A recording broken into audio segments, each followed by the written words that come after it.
Hello and welcome back to the Golden Fanfics. I hope you enjoyed today's very special video. The final part of What If Deku Was Chainsaw Man. Made by Just Low. And the story will be linked in the description like always. So leave a like, subscribe, comment any fanfics you would like me to cover, and enjoy this massive final part. The Devil You Know. Chapter 33. Makima levels her gleaming gold gaze with Hawk's hazel eyes. The woman rests her elbows on the dark desk between them, forearms raised so that her fingers are steepled together. Directly beneath her triangular formation lies a document. They've both already seen the contents of the folder, laser and jet ink printer on the opposite wall, responsible for its distribution. The corner of the HPSC director's mouth twitches as it gives way to a faint smile. "You've done well," her surprisingly soft voice holds enough power to still carry across the room. When Makima takes a tone like this, the deceptively soothing decibel always manages to have the opposite effect on Hawks. A calm atmosphere for her is one in which she is in control of. That makes the hero anything but calm. Hawks fights the frown that tries to form on his face, an attempt to conceal his emotion, as well as his superior does. "I didn't do anything, Miss Makima." He doesn't want to take credit or admit to any sort of involvement, the boy did all that on his own. Makima tilts her chin down, before righting its position, a slow singular nod. "That's exactly why you did well, to not get in his way and prohibit such an inevitable outcome." She has no issue maintaining her composure, while Hawks responds with clenched fists at his sides. "Perhaps you should consider you had a hand in his instigation even." Hawks digs his nails into his palms, squeezing his fingers closed increasingly tighter. He has to shove his hands into his coat pockets in order to hide the action. In doing so, he also tries to make himself appear casual. There was honestly no instigating. Who would have thought what should have been a relaxing boat ride would turn out this way? Makima hums, but the hero is unsure if the sound is meant to convey agreement or considerment. When she responds, yes, he's still not entirely certain. Who would have thought, indeed? Off to the side, occupying the space of the wall opposite to the printer, a shelf full of literature suddenly catches the hero's eyes. Textbooks from grad school coupled with degrees collect dust, but particular readings are cleaner than others. Nautical research, villain profiles, Coast Guard handbooks, shipping records, articles that aren't mere coincidence to be so relevant to the situation. Hawk swallows a shout as he contains his reaction. Now, he is certain what her hum conveys. Amusement. Makima lets out a humored hum. An orchestrated event has contingent factors for a specific outcome. Strands of the woman's scarlet shaded hair tilt with her head as she leans to one side. "It is thanks to you that we were able to heed such results." And, Hawk steadies his voice before it can crack or disrupt his breathing. "And what are those results?" Makima breaks the steepled formation of her fingers to flip open the folder on her desk. Despite already having seen the contents of the file, she still refers to them with a glance, as though to confirm their prominence per existence. An incident report that gives us leverage. She taps the signed form with her index finger, another omission of Izuku Midoriya's record, thanks to the Hero Public Safety Commission. Blackmail, Hawk's eyes. "You keep doing he and you favors for his hero career to build credit for yourself. I don't think Midoriya is the type to think that makes him owe you any favors." Though the hero shifts his weight from one foot to the other. "I wouldn't expect anything of the sort." Makima closes the file as though she's closing the door on the matter. And yet, Hawk still feels that same incredible sense of unease. As though he's never the one in control so long as she occupies the same space as him. However, the HPSC can only sweep so much under the rug before a lump becomes noticeable beneath the carpet. What will happen to Midoriya should he reach his limit with our liaison, I wonder? Feathers stand on end, wings bristling, as a shudder runs through Hawks. She's accruing enough to dominate quirk and hero law in order to claim Midoriya. The methods of the HPSC are as discreet and taciturn as the criminal underworld's operation. Fighting fire with fire is bound to burn the whole world down. Hawks is acutely aware of how vulnerable he is to such an inferno. If Icarus flew too close to the sun for his wings to burn, then flying headfirst into flames likely won't have any better of a result. Makima raises her index finger from the document on her desk, its placement between her spiraled eyes once it steadies. Her tone is sharper now as she makes this proclamation. "One more mishap from Midoriya is all we need now." Hawks can't bring himself to blink, nor look away, as she stares intensely into his eyes. He knows it goes unspoken that she's demanding him to instigate another situation. He's as much a part of this underhanded tactical approach as she is. His shoulders slump and he surrenders with a hopeless pitch to his voice that determines the power dynamic ever so obviously. And what would it take for that to happen? Makima's mouth no longer twitches, the edges now pulling up to make a full smile. Another change of scenery, she reverts back to her soft tone of voice, as though she's making a vacation suggestion, to Hosu City. This time she leans back in her office chair, before confirming the reason why, a reason that Hawks already knows. It's time that the HPSC do something about the hero killer anyways. Hawks soars just slightly above the skyscrapers of Hosu. Behind him, Midoriya manages to actually keep up. Ever since he learned how to use the chains of his chainsaws, his mobility has been rapidly increasing. Faster. More agile. The boy's speed excelled in such a short span of time. Hawks can see why Makima wants to have him join the HPSC's roster so badly. Grappling from building to building, Midoriya swings with a linkage to cut through the air as quickly as a flying hero may dash or dart with the wind. Hawks is grateful for his visor, it hides the solemn expression on his face. And if not for that, he's staying ahead of his intern that Midoriya wouldn't see the look anyways. Nevertheless, Makima was right that the boy would be ecstatic about chasing the hero killer. As soon as Hawk said they would be hunting down Stain, he immediately jumped at the opportunity. They didn't even have to take the train, he'd been so full of energy. Hawks flew the whole way there while Midoriya zipped around with his chains. Now it's a matter of actually searching. As a pro, Hawks knows the most logistical way to go about this manhunt is to check back alleys during the night.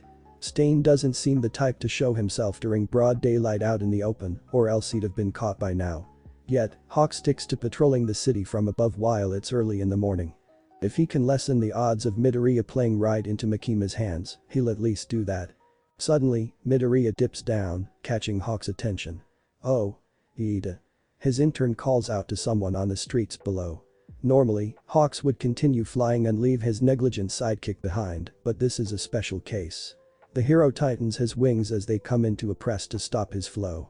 He drops down to join Midoriya. It appears Midoriya has a knack for attracting fish-themed heroes. Hawks recognizes the blue and white patterned uniform that belongs to Manuel, especially the distinct mohawk fin helmet. But not the Mobile Suit Gundam cosplayer beside him. Unless his eyes widen behind his visor. The wide armor look is similar to the Ingenium family's apparel. The honorific Ida is merely the cherry on top to confirm that suspicion. Midoriya. What are you doing here? The surprise in Iida's voice is enough to convey his emotion without having to remove his helmet. Still, he robotically moves to do so. Patrolling, Midoriya gestures between himself and Hawks with the dynamic duo across from them, same as you, to which Hawks flashes a smile and nods in greeting. Manuel removes his own helmet to gawk at the hero, Hawks. Wow. And after hearing Endeavor is flying around as well. Hawks raises his eyebrows, having not expected the reaction or that information. Endeavor is here? He asks. Yeah, Manuel grins. Looks like everyone wants a go at the hero killer, then laughs at his own joke. Hawks forces out a chuckle to go along with it. But Midoriya doesn't find it very funny. He suddenly finds himself looking at his classmate very differently. Iida, he takes a step forward with his arm beginning to reach out. But Iida pulls away. It was nice running into you again, Midoriya, but we must be going. He slides his helmet back on just as hastily before checking with his sponsor, right, Manuel. Manuel hesitates since he's taken off guard by the abruptness, but quickly recovers, right. A hero's work is never done. Right, Midoriya lowers his hand and lets them leave. Still, as he watches them go, he can't help but regret not saying more. Words to live by. Hawks watches them walk away as well before glancing down at his intern. Instantly, he notices the boy's demeanor has changed. Something the matter, kid? Nothing, but Midoriya denies it with a shake of his head, just thinking about where the hero killer could be hiding is all. If they had continued hovering over rooftops, perhaps they would have found the hero killer after all. It turns out, Stain isn't in hiding. He's very much out and about. The villain perches himself atop a water tower, his back already hunched over. Through the slits in a makeshift cloth mask, he searches too, for his next target. The sword slung over and across the man's back, crave bloodshot as red as the tattered scarf wrapped around his neck. As if in response to that bloodlust, an equally fiendish presence makes itself known on that same rooftop. A whirling void of dark lilac and mauve expands to open a supernatural warp gate. Tamura Shigaraki steps through the portal, garbed in his usual attire of severed hands clinging to his body. He grins behind the one covering his face, finding it ironic that a villain found the hero killer first before a bunch of heroes. What do you want? Stain addresses Shigaraki without once looking back. He regards the villain with very little interest, as though sharing the occupied space is little less than an inconvenience. Shigaraki's snide retort changes that though. Stain turns partially, assessing the villain as a nuisance now. Sensing some of that annoyance radiating in the air and how it itches at his skin, Shigaraki's smile shifts to a sneer. Is that a problem? The question is more of a challenge now that they've both acknowledged the tension in between them. Before things can escalate, the portal behind Shigaraki changes its rotation to morph into a more humanoid shape. Kurogiri materializes with a sigh as he places himself in between Shigaraki and Stain. What the young master means to say is that we would like a moment of your time. I get it already. Stain glances away as he brushes them off. You want me to become part of your little gang. I've already been scouted by other lowly groups. I'm not interested. But we're in a league of our own. Shigaraki steps around Kurogiri, while fixing him with a glare to express his irritation over being disrupted. Our party is different. Stronger. We were the ones who led the ambush on Yue. Hearing Yue mentioned, Stain's interest is perked. He recalls hearing about that attack on the news. It caused quite the societal uproar about heroes and whether or not students are safe studying to pursue heroism as a career. He hops down from the water tower to speak with them more considerately. And what are you after? He asks. Shigaraki shares a look with Kurogiri, pleased with himself. Confident, he tells Stain his aspirations. We want to kill All Might. Stain's eyes narrow at that, but I also want to destroy everything else I don't like. It's ridiculous that you really had my interest for a second there. Stain runs his tongue along his lips in a circular motion that shows how pointed and bumpy it is. You're the type I hate the most. Shigaraki cocks his head as he processes the hero killer's response. He starts to get angry again. Especially when Stain scoffs at his reaction. As if I'd team up with some temper tantrum throwing child, the hero killer reiterates his answer to the League of Villains before facing away again. Bloodlust without conviction is meaningless. He plans on returning to his post on the water tower now that this mild disruption is over with. Or so, he planned on it. Don't you turn your back on me. Shigaraki snarls. The villain crosses the space between them, hands outstretched to grab the hero killer. Stain unsheathes his sword, prepared to bring the blade down on his opponent's wrists to sever those hands. Each of them moves swiftly to meet the other in an instantaneous killing blow. But neither are faster than Kurogiri's warp gates. Kurogiri prevents them from making contact with one another, separating their mutually destructive intent. Stain's sword impales the rooftop. Shigaraki's hands grasp at the air. He tuts and lets them jump back before closing the portals. Stain draws a second sword, pointing its tip at the villains opposing him. Our goals couldn't be further apart, he growls with disdain for the League. To truly accomplish anything one needs will and conviction. Those without it will be weeded out. Really? Shigaraki seethes through his teeth. He's about to charge in for another attack, but feels a hand on his shoulder. He nearly dusts whoever dares touch him before seeing that it's Kurogiri shaking his head. Settling down and re-evaluating the situation, Shigaraki sighs. Then I guess we'll see who gets weeded out first. Stain lowers his weapon, no longer sensing any hostility from the man-child. When Kurogiri opens a portal for the two to leave the hero killer there alone, he puts the katana back in its sheath. With a huff, Stain returns back to his perch. It's a good vantage point. A perfect spot for finding corrupt heroes only after fame or fortune. It's a tourist area. Heroes pose for pictures and sign autographs like celebrities rather than patrolling the city. It sickens him. Shams. Frauds. Stain's tongue slides out of his mouth, extended and knobbly.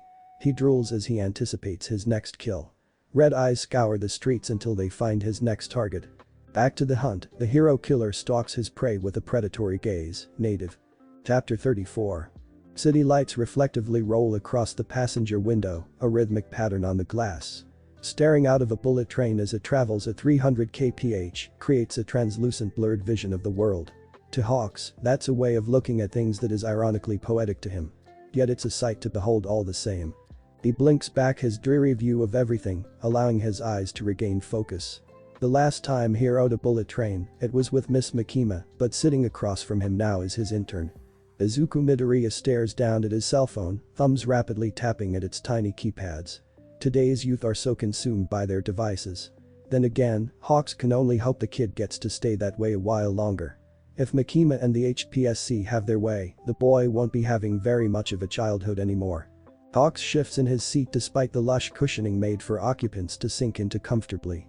After another long day of stopping petty crimes during their patrol route of Hosu, he'd suggested that they take the train back to their hotel. It gives them a much-needed rest from traversing the city.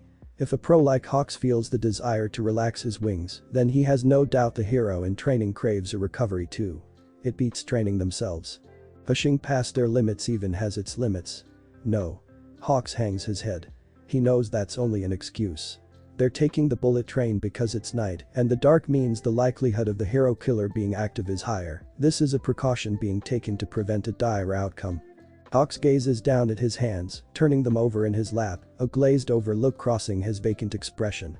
How he can try to take the moral high ground in this situation when he already so willingly allowed so much to happen, he clenches his hands into fists. This must have been how Lady Nagin felt, he figures. The pressure of guilt weighing on him. The spotlight society shines to glorify him as a hero when he does dirty deeds in the dark should be directed elsewhere. He doesn't deserve any praise. He certainly doesn't deserve this kid's trust in him for a brighter future. Still engrossed in his phone, Izuku switches between his contacts to check their chats. He had messaged Iida when he got on the train, but never received a response from the other boy. Finding Iida interning in Hosu after their encounter at the graveyard, he can't shake the feeling that his friend is going to do something hasty like going after the hero killer. Izuku then tried texting Jiro next to have her check on him too, but she's not heard back from Iida either. Uraraka responds to his semi-so's text about calling Iida before he receives the same supportive message from Kirishima. Izuku figures Iida is bound to answer someone with so many people blowing up his phone. Still. Until that happens, it's hard to sit still and remain comfortable. You alright? Izuku nearly lets his phone slip through his fingers when Hawk suddenly breaks the silence between them. Izuku raises his head, glancing at the hero questionably. Hawks returns the gesture, you look like you're about ready to fly the coop. Ah.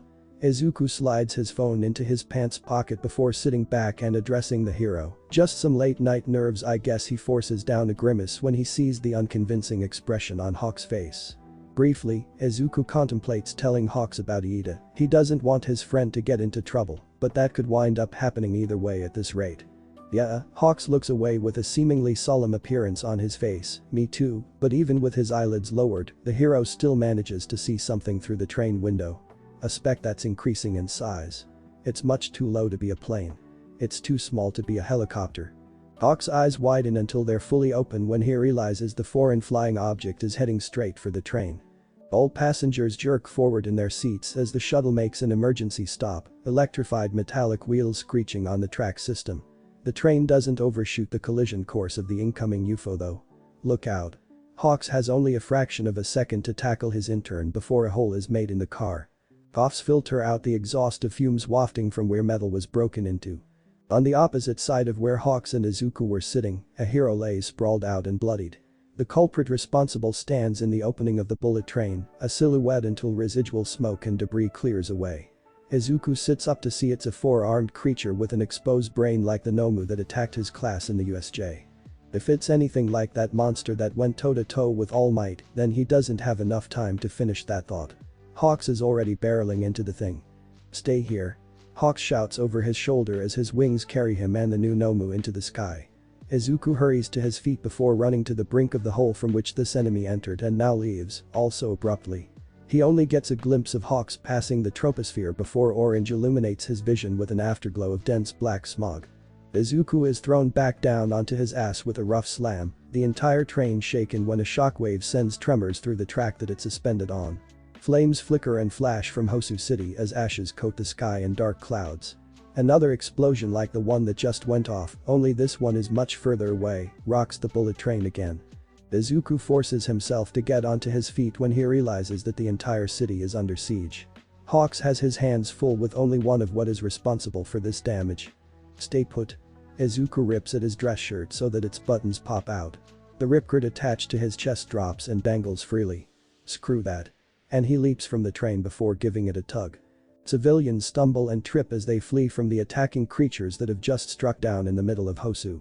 Cars swerve out of control, going from streets to sidewalks in an attempt to bypass traffic and escape. Fire rains down on them as they panic. Endeavor's sidekicks do their best to evacuate everyone while their boss unleashes a blazing whirlwind on one of the Nomu. More flames shoot up and cover the area. His son, Shoto, tries to disperse some of the fire with his ice. The woman scoops up a cat, diving out of the way before a fireball can strike. Collateral damage becomes too difficult to avoid as Endeavor fends off various creatures himself.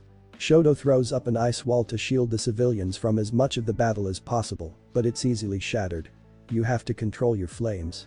He shouts at his father with irritation evident in his tone. The call-out goes unheard though. More fire. More destruction. Shoto grunts when he's forced to duck aside as well. Endeavor grapples with a pale-skinned Nomu, muscles bulging with effort to outmatch one another. The flaming beard covering the hero's face flares as he roars with fury. One mighty step at a time, he begins pushing the monster back. All the while, Endeavor charges up for a powerful attack, fire engulfs the creature and sears its flesh in a consuming glow of heat. Orange radiates the burning buildings, an uplift of more soot inbound. Atop one of the rooftops, Tamura Shigaraki looks on with amusement. He's been watching the lab experiments wreak havoc on Hosu for a while now, and the heroes are powerless to stop it all. After his rejection from Stain, he thought it'd be fun to let loose on his frustration a bit by targeting the hero killer's turf, but this is turning out better than he'd hoped. The cyan hue of hair billows in the wind as embers raise from below him, casting him in a red light. An accursed high-pitched buzzing suddenly drowns out the roar of flames and screams, making Shigaraki wince. Honed on 1 decibel, it's not the familiar brattle he remembers, but he still identifies the annoying sound. Shigaraki tilts his head to see the UA bratty face down with more than once. Flying in with chain extensions for ziplines, Izuku Midoriya enters the fray. The boy cuts and carves through a smaller Nomu, lending an assist to Endeavor. Shigaraki sneers. He feels his fingers twitching. The villain wants to dust something badly. He settles for scratching under his chin. Red eyes stay locked on the chainsaw boy, watching the bloodshed below that's beginning to shift in the hero's favor. Gurigiri, Shigaraki summons his servant when it gets repetitive. I've seen enough. A warp gate opens behind the villain for him to step backwards into. If anyone were to look up at the rooftop now, they'd never know he vanished without a trace. Izuku ducks under a heavy swing from a yellow Nomu. While its arm is raised high, he responds with a slash from one of his chainsaws, carving a laceration under its pit. The creature cries out with a distorted echo in response. Izuku takes that as a good sign and keeps pushing. Another swing. Another swipe.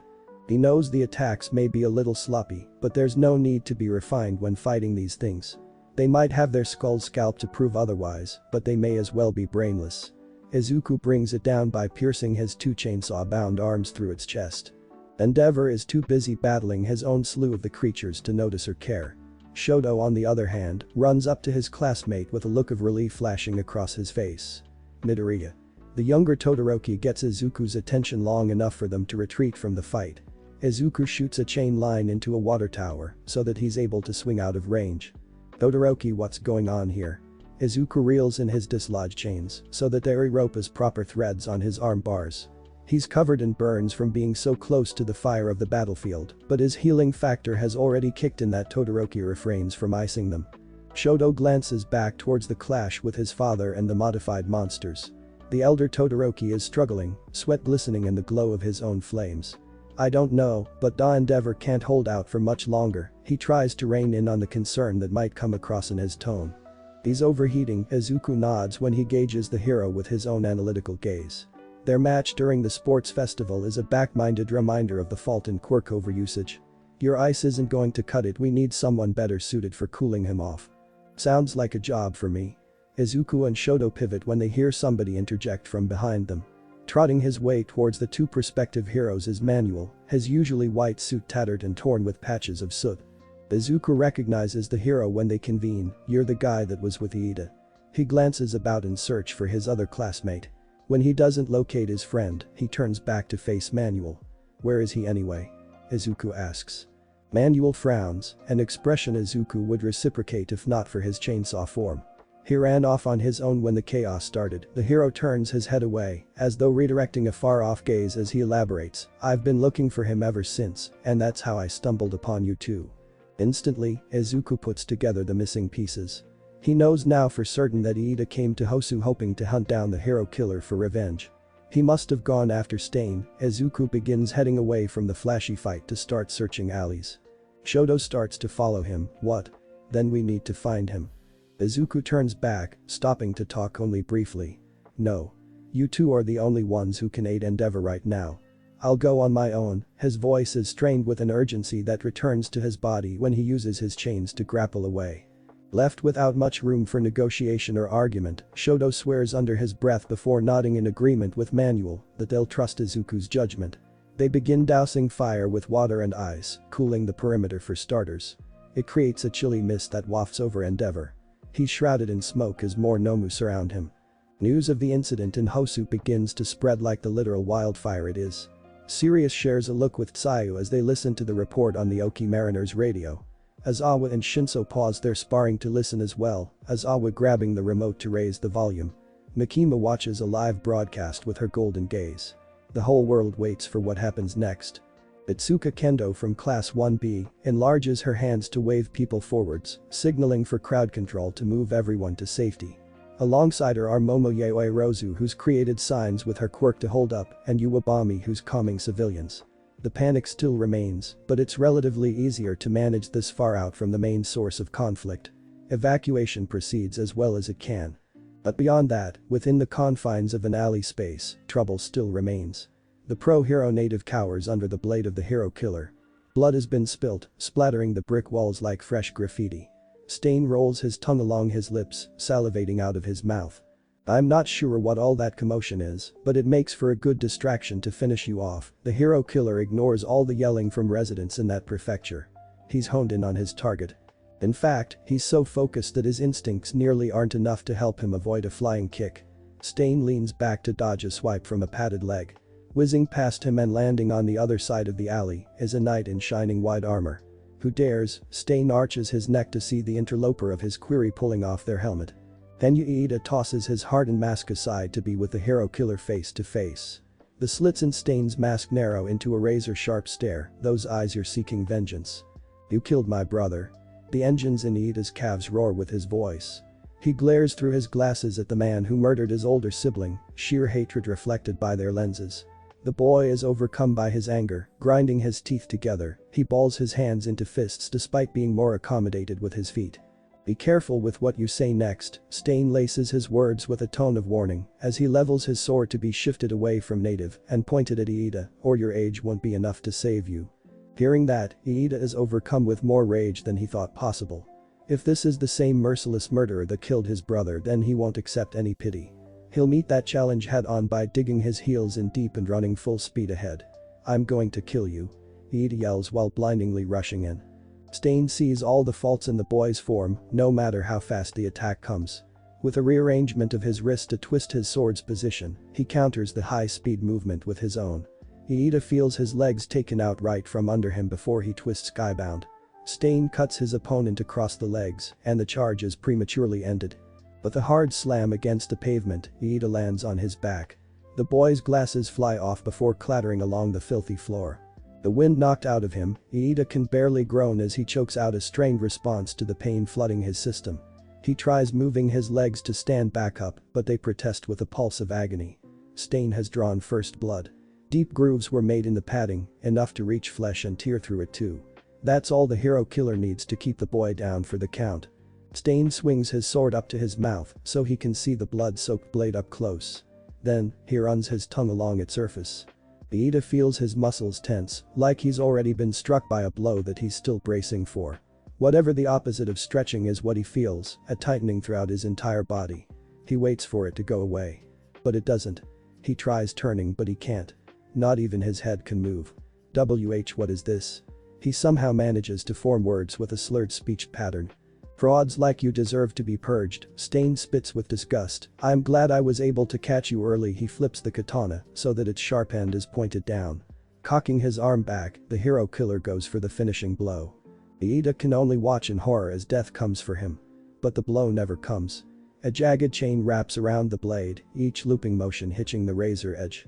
A sharp tug litters the alley with a spray of sparks that only comes from steel scratching steel. Stain's sword slips from his hand as it's pulled away and dragged to the opposite side of the alley. Caught in his peripheral vision, Ueda sees who came to his rescue. Midoriya. He gasps in shock when he sees his classmate revving chainsaws with hysterical laughter. "How did you find me?" The crazed cackling ceases suddenly, Izuku's cocked head pitching forward. I actually don't know." He brings one of his chainsaw armbers up to lightly scratch his metallic skull to convey his confusion, when pausing to actually think about his arrival on the scene. By all accounts, it should have been impossible, considering how big Hosu is. "What is this? Another fake?" Stain scowls at what's yet another interloper that dares deter his crusade. Appalling appearance aside, that laugh wasn't very heroic either when compared to All Might's. He slides a second katana from his back sheath to replace the first. "Eh?" Izuku tilts his head as he gauges Stain. "You must be the hero killer." When he looks past the villain and sees Native in poor condition, he steps further into the alley. "And I take it you're here to capture me for praise like all the other false filth." Stain edges his way closer to Native as he tracks Izuku's advancement. The hero killer crouches low like a wild animal ready to fight over its meal. "Nah," Izuku shakes his head. Stain raises his, surprised by that answer. "I came here to rescue my friend." Izuku gestures with a chainsaw towards Iida, before pointing at Native with it, "and now I guess also that guy over there." Stain eyes Izuku closely. He moves his katana between Iida and Native. It's too late for them. The sword comes up in the middle, as it reflects the hero killer's glare, but it's not too late for you to save yourself. What kind of hero runs away? Izuku swings his arms apart as he takes a stance. "I guess you leave me no choice." The chains on his arm bars wind faster. Revving reverberates down the alley. Stain's mouth splits into a smile, a wicked expression far worse than his sneer. "You leave me no choice either then." His katana takes a new position that points its sharp end between the space of Izuku's chainsaws. "This is Shdan no Kami," Jiro speaks in a soft tone so close to his ear that her voice may as well be a whisper. Izuku's left foot slides slightly behind the right, both feet parallel to each other, but his left heel marginally raised. He keeps his hip straight forward as Jiro had instructed him to. His spine stays perpendicular to the floor. He tenses when Jiro grabs him from behind, even if her touch is as gentle as possible. "Your shoulders need to be more relaxed." She pushes on his deltoids so that they move down. Her mouth comes closer to his ear. Izuku shivers despite the warmness of her breath. "Do you feel it?" Izuku blushes as he nods. Then he remembers she can't see from behind him and answers shakily, "Why yeah." He gets smacked upside the head. "Ow." Jiro releases his shoulders, and he's free to turn around as he rubs his skull. "What was that for?"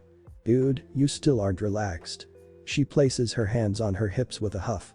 "Quit being so nervous and try to focus." "I am trying." Izuku whines indignantly. He can't exactly explain to her he's being skittish because of her proximity. So he just continues to squirm in place. "These are more than just basic stances," Jiro sighs with exasperation. She tosses him a water bottle before opening her own. "The katana is supposed to be part of the stance as part of your body." She pauses to take a sip. "It's important to get this part down cause in your case, it literally is." Izuku clips the end of Stain's sword with a parry of his right arm's chainsaw. It throws the villain's aim off just enough that the left arm's chainsaw can finish the counter with a second clash. A double tap of blades. It's a novice move. Yet it catches Stain off guard just enough to defend against the strike. They both slide back from the sudden and brief exchange. It was a mere second of fighting, and they've both already surprised one another with their skill. Stain repositions himself, surprised that his opponent is versed in swordsmanship at all. Izuku retakes his original form that he learned from trial and error with Jiro. The chainsaw boy had only a few weeks to practice the basics before starting his internship. Sloppy swings, able to have some fluidity to them now, but it's nowhere near what he just saw from his opponent. The gap between combatants is large. And yet, Izuku still readies himself for another clash. The hero killer comes with an overhead cut. Izuku brings his chainsaws together to catch the incoming blade midway. It's a match of strength with their weapons caught in the middle. Until Stain slides his sword through the slits of the bladed chains. Izuku backs away when his enemy's katana comes loose. He has to lean back with more effort when Stain pushes further into his space. Izuku loses his footwork when it becomes a close quarters match. The hero killer's sword swings upright, chopping inwards at Izuku's face. Izuku raises a chainsaw to catch it halfway. Stain presses in, the revving teeth of the chainsaw edging close to its owner. Izuku pushes back with a grunt of effort until the jagged tips inch away from his head. The katana slides off with a screech and Izuku staggers from the suddenness of no weight to lean against. He has no time to react to the pivot and spin of Stain's sword. "Midoriya, don't let him cut you." Iida shouts from the sidelines as he watches helplessly. He finds feeling in his tendons again that he's able to slightly raise his head.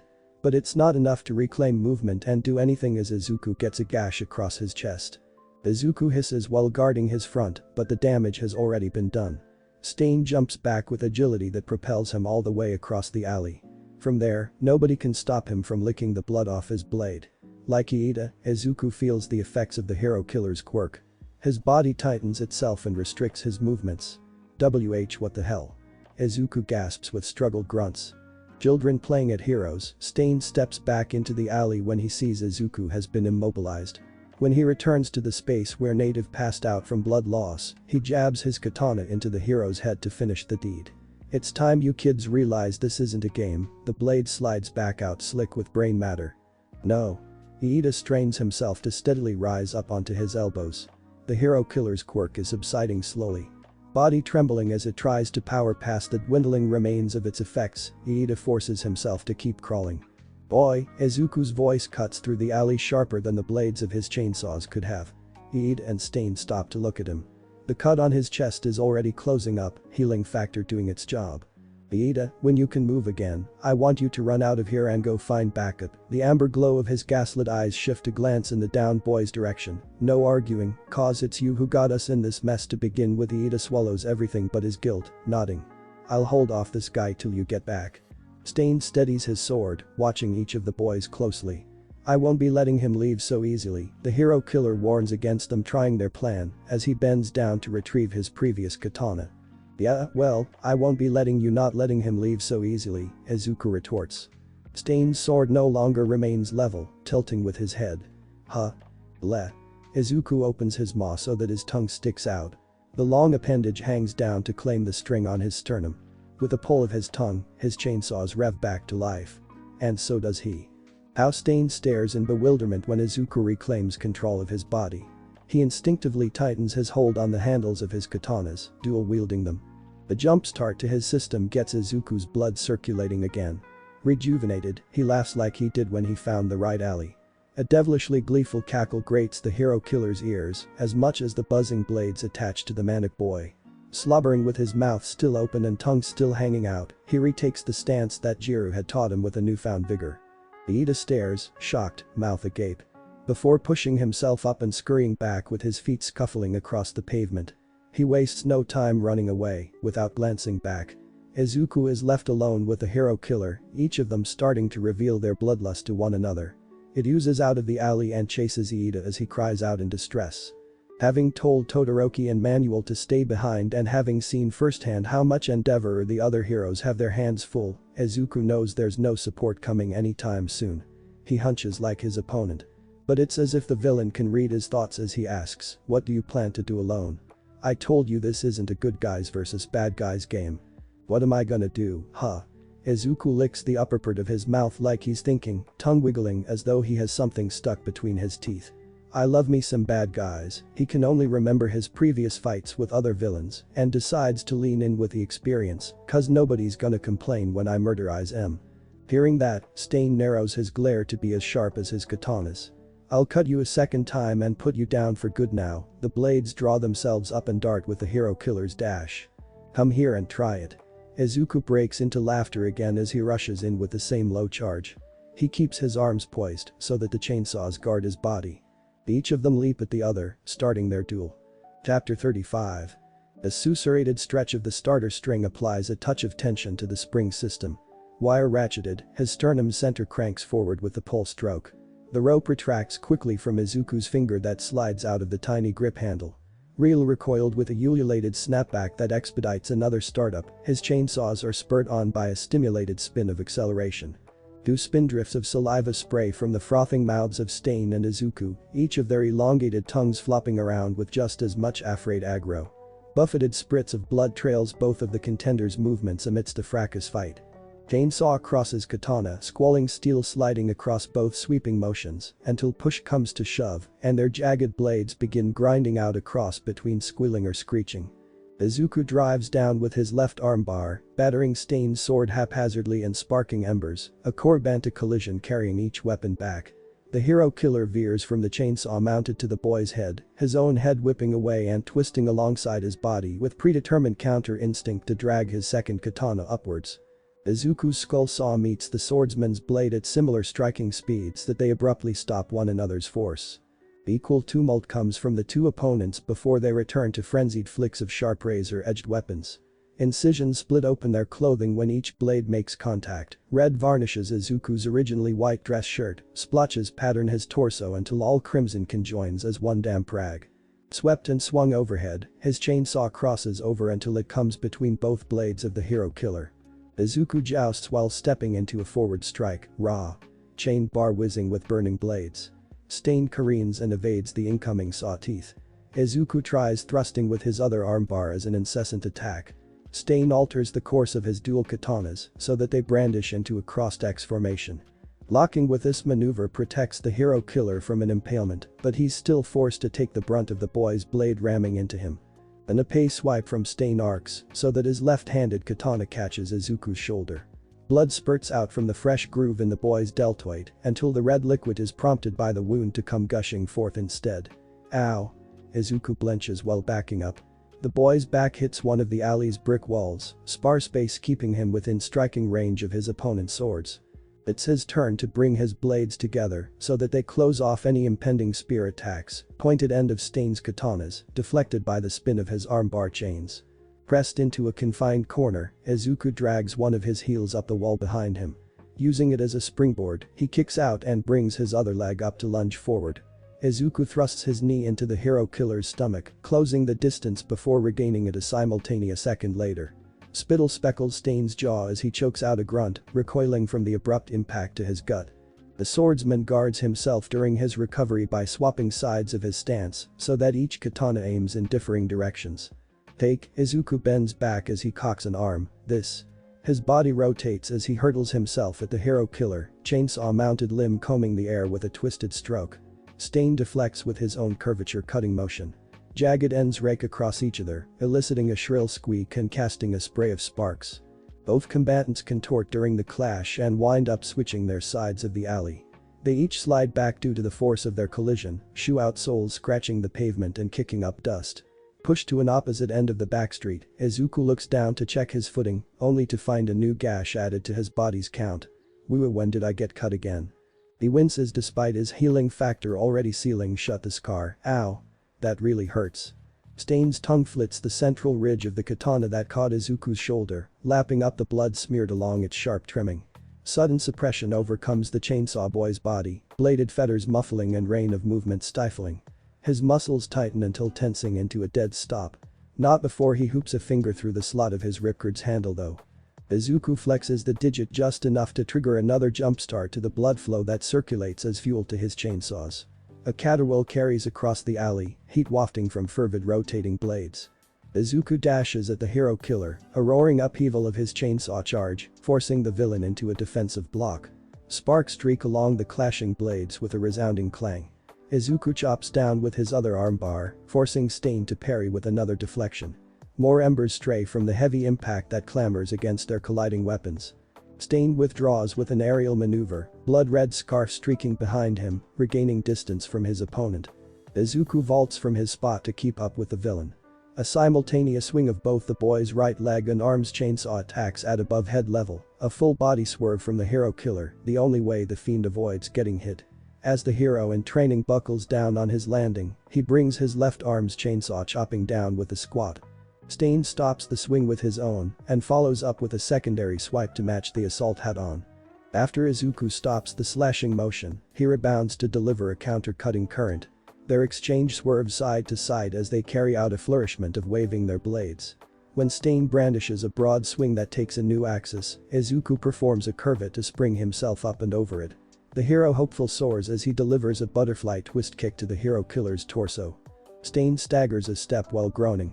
He has to bring his katanas up to shield himself from the boy's next attack. The villain recoils from his opponent's chainsaws on the first push and sidesteps the second. Stain swings his sword down, tip streaking the cement of the alley floor with a scrape, applying power to a then charged uppercut that carries the blade high. Izuku makes dissonant sounds as he's blown back by an updraft of wind sliced into waves by Stain's katana. The hero killer carries his other sword down with equal few to generate another blast of residual air. Izuku dives out of the strike zone and rolls with his landing. Stain pivots to sweep in and assault his enemy. The UA student is too distracted finding his footing. Izuku raises an armbar as the hero killer enters his space, but he's too late, the villain nicks his tricep. That moment of weakness allows another opportunity for Stain to follow up with a devastating blow that blasts the boy backwards. Izuku chokes down his cry of pain as he tumbles across the ground. He brings his chainsaws down hard for them to streak the pavement and stop his spill. Stain flicks the katana that cut Izuku up towards his mouth so that he can wash the blood off with his tongue. Catching a glimpse of the movement with his gas-lit orbs, the chainsaw boy yanks on his ripcord to keep his blades oscillating. Another shriek of the fetters fueled by circulating blood antagonizes the hero killer. The counter to Stain's quirk makes him curl his lip over, an expression that matches his glare. The villain barrels forward to sunder with his sword, but Izuku's quick dodge results in only another split in the air. They withdraw immediately. Then re-engage. A confrontation of blades that volley one another meets in the middle of the alley. Their clanging combat rotates with every vibrating collision. Izuku ducks under a swipe of Stain's left sword before clashing with the villain's right. Chainsaws crash into the hero killer's bladed block. Izuku slides back before he somersaults to strike at Stain again. He presses into the push to jab the katana aside. The hero killer falters but makes a split-second decision thereafter to drop his weapon and lead with the other that he still has a firm grip on. Izuku shouts when he's torn into but gets his revenge by shredding Stain's shoulder. Both fighters flick back on their blades as they swear under their breath. Blood splurts the way ketchup would fly from a torn package. As each opponent skids away from the other, they begin reassessing their combat. Stain digs into his reserve of weapons for a dagger, while Izuku untethers one of his armbar's chains. The hero hopeful lashes out with a bladed wire, while the hero killer hurls his bodkin. Steel strikes steel, interception radiating embers and diverting the course of their attacks. The jagged chain bends and whips Stain across the cheek, scratching his skin. Izuku alternates with his other arm, that saws chain detaching to thrash forwards. The hero killer flows with his enemy's extended line, so that it zips beyond him. Despite Stain's surprise, he reacts to the links hitching in time to ricochet a snapback. Izuku retracts his chain so that they wind around his saws. Stain recuperates with a growl as he gauges the boy before him. The villain dives in with a stroke of his katana. Izuku's foot slides, his balance slipping on the blood beneath him. But he brings his arm up nonetheless, chainsaw wedging itself into the crook of Stain's sword. His other foot plants itself firmly to support the other, and he rises up in order to apply force to his bladed arm. A pushback shifts Stain away for Izuku to stave him off with a secondary swipe of the other arm. Stain and Izuku retreat from one another. They're breathing heavily now, bodies raising and falling with every intake of oxygen.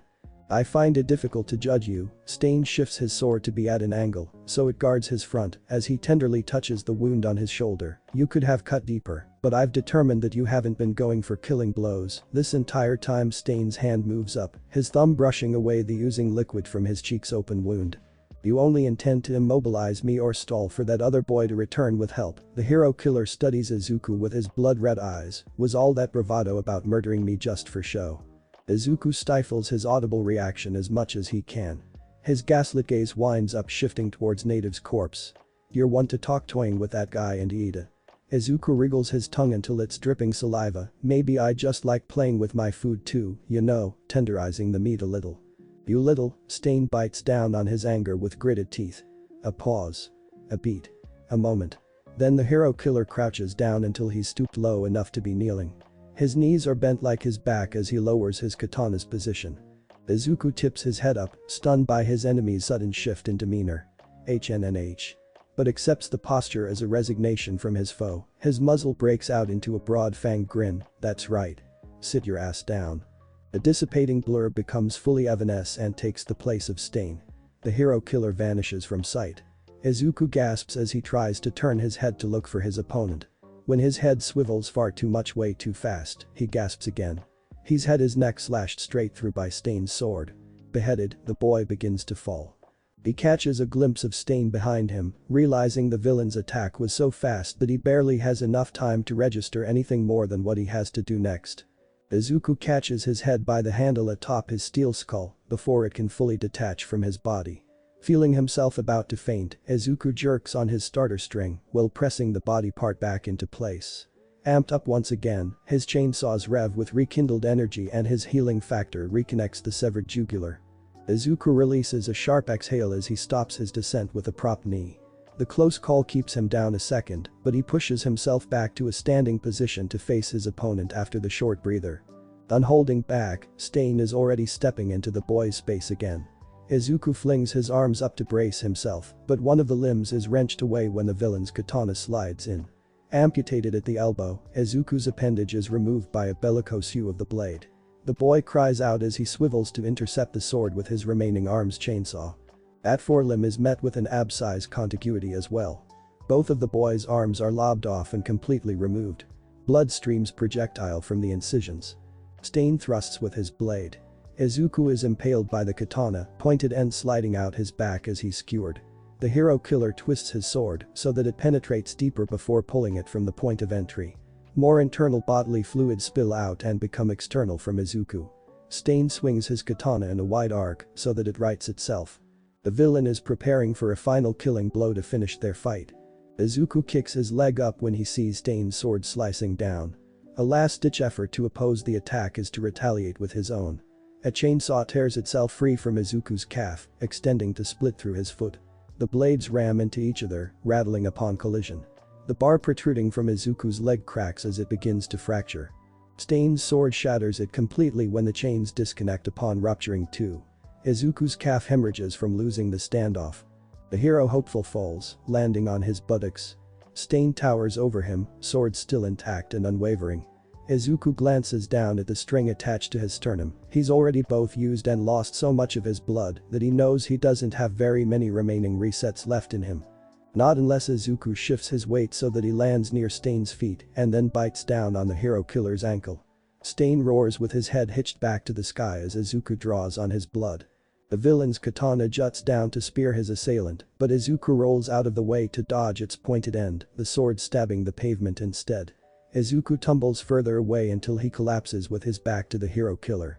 Though Stain doesn't have to see to know what his opponent does next, he just needs to hear it. That damn chainsaw. Stain sways as he respires deeply. The chainsaw boy revives himself once again. Izuku spits from the side of his mouth as he heaves himself to stand up. No wonder you only drink other people's blood, yours tastes so much like shit. An open-mouthed grin overcomes the motorized muzzle as his tongue gyrates from the opening. Arms regenerated and wounds closed, Izuku throws his chainsaws up to meet Stain's sword. The blades drift over each other.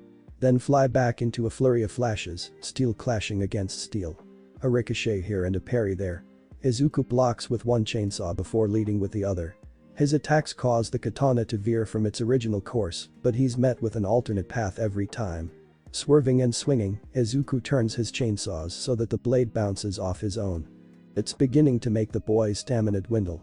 His teacher, however, Jiru, doesn't even break a sweat. "You're trying too hard," Jiru's katana glances the chainsaw atop Izuku's head. It's a move she occasionally does to knock him off balance in order to put pauses in her lessons. It works every time, making the boy stumble and stagger back. What does that even mean? Izuku groans as he fixes his posture upon recentering his footing. "Don't you want me to try my hardest?" "Well, yes, but," Jiru lets go of her double-handed grip on her katana to run a hand through her hair. Seeing his trainer lose her form, Izuku untenses and lowers his own guard. The katana is meant to be an extension of oneself. You should let it flow freely as you search for your enemy's opening, instead of trying to force one. The girl rolls her eyes. "I keep telling you this stuff is perfect for you, because of the actual attachment you have as an extension." Izuku looks down at the chainsaws protruding from his arms. "Let them flow freely, huh?" He shakes his head before raising it to look back at Jiru, "But they're too dangerous to do that. I gotta be mindful of them at all times to keep him in check." Jiru shocks the boy with a soft smile, one that would make him blush if not for his chainsaw form. "The katana is dangerous too, Midoriya, but that's the point I've been trying to make." She reapplies her hand to double grip the hand again. "It's not the weapon that controls you, but it's you that controls the weapon." Stain's two-handed grasp applies power to his swing as he crosses blades with Izuku's chainsaws. Just like when clashing with the one that had protruded from the boy's leg, the swordsman's katana breaks through and makes them implode. Fragments of steel and chain shrapnel scatter from the impact. And yet, the hero hopeful still maintains a broad grin. The chainsaw erecting from Izuku's frontal lobe presses through with no opposition. Stain had been too focused on the boy's arms that he had failed to guard against what now clips his forehead. The tattered cloth wrapped around the hero killer's head as a face mask rips down the middle, equal sides falling away. Flat features lie underneath, blood trailing down from the top of his skull to two nostrils where his nose should be. Izuku recoils when he realizes the villain's face is caved in, shooting out with a kick of his leg. The boy's foot connects with Stain's stomach and sends the criminal flying out of the alley. The villain crashes into a car that's parked alongside the sidewalk's curb before flopping over. Izuku steps out of the alley, ready to continue their fight, when he spots two Todoricus returning with Ida and Manuel. Shoto and Endeavor stop with the other two when they all see the hero killer hunched over. Stain shifts, not quite down for the count, noting their arrival. Ida sees the villain's exposed face and gasps. "I swear he already looked like that before I got to him, his nose was totally missing before we even fought." Izuku holds his hands up in defense of himself, while simultaneously gesturing to the downed criminal. Stain shifts his side onto the flaming hero amongst the group, red-eyed glare radiating more heat surmounted by his hatred than the man's quirk. Endeavor, the hero killer hisses through gritted teeth as he uses his sword as a crutch to push himself back up to a standing position. "You're the worst out of them all." Shoto shrugs, not really able to argue with that. Izuku glances towards Ida and Manuel, but they have no words of defense for the hero either. Endeavor grumbles, flames flickering with his flash of anger. "This is the end of the line for you, hero killer." He marches forward with heavy footfalls and primed fists. Like a flare, Endeavor's light has begun to attract a crowd. The civilians that had been evacuating in this direction find the hero in his standoff with Stain. Many of them begin to pull out their phones and cameras to snap pictures or record the incident. Endeavor pauses his advancement, noting their presence and exercises restraint for once. Stain scoffs when he senses this, branding his sword.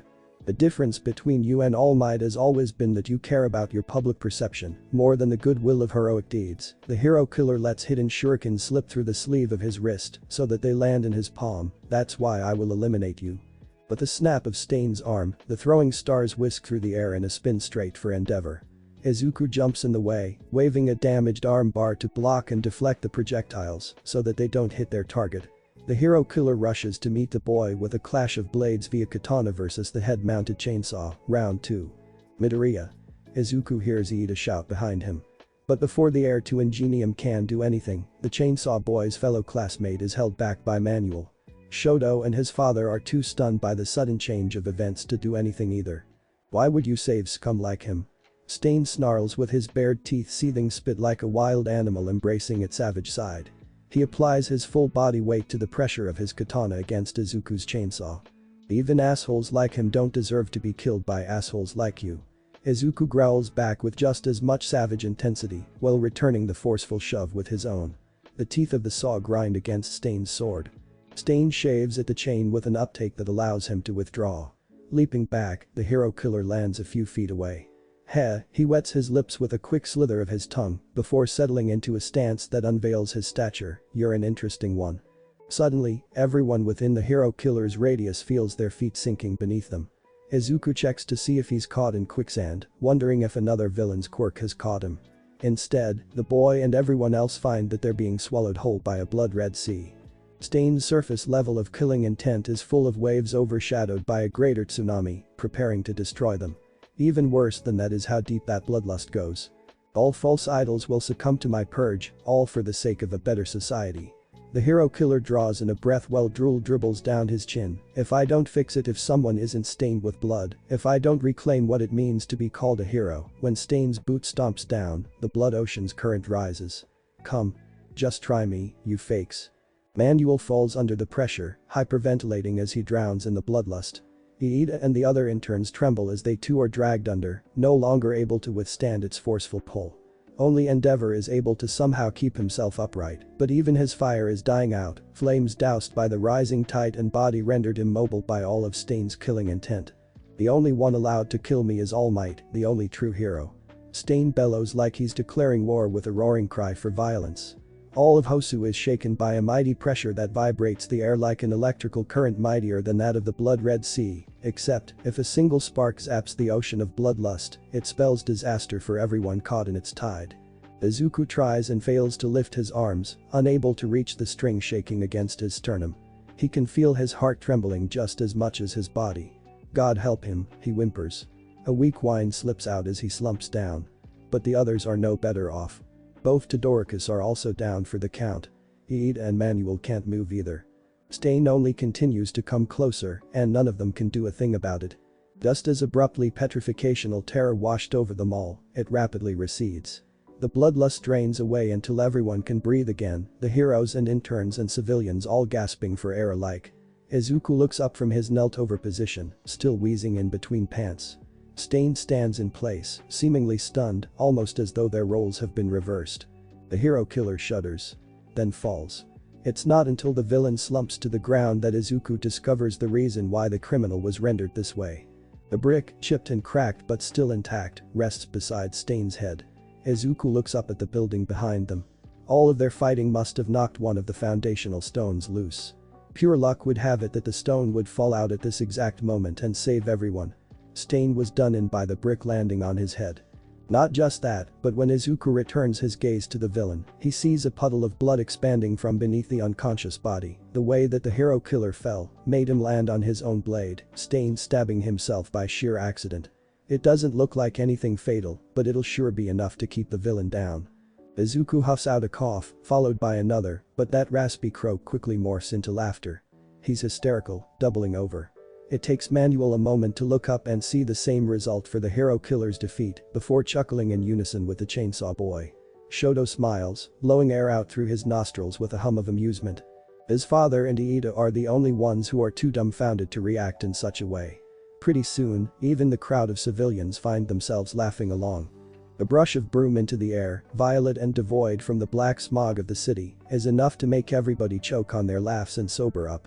Whirling into the shape of a circular aperture is one of Kurogiri's warp gates.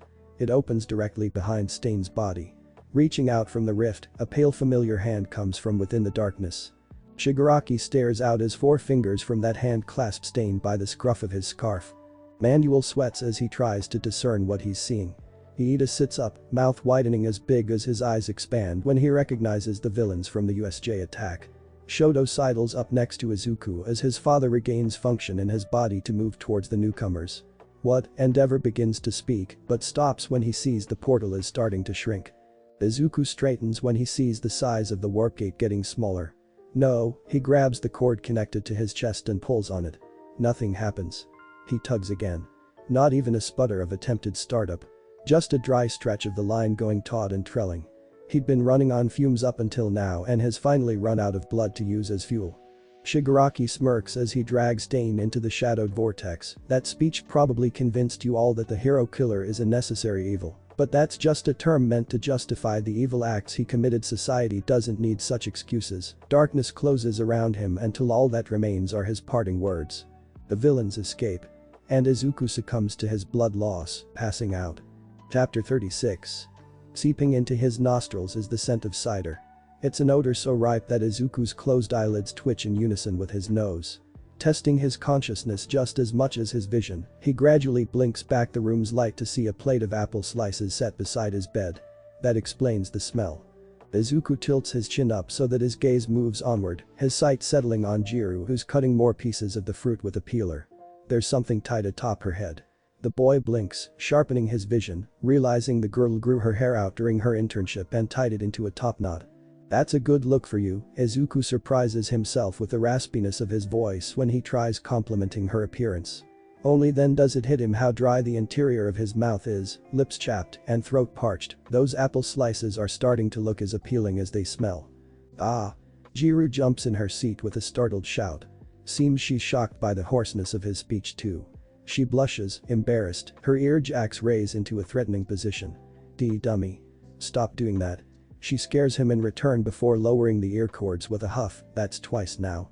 Izuku swallows some of his saliva to moisten his mouth as he contemplates what he'll say next. He takes in his surroundings, recognizing the familiarity of a hospital room. She's right.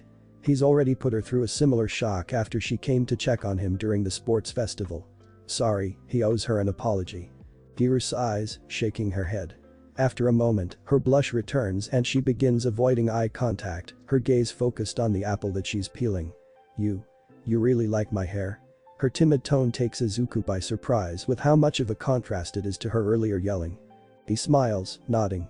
It's cute, his compliment makes her blush turn from a light hue to a darker shade of red. He finds his face heating up too, as well as his body matching her fidgeting demeanor. Giru brushes a jack behind her ear like it's a stray strand of hair. I got the idea from Momo. Izuku's blank look makes her add clarification, "Yaoi Rozu," and Izuku winds up raising his eyebrows as he wonders since when the two girls found themselves on a first-name basis. Oh, he shrugs it off and nods to let her know he understands who she's referring to, so that she can continue. Giru touches the tip of her topknot as she says, "But the ponytail is kinda her thing. So I only went with a small style." When the girl glances back towards Izuku, she finds him staring at her chest. She quickly becomes flustered and shouts, "That's not what I meant. I didn't say anything." Izuku holds his hands up as a sign of surrender, while simultaneously using them to shield himself from the girl's potential signature ear jack attack. Giru harems, folding her arms over each other to cover her chest. "I'll chalk it off as you being lightheaded from your blood transfusion." The girl then adds the last of the apple slices that she finished cutting to the plate. "I didn't even say anything," Izuku whines as he looks anywhere but at Giru. He finds himself staring at the IVs and blood bags hooked into his arm. Izuku inspects the connections a little before he reaches for the apples. But his fingers brush at air. Giru pulls the plate away from his grasp.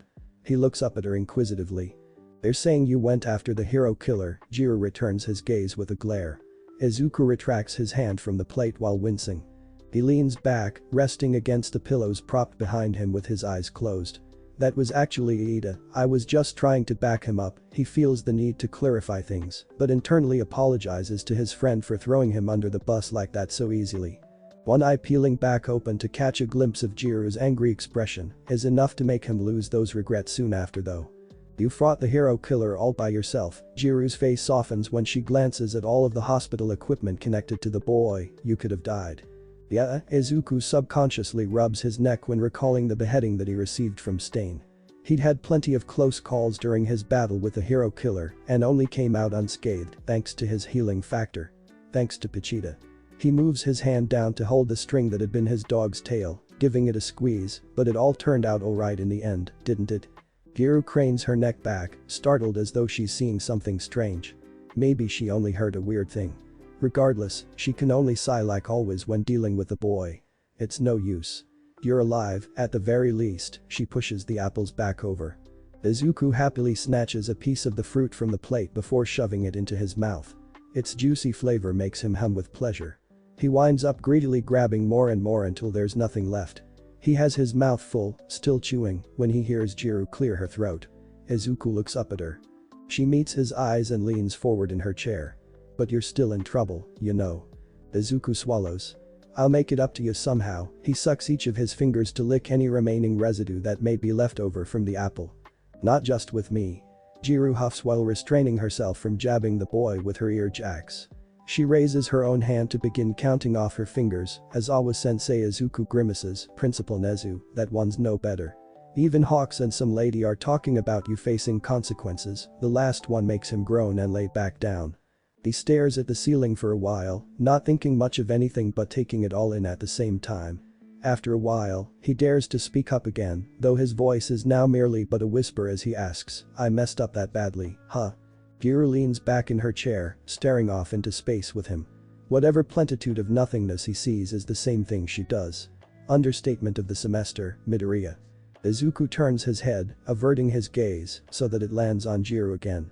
She's not noticed his staring yet. He opens his mouth, trying to formulate the right words. "I've been thinking." Giru smirks, glancing back at him for a moment to respond, "I'm impressed." Izuku rolls his eyes, unable to help but smile too. "Thank you, it's the first time I've ever done that." He has to admit he hasn't made the wisest of decisions lately anyways. Giru giggles. Once she's through laughing, she asks, "What have you been thinking about?" Izuku looks away, blushing. He might be able to admit to being a dumbass, but he doesn't know if he can say this. After all we've been through, why don't we call each other by our first names? His stutter isn't so bad that Giru hears him on the first try. She fixes her posture, shocked straight. I mean you and Yaoi Rozu are okay with it." Izuku slouches with his demeanor, and his blush goes deeper. "Yeah, but she's a girl and you're a boy," and Giru sputters and sweats, but manages to compose herself. "Alright, fine." The two swap mannerisms and she squeaks out, "Just don't do it too much." Izuku stares, eyes wide. His mouth hangs slack-jawed until he closes it shut to make a smile. Okay, Kyoka, he tests her name on his tongue. And gets jabbed in the throat by her ear jacks, making him choke on the name. I said don't do it too much. Kyoka shouts while hiding her face to conceal her embarrassment. Izuku is too busy gasping for breath as he coughs and wheezes to see her in such a state though. Ah, young love, recovery girl coos from the corner of the room, with a fond look in her eyes.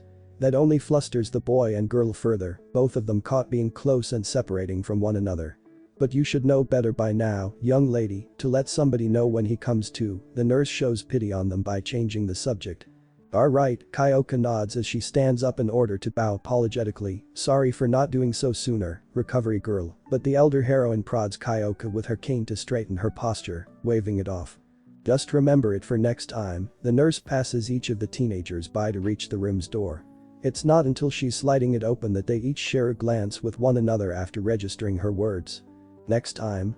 Both the boy and girl gulp at the implication of having to visit the nurse's station again under any circumstances. Recovery girl steps aside so that 4 figures can enter. The first of which is about her height, the small white mammal that so happens to be the principal of UA, followed by Aizawa and Hawks. The hero Izuku in turn gives him a small wave, but it doesn't come across as very assuring. Not when the final person to enter is the director of the HPSC, Makima. The red-haired woman meets Kyoka's eyeline in passing, golden gaze sending shivers down the young girl's spine. When Makima stops, she stops at the front of Izuku's bed. Hawk stands beside her while Nezu and Aizawa mirror them from the opposite end. Recovery girl signals for Kyoka to come with her. After looking back to share a glance with Izuku, receiving a nod of encouragement, she exits. The room's door slides shut behind her. Makima, as calm and dignified as ever, begins by saying, "It's a pleasure to see you again, Mr. Midoriya." Izuku glances between the opposing duos before shifting in his bed to better address them all. Can't say I feel the same way under these circumstances. His murmur is just loud enough to be heard over the beeping monitors. Aizawa hides his amusement by tucking his lower face into the capture cloth wrapped around his neck like a scarf. Hawks looks away to conceal his own smile. Nezu, on the other hand, doesn't bother stifling his tiny titter. It's our collective understanding what this discussion is about then. UA's principal hops up onto the chair that Kyoka had been occupying before clasping his paws together. We can skip pleasantries and get straight to the point of the matter. Izuku stares down at his hands, balling them into fists. When he looks up, his gaze is as hardened as his tone of voice. Stain. Or rather, your little tussle with Stain, as Aizawa glowers in such a way that Izuku half expects his teacher to activate his quirk. The boy shrinks under the man's glare. Hawk's eyes, standing off to the side. He takes one look at Izuku and can't help but show some sympathy on his face. But that's all he can do for the boy. I told you to stay put, kid. Authorizing the use of force with one's quirk, the government keeping everyone on a leash to maintain control, is a matter of complying with hero law. Makima fixes Izuku with a stern stare as she speaks, inflicting harm without explicit permission, even to face someone such as Stain, as a breach of that contract. The woman's gaze then takes a shift to glance sidelongingly at Nezu. As such, we are left to deal with you impartially in order to maintain society's quirk laws. Her mouth morphs into some semblance of a smile when UA's principal can only nod in agreement. Izuku opens and closes his mouth, overwhelmed by what he's hearing. He eventually finds it in him to speak out and defend himself. It's not like I went looking for Stain. Manual and other testaments say otherwise, that you had the goal to order they stay put while you pursue the hero killer. Aizawa interrupts with a sharp tone that makes the boy flinch. While Izuku never had a father present to fully understand, he knows that the man is disappointed in him more than justifiably angry. That's not it at all. I was looking for to cause Stain so happened to be there. Izuku becomes more desperate as he looks around him at all the serious stone-cold faces. Young Tenya Iida will be facing repercussions for his actions too. He gasps when he realizes he made a mistake by throwing his friend's name out in the open to take partial blame. However, this particular conversation is not about him. Nezu moves his paws behind him as Izuku slumps back onto his bed. It's about you. This is a circumstance not easily dismissed. Makima turns in the direction of Hawks so that he can join her at the forefront of the boy's bedside. Not only was your reckless abandon to challenge the hero killer a clear violation, but to make matters more solidified, you disobeyed a direct order from your instructor to undergo any sort of hero activity that night. She gestures towards Hawks, as though to present him in court before a judge and jury. Izuku looks at his mentor with wobbly eyes on the brink of shedding tears. Hawks hangs his head, unable to meet the boy's gaze. Sorry, kid, I had to tell them the truth about what exactly happened and how it happened from my end. His heart pangs, since he knows that means he basically betrayed the boy and he's now admitting it out loud. Izuku sniffles, drying his eyes with a wipe of his sleeve. Okay, to be fair, you did tell me to wait on the train, but Iida would have died if I had. He does his best to keep his composure, while glancing in the direction of Nezu and Izawa for support. But he finds none. Is your faith in UA really that lacking? Did you not think I would be aware of my student's internship choice and not be able to deduce why he'd pick someone in Hosu?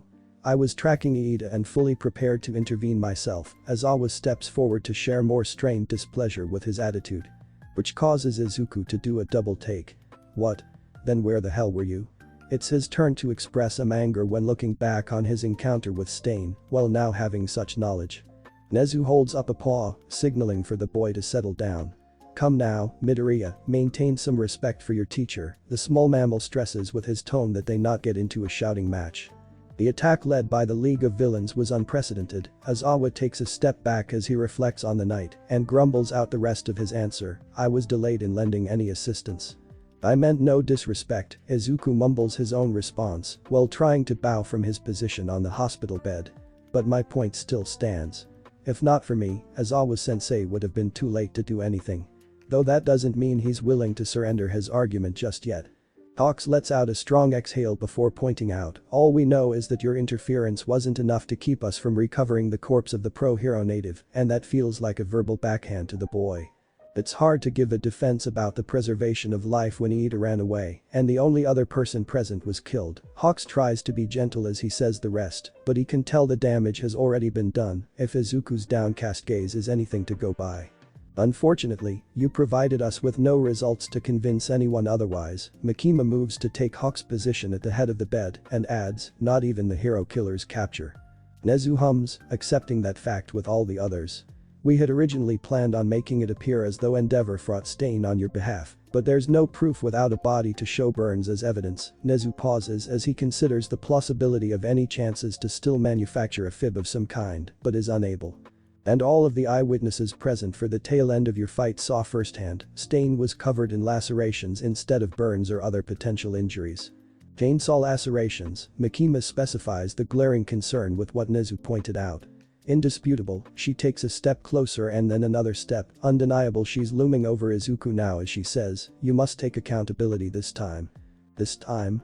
Izuku's voice is but a timid mew as Makima's shadow casts over him. I'm afraid what transpired prior to now, well usually inexcusable, was accounted for by I and the courteous Hero Public Safety Commission. Nezu leans against the back of the chair he's on as he lowers his head to convey guilt. Izuku nods to show both pity and appreciation. You had under the table dealings. But Izawa isn't so willing to let his boss off the hook. He stares with disbelief at the mammal, pertaining to a student, no less. Nezu closes his eyes, bobbing his head. I'm afraid I was gambling with the devil, as they say here. He opens the black beady orbs to stare back at Izawa when his voice cracks to admit, I just never imagined I would lose. Lose? Izawa's eyes narrow. Even without his quirk active, the man's hair starts to stand on end. He grinds out through gritted teeth, a demand for an answer more than a request. Lose. What? Rather than take Midoriya into police custody, we've reached an agreement that the commission will be taking custody and assuming full responsibility for Midoriya. Makima provides Izawa with an explanation before the principal can. What? But that answer only raises more questions and concerns for Izuku. What does that mean?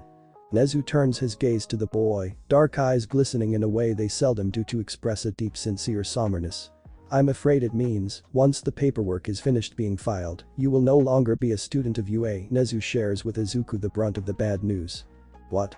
He still can't fathom the reality of what he's being told. It gets worse and worse. His dreams shattered, he allows tears to spill, unable to hold them back any longer. What about Midoriya's hero career?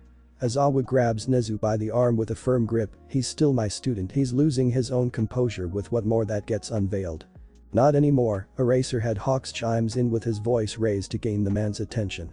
Once Izawa releases Nezu and faces him, the hero elaborates with what he hopes is the silver lining in all of this. Midoriya's in my care from now on. He directs a glance towards Izuku to inspire some optimism towards him as well. We aren't getting rid of each other that easily, kid. Don't worry, I'll keep you under my wing. He even adds an encouraging wink. Aizawa steps into the other hero's space, getting up close and personal. Do you understand what it means to watch over a child in order to ensure their growth into an adult? His voice is a low growl that threatens to defeather the bird. But Hawks keeps his cool. All too well, he recalls being a kid himself and places a hand on Aizawa's shoulder in order to assure him he'll be in good hands, though he can't help but toss a backwards glance in the direction of Makima while adding, so long as I'm around. Makima catches the look, still maintaining a smile. As an agent of the commission, Midoriya's mentorship program will allow him to fast-track gaining his hero license. The HPSC director separates Hawks from the UA representatives and instead casts their focus back to whom the entire matter revolves around. His future is more secured now than ever. Izuku finds it hard to speak, but just as difficult to swallow whatever words rest on his tongue. He resists the urge to touch his neck, feeling as though there's something restricting his throat. For some reason, he's starting to believe he's more of an animal than the mammal that runs UA.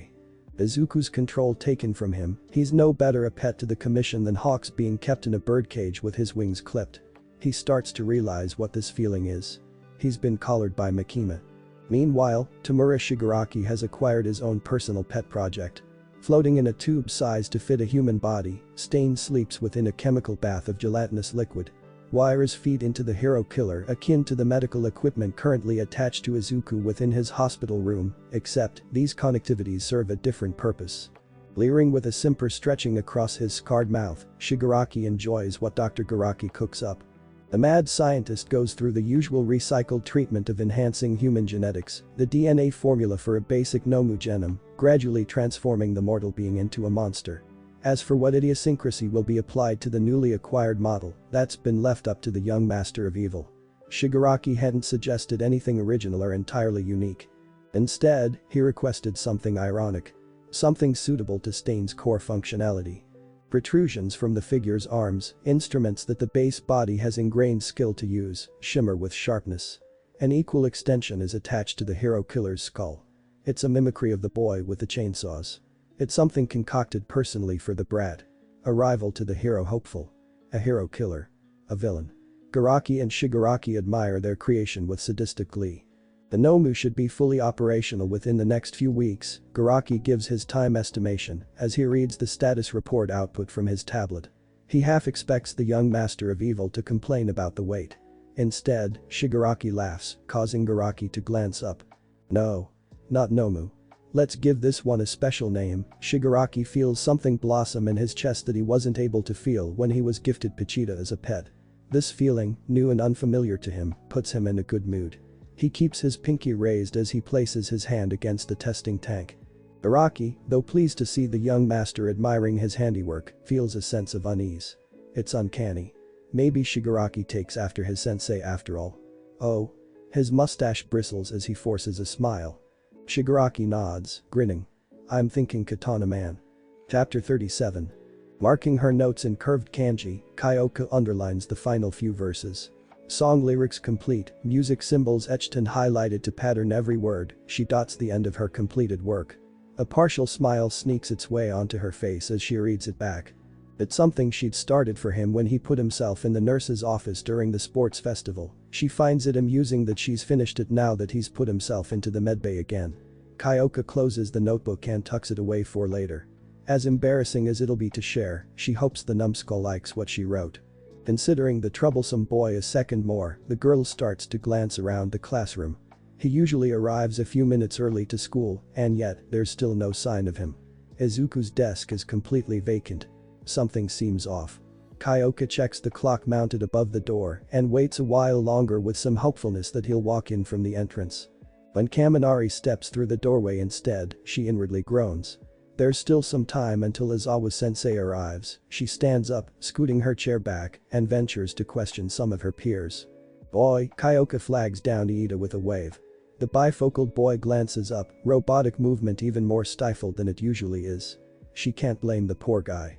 After losing his brother to Stain and then coming face to face with the killer, Kyoka shakes off the feeling before asking about the other boy who'd been involved in that entire fiasco. Have you seen or heard from Izu? She freezes up with a blush, threatening to appear before feigning a cough to say, Midoriya, instead.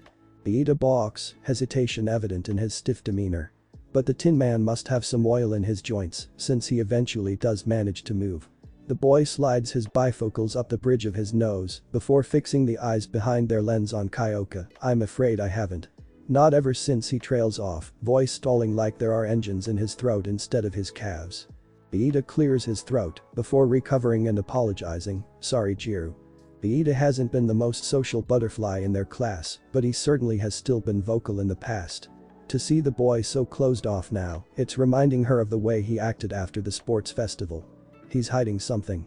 Well, Kyoka's first thought is that he and Izuku suffered some kind of punishment for what happened. The arrival of everyone in Izuku's room the last time she saw him, the most glaring bit of evidence. She also takes into account that Iida is still present for class. One of the boys couldn't have suffered something more severe than the other, right? Right. But before Kyoka can ask anything, Ashido interjects with her sudden appearance. Are you two talking about Midoriya and Stain? The Pincat parks her rear on Iida's desk with a little bounce. Normally the bifocaled boy would reprimand the girl, but he apparently withdraws at the mere mention of the hero killer or his fellow classmate. It's pretty crazy what happened, isn't it? I heard he took on Stain all by himself. Ashido is blissfully ignorant to how uncomfortable her enthusiasm on the subject makes him, but Kyoka can't tell that each sentence is only making it worse. Iida. You were there, right? Is it true what happened? Ashido's shouts garner the attention of other students. Hagakure's floating uniform skips over, her interest perked. Yeah. Tell us all about it. Was Stain scary? How's Midoriya? The invisible girl bombards the boy with questions of her own. Zero and your rocket don't say anything, but it's obvious that they're listening if their curious looks are anything to go off of. Asui is unusually quiet while sharing a glance with Todoroki, who's doing his best to stare anywhere but at the other students. It's at this point that their homeroom teacher enters the room. Whether he overheard them or not, that's enough. Everybody return to their seats, as Awa's authoritative voice warns everyone to cease conversation at once. Iida breathes a sigh of relief when his desk is cleared away. Kyoka, on the other hand, is anything but relieved. Especially when she sees the brainwashing boy from the sports festival following Aizawa into the room. Aizawa-sensei, what's that guy doing here? Kaminari raises his hand to blurt out a question despite not waiting to be called on. He's given a firm glare as a result, making the blonde boy recoil and whisper apologies, but the valid inquiry gets an answer nonetheless. Some of you may or may not recall Hitachi Shinso's performance during the sports festival. Aizawa gestures towards the purple-haired boy, who appears as though he just rolled out of bed. He spent the time that you were away during your internships training under me and has earned himself a spot in the hero course. The hovering hand prods Shinso forwards. Welcome and treat him well. Congratulations, Asui offers the new member of one a warm smile, despite her voice croaking out a ribbit. Shinso nods towards the greenette, showing his appreciation for her sentiment. Uraraka claps her hands together, also welcoming the boy. We're happy to have you. The brunette is backed by a thumbs up from Ejiro and an enthusiastic nod from Kirishima. But when Shinso steps forward to take Izuku's desk, some of those people share Kyoka's disconcertment. She stands up to vocalize her distress. That's Midoriya's seat. You can't sit there. Her ear jacks rattle like a snake's tail when she feels her frustration swelling forth into her face.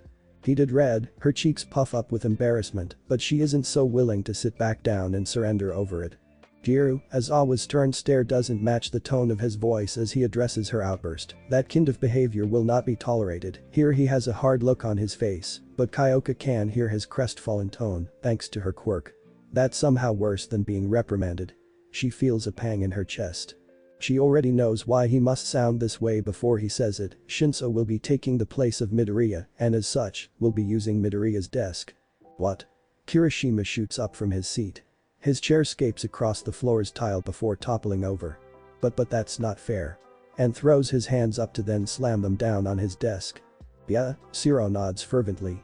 His usual broad-toothed smile is missing as he says, that's so not cool. I concur, Tokoyami crosses his arms. Dark Shadow comes out to add, not cool. The Kugo's lips are parted, but nothing comes out of his gaping mouth. He looks down, contemplative. Then hardens his expression, trying to appear indifferent. TCH, he's one of the less vocal students about their classmate's absence. But he can't fool Kyoka. She hears his heartbeat breaking rhythm. Iida's despair is desolate. He makes himself scarce from his spot. His shoulders shake and slouch, as though the burden of a weight is upon solely him. The boy blames himself. It takes everything he has to hold back tears, his glasses prematurely fogging up. Todoroki stares straight ahead, air pushing out through his nostrils. If the boy had a full fire quirk like his father, he'd have no doubt breathed like a dragon puffing fumes. If this is about what happened with Stain, I was there, and Midoriya shouldn't be at fault for trying to stop the hero killer. His facial features tighten when he tersely adds, he even saved my bastard of a father from the villain. This is not up for debate, as Awa snaps at them to quiet down, his eyes flare red and his hair rises above his head. When everyone settles back into their seats, he deactivates his quirk with a sigh. Shinso's acceptance into the hero course has nothing to do with Midoriya's removal, and that's all you need to know. Everything else is information that I'm not at the liberty to share. His voice is strained like his patience, but the class seems to get the idea. I was hoping to be classmates with Midoriya. I'm just as disappointed as the rest of you, Shinso whispers more so to himself than his new peers. When he takes the seat of the boy that beat him in the sports festival, it doesn't feel very comfortable. As Awa massages the temple of his forehead, nursing the headache that's coming on. The scar stitches are starting to act up again as well, his cheek itching as much as it stings. We'll carry on with your final exams as though nothing happened, the tired teacher groans since the day has only just started. Akaioka is no better off as she zones out for the rest of the day from hearing that terrible news. It comes as an awful shock to her. One difficult to recover from. The girl can't help but wonder why the boy didn't let her know himself. No text. No call. She checks her phone during lunch, even trying to reach out and get in touch with him. Izuku Midoriya may as well have blinked out from existence the way that he's ghosted her. Momo comes over to comfort her when the final bell rings. Bosom pressed against her face like a soft pillow, Kyoka sinks into the hug. I just don't understand, she mumbles into the other girl's boobs like one of them will know all the answers. Iida approaches the two, adjusting his glasses. Perhaps I can help with that, he sounds just as subdued, but his voice still manages to grab a hold of Kyoka's attention. I think I owe you that much an explanation. Momo speaks for her friend when she nods to urge the boy on, yes. Please. Iida bows at the waist, a perfect bend. It's all my fault, he starts with an apologetic cry now that the emotions he withheld throughout the day have bubbled to the surface. Midoriya suffered vigilante charges in place of my own actions, because I ran away the legs he used to flee from the fight wobble, as they threatened to give out. It's to my knowledge that I'm only allowed to remain here because of his sacrifice, it should have been me not him. Iida. That can't be true. Uraraka comes to console her friend when she sees his back racked with sobs. Her hand rubs soothing circles between his shoulder blades.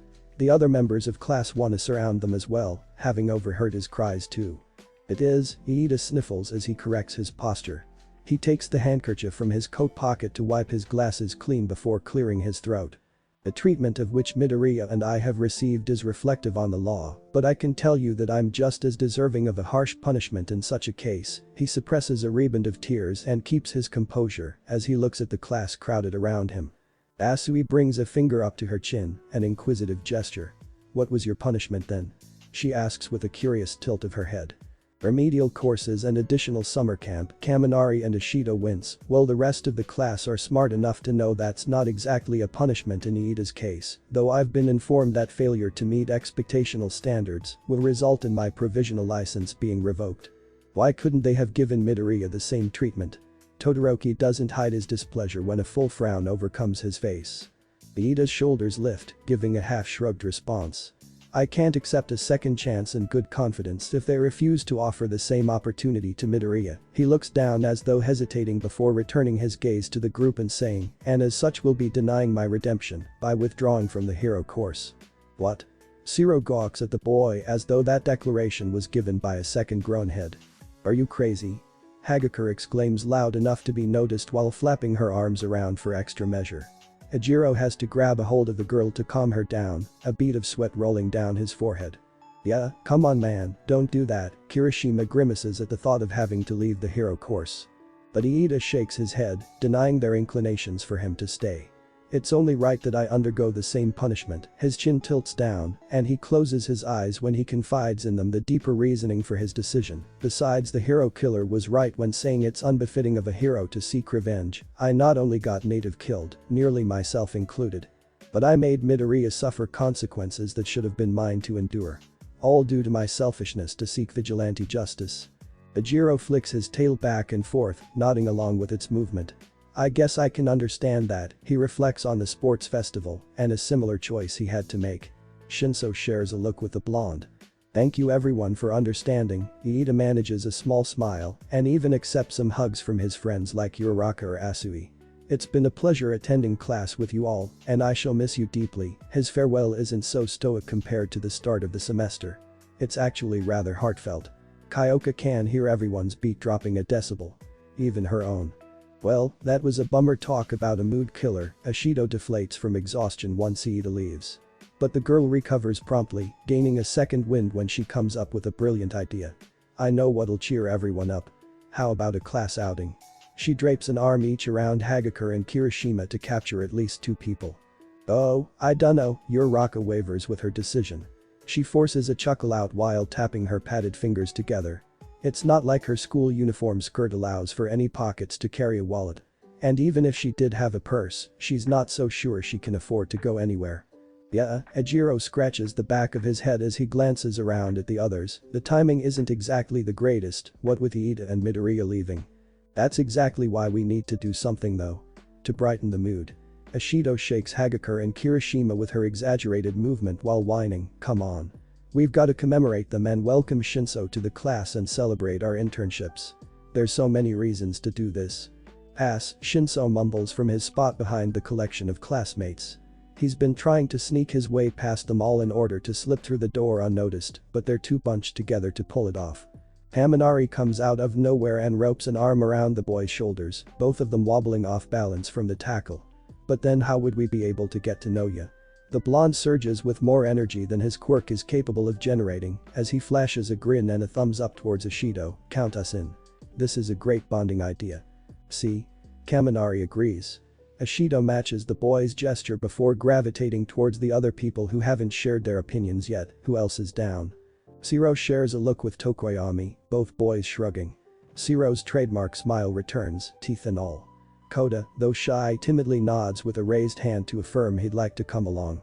Pretty soon, the odds begin to shift in favor of Ashido's suggestion. Until Bakugo brushes by them all, shouldering his backpack as he does. No way, he grumbles in a low tone, I'm going home. He drags his feet out the door, everyone watching his back recede. Kirishima grimaces, almost chazzing after the blonde. But nobody does. Nobody even says anything about it. Until, what would we even be doing anyways? Sato shifts awkwardly while attempting to recover the vibes that Bakugo brought down. Ashido perks right back up, seizing Sato's question as an opportunity to salvage the situation. How about Carrick? The Pincat suggests the first thing that comes to mind and doesn't regret it in the least. I know a great place just a few blocks from here, so that we could walk as a group. Sounds fun, Asui ribbits her response first. Which is followed by a commotional chorus of agreement from the remaining margin of 1A. Kyoka steps back, shaking her head. I think I'm with Bakugo on this one, I'm just gonna go home. She's grateful that Momo is so much taller than her, so that she can hide behind the fellow girl. What? Ashido groans before chazzing Kyoka to lead her by the arm. Come on, this is right up your alley. She tugs on the girl despite getting resistance. For real? Kaminari chimes in from the sidelines before invading her space too, you've gotta sing at least one song. That makes Kyoka stall, brain short-circuiting, as though the boy used his quirk on her. Sing. She squeaks out a more scared than shy sound. The poor girl develops a sense of jumpiness when Momo betrays her. I actually agree with them, Kyoka. Momo grabs her friend from behind to hold her in place. Momo.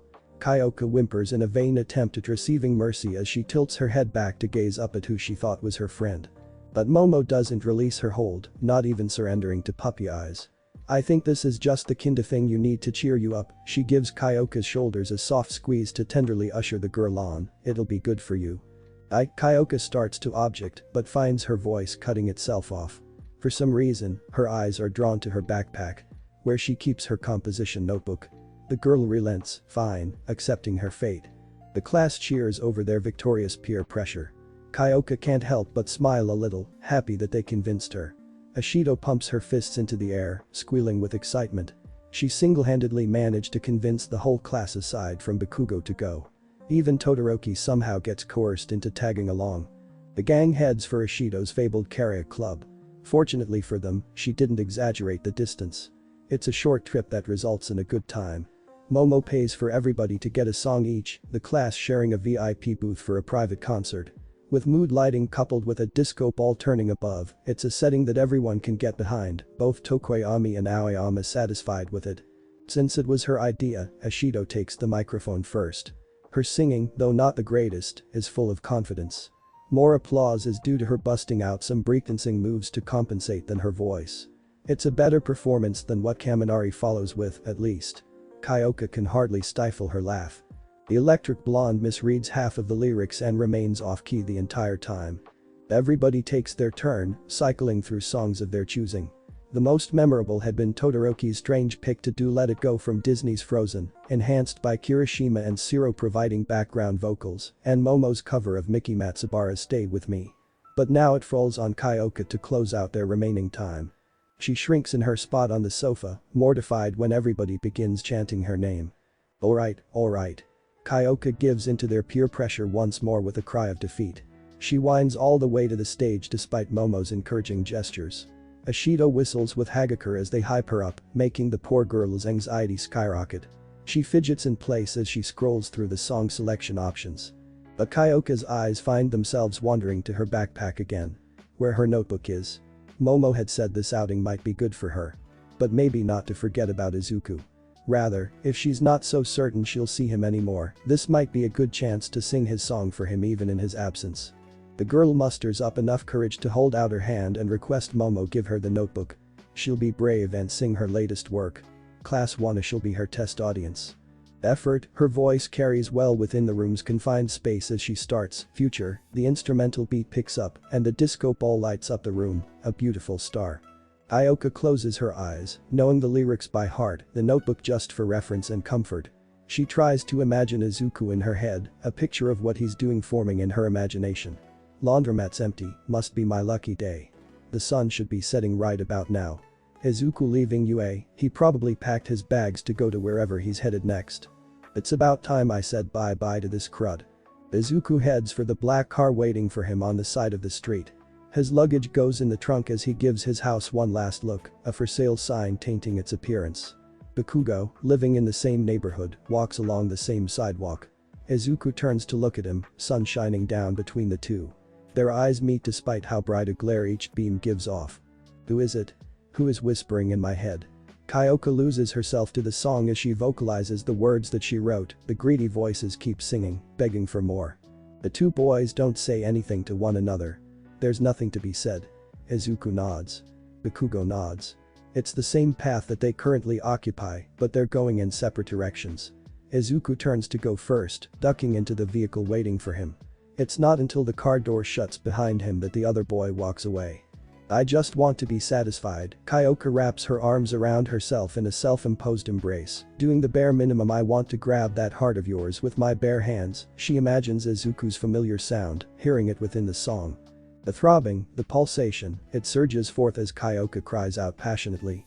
Let's fill it up with happy until we rest in peace. She wishes he could be here having fun with the class, instead of wherever he's going by himself. That glimpse of hell isn't so bad. Izuku sits across from Makima, her personal part in his welcoming to the commission calling for her presence. Hawks is there too, beside him, but the hero's gaze is fixed out the window. It's going to be a long ride. One that only the HPSC director will enjoy. Makima smiles, pleased with herself, and the turnout of everything transpired. Scatter it with love. Kyoka grips her microphone so that the sweat on her hands won't allow it to slip as she confesses, I love you. Even though he can't hear her, she sings anyways, please humiliate me. Rob me of my dignity and laugh my honey. Izuku feels his heart aching, hand placing itself over his chest. Makima's eyes stay on him as he holds Pachita's tail through his shirt. He can't look at the woman anymore. He closes his eyes, leaning his head back to rest it against the back of his seat. I think my screws are coming loose. Kyoka snaps her head up. She ignores the whip of her ear jacks against her cheeks, another opportunity lost. Water droplets dot the windshield of the vehicle as it cruises through the city. Night falling upon Japan, so does a thunderstorm. Black clouds blot out the sun as it lowers from view. Shadows shade the car, the darkest of them all coming from the commission's headquarters. Rainy days never stay. Hand over your umbrella. Kyoka swallows a bead of sweat as it rolls from the top of her lip into her mouth. A salty taste makes her words bitter as she sings the next verse, "Give me all of it. I want it all. The more I crave, an empty void consumes me." She returns to the hook of the song, pouring her heart out. Kyoka continues to get carried away. She sings as though her voice will somehow find itself to Izuku so that he and only he will hear her. The girl is no longer aware of her class as an audience. With her eyes closed, she can't see their awestruck expressions. If not for Asui, they would have all swallowed a fly or two, since they've had their mouths hanging open the entire time. "I'm getting a kick out of it," Kyoka ends with a final flourish. She pants, having to catch her breath after the intense solo. She's sure that she's never sung like that before. It's funny. She can't help but laugh at the end of her song. Consider it a tagline. But when her eyes slowly peel up to reopen, she's abashed beyond belief. All of that bravo is gone in an instant, the girl dropping her mic with a startled shout when realizing that whole thing was witnessed by her entire class. Mortified, Kyoka hurries to snatch her backpack before dashing out the door. She can faintly hear some of her classmates calling after her, but she doesn't care. Tears prickle at the corners of her eyes as she runs outside, the rain blending with her cries. Chapter 38. Loose floorboards release mellow creaks in tune to each of her steps, every press hitting like keystrokes on a grounded nightingale piano. Himiko surveys the bar with a skewered slant of her eyes. Brick walls box in a collection of booths and bottles stocked on shelves, a counter cutting the room in half at its center. Above her lazily spins a ceiling fan. The place is charmingly quaint, no doubt themed to fit the attire of the bartender that's cloaked in purple fog. He acknowledges her entrance with a small nod as he polishes a wine glass, a very formal and courteous welcoming gesture, befitting of such an establishment. It's not what Himiko expected. Networking with a grimy old guy like the underworld crime broker who brought here and having a goth guy who stapled the sagging skin of his third-degree burn body tag along had lowered her standards for an evil heir this classy. Jiren, the aforementioned senior villain informant, is at least refined enough to wear a cute fluffy scarf around his veiny neck. Himiko runs her tongue along her fangs, fantasizing what it'd be like to sink her teeth into the man's jugular. Seeing all of these stocked beverages is making her thirsty, and it's been a while since she gotten her blood fix. Jiren folds the hinges of his sunglasses before hanging them from his shirt collar. Despite having arrived in the dead of night, he blinks to adjust his eyes to the room's lighting. "I've got another couple of league candidates here to meet you." The intermediary middleman twists a toothpick in his mouth with his tongue as he speaks. "They say they're interested in joining your cause. It's easier to see inside than under the pale moonlight." That the villain broker has a tooth gap glaring out from the middle of his mouth while he talks. Grimace's secret brother, purple welt stretching his stapled cheeks as he makes a grimace, glances around the bar, as though only now seeing his surroundings. "I'm not a sympathizer for just anyone, I'm here to join Stain's cause." His hands slide out from the pockets of his Matrix cosplayer overcoat so that he can cross his arms over his chest. Himiko perks up at the mention of Stain. Despite the goth guy's emo attitude, she can relate to wanting to meet the hero killer, especially after watching the recordings of him fighting Isaacin. Edgelord continues assessing the bar, shooting a look down the serving station's stool aisle, a glance that Himiko follows with her own gaze. Having gone unnoticed until now, what she supposes is a patron sits at the far end, returning their stare. Being polite, she flashes him a broad grin that bears her pearly whites and waves in greeting. He squints with red eyes crusted around the edges, probably not so used to seeing a smile so bright. "Besides, you don't look like very much of a league to me." Goth guy is one to talk, but says anyways, "You look rather gross, actually." The patron's scarred lip curls over, but he withholds whatever retort lays dormant in that rotten mouth, opting to instead ignore the rude remark. Exercising every ounce of patience within him, he waves a dismissively lazy hand as though shooing a fly. Kurogiri, a not so surprisingly raspy voice makes the bartender look up from his polishing. Himiko realizes that Kurogiri works for the blue-haired man at the bar counter when he's ordered, "Warp them away. I don't like people with no manners." Freddy Krueger during the dark phase of his teenage years catches on next. He uncrosses his arms and smirks, amused as he looks the now revealed leader of the league up and down. "You're the guy in charge here?" Himiko checks to see if the dude's fingernails are painted black like his obviously dyed hair when he runs his fingers through the unruly pointed mess. They aren't, but she's positive he wouldn't turn her down if she offered to do them for him. "I think I do recognize you as the one who rescued Stain now that I get a good look at your wrinkled ass. Do you even moisturize?" The supposed leader of the league hisses with contempt, "Do you?" spitting as he seethes through his teeth. Himiko can't help but snicker at the comeback, even if its delivery was a little gross. She giggles more when she sees Jiren also appearing humored by their interaction, hiding the lower half of his face with the fluffiness of his scarf. Goth guy goes back to grimacing, not as amused. Kurogiri heaves out an exasperated sigh, restocking the glass that he's finished cleaning. Let's try and have a civil conversation. The bartender sounds like he's the one who could use a drink the most as he glances between the feuding men. We must have some extent of mutual interest to have come together for this meeting. Jiren glances up when Kurogiri looks in his direction next. What's more, if we're being introduced by our common friend here, we can be sure of competent skills from one another at the very least. Scarface keeps glaring at Burnface, but relents. TSK. He grinds the fingernail of his index finger into the bar counter, as though that'll grind out his frustrations. Fine, then turns on his stool to face Jiren's invited guests. Let's start with introductions. The league leader sucks on his chapped lips before presenting his side of the room. I'm Tamura Shigaraki, and this is Kurogiri. Emiko practically vibrates in place as her face tinges red with excitement. She's so giddy now that she finally gets a chance to say something. The blonde hops forward, jumping to seize the opportunity she's been given to introduce herself. Call me Himiko Toga. Her skirt sways with her hips as she does a little dance and pose. Her dual peace signs shine as bright as the return of her fanged grin. It's Goth guy's turn next, his eye roll making Himiko huff, since he clearly doesn't appreciate the effort that she put into her introduction. I go by Dobby right now. His is super stoic by comparison, that the judges would vote for a blowout if this were a competition. Though the name choice does make Himiko raise her eyebrows, whatever she was expecting, it certainly wasn't that. No good. Shigaraki doesn't like it either if his sneer is anything to go by. He points his index finger at Dobby, wagging it up and down. I want to know your real name. His red eyes meet the man's blue gaze for an intense staring match. Himiko looks between the two of them, expecting them to start making out if neither one blinks anytime soon. The tension in the room is so thick that it could be cut with a knife, and Himiko would really like that. She puffs out her cheeks and puckers her lips. Now kiss. Dobby pedals back, swiveling his head to look at her with wide eyes, his glare broken. Shigaraki is just as baffled, reeling in his neck with disgust. Their reactions make the girl burst out into a fit of giggles. And that's Shigaraki's tipping point. I've had enough of you two. He shoots from his stool with both arms outstretched. Himiko swirls her tongue with a lip smack, still craving a taste for blood and now able to exploit an opportunity to have some. Dobby rushes forward, blue flames bursting forth from his roasted patches of flesh. Things are really getting heated up now. Himiko brandishes her box cutter, toying with it like a switchblade, then she springs forward to join the boys for some roughhousing.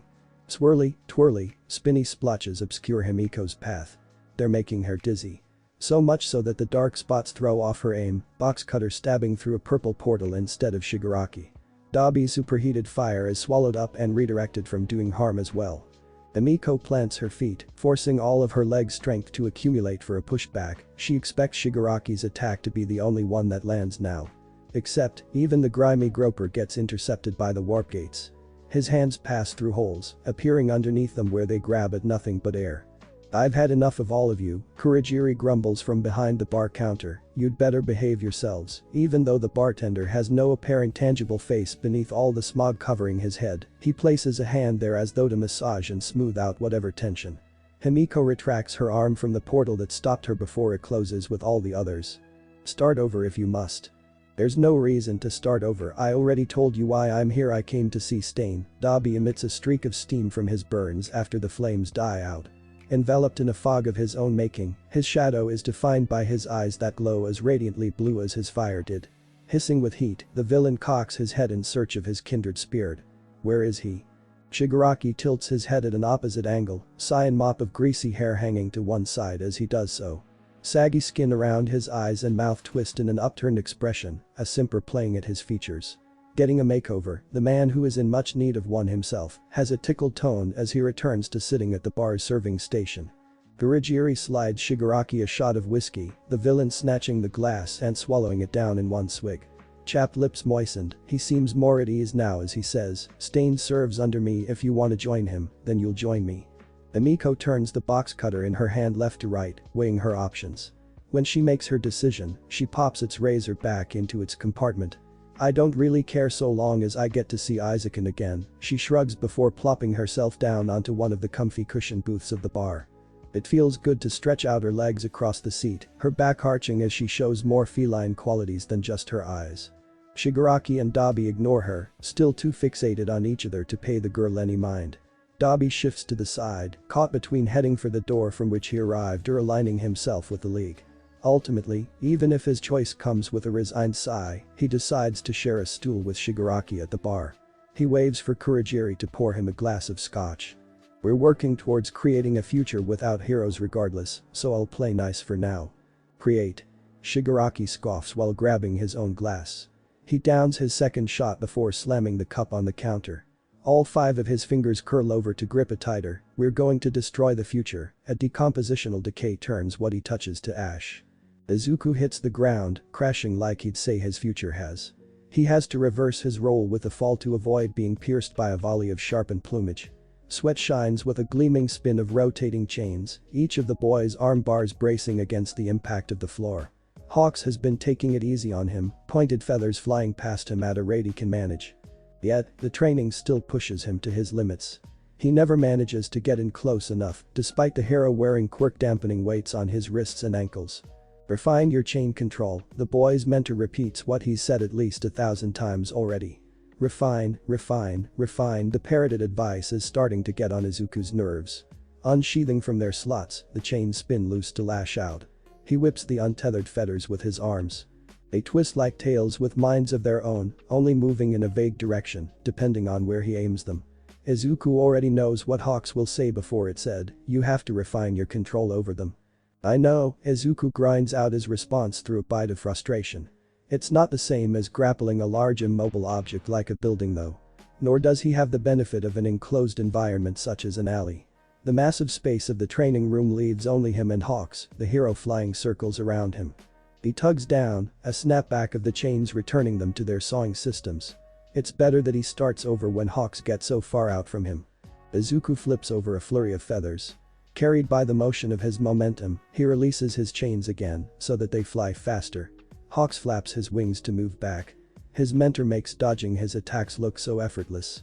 It continues to grate against the boy's nerves that he isn't pulling this off any better, with each of his attempts to snare the bird.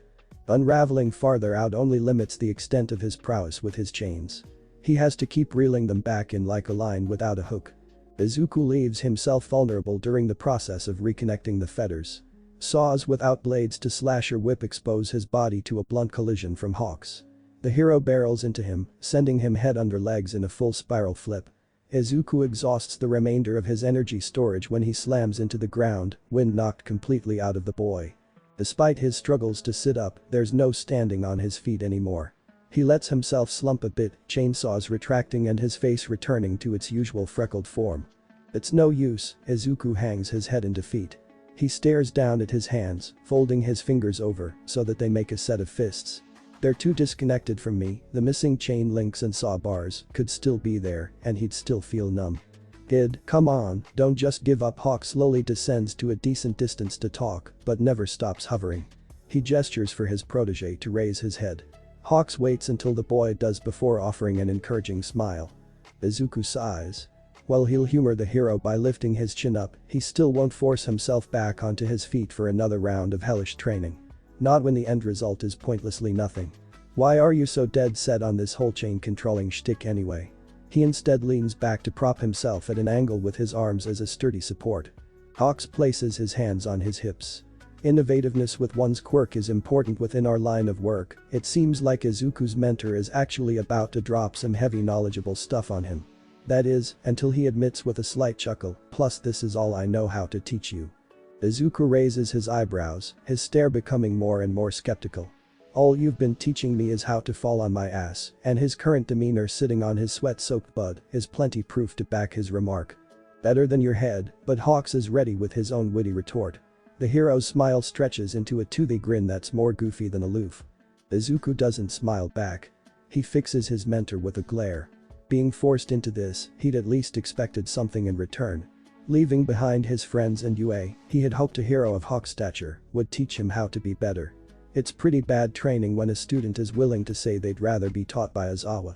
Hawk sees how intense the kid is, so he loses his grin and gets serious too. "Alright," the hero drops down to sit across from his protege. How do you think I'm able to control my feathers? Quirk analysis used to be a huge hobby of Izuku's. He spent a lot of time theorizing hows or whats. Occasionally, he bothered to question the whys. It takes him a moment to recall what he had written down in some of his quirk analysis journals for Hawks. I dunno telepathically. His answer is more of a question of its own. Hawk slaps a knee as he laughs, ha. Not exactly, but that's a good guess. After he gets his giggles out, he reaches behind himself to pluck a feather from one of his wings. Here, the hero offers it to his protege. When he sees Izuku being hesitant, he shakes it to usher the boy, go on. Izuku takes the single feather, gripping it by the quill. It sways with the transfer of touch. What am I supposed to do with this? He raises it to his eye level in an attempt to inspect it closer. Hawk shrugs, vaguely gesturing with his hands. Play with it a bit, and his suggestion is no better at being anything other than whimsical. Play. Izuku looks up at his mentor as he deadpans. The look he gets back though, it's a sudden shift in expression that takes him by surprise, making him reconsider. Feathers are typically light, but mine can be pretty considerably strong. Hawks fans his feathers with a slight flap of his wings. The plumage ruffles, raw red standing on end as they sharpen into a point. The solid stone switch from softness reminds Izuku of Kirishima's quirk. One feather can carry a person, you know, and he can feel that durability in the feather that he's holding. One tap of his thumb against the quill is enough to draw blood like a finger prick. But I'm not limited to just one when I'm controlling them. I can carry multiple loads at once. The range of this power strikes a chord in Izuku that makes him look at Hawks with admiration. That must take a lot of focus. Izuku strokes the vein of the feather to feel its flexibility. Playing with it doesn't seem like such a bad idea anymore, the malleable material making for a fascinating thing to study. Hawk scratches behind his ear, chuckling. Kinda hard for anyone to have that much focus, let alone during a fight, and especially when you're referring to me. He makes it clear that he's not selling himself short. Well, he says this by maintaining that serious expression he doesn't typically wear on his face. Izuku blinks back his surprise before guessing, so. Spatial awareness then? Not quite, Hawk shakes his head.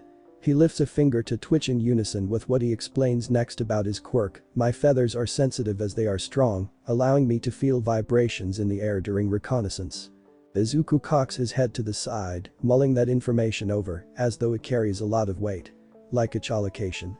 The best example he can come up with is how a bug may use its antennae or a bat its cries. Sure, Hawks doesn't really dwell on the matter to determine whether or not that's exactly what he means though. My point is it takes that connection to have that kinda control. He instead redirects Izuku's focus onto his own quirk. Izuku nods as he stares down at his arms, imagining the chains that trad from them occasionally. Right, the durability changes depending on your preference. He compares his chainsaws to his mentor's feathers and finally starts to find a way to understand Hawk's lesson. Like flexing a muscle, Hawks bends his arm for emphasis. His wings stretch to their full span next, reiterating what the hero means. Izuku's eyes nearly bulge out of their sockets as he takes in the sight. I've been thinking of my chains as tools instead of extensions of myself. It all begins clicking in place like puzzle pieces snapping together within his mind. He'd be generating steam from overclocking his brain if it hadn't already been blown to the point that his head emits smoke.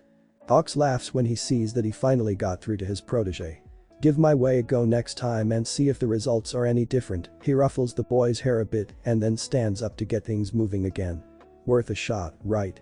Izuku smiles, nodding at Hawks with an enthusiastic hum. He hops up to his feet now that he's full of a rejuvenated vigor. A thrumming in his chest gets him excited to use his quirk again. This time, it'll be a different turnout, he can tell. They're about to commence another bout of training when the room's metallic doors slide open. Heels clack against the floor's surface as a familiar lady enters. Her usual apparel of a matching tie and blazer sway with her hips during her strut. Miss Makima, Hawks greets his superior with a bow to convey his respect. Izuku takes a second longer, hesitating, but begrudgingly matches the gesture nevertheless. As you were, Makima waves her hand as though to pardon them. Her golden gaze watches them return to form, a smile playing at her lips. It appears you've become well acquainted with our facilities. The HPSC director shifts that stare onto Izuku solely and smiles wider, glad to see that you're settling in. Izuku shrugs. He doesn't have much to say.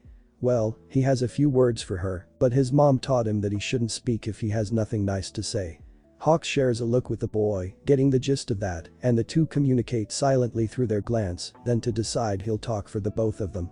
Hawks clears his throat to move Makima's attention to him. Is there a reason for disrupting our training session but trails off on purpose to make it seem like a casual interjection. There's nothing like practical experience to raise up the next generation. Makima folds her arms behind her back as she announces, Midoriya's first mission has just come in. What? Both Hawks and Izuku can't contain their shock. But I just got here. Izuku gestures wildly around the room they're in before seeking help from Hawks with another glance in the hero's direction. I agree with the kid on this one. Hawks comes to the boy's aid by quite literally stepping in between him and the crimson-haired woman. It's much too soon to be throwing him into anything. Makima's smile vanishes. Are you disobeying my orders? Izuku can't see her glare from behind Hawks' back. Not until his mentor steps aside to make way for her. Then she's smiling again. Izuku looks at Hawks, searching for support, but he's hung his head low to hide his eyes. It's just he and the woman across from him. Makima steps closer, looming over the boy. Are you forgetting? You're in my care now, Midoriya. I expect yes or woo for answers. I don't need a dog that says no. Izuku can feel his chest churning internally. If his chainsaws were out, they would be growling. Instead, all the boy can manage is the grinding of his teeth gritted together. I'm not a dog, he forces out a bitter bite while withholding the rest of his anger with clenched fists. But that subsides when a gentle hand lands on his shoulder. Hawks returns to Izuku's side, shaking his head. Easy does it, he gives the boy a slight squeeze before sighing. We report to the director, so unfortunately, what she says goes. Don't fret, Makima moves aside for them to follow her when she begins walking out of the training room. Midoriya won't be alone on this mission. Hawks gives Izuku a push so that he knows to trail behind her. I'll be joining him. The hero's hopeful tone makes Makima glance back at them. No, and she smiles that damnable upturn of her mouth again. This mission will be headed by another agency. Suddenly, something sprouts up from the floor. Izuku jumps back, surprised to see a human passing through the ground. The person would be a spitting image of a younger All Might if not for their uniform's white color scheme and yellow visor. Just as boisterous and enthusiastic as the symbol of peace can be, the muscular blonde grins ear to ear while chanting. The future rules. The future rules. What? Izuku blanches at the weird dance he's witnessing. Makima remains unfazed, still looking back. It's something Sir Night-Eye may like to hear you say when you meet him. Chapter 39. Despite the long length of the council board, an extensive line of chairs strewn along each end of the table, only 5 people are in attendance. At either end, 2 of which are seated, the representatives of whichever head faces the other. Aluminum blinds conceal their meeting by blacking out the broad window opposing their placement within the room. Sir Night-Eye, one of the heads, adjusts his glasses when some sunlight slips through the seams of the window screen. Makima sits across from him with Hawks and Izuku occupying her right side. Meanwhile, the guy that had phased through the floor earlier shares Night-Eye's side of the room. Night-Eye crosses his arms at the wrists, hands combing over each other. It goes without saying that everything discussed here won't be shared with anyone outside of this room. He adds to the serious demeanor by leaning forward as though to slightly invade some of the large space between he and the others. It's not like I have anyone to tell if I were even allowed to leave the building. Izuku grumbles his snarky comment just low enough that it goes unnoticed by most. Hawks, however, is well within earshot. The boy's mentor prods his protege with an elbow, a subtle gesture to tell Izuku behave yourself.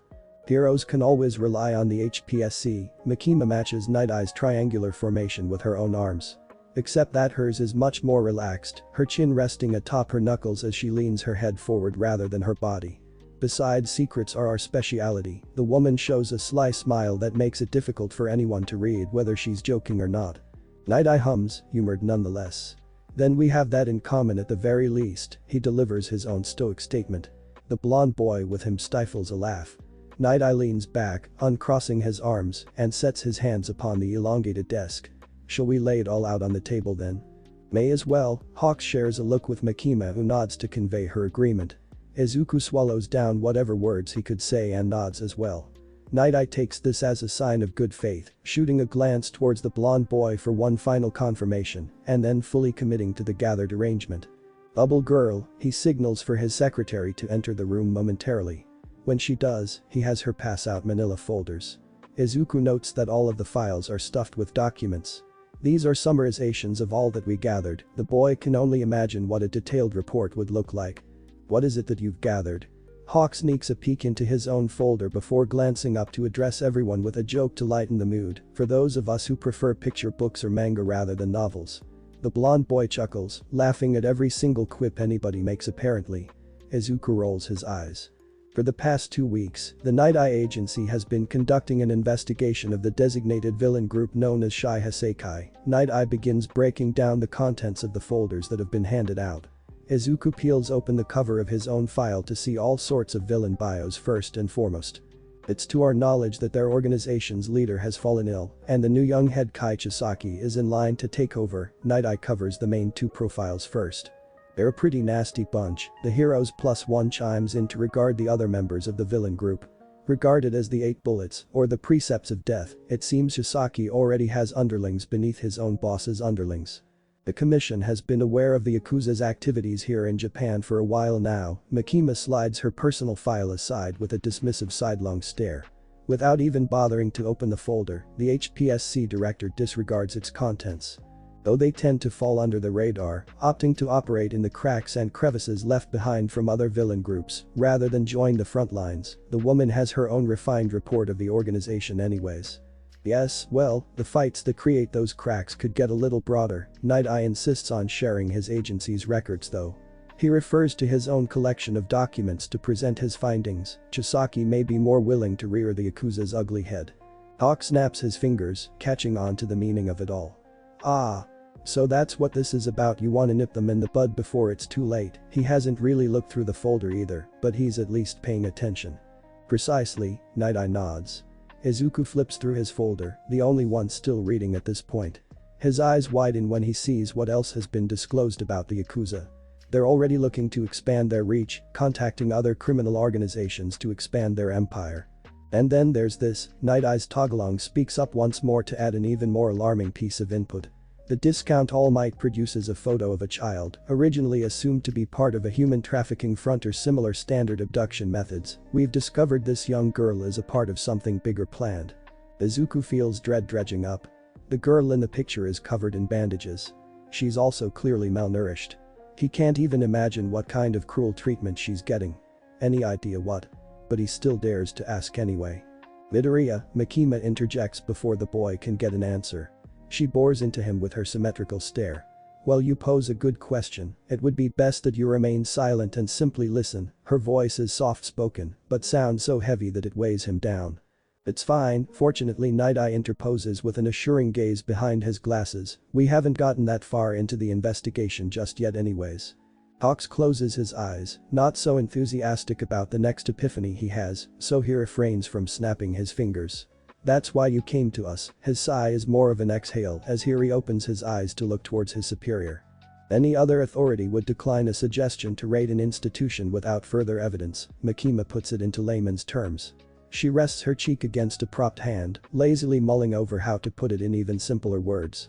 You're seeking a more discreet method of collapsing the Yakuza. Her directness is a sharp statement that makes Night Eye sit up straight, as though he's just been pricked. The man shifts uncomfortably. He adjusts his tie, smooths down his hair, and slides his glasses up. Night Eye's stiff posture slightly slackens as he admits to Makima being correct. Time is of the essence, as it always typically is. Hawks crosses his arms as he gauges the number of people in the room. And that's why you're keeping this secluded to such a small circle, he muses aloud what he's reevaluated. Makima blinks, slow and hard. Involving a larger network of heroes would become too noticeable. She keeps her eyes on Night Eye nevertheless. She considers the man's reasoning for not involving other agencies like Fat Gums, or even reaching out to underground heroes like Eraserhead. We'll have to make do with what's on deck. Our agency is merely requesting that you keep this operation low profile to avoid any legal trouble. Night Eye finds himself adjusting the collar of his suit while simultaneously loosening his tie as he nervously fidgets under the woman's gaze. Of course, Makima smiles as she watches the hero squirm. He breathes a sigh of relief when her sight switched to the people by her side. Well, we can't provide Hawks to you, we do have our latest member, and it's their turn to wriggle around in their seats. I was wondering what was with the kid. Night Eye's apprentice glances in their direction as well. He thumbs his bottom lip while looking over Izuku, though I guess I'm not that much older to be talking. Steeling himself, Night Eye sits up a little straighter. This isn't an opportunity for you to field test a child. He hides his eyes behind the glare of his glasses when they meet Makima's stare. Though, the woman bores directly through the glass with her ringed orbs for eyes. Oh, but it is she sweeps each hand in an equally broad manner of gesture. In exchange for each other's cooperation, I believe this makes for a decent compromise. Night-Eye falters. He finds himself staring down at the board table instead of at the other attendees of the meeting. May I ask that we have the room to ourselves? It's a request he regrets as soon as the question leaves his mouth, but he knows this conversation needs to be a one-on-one session if it's now become a negotiation. Very well, Makima shows self-satisfaction with her dismissive nod for everyone else to leave the room. Each of the hero apprentices hesitate to go, but Hawks manages to convince them with a shake of his head that it'd only be more troublesome to stay than helpful. Do you think he's gonna decide not to do the raid now? It's not until they're out in the hallway that Izuku breaks the silence to ask the first of many questions that must be on his mind. Who knows? Hawks shrugs and sighs.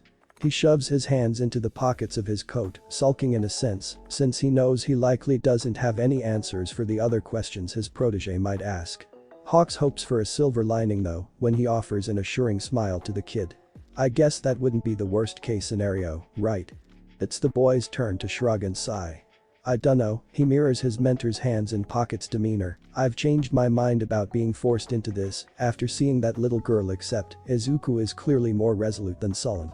She needs saving, he hardens his stare when looking to Hawks. The hero's parted mouth is unable to muster any words, a choke noise coming out instead. When his lips come back together, they close into a smile. Good to know this place hasn't numbed you to anything like that yet. It turns out the kid is better at being assuring than he is. Maybe it has in other ways. Izuku looks away as though he's undeserving though. He's now sulking. I thought meeting All Might's old sidekick was gonna be a lot cooler than that. It takes everything in the kid not to look back over his shoulder. Hawks fixes his gaze forward with the boys instead, following the eye line down a long empty corridor. Art of the business, Hawks can't help but share that same sentiment when considering his own idol and how joining the hero industry can kinda put a damper in things. Still, Izuku isn't an adult like he is. Maybe that childhood phase of hero worship is still somewhat salvageable. Speaking of All Might's old associates though, I've got something to show you if you're up for a trip to the support shop. He tries treading that line carefully to rekindle something. Huh? A support item? Izuku blinks with bewilderment. Sorta, the boy's confused expression makes Hawks laugh. Not really, but kinda. He moves his arms about to convey a vaguely odd example of what he means. You'll see. Now you've got me interested. Izuku raises both of his eyebrows while he tries to make heads or tails of his mentor's brief bout of charades. Good, Hawks grins when he hears that he's got the kid hooked. It doesn't hurt to string him along a little more, he figures. We got David's shield to come all the way from my island for this. What? The David's shield. Izuku's jaw falls for the name drop harder than the name dropping. A special commission just for you, Hawks nods along. He can't help but beam a bit, pleased with himself for managing to goad such a reaction out of the kid. Wow, it's even better when he sees Izuku is still breathless just thinking about it. Depending on what happens with the Yakuza and Night-Eye, who knows, you just might be able to give it a test run sooner than later. Hawks tops it off by making the silver lining part a little more evident. He hopes he can show Izuku that joining the HPSC has some perks and that it's not all bad. Except, Hawks can't help but feel like whatever Makima has begun orchestrating can only be something bad. Chapter 40. Shoe scrapes echo as footfalls dodge blowing scraps of parchment. A duo darkened by brick walls that bow with age cut through the garbage-strewn space of an alleyway. The lead of the couple comes to a halt first, throwing up a hand to signal the other to stop as well. It doesn't take their shared glances at one another to have their next move be a synchronized swivel so that their backs are pressed to the brick behind them. Itachi Shinso tries to stifle his heavy breathing by muffling his mouth with the capture cloth he wears around his neck like a scarf. His partner, Shoto Todoroki, can't help but notice an uncanny resemblance between the boy's appearance and their sensei. Todoroki would be inclined to believe Shinso is Aizawa's secret love child if they weren't currently being hunted by the man. Despite this whole thing being a test, mock environment made to mimic an actual city complete with laundry lines hung across the windows above them, it's starting to feel very real. At the start of their final exam's practical portion, the underground hero had been sure to leave a few bruises before Shinso managed to throw down a smoke bomb. The two of them have only managed to get away and avoid Aizawa since then, thanks to sheer luck. Todoroki winces, still cradling his side with a self-supportive hand to apply pressure against his wound. Shinso peeks around the alley's corner exit, craning his neck to do so. When he verifies no visual confirmation of Aizawa within their vicinity, he checks back with his partner to signal their next move by giving a curt nod. Todoroki bobs his head back, following that motion, his hand moves up so that his palm can secrete a frosty mildew from the moisture in the air. That reconfirms that their sensei isn't around them currently. It was an idea they had come up with a while back. Periodically, Todoroki will use either his left or right sides to create ice and fire. Whether or not his quirk functions properly will determine if Aizawa has his eyes on them or not. A way to keep track of Eraserhead's erasure quirk. Despite that, they don't want to risk drawing their teacher's attention. So Shinso makes sure to keep his voice hushed when he says, "I think the escape gate is right up ahead, we should be able to make it undetected at this rate." Todoroki frowns, but hums to express his agreement with that plan anyways. They had originally intended to capture Aizawa, but the alternate option for passing the final exam is managing to escape from the mock city. After realizing they may be outmatched against Eraserhead, both boys change their course of action to escaping as their top priority. Shinso waves to gesture they continue going while they still can. They followed the cable lines strung along electrical poles to this point, imagining the power connection would lead them to the right spot. It turns out that they were right to think that. Shinso leads the rest of the way, Todoroki trailing behind him. Within sight now is the exit. Until, a collection of caltrops clatter across the street between them and the escape gate. Aizawa arrives. He's caught up with them. "I figured I'd find you two here." The underground hero's hair hoists above his head with the activation of his quirk. His capture cloth untangles, landing in his hands as he loops the line like a lasso. Shinso slides to a stop, eyes wide when he sees his mentor opposing him. Todoroki shares a glance with his partner. Aizawa's goggles typically hide who he's staring at to keep them guessing on whose quirk he's erasing. When Todoroki tries creating fire or ice and nothing happens though, it's no longer much of a guessing game. Shinso swallows his saliva to wet his throat before he tries using his quirk instead. "I doubt you're smart enough to have actually figured that out. I'm willing to bet you got lucky instead, just like luck instead of brains was how you got this teacher gig." Aizawa isn't foolish enough to fall for the bait though. He keeps his mouth shut. While also shutting Shinso's. The underground hero's capture cloth loops around before lashing out at an elongated angle, then it wraps itself around the boy's lower face to restrict his speech. Still, Shinso smiles behind the nanofibers. It hadn't been getting his sensei to respond that had been his goal. Rather, he only needed to get Eraserhead to look at him instead of Todoroki. The dual-quirked hero hopeful swings his arm up to unleash a barrage of ice glaciers. Aizawa's head snaps back in the direction of the attack, stopping it short. The ice is already in motion though. He's forced to backtrack and vault out of reach, landing atop a power pole. Fragments of clear crystalline mineral are halted by his erasure quirk long enough for his capture cloth to redirect itself. Streaking straight and then ensnaring Todoroki, that's Shinso's partner captured. But Shinso is free to move again. The underground hero's mentor makes a break for the escape gate. Aizawa sighs, keeping his protege in his peripheral vision as he secures Todoroki. "The reason you two were pitted against me is because you're too overly reliant on your quirks." He tosses a couple more caltrops, but this time they're to keep his catch from escaping. "Or rather because you're both also somehow not all that confident about your quirks at the same time." Todoroki could have led with his fire rather than his ice, and Shinso's trick once seen through as a futile effort. It takes a little more than a practical exam to help them overcome their psychological limits apparently. Aizawa is about to jump from his perch to pursue and capture Shinso when he feels something snagging his ankle. He pauses to glance down and see capture cloth made from the same material as his own binding him back, when did one more quick look in Shinso's direction, confirms the boy is without his weaponized scarf. During Todoroki's attack, he must have made a move then. The ice was a diversion. A distraction. Aizawa can't help but smile, pleased with the results of the exam working after all. "Not bad, kid." Shinso and Todoroki aren't the only students of Class 1 who have confidence problems. Momoyae Rozu and Kyokajiru were paired together to fight the epitome of confidence. Aizawa wonders how the two girls are faring against present Mick. Yamada walks the streets of the mock city in search of his opponents. Every so often, he'll yell at 110 decibels, the same level as a sonic boom, in an effort to draw them out. "Where are you?" His wails rumble through the exam field like thunder that cracks at the shrill shriek of his voice. Even below surface level deep within the tunnels of the city's sewer system, both girls still wince at how loud their teacher is shouting. It was Yaoi Rozu's idea that they sneak around out of sight to keep an element of surprise, while also increasing the chances of escaping if need be. She just hadn't expected Jiru to still require she create earmuffs from her lipids to ease the strain of her partner's sensitive hearing. That just goes to show how powerful a pro hero's power can be, even when suppressed by a layer of concrete and quirk dampeners. Nevertheless, with the help of some glow sticks Yaoi Rozu continuously creates with her quirk, the girls are able to navigate the underground maze. Not only does it help to see, but it leaves behind a nice trail of breadcrumbs so that they don't retrace their steps accidentally. The plan is going smoothly so far.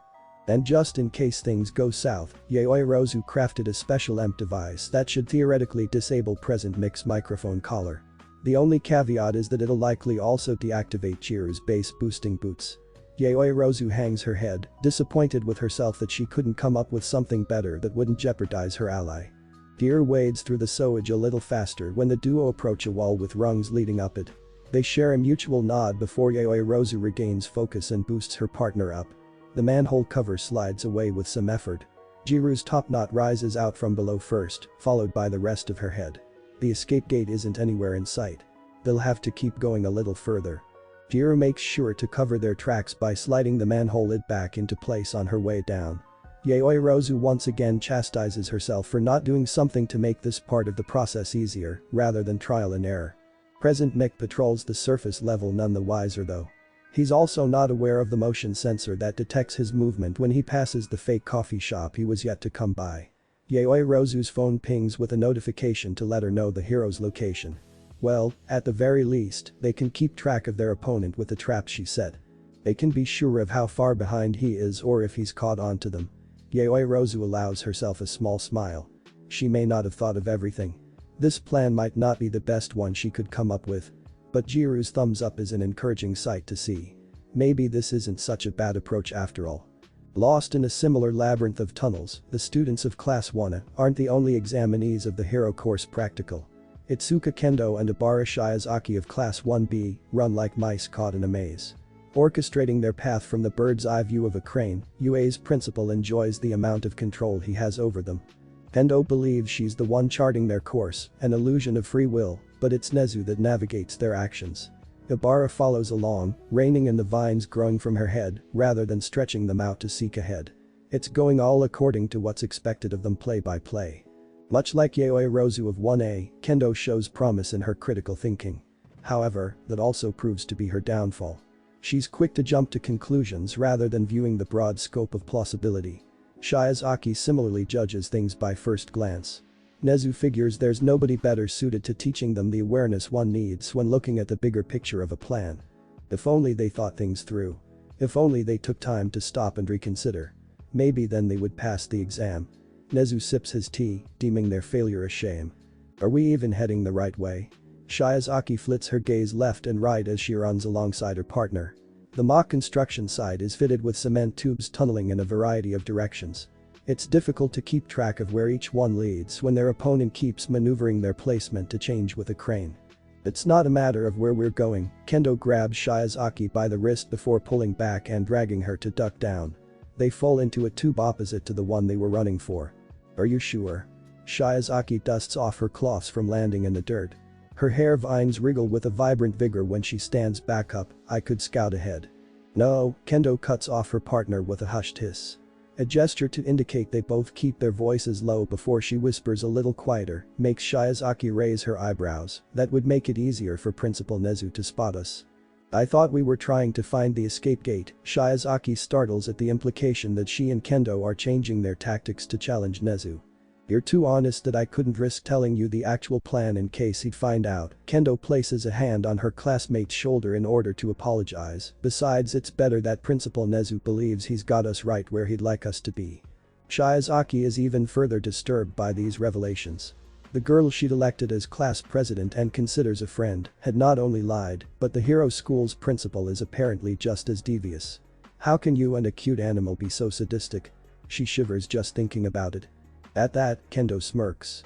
You shouldn't be so quick to judge a book by its cover, and then she's sneaking through the retracing of her steps to reach Nezu's crane. The colorful conflagration covers the mock city streets, flashes of orange to blue fire burning brightly. Heat wafts over asphalt, smoke hissing from cracking cement, streetlights melt while a fake postal box combusts. Windows blast away while surrounding shops burst open, buildings combust within the surrounding area. At the epicenter of this destruction is the one responsible, none other than Katsuki Bakugo. He huffs and puffs through ash and soot, chest heaving with every sharp breath. His palms pulsate as they do more than sting, harsh explosions having damaged the boy's hands. It took a lot out of him to create such a violent detonation. When his opponent is fucking All Might though, he dare say he has a good reason to let loose. Flames lick a crater clean from where his attack made impact. Not even the nerd's regeneration would be able to recover from this one. Little does Bakugo know the whole purpose of this exam's exercise is to teach him restraint. He'd been put up against All Might for a reason. A powerful quirk led the boy to be forceful and arrogant, choosing fight over flight. When pitted in a battle with someone who outclasses him, he needs to learn there's an alternative option other than jeopardizing his safety. Same goes for the boy's partner, Ijiro Kirishima, a quirk that can withstand critical hits and a manly personality, makes him put himself in the line of attack more often than he should. So when All Might comes barreling out of the explosion's wake without so much as a scratch, he doesn't let them off with a warning. He needs to pound it into their thick skulls a bit to teach them a lesson. Kirishima's hardening cracks, even with the number one hero pulling his punches. Quirk dampeners do little to slow the hero's speed when he zooms for Bakugo. The brash blonde lashes out with an explosion to All Might's face, but it may as well be a pie the way the man eats it head on. They never stood a chance. They should have ran for the escape gate. No matter how much firepower Bakugo uses, it won't be enough to stop All Might. The hero left his prime years behind a long time ago, but he's still unstoppable. With a wound on his side, he favors a feint before blowing Bakugo away. The wind uptake isn't like when he fought at the USJ or anything, but it's still enough to send a miniature earthquake across the mock city environment. All Might looks at his folded fist, clenching it a bit tighter. He's running on fumes. He's finally passed his power along to a successor. Yet, it seems this generation of prospective heroes still isn't ready for him to step down. He'll have to hang on a little while longer. He'll have to be enough. The symbol of peace maintains his signature smile, despite playing the role of the villain for this exercise. Kirishima ought to think it's a manly expression, at the very least. Actual villains congregate within an underground base of operations. They don't flaunt their power in broad daylight. Not these kind. These are schemers. What All Might teaches the next generation just may not be enough to stop them. Shigaraki's smile is much more sinister, the thought of destroying everything Hero Society built making him giddy. Across the way is another legion of evil. The Yakuza. The old gen is conjoining with the new gen of crime. But they each clearly have an aged preference of manners. Chisaki glares at Shigaraki when the villain props his feet up on the coffee table between them. Take your filthy shoes off there, the young Yakuza head eyes the scuffed sneakers and the way that they track dirt all over the place.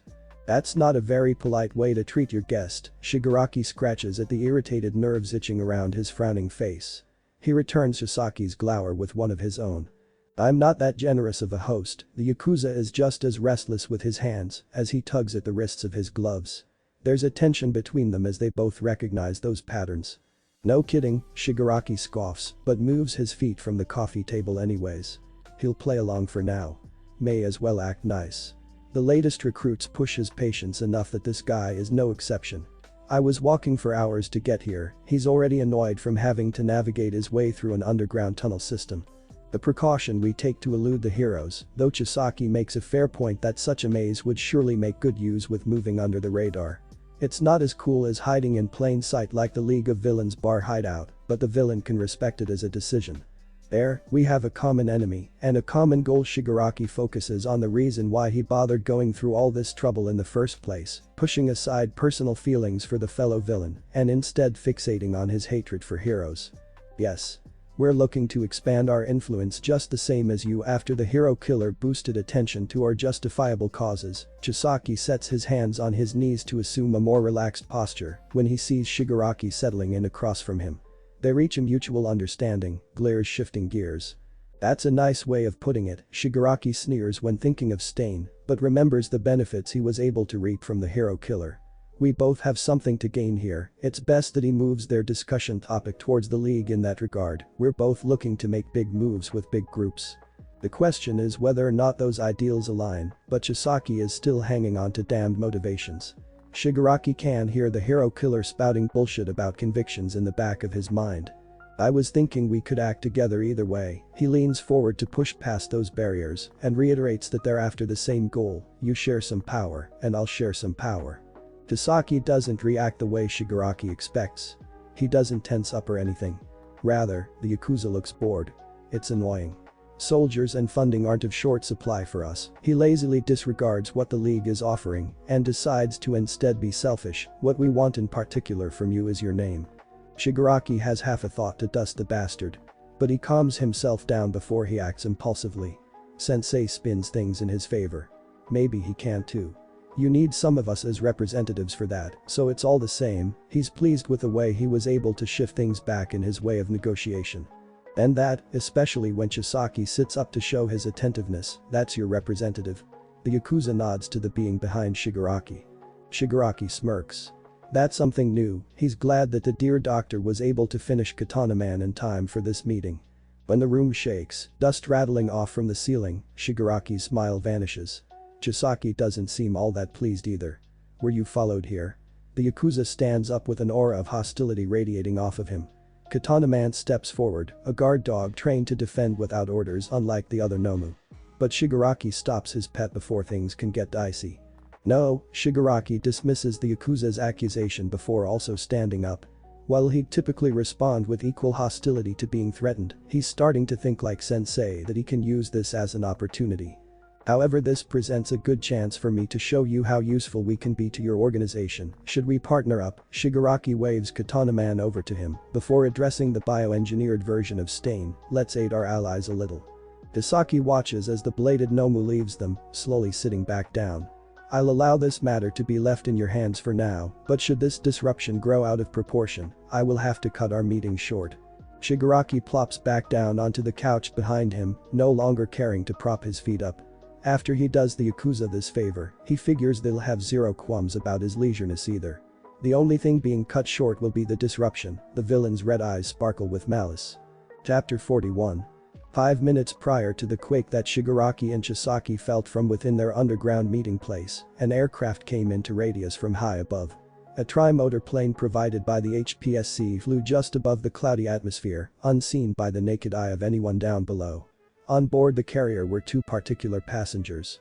Within the aircraft's cargo area, Izuku Midoriya and the boy Izuku has come to know as Mirio Tagata, both prepared for the bay door to open. Wind flew out as much as air rushed in, the harsh exposure having whipped them hard. Nevertheless, they withstood the pressure pushing past their respective blonde and green hair. Mirio's cape flapped as he stepped forward first. He's lucky his visor serves as a pair of goggles, since there was then no need for him to squint when staring down at the Yakuza facility that had been beneath him. Then, without a parachute, the boy jumped. He didn't need one. Pure power coursed throughout the blonde's body as he nosedived in a straight plummet for Earth's ground. Veined muscles glowed with an electrical aura so bright that it shone through the material of his hero uniform. Mirio's fist flew faster than he did when he finally came into contact with the Yakuza base. Upon touchdown, on a scale equivalent to All Might, he blew away half of the infrastructure while simultaneously creating a crater. Izuku was the only one able to bear witness to the display of sheer power. While none of the Yakuza would ever know what hit them, Izuku would. He's probably the only one that ever will. A secret entrusted to him some time ago, a quirk that had originally been offered to him. Mirio is none other than All Might's successor. Only Izuku could recognize that this must be the case. He shook off his stupor before following after. Though his departure from the aircraft was of a different method's nature, it was just as cool in its own right. Neater than using a parachute, at least. With the aid of David Shield's invention for him, Izuku followed suit. There was no need for him to transform as he made his descent. Not when he's driving a supersized chainsaw fitted to be the base of a motorcycle. A hump in the bike arched Izuku forward on the ride down to join Mirio, jostling him as much as a camel would. Both of the boy's hands clung to the handle grips as he revved the vehicle's engine. The exhaust pipe released a trail of fumes that spiraled as the motorcycle twisted. A nosedive much like Mirio's brought the bike headfirst to a point with its front-facing chainsaw. A sharp collision not as destructive as All Might's successor but still explosive, smashed right behind the first impact crater. Smoke envelops their entry point, concealing their direct causation momentarily. Mirio and Izuku both share a set of goofy grins when they glance at each other. An unspoken agreement that they had done something awesome settles with the dust around them.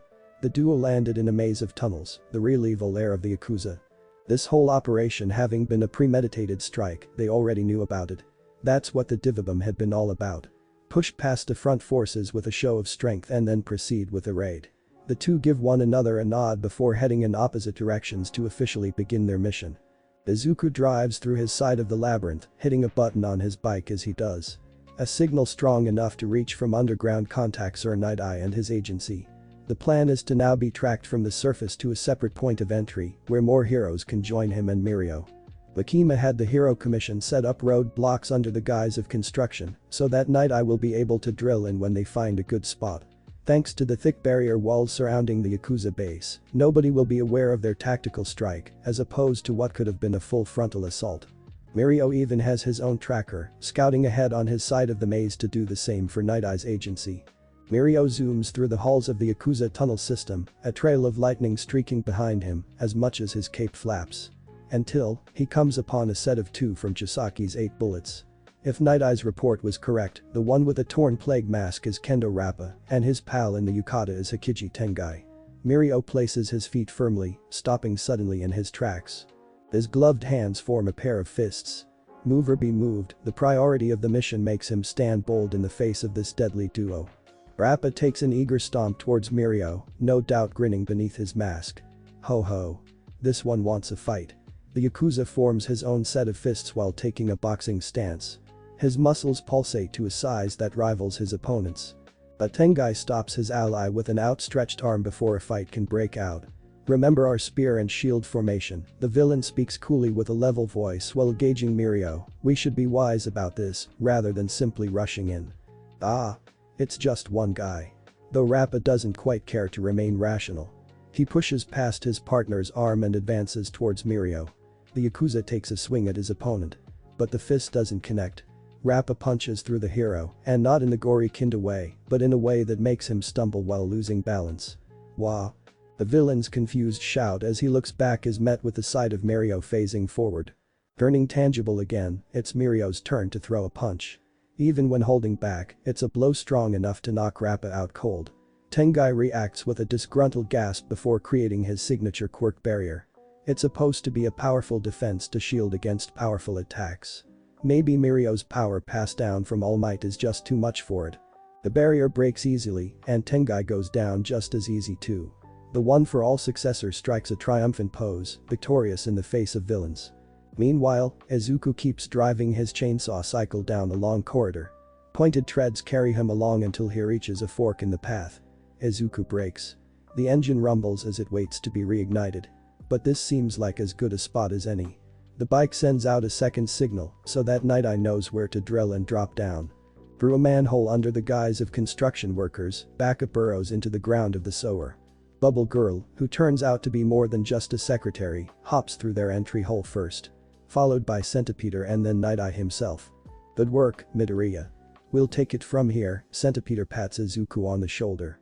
But the UA student turned HPSC operative shakes his head. My work's not done just yet. He glances down one of the hallways that they have to choose from. You may as well make use of me while I'm here. He's right, Night Eye solely uses his index finger to push his glasses back up the bridge of his nose while staring down the opposite hall. It makes no sense to split up when we can cover just as much ground this way. But Centipeter is about to protest. Until Izuku's chainsaw cycle overlaps the hero's voice with an abrasive roar from its engine. Izuku is already speeding down the hall before Centipeter can get another word out. Bubble Girl grabs Centipeter by the arm, steering him away from chasing after the boy.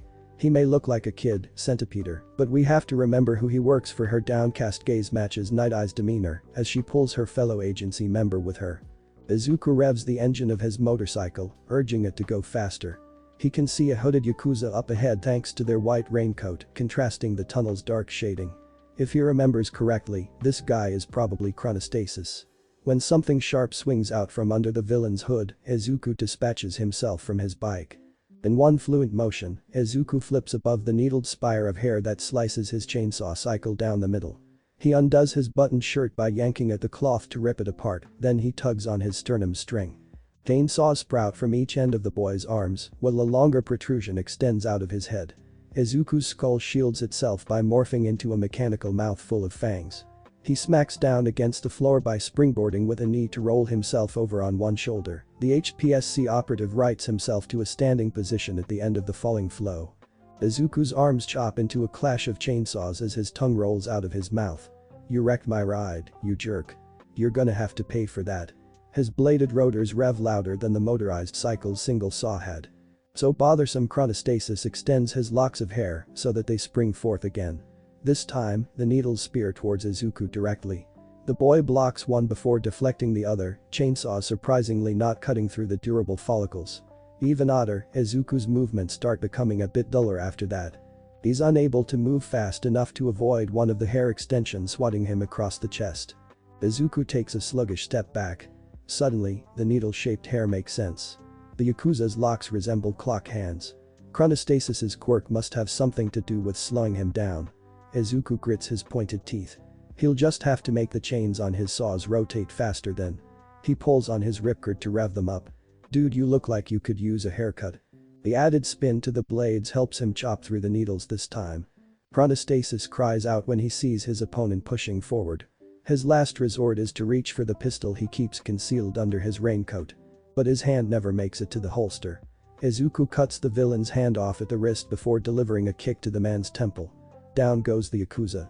Izuku licks his metallic muzzle, saliva dripping out of his mouth when he spits on the unconscious criminal. The soft squeak makes Izuku spin swiftly, chainsaws reigniting at the hint of a possible threat. What he finds instead partway down the hall is a steel door that's partially cracked open. Peering through the slight slither between corridor and entrance are young innocent eyes that are brimming with tears. It takes a second to register in his head, but Izuku realizes that this must be the young girl that the Yakuza are keeping captive here. She's scared out of her wits, pulling the door completely closed to hide, despite having already given herself away. Izuku looks down at his flesh-shredded arms from which chainsaws protrude. No wonder the girl was terrified of him. After a moment's hesitation, he retracts the chainsaws and reverts his facial transformation back to its usual freckled form. The damage has already been done, but the least he can do is try to look less scary for her. A sad sigh escapes his lips when he looks back at his handiwork. Chronostasis bleeds from his nub. Then he heads for the steel door. Mirio would be much better for this part, but it's not like he can leave the girl here for somebody else. He has to suck it up. He breathes in and then out. Hand on the handle, turn it so that it clicks open. Sharper than nails on a surface more durable than a chalkboard, a shrill scrape of steel against stone pierces Izuku's ears. Katanas drag themselves against the ground, pointed ends of the blades digging into the cement. Grooves trail behind in a jagged line from each protrusion, only getting longer and longer as they continue cutting a path. Stopping short, Izuku takes his hand off the door handle, letting the door click back into a complete closure. He starts by turning his head first, gauging the approaching figure at the end of the hall. When he gets an eyeful of something not part of the Yakuza, he completely twists his body to fully face this new foe. Towering over him, despite its back being hunched over, is a creature of demonic design. What makes this thing more haunting than the Nomus though is that it bears a striking resemblance to him when he transforms. Katanas are an extension of its very being, blades erecting from each of its arms and the base of its exposed skull. Black cloth hangs from its form, a dark trench coat covering the rest of its body. A voice that sounds as malformed as it looks whispers a single word, fake. "I'm the fake." Izuku chokes on his own disbelief. He can't help but nervously laugh. Whatever the hell this thing is, it must be some sort of joke. "You're the one ripping off my image." He already knows to reach for the string attached to his sternum, before bothering to engage in a challenge to prove that though. Too bad this katana man cuts to the chase a little quicker. An uptake of the monster's arm swings a sword across Izuku, chopping the fingers off the hand that reaches for his ripcord before any of them can pull it, while simultaneously slashing the boy's chest. Blood pools out from the fresh cut before a secondary splash surges from Izuku's gaping mouth. Izuku flings himself back on reflex, making his rival only marginally miss him by a hair's width when another katana limb swipes at him to finish what was started. Izuku fumbles, nearly falling over. He twists his ankle catching himself and then shoves the rest of his body back, dodging a third attack from Katana Man. His copycat clearly isn't playing around. Izuku dives forward to move over a fourth swing from the bladed limbs. Before Harry connects with the ground though, he takes this as a chance to reach for his ripcord with his other hand. Fingers still attached to that one, Izuku yanks hard on the string. Chainsaws erupt from the boy's body just in time for them to meet his doppelganger's blades in a clash. Katana Man presses into him, not allowing Izuku to plant his feet. The chainsaw boy is forced to move, shoes skidding across the floor. It's a charge that carries them both down the corridor opposite to Chronostasis's unconscious body. Sparks light the hall while chainsaw teeth grind against sharpened edges of katanas. A shriek of blades crossing in a match of strength carries down the tunnel. Izuku leans in, ducking his head down. So does Katana Man. The weapons mounted to their skulls collide with equal force to the ones meeting at the middle of their struggle. At the end of the hallway, the steel door that they left behind gradually reopens. Chapter 42. The cement space creaks like wood, a gale of wind amplified by an electrical current, creating a column of air that does the opposite of supporting the underground infrastructure. Sweeping through the tunnel is pure power channeled through one for all generated blow. All Might's successor stands with his fist raised, a spitting image of the hero, albeit the cape added to his costume billowing an extra personal touch.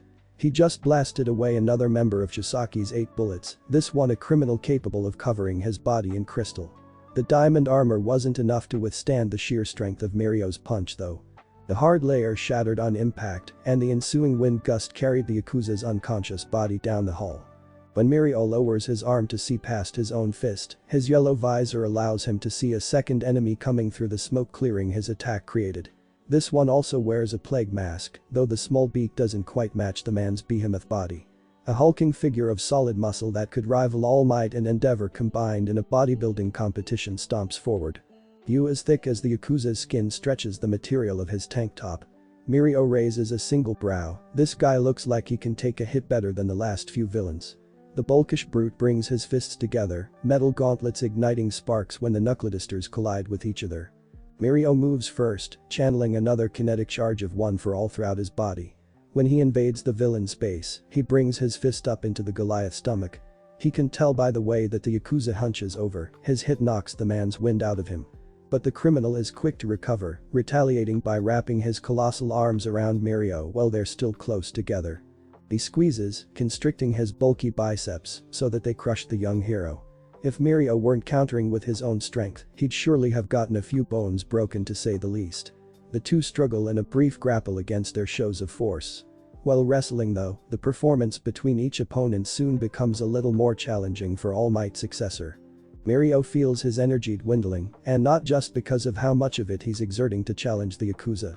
The young hero recalls his mentor's reports. This is another member of Chisaki's 8 bullets, Rikiya Katsukum, and he has a quirk that helps him siphon stamina from anyone that he touches. So long as he stays locked in the stalemate of strength, he's going to have all of his power drained from him. Mirio calls upon his original quirk before receiving one for all, and phases free from Katsukum's vice grip. The Goliath is left hugging himself when the blonde backs away to catch his breath. They pause, but then Mirio gasps when he realizes that the energy he had sapped from him was added to his enemy's supply. Katsukum has somehow gotten bigger. The Yakuza heaves a hefty left at Mirio, forcing the young hero to duck down and dodge. Mirio darts between the Hulk's legs, using the space between them to regain some leverage in their fight. "You're a big guy, but I'll bet you still skip leg day like the rest of us." He knows Night Eye would have appreciated that quip as he brings an elbow down on Katsukum's calf. The villain grunts, bristling against the blow, but his knees don't buckle. Okay, maybe you don't skip. Mirio has to reconsider his evaluation of the brute when he's nearly backhanded by a meaty arm. All Might's successor slides back, somewhat startled by his enemy's display of power. Katsukum swings 2 giant fists at Mirio, making the young hero swerve to avoid being struck by them. The blonde counters with a strike to the Yakuza's side, eliciting another groan from the villain. But Mirio doesn't stop there. He pushes to slam into the behemoth again and again. Blow after blow, Katsukum starts shifting slowly to a kneeling position. Mirio breathes a sigh of relief, seeing that he's making some headway. That is, until the Yakuza makes a wild grab for the young hero and gets his grubby mitts on him. Mirio fights the hold his enemy has on him before using permeation to slip through the villain's fingers. Except by then, Mirio is much too late. Katsukum has already siphoned off another bout of energy. Mirio steps back in, delivering a strike to the brute solar plexus. While Katsukum does budge, he's still able to retaliate with his own punch. Ha! The behemoth boasts when he sends the young hero flying through the air. Mirio tumbles across the tunnel a bit before stopping his roll by planting his hands into the ground. He shakes his head, trying to shake off the hit. At least, with a gap between them now, the blonde sees he has a runway for a supercharged attack. One for all courses through his system, just a little more than he typically uses. His legs prime themselves before he pushes off. Mirio's cape flaps behind him as he flies forwards. Katsukam barely braces for impact when they collide with one another. A rush of air force plows down the hall, pressure accumulating into their tackle until they're rocketing like a bullet. Smashing through a couple layers of cement walls with unprecedented speed is jarring to say the least. The two dispel from each other as they continue their destructive journey within the Yakuza's maze. What brings the crashing mess of fumbling fighting to a stop is Katsukam slamming into a sprawled starfish shape. Mirio lands on top of the behemoth's belly, also winded from the battle. Rubble rushes down around them, a trail of debris and dust still settling. The young hero's coughs indicate he's still conscious, while the villain's silent sleeping indicates unconsciousness. The victor has been decided. Except, when Mirio pushes himself over the Yakuza's body to land on the ground, he doesn't feel very victorious. The room where he winded up isn't an empty one. Kai Chisaki himself is seated across the way, looking none too pleased. And right across from the young head of the Yakuza is who Mirio can only presume must be the leader of the League of Villains. All Might's successor stands on his feet, brushing himself off from the grime of his entrance. It looks like things are only getting started here. Mirio cracks his neck side to side, preparing for another bout of battling a tough enemy or two. There's still some one for all left in him to go around, pure power crackling as it starts to regenerate itself. Tasaki pushes himself up from his seat to challenge Mirio's stance with his own. "You've really made a mess of things," he grumbles behind his beak-shaped mask, but it's difficult to tell who he's referring to when his gaze is cast down, instead of at either Mirio or his fellow villain. He picks at the edges of his wrists, a gesture Mirio can only interpret as meaning trouble will occur when the man's gloves come off. The blue-haired villain beside him begins backing away, seemingly sensing some of that same danger. Mirio tenses when purple fog surrounds the league leader. Maybe, but nobody likes a neat freak. It's not until it's too late that Mirio realizes that dark smoke is a warp gate to help the man escape. All Might's successor returns his focus to Chisaki, not willing to let another bad guy go if he can help it. Tasaki sighs, sliding one of his gloves off. Like I said, such a mess, and much to Mirio's credit, nothing can prepare him for what happens after that. The trio of Night Eye, Centipeder, and Bubble Girl come to an abrupt halt. Their trip through the Yakuza's underground tunnels has led them to what one might consider a dead end. An open space lit with a chandelier is occupied by villains playing poker around a wood table. Most of the men are wearing masks befitting of plague doctors, but there are others who break that mold, like one with a burlap sack over their head. One with a bowler hat stands up to greet the heroes. "Well, what do we have here? Some uninvited guests." "I wasn't aware there were invites." Bubble Girl swallows a lump in her throat while trying to ease the tension of the situation with a joke. She anxiously glances between her boss and her fellow sidekick, sweat dripping down her forehead. Centipeder plays along. "I suppose that makes us party crashers then," hoping to quell some of the girl's nerves while simultaneously hiding his own. He finds himself gazing at his boss too, seeking instruction from the hero. In that case, Night Eye carefully gauges the Yakuza that outnumber him and his sidekicks with a calculative stare. It's not like retreat is much of an option. He pulls his tie loose to let his neck breathe a bit. And then cracks his knuckles. "Let's crash us a party." The room may as well becomes a disorienting dance floor. Suddenly dizzy, the three heroes stumble with misplaced footing. A man in a mask fitted with drains leaks alcohol from its eye holes as he jumps into action. "Sure. Come join us. There's plenty of booze to go around." He carries with him a bottle that slushes just as much beer. A round of miniature projectiles plow into the drunken Yakuza. They're hyper-density metallic seals, practically shurikens, and they shatter the villain's mask along with his bones. Even with his accuracy somewhat off-kilter, Night Eye still managed to get his aim right. The Yakuza's quirk had been what was dizzying the heroes, its effects wearing off now that the man is down. At them, Night Eye stops the funny business and gets to work. "I've got the little one." Bubble Girl leaps for a shorter Yakuza in a black jumpsuit. She wraps the villain in a hug, clinging to him so that he doesn't wriggle free. But it turns out that the small stature was merely a disguise to fool her. A muscular arm bigger than both of her own put together bursts loose from the Yakuza's leather onacy to grab the girl's throat. She's hoisted into the air as she's choked. "Okay, maybe I don't." "Bubble Girl." Centipeder shifts his focus to his colleague when he sees her in trouble. But he currently has problems of his own, too busy to rescue her. A blonde Yakuza hacks at the sidekick with a katana, forcing Centipeder to dodge and swerve in the direction opposite to his ally. Hang on.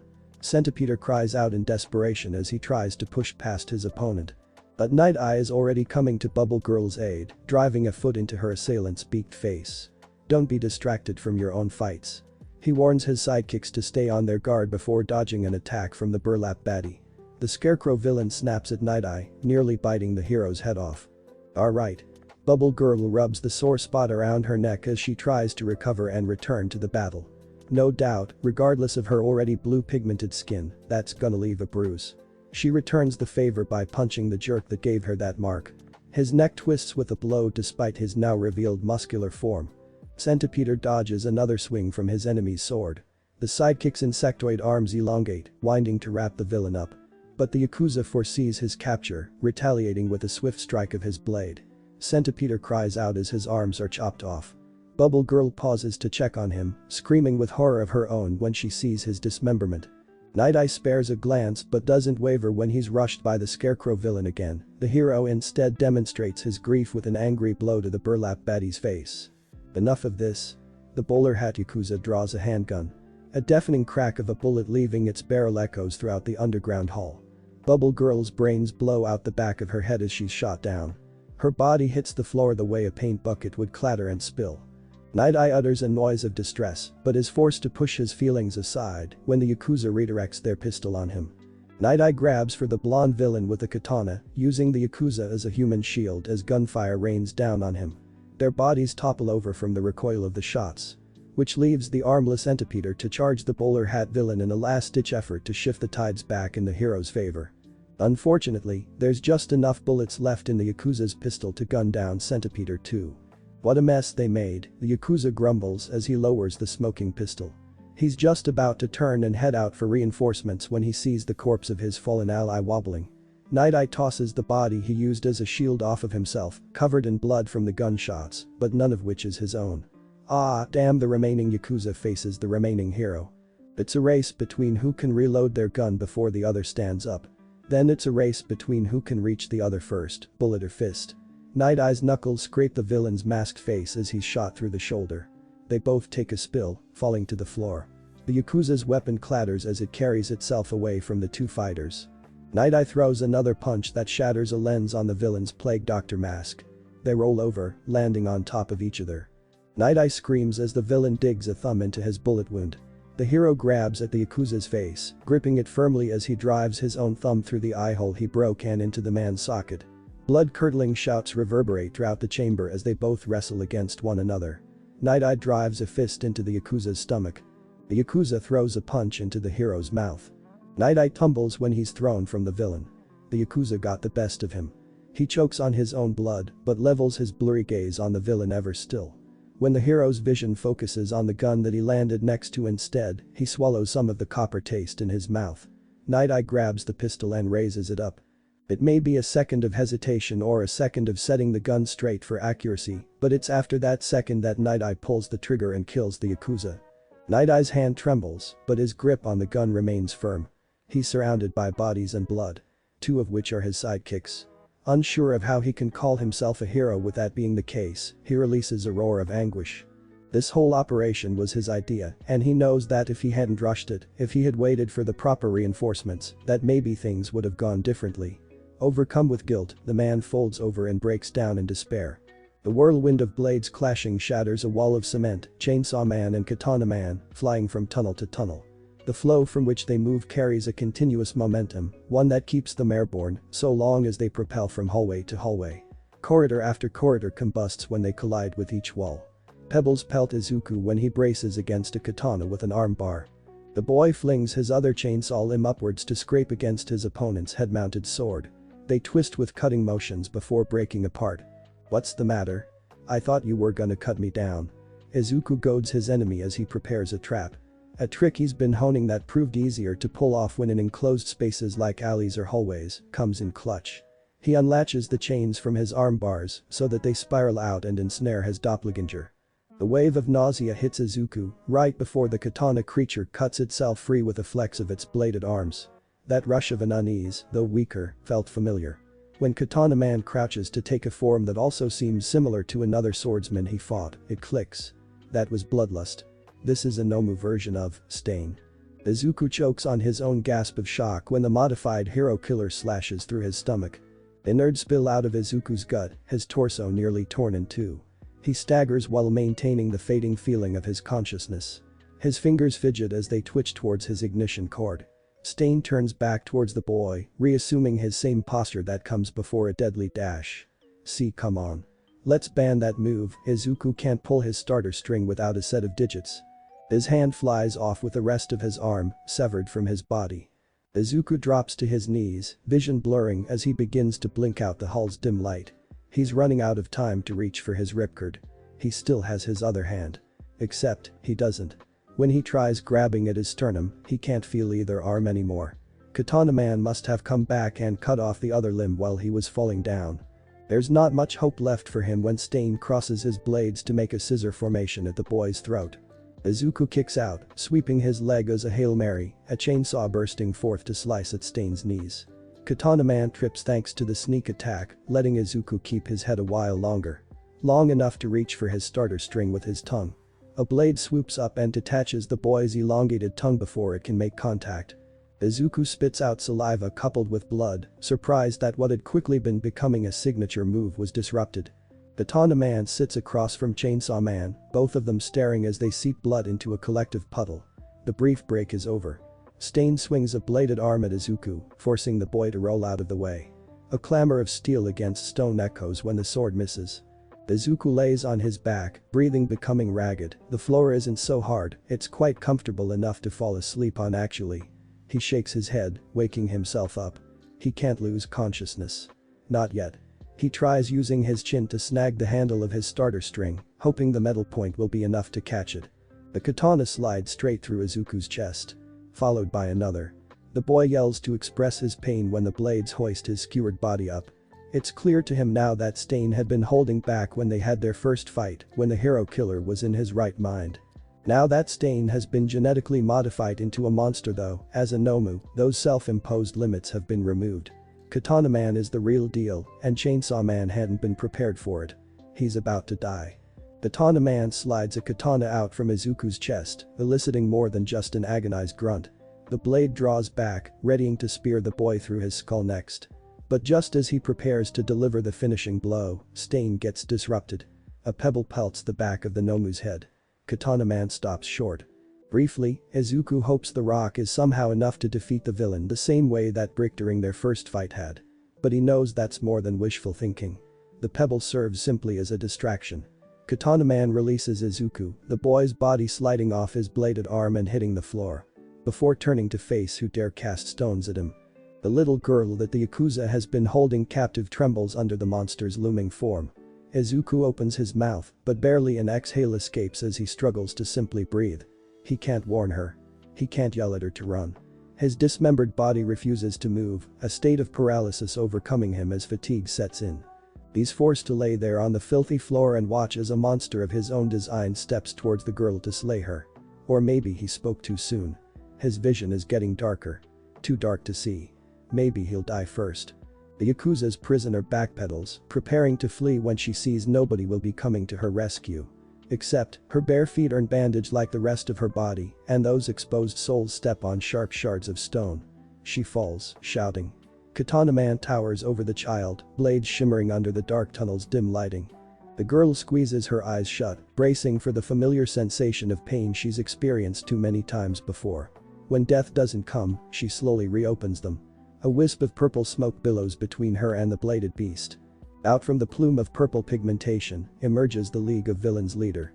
Shigaraki surveys the scene, disregarding the child with a scoff, but then spotting Izuku Midoriya's corpse. The blue-haired fiend steps a little closer to the young hero's body, red eyes marveling at what his creation managed to do. Well done, his scarred lips curve into a smirk. Very well done. He nudges Izuku's limp form with his foot, checking to see if the boy is truly dead. When he confirms that the kid is a goner, he gestures for what's proven to be a superior pet to follow him back through Kurogiri's warp gate. Now that we're finished here, let's go home. Katana Man obediently walks with his creator through the portal. Then, as quickly as the villains had arrived before the little girl's eyes, they vanish without a trace. She's left alone with the boy who had been sliced and diced a little less than pieces.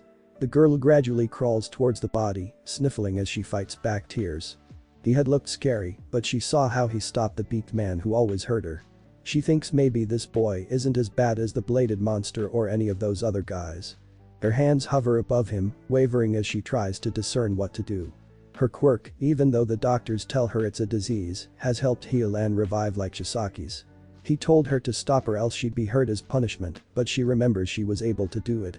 Maybe there's a way to reverse the damage to the boy. Her eyes widen, noticing something interesting. She sees a string swing from his chest. He's turned over, the wire dangling. She doesn't have anything like that on her. Maybe she taps the top of her head, where a small horn is. Maybe that string is like her horn. She grabs the tiny handle with her equally small-sized hands and pulls. Chapter 43. The floor has become a sea of spikes that collide with one another in rapid succession, sharp waves of stone spiraling from every direction.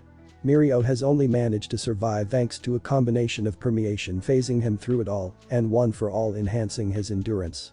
He zips from spot to spot in an effort to escape the onslaught of cement spires, still trying to dodge them regardless of his ability to pass through the attacks. After all, he needs an opening somewhere in order to turn tangible and retaliate, the point of persisting in battle otherwise pointless. Regardless, Chisaki's reassembly of the underground chamber is a complete overhaul to the environment. This is the Yakuza leader's home turf now more than ever. Mirio uses permeation to survive being crushed by two slabs of stone slamming together, sandwiching him in the middle. When the blonde passes through and comes back out into the open, he's met by another wave of sharpened ground. Rather than phasing again, he meets the attack with a strike of his own. The one-for-all generated fist punches a hole through the floor and shatters the already fragmented features like glass. Chisaki controls the equilibrium with two ungloved hands pressed against the ground, contorting the chamber so that he's raised out of reach onto a platform. Ripples of erosion careen across the ruptured terrain, intended to topple the tunnel and bury Mirio. Except, the young hero still has a youthful burst of energy left in his reserve, the kind that helps him to use the cement-covered tidal wave as a launch pad for liftoff. He thrusts a fist forward to smash through the first barrier Chisaki throws up, spinning, so that his momentum carries him further, and delivers a second punch into the second shield of stone. Debris litters the labyrinth as he flies upwards. Mirio blows away another layer of manipulated material before landing on top of the Yakuza leader's self-made platform. "You're not getting away that easily," Mirio grins ear to ear as he rights himself to oppose the villain. Chisaki may as well be facing All Might himself while he's still in his prime. The young hero clenches each hand to form fists, preparing to punch his way forward again. More fluctuation of the floor ensues, warding the blonde off. "Your kind disgusts me," Chisaki hisses with contempt as he watches his attacks countered time and time again. "You're a disease that needs to be purged." The way Mirio maintains a smile, triumphant to the bitter end even when things are at their most critical, it drives Chisaki berserk. The walls warp and the ceiling collapses, encasing All Might's successor in a tomb of the Yakuza's design. There's no plowing his way out of this one. Mirio phases through the ground that continuously reapplies itself until he surpasses its reach. Breaching the surface, he discharges the power he kept on reserve until then, a blowback of raw power circulating a whirlwind. The tornado twists the room apart as rapidly as it regrows its spikes. Chisaki roars as he releases a cataclysmic cascading counter to the Air Force. Spirals of spikes engage Mirio. Streaks of electricity jump from the blonde's back when he ducks down, one for all, giving him yet another much-needed boost to outmaneuver his opponent's playground. Digging deeper and deeper into the tunnels, the two twist as much as they curve their way into combat. Each fighter tries to get a red on the other, their movements shift the tides of the ring in which they battle. Stone shreds into shrapnel and rains down from above. Mirio matches the Yakuza's moves with some fancy footwork and manages to evade every spear thrown his way. Training with Cementus during his early UA school days helps Mirio with the simple stuff like stone shields. It's the trickier and much deadlier attacks Chisaki throws at him that pushes him past his limits. But he didn't become part of Japan's top hero academy Big Three for nothing. Mirio catapults from another wave of the living ground, borrowing another teacher's skillset training to spring from the ceiling and rocket back down. He's no Gran Torino, but the swift switch-up gets him closer to capturing Chisaki. Just a little further now and he'll be within range. More barriers arise between him and his enemy. Okay, seriously, that move is getting kinda old. Mirio presses through them the same as the last round of walls. Except, he doesn't find Chisaki on the other side of them. Wah, he's too distracted by the Yakuza's absence to sense the floor shifting beneath his feet. Swallowing his legs and pulling him under faster than quicksand can sink a person, the young hero finds himself in a predicament with the ground. Looking for me? Chisaki emerges from an opening in the malleable material. He has one hand still maintaining contact with the tunnels, but his other is reaching forward. Mirio reacts on instinct, reeling away from the man's touch. While the young hero does avoid getting his face torn apart, he winds up trading his good looks for an arm. Chisaki uses his quirk, ripping the limb in various directions. Got you, the Yakuza is happy to see a bloody mess for the first time in a long time. Mirio tears himself away, losing only an arm and saving the rest of his body. Not that he isn't in excruciating pain or completely horrified by the loss of a limb. He preserves his panic for later and instead pushes himself out of range from Chisaki with a burst of one for all. The damage is done and things only remain the same when Mirio is again bombarded by stone spires, but he can see a light at the end of the tunnel. Literally. Well, that'd ordinarily be a bad thing, he'd like to believe this is a good sign. Since someone familiar is coming from it instead of pulling him towards it. Midoriya. Mirio releases a breath of relief that he wasn't aware was being held in until now. Though, that doesn't last long. The boy brought the girl that Chisaki wants with him. What are you doing here? He changes his mind when he realizes that they're basically playing right into Chisaki's hands, so long as she's present. You look like you could use a hand, Izuku makes light of the sight he sees when Mirio is forced to block an attack with one arm. Though that joke could have probably used a better sense of timing. This was the only way to go, he explains the real reason why they wouldn't be intercepting each other. Eerie, Chisaki stalls in his flow of the fluctuating floor when he spots the little girl clinging to Izuku. Mirio uses that pause as a rare chance to gain an advantage and darts forward, but the opportunity passes as quickly as it came. A platform carries the villain to a safe distance, while spikes keep the young hero busy. So that's what this assault is about. You hope to take Eri away from me, the Yakuza leader redirects his glare from Mirio to Izuku. Remember how you brought me back to life? Izuku glances down at the girl in question. She shakily nods, too terrified to speak. He hopes the smile he offers her doesn't add to that fear, but he's starting to feel a little feral as he reaches for the starter string on his sternum. It can do other things too, he pushes her back so that she doesn't get injured by his bladed transformation. Chainsaws cut themselves out from his flesh so that they can be used to protect her. Such a vile disease you have. Chisaki hisses with hatred when he witnesses the boys change into Chainsaw Man. The amount of bloodshed makes the Yakuza break out into hives. Actually, it's thanks to this quirk that I was cured of a disease, Izuku corrects the villain before rushing in to meet Chisaki's attack head-on. Chainsaws carve through stone, chipping away at the solid surface. Mirio grinds his boots into the ground, gaining traction. Before Izuku can get impaled by a spire much faster than he is, the young hero vaults from the floor and whisks his ally out of harm's way.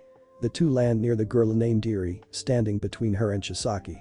You need to get her out of here, Mirio uses the back of his hand to wipe sweat from his forehead while trying to recuperate. Izuku does a double take, surprised by what he just heard. And leave you to fight this guy alone. Don't you want my help? He parries an incoming spike of stone to prove his point. But that was just one. There's a plenitude of others darting down at him. Mirio moves the boy and the girl away, a bumpy ride being carried by one arm, but they evade the shower of spikes. Not really, his voice breaks as he coughs out blood, you're kinda getting in the way more than helping, and Izuku can't argue with that, surprised to see the guy fend off another attack with a whole arm missing. Fine, Izuku admits he's not going to be much help in this situation and focuses on Eri, but you'd better not die on me. He retracts the chainsaws on his arms so that he can carry her to safety. That would be pretty bad, wouldn't it? Mirio mutters under his breath a final joke before turning to face Chisaki. It's time that he gets serious. One for all circulates through his entire system, accumulating to as high a level as his body can currently handle. Stone surges as Mirio's power does, meeting in the middle. Fissures sprout from the surface upon impact. Debris drags behind All Might's successor as he flies forwards. Chisaki throws up a round of rocks, hoping to slow the assault. However, he achieves the opposite effect, granting Mirio a spring system to ricochet from. Last-minute barriers mean nothing either. Mirio smashes the stone shields to smithereens. Izuku carries Eri up onto a ledge where the tunnel isn't being controlled. Enough rubble has accumulated to create a hill for them to climb, while simultaneously providing cover for their escape. Until a minor quake shakes their mountain, causing a small landslide. The blowback from the battle between Mirio and Chisaki gives away their position when they tumble back down to the bottom of the hall. Chisaki redirects his attack to be a spiral of spikes heading in the direction of Izuku and Eri. Mirio stalls in his charge, shifting to fly back and save them. A race between the hero and the Yakuza leads to a stalemate. Mirio forces himself between the spires and his allies, taking the brunt of the blow. Without permeation, he's stabbed all across his body. More blood is shed than there was before. Cool, Chisaki presses his hands harder to the ground to give his spikes an added push. They spear through Mirio, extending to stab past the hero and towards the people behind him. He's stuck there, held in place. It was a worthless act of sacrifice. Izuku moves in front of Eri, re-releasing the chainsaws in his arms. Met with a violent volley of swings, the spikes are severed as fast as they come. I thought you weren't gonna worry about us, Goo. Izuku urges Mirio to abandon them despite the amount of strain it takes for him to keep up with Chisaki's wave of spires. Realizing he has no choice but to charge ahead, Mirio nods, giving it his all. He phases through the spikes, pinning him down so that he can be free to move again. And with a return to formula, uses one for all to pursue Chisaki. The Yakuza carries himself out of range with more ground manipulation. You get back here. But Mirio presses on by pumping his legs even faster. He channels only his strength, abandoning permeation for his final rush. Spikes jut out from below and above. One rips away a part of his left ear. Another nicks under his right armpit. Mirio yells at the top of his lungs while enduring every laceration from Chisaki's gauntlet. Until he's finally able to deal his own blow. A punch intended to blast the Yakuza away. Smash. A single fist shatters stone in pursuit for its target. The gunshot rings out.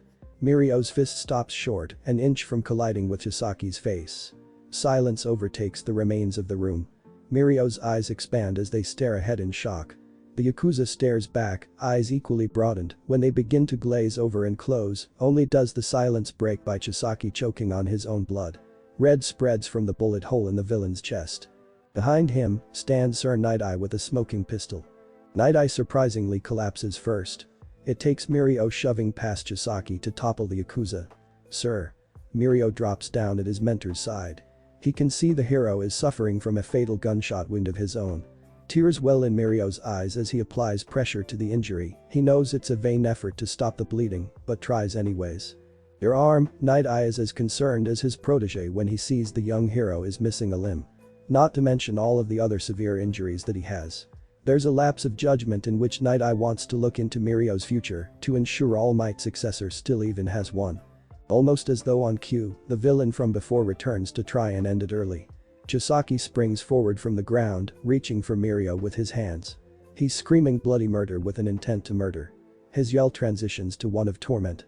Izuku steps in, swinging a chainsaw down to hack away at Chisaki's arms. The killing parts are severed at the elbow. The Yakuza hits the ground for good this time, his empire toppling with him.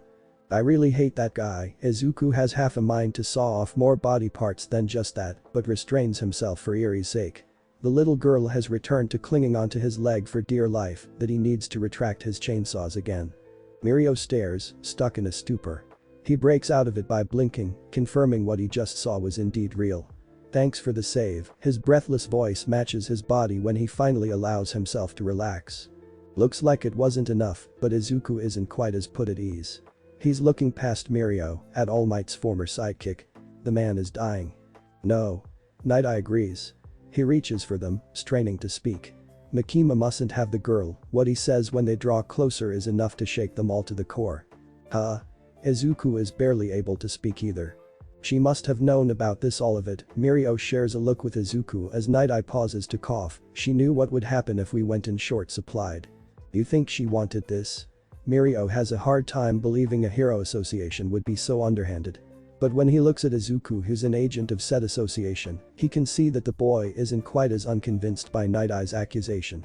The only people to know about this operation are eliminated during an op that's off the record, and she gets eerie as a result. Izuku begins breaking down the same thought process that Night-Eye must be having in his final moments.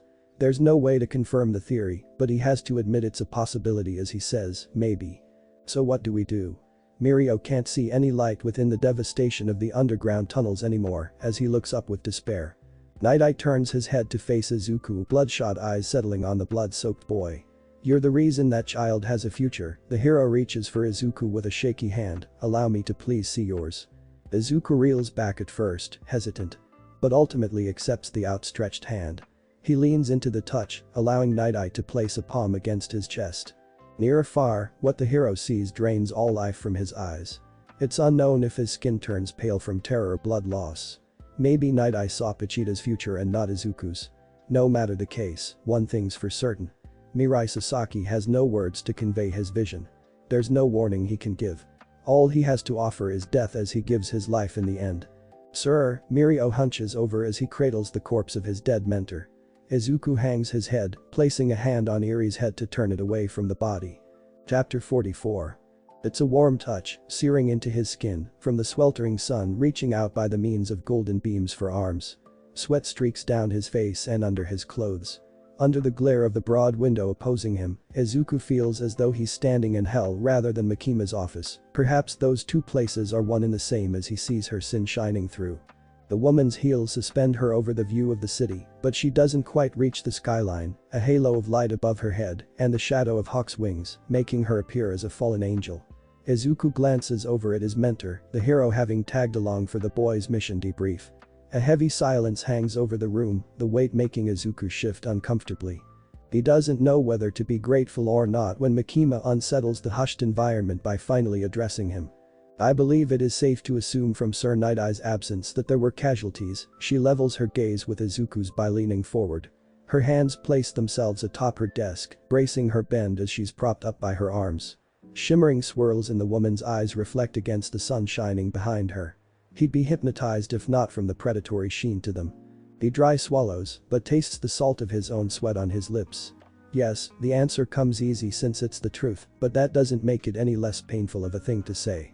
Izuku hangs his head, mourning the mental image of Night Eye slowly bleeding out. He hadn't known the hero personally, nor as an acquaintance for very long, but he still feels somewhat responsible.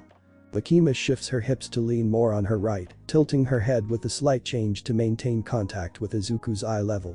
He can't help but glance up, meeting her gaze again. Should I be led to believe that you were the only survivor of the team that was dispatched? The HPSC director's next question makes him look away from her just as quickly. Izuku is not only aware of Mikima's gaze, but he can now feel Hawk staring at him as well. He's hesitant to respond, though there's an immense pressure to answer sooner rather than later. Yes, the reluctance makes his voice waver, but he hardens his eyes to compensate when returning them to meet Mikima's. She holds his gaze, searching for any cracks in the tough act. None of Night Eye's agency made it out. Her reiteration of the previous question is a way of telling him that she isn't quite convinced by the performance. When she stops supporting herself against her desk and returns to her full height, she stands over him with a more critical stare. The rings in her eyes spiral like the shadows casted by the sun, dimming the room's atmosphere. Izuku stiffens, standing a little straighter to match the director's posture. He finds it in himself to look her in the eyes and speak with a voice as solid as his stare. No, ma'am, not to my knowledge. The sturdy stance holds well against Mikima's judgmental stature. They find themselves locked in a stalemate, neither one folding first. Mikima hums. When she sits down in her office chair, Izuku allows his shoulders to stoop. And what of the Yakuza? Her slight change in questioning helps him quell his concerns a little more. As such, he takes her sitting down as an invitation to do the same, stealing the seat across from her. I didn't kill any of them. His personal report is again the truth, but it's not like he was a witness to everything either. I can't speak for Night Eye, and the other Shisaki was a bit of a special case that he can only presume there might have been other instances of lethal force. Considering Izuku had a close call of his own when up against Stain 2.0, he can't say he blames anybody for exercising a lack of restraint. Mikima nods, accepting that answer. What comes next, however, is a return to the interrogation. And what of the girl that the Yakuza had in their possession? You were unable to retrieve her? Izuku curses himself for letting his guard down as he grips his seat's armrests. Mikima has that analytical glint to her gaze again, not allowing the boy any time to pause in his responses. No, the answer comes out a little too hastily and way too forced. Hoping to smooth things over with some careful clarification, he tries and fails to not stutter while explaining, I think she died in the wreckage. A mental recollection of the collapsing tunnel helps him to sell his point of view, but he still wasn't ready to answer that question quite yet. Oh? Makima's eyes narrow into a focused stare as she asks, what makes you think that? Hawks glances between his protege and his boss, working up the nerve to step in between them in order to interject. He comes to Izuku's defense, placing a hand on the boy's shoulder. I think he's been through enough already that. Hawks, but Makima's critically sharp tone cuts through the hero's words as promptly as her glare does. She stops him in his tracks, gesturing to the exit behind him. Would you be as kind to leave the room and provide us with a moment of privacy? Her request is more of a direct order that ruffles the man's feathers. Hawk steps back, faltering. His hand slips off of Izuku's shoulder, his body swaying between staying and leaving. His face crunches into a strenuous expression, but seeing as how you weren't a part of the mission that took place, I don't think you have much to add to this debrief. Makima interrupts him with another manner of speaking that pierces straight through him. You were allowed to join us as a courtesy, but that right is now revoked. And that does it. Hawks must give in to defeat. He gives Izuku a parting look, one to convey he's sorry. He closes the door on the way out as he promises the very least he can do, I'll be right outside, kid. Once they're alone, Makima stands up again to address Izuku. The HPSC recovered the remains of Kai Chisaki and his 8 bullets. She gradually works her way around her desk to close the short gap between them. I had a team scour the tunnels and retrieve the bodies of Sir Night Eye's sidekicks as well. The close proximity makes the boy flinch when she says, I find it odd that your story states there were complete casualties when there are 2 corpses missing. Them missing? He can't help but squirm under her gaze. The tie around his neck feels too constricting, leading to him loosening it with a small tug. Makima nods while she leans her backside against her desk, half sitting and half standing as she crosses her legs.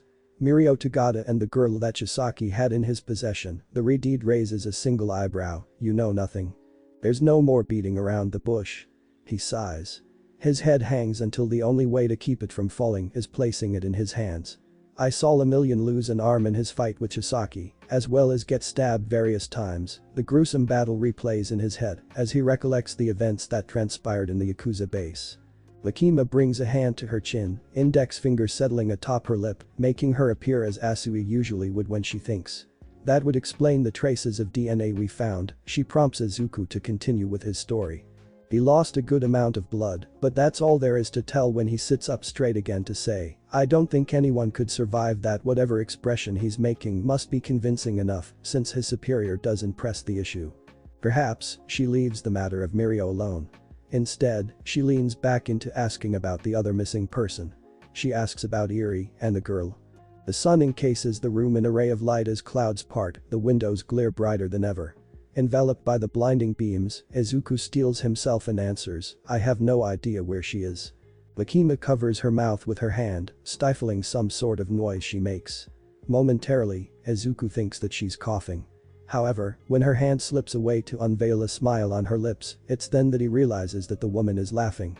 She uncrosses her legs, standing up as she reverts to her serious state.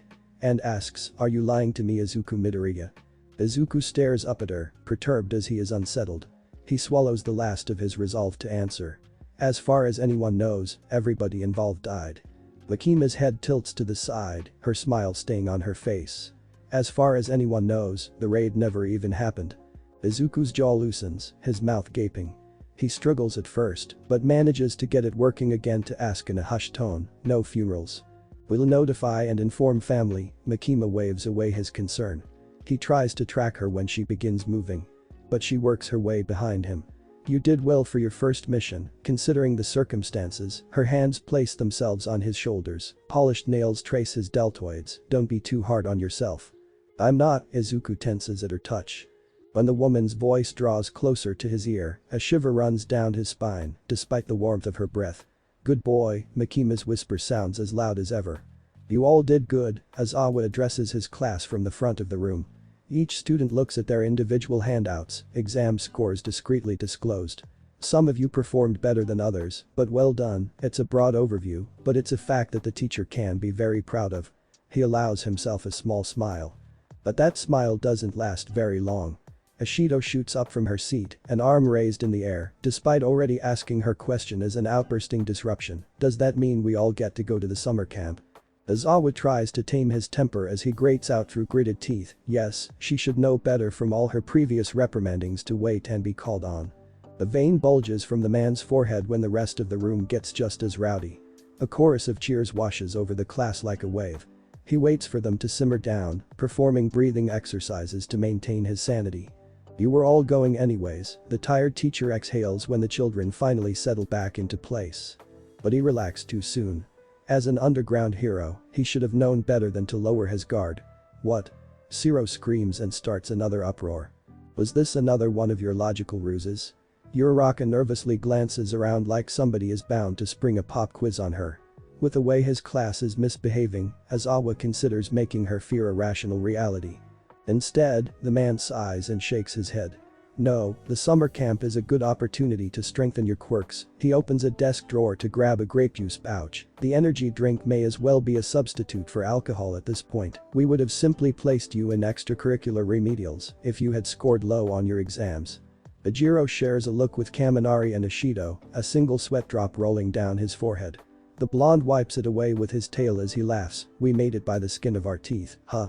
Aizawa rolls his eyes, sleep deprivation, nearly making them get stuck in the back of his head. Now that you know, make sure you're all prepared for the trip. The tired teacher pauses to slurp on the straw of his juice pouch before adding, you're dismissed with class over. He collapses into his sleeping bag and hopes to forget about his problem children for a few hours. Sato swivels from watching his sensei pass out to searching his class for somebody who can answer him. How are we supposed to prepare? What does that mean? It means we should make a trip to the mall. Ashido shoots from her seat to latch onto the boy and put him in a headlock. Already claiming her first victim, she scours the others for her next target. Uo? Yeah. Let's all go together. Hagakure hops around to collect Shoji and Tokoyami as the Pinkette's partner in crime. Though invisible, the girl shares a grin with her friend. Shinso shrugs his backpack over one shoulder by a single strap. Hard pass, the boy is just about to slip out of the room but makes the mistake of walking past Kaminari. Come on, bro, don't be a downer. The blonde moves as briskly as lightning to catch Shinso. Kaminari ropes his peer in with an arm draped across the boy's shoulders. Kirishima flashes his friend a thumbs up before gesturing with it towards another blonde. Even Bakubro is gonna come. The Redeed gives one of his patented shark tooth grins as an extra boost of encouragement. Bakugo scoffs, brushing them off. I'm only tagging along because I needed shit anyways, he objects, but only with a slight grumble and growl. See? Kirishima takes that as a sign of victory anyways. Which also manages to convince Todoroki for some reason, much to Ashido's elation. Asui performs her signature frog-like pose, squatting in her seat with a curious touch to her chin as she asks, are you coming too, Jiru? The girl flinches at the mention of her existence, all eyes turning to look at her. She shrugs, toying with an ear jack. Oh, I dunno, the indecisive girl avoids meeting anyone's gaze. It'll be my treat until Yayoi Rozu comes to her aid. The class rep offers her friend a small smile. All Jiru can do is sigh and agree with a nod. I guess I can't say no to that. The class collectively cheers. Ashido pats Jiru on the back, at a girl. A familiar little girl looks around with wide red eyes. The airport is a cocoon of steel, the walls elegantly curving to wrap around everything, but not in the way that the Yakuza tunnels did. This place is supported by structural beams, separated by broad windows that let in the light of the world. People move with the sun, casting colors to create a moving rainbow. The flow from check-in desks to ticket lines is a constant flux of commotion, unlike the reclusive underground of the Yakuza. Erie's eyes twinkle in the daylight. She swivels her tiny head to gaze up at the blonde boy that brought her here. He's kind like the chainsaw boy, he fought to rescue and free her like the chainsaw boy. He even lost one of his arms for her. Veteran. A lady behind a counter asks him about the missing appendage. But he doesn't look upset about it. If anything, the shiny white tooth grin he's always flashing grows even bigger. Not exactly, Mirio laughs as he hands the woman his passport. Irie clings to the boy's leg, hugging him apologetically, even if he isn't angry with her for costing him a body part. He places his remaining hand atop her head, combing his fingers through her hair. He's not out of action quite yet. As a matter of fact, once he gets this little girl to safety, he'll be back to save another million. Chapter 45. Hawks taps the toe of his shoe against the hard metal floor, eliciting a light pang with every smack. He's got his hand pressed into the grooves of his chin and cheekbones, the hero deep in thought. He hums with his rumination while his protege watches. Izuku stands across from his mentor, crossing his arms as he waits for the man to finish thinking. They both occupy the otherwise empty training room, sporting attire meant for exercise, while otherwise simply standing around. Truth be told, kid, I was planning on teaching you how to get stronger anyways. Hawk shrugs as he breaks his concentration to fix Izuku, with an expression that creases the space between his eyes. I'm just not sure what it is that you're really asking me to do for you here. Izuku nearly throws his hands up in the air, but they wind up flopping at his sides. He hangs his head, shoulders slumping too, as defeat brings his mood all the way down.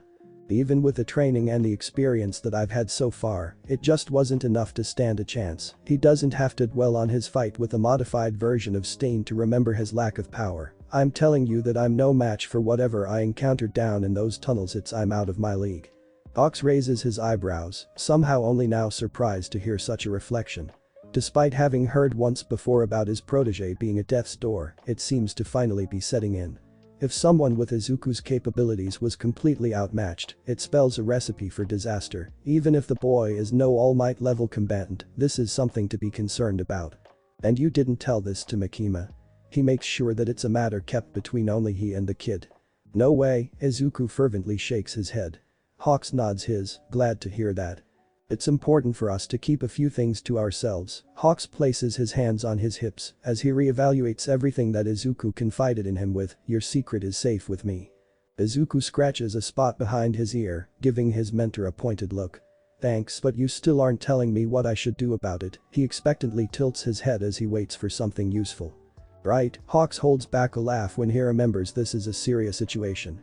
His arms move from his hips to cross behind his head to make a pillow of sorts. I've not exactly got an arch nemesis of my own quite yet, but it might be a good idea to treat this thing like a rival. He goes with the first bit of advice that he can think of.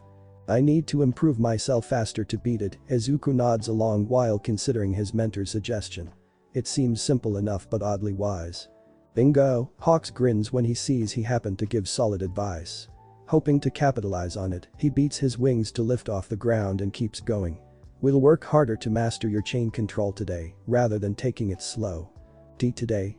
Izuku whips his head up to look at Hawks. The hero nods, no time like the present, right? When he gestures around the place, he rotates his body to do so fully. I mean, we are already in the training room. This time he lets himself laugh a little. Izuku laughs along, loosening up a bit both mentally and physically as he stretches a little. Right. Let's do it. His fingers reach for the ripcord on his chest so that they can begin training. If the ground has a pulse, Kyoka can hear it as much as she can see it rise through the mountains. Fortunate enough to have gotten a window seat on the bus to UA's summer retreat, she revels in the bold silhouette of greenery. Every peak of trees line in a formation that would read like a doctor's graph. She listens beyond the wheels on the backroad path and the commotion of her classmates, still hearing that thrumming from the earth. It's soothing enough to make her body reflexively relax against the cushioning of her seat. Beside the girl, her friend reads a book of some kind. Momo licks her thumb before using it to turn a page. It seems the class prez has her own way of tuning out Mina and the others. It's astonishing their sensei hasn't blown a gasket yet, since he's not got much to distract himself with by comparison. The teacher's eye twitches when a wadded ball of paper hits him upside the head. Kirishima and Bakugo receive cheers as they arm wrestle. Kaminari is chasing Ajiro's tail around, eliciting some shouts of his own. It's all chaos and no order, while Tokoyami mutters something about finding revelry in the dark. Yet, Momo reads her novel and Kyoka spaces out somehow. That only lasts so long before the bus comes to an abrupt screeching stop. Between Mina's repetition of asking "Are we there yet?" and singing "Wheels on the bus," everyone is shaken when she asks how they already reached their destination. Then again, they have to admit that the trip was relatively short. While Class 1 unloads from the transport vehicle, they start to also wonder why they're parked on the side of a hill, with no campsite in sight. They nervously and curiously glance around, trying to figure out what's going on. Is this some sort of rest stop? Siro's suggestion is met with mixed responses of approval or disbelief. He shrugs, not so sure of his own guess at an explanation.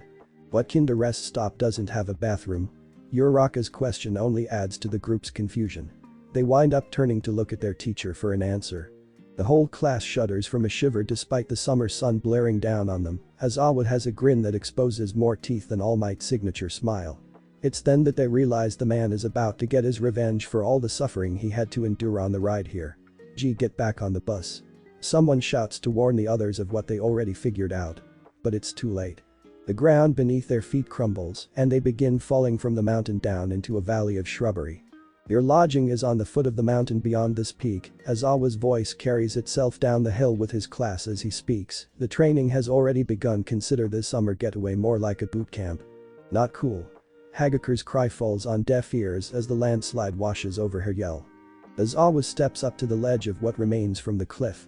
Behind him are the owners of the land, the wild pussycats. They're the ones responsible for shifting the earth to make this bait and switch possible, but that's just another surprise waiting for his class once they make it to base camp. Izuku flails with his arms, chains whipping uncontrollably. He's lost track of how many attempts he's made, but the open space coupled with Hawk's evasion always results with the same conclusion. His chains whack the ground, loosening upon impact. Izuku reels them back in, arm bars treading with traction minimizing each time. It's no use, he's not one to give up, but he knows that this practice is proving futile if he's ever going to hope to beat Stain 2.0 in a fight. Don't say that, Hawks tries to gently assure him, but Izuku shakes his head while scoffing. It took me years to reach the level I'm at. The hero's efforts to help only make the boy more so scorned, since time is something they don't have the luxury of. I need to fight fire with fire. Izuku swings his bladed limbs up to look at them more closely. If I face him with equal footing, then maybe I can beat him at his own game. Hawk's eyes, slowing the flap of his wings so that he descends. That'd be suicide. The hero steps forward to grab his protege by the shoulders and shake some sense into the kid. He has years of experience as a swordsman that you won't be able to catch up to. But Izuku remains adamant, his mind wandering elsewhere. The first fight he had with Stain nearly costed him his life too, if not for the techniques he learned from Kyoka. While those maneuvers might not work a second time, they're instilled in him as something he can improve upon. So long as I have a good teacher, I can do it. The boy's whisper is one he wishes Kyoka could hear. Hawks hears it instead, staring at his protege with awe.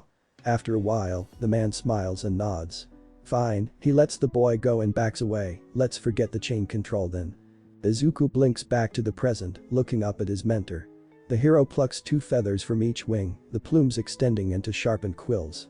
Hawks dual wields a set of self-made swords, crossing them in front of his chest. Let's have ourselves a good old-fashioned duel. Hawks beckons the boy forth. Izuku obliges, swinging his chainsaws the way that they were meant to be used. Chapter 46.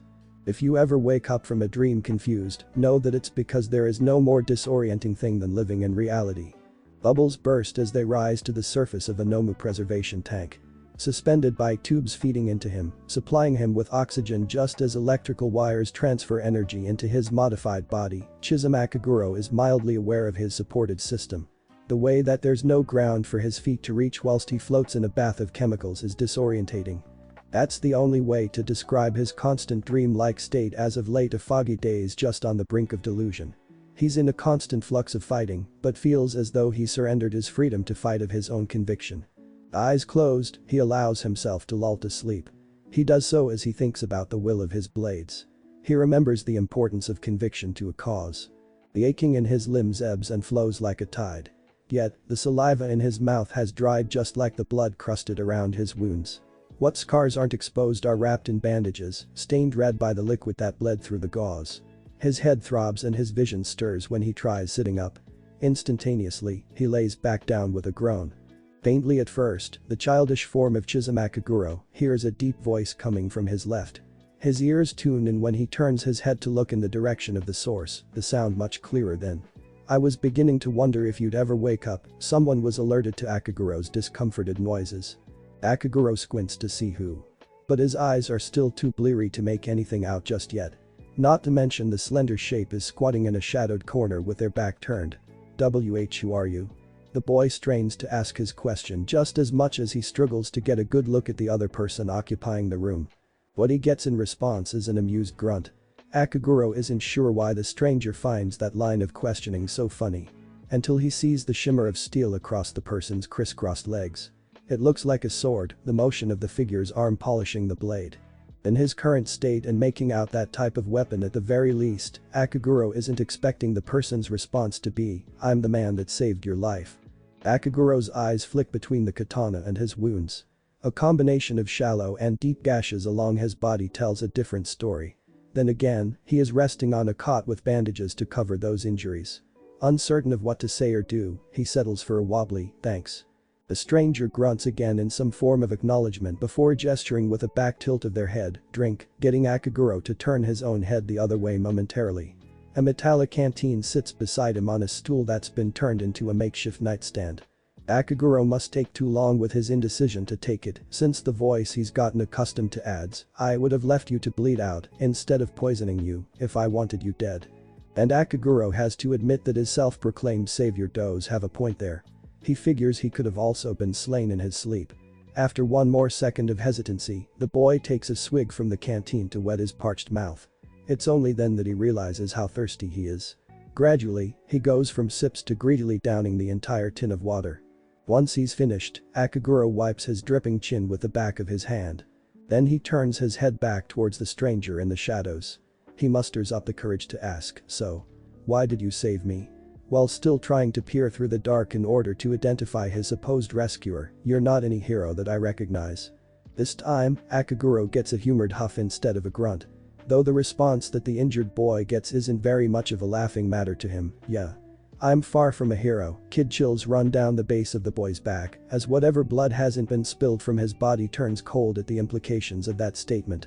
Any so-called hero would have dumped you off at a hospital and left you to be somebody else's problem on a good night. There's a hint of disdain in the anti-hero's tone that gives Akaguro even more goosebumps.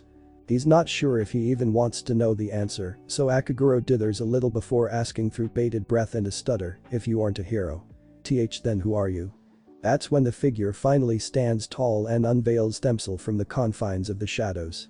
Slightly hunched and still missing a nose like the nostrils of a skull, Akaguro recognizes the cloaked Grim Reaper visage. Crazed eyes match the man's unruly tangle of hair, but his tone speaks with a premeditated and calculative mind. "I'm the one who keeps them in line," Death Incarnate says with pride. Akaguro opens his mouth to respond, but there's a lump in his throat that has lodged itself too tight. That familiar cold shiver running down his spine creeps out in the form of sweat, dampening the gauze wrapped around his trembling frame. The boy puts a name to a face.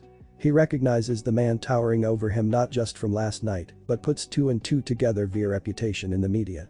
Akaguro finally finds his voice and manages to say, "Why, you're the hero killer." Stain, the expression on the man's face confirming the identification. Stain nonchalantly sheaths his katana, as though the action is as casual as having a seat.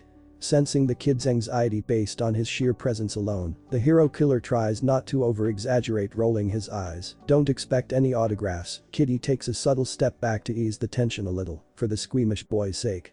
Akaguro tries crawling back on the bed in an attempt to increase that distance between them, but his wounds burn in protest. His eyes fall to his lap as he stammers out, "Why?"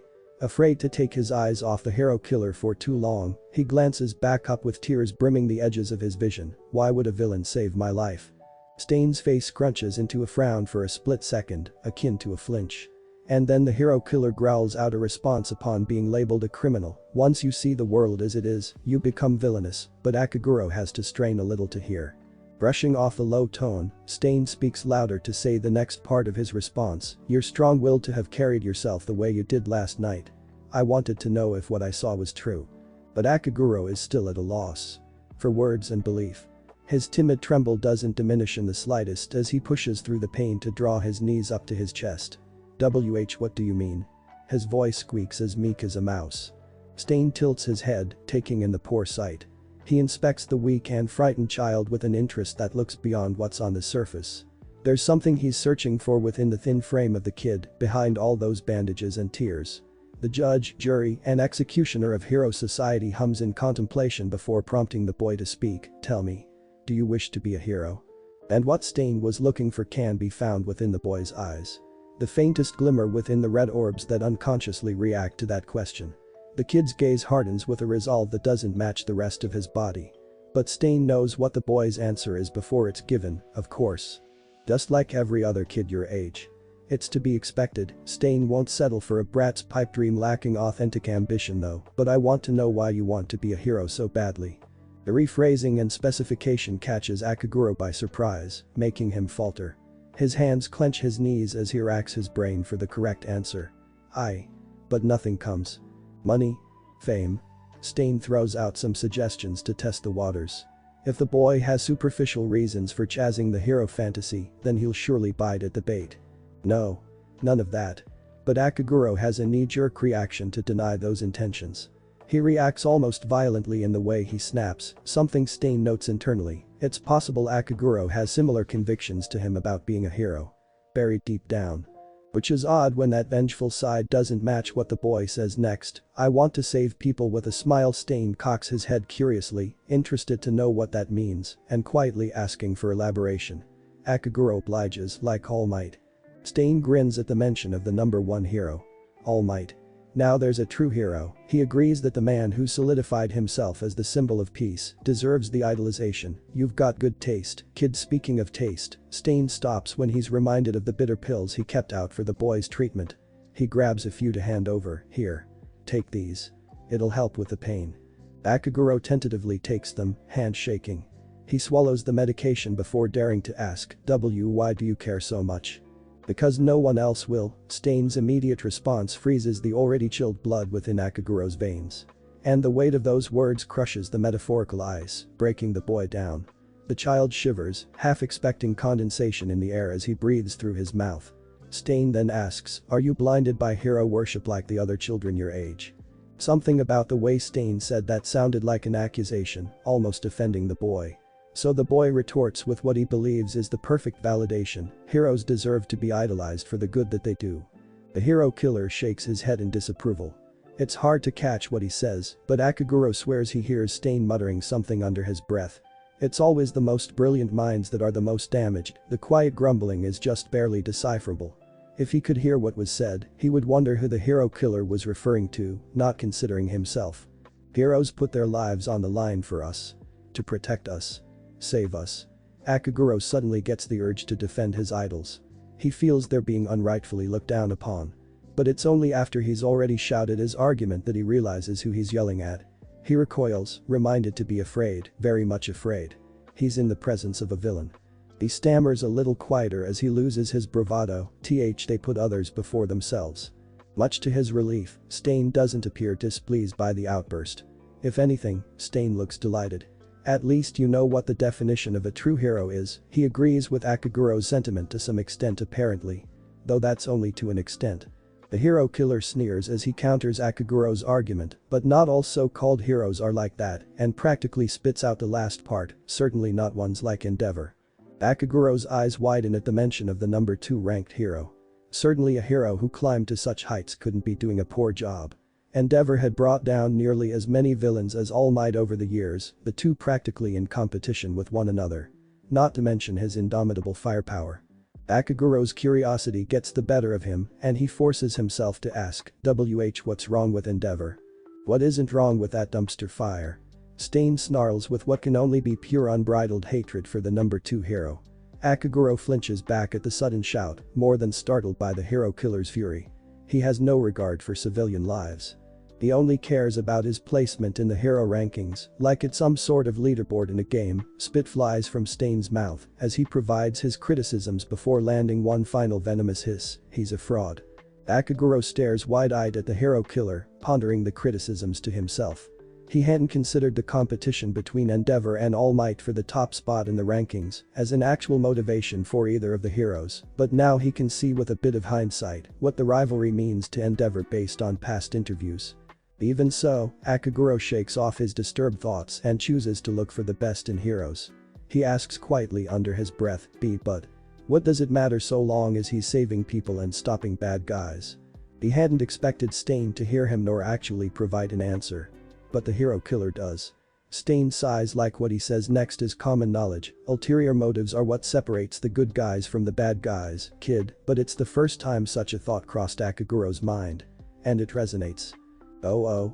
Akaguro mulls over that statement and begins to understand. At least a little. It's a bit like his mother explained to him once about men doing her favors in his father's absence. They had expected something in return, instead of doing those things out of the goodness of their hearts. Which is why I bothered to patch you up and bring you back here. Stain draws Akaguro's attention again. He's holding up a familiar notebook. Tell me about this. The cover reads Hero Analysis for the Future number 12. He gasps, recognizing it as his own recordings of hero fights and analysis. But he's much too ashamed and embarrassed by its contents and purpose to admit to anything. So he instead tries to brush it off, avoiding eye contact. That's nothing. Just a stupid dream. Stain's infamous grunt of amusement returns in substitution of a raised eyebrow. He flips open the cover, flipping and thumbing through the scribblings on all of the pages. I had plenty of time to read through it. I'd say it's certainly something. And stupid isn't the word for it. Akaguro watches warily when he thinks for a fleeting moment that Stain sounds impressed. Shaking off that thought and berating himself for being so uncharacteristically egotistical, he returns his gaze to his lap. I can't be a hero anyways, so you don't have to worry about judging me. He instead chooses self-pity over pride. Stain glances up from the notebook in his hands to ask, and why is that? Akaguro's fingers curl inwards, bowling his hands into fists. If he hadn't cut his nails recently, he's sure they would have dug into his skin and made his palms bleed. His frustration cuts himself short. His body shakes for a different reason now. He has to shut his eyes to force back the waterworks as he explains, I've got a villain's quirk. He keeps his eyes closed, unwillingly to see what kind of expression Stain must be making. Akaguro had seen them all. The looks of disgust, pity, heck, even fear. Afraid to catch his villainy like it's some kind of disease. Or that the villain may use his villainous quirk on them. Though he doubts the hero killer would feel that last one, Stain doesn't seem like the type to get scared. He hadn't considered it until now, but perhaps Stain will cut him down. Akaguro has had his fair share of beatdowns for his quirk, that he wouldn't be surprised if his condition got him killed.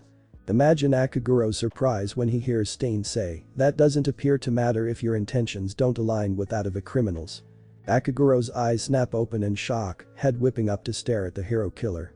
Stain's face looks dead serious. He's not pulling some sort of cruel trick.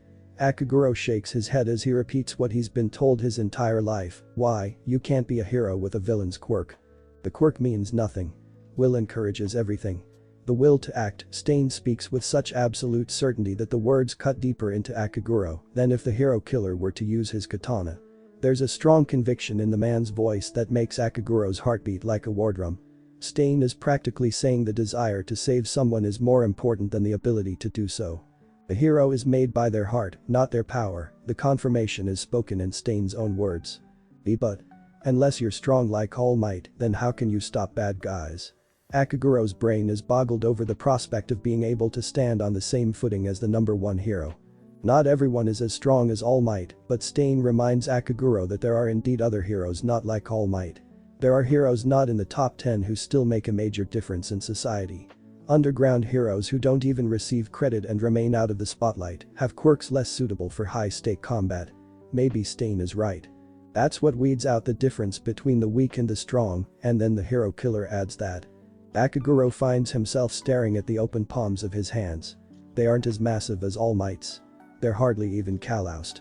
I don't know what to do without a powerful quirk though, Malice melts the boy's voice to a low whisper. There are other strengths you can find within yourself. Stain taps the side of his head with a finger from his free hand. If that gesture isn't enough, he also holds up the hero notes that he's holding in his other hand for extra emphasis, your analytic abilities, if you were to hone them. Akaguro stares at the hardcover of the book as he processes the hero killer's words. As though he can hear the negative argumentative thoughts within the boy's head, Stain adds, if you knew how to fight, you wouldn't have ended up like you did last night. Akaguro involuntarily sits up straight, a little more than a flinch. But then he remembers that Stain isn't his mom or a teacher. And that even if he wanted to hide his wounds, the man had cleaned and wrapped them himself. Oh. That. The boy stares down at the mummified state of his body as he recalls the events leading up to now. They're stronger than me, he shrugs lightly. Only because you lack the conviction to fight back. Stain's grunt is without humor this time. But Akaguro shakes his head in denial. I don't want to bully anyone. I just want to stop them from bullying others. He grabs handfuls of the bedsheet sprawled across him in frustration. He clings to the fabric, grip tightening. Stain stares at the boy incredulously. You took that beating for someone else. He considers how heroic of an action that is to sacrifice oneself. He begins believing that he made the right decision in bringing the boy back to his home. But Akaguro misinterprets the question. He huffs, a cross between an unamused laugh and a scoff. "I'm pretty good at being a punching bag," and shrugs again. He doesn't let go of the bedsheets. Stain smiles ever so slightly, a small shape on his lips that's easily missed. There's hope for the future generation of heroes yet. The boy had proven without realizing it himself that he can save lives, all it takes is the selfless heart of a true hero, not power. Stain drops the hero analysis notebook on the bed as he asks, "What's your name, kid?" Akaguro starts to answer. But stops short. He remembers that Stain is the hero killer, a villain. Having already started to say the first syllable of his name, he works with that to come up with something else on the fly, Akatani.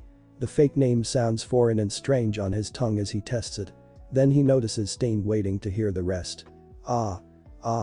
Akaguro scrambles to come up with the rest of his newly crafted alias and uses his stalled substitute for to do so.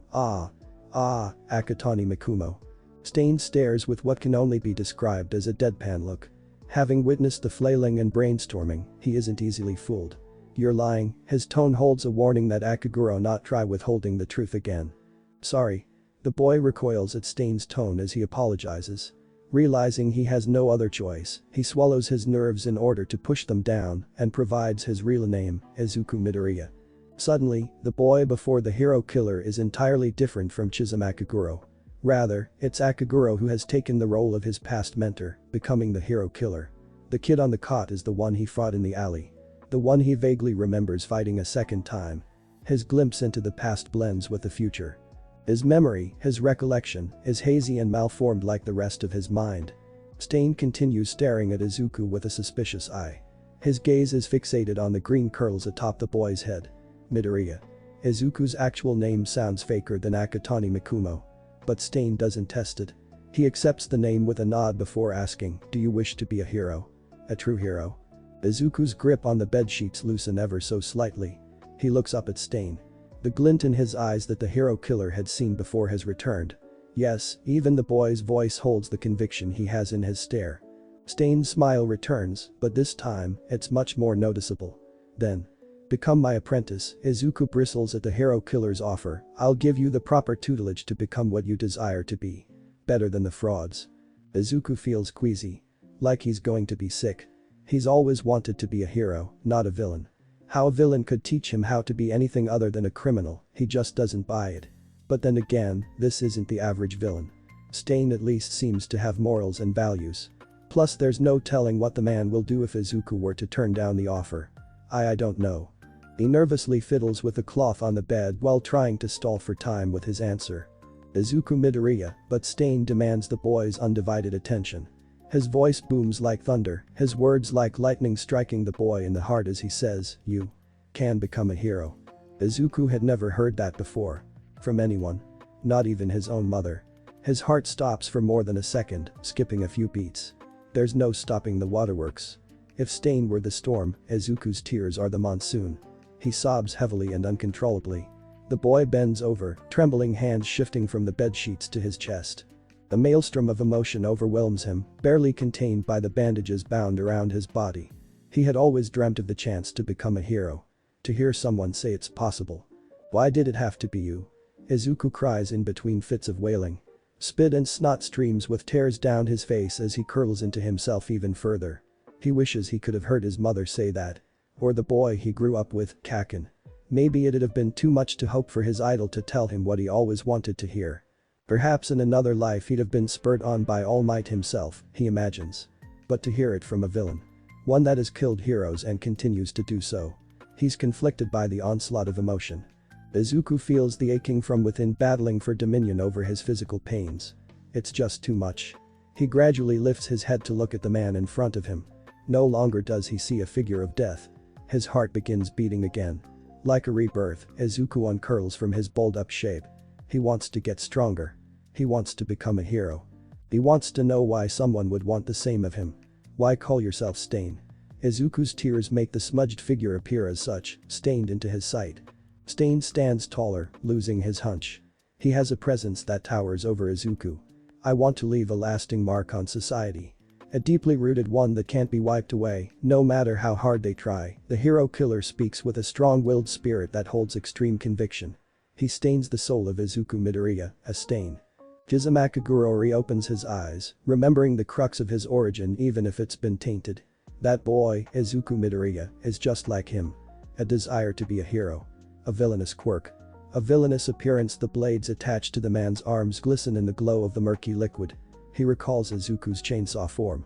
They're two sides of the same coin. He stirs from within the confines of his preservation tank. Finally, Akaguro feels awake again. Stain has a reason to return. If he hopes to recover his memory and continue to carry out his mission, he feels he needs to find and confront Izuku Midoriya. The pointed tips of his bladed arms pierce the glass of the tube he's in, chipping into it until it cracks fully. Akaguro breaks free, blue liquid spilling out with him. Escaping from his containment, he uses his katanas to hack off the wires and everything else holding him back like puppet strings. As his dripping form rises up, shrouded by darkness, he finds the resolve to his conviction. Katana Man must face Chainsaw Man. Ioka swings her katana down, practicing chopping motions. It feels good to hold a sword in her hands again. It's not only a weapon that she feels she's able to fall back on, should she not be able to rely on her quirk, but it reminds her of the lessons she gave Izuku. A swipe of the blade curves and cuts at an unnatural angle. She sighs. That was a sloppy swing. Anytime her thoughts trail back to the boy, she loses her edge. So she does what she does best when she needs to focus. She sings. Out here in the wide open space of a forest with nobody to overhear her, she has no problem doing so. Besides, this is a training camp. Honing her voice is just as important as her quirk. The girl chops with her katana again, this time humming to the whistle of the sharpness slicing through air. Birds begin to join in, chirping along. She uses both of her hands to wield her sword, holding them together in front of her.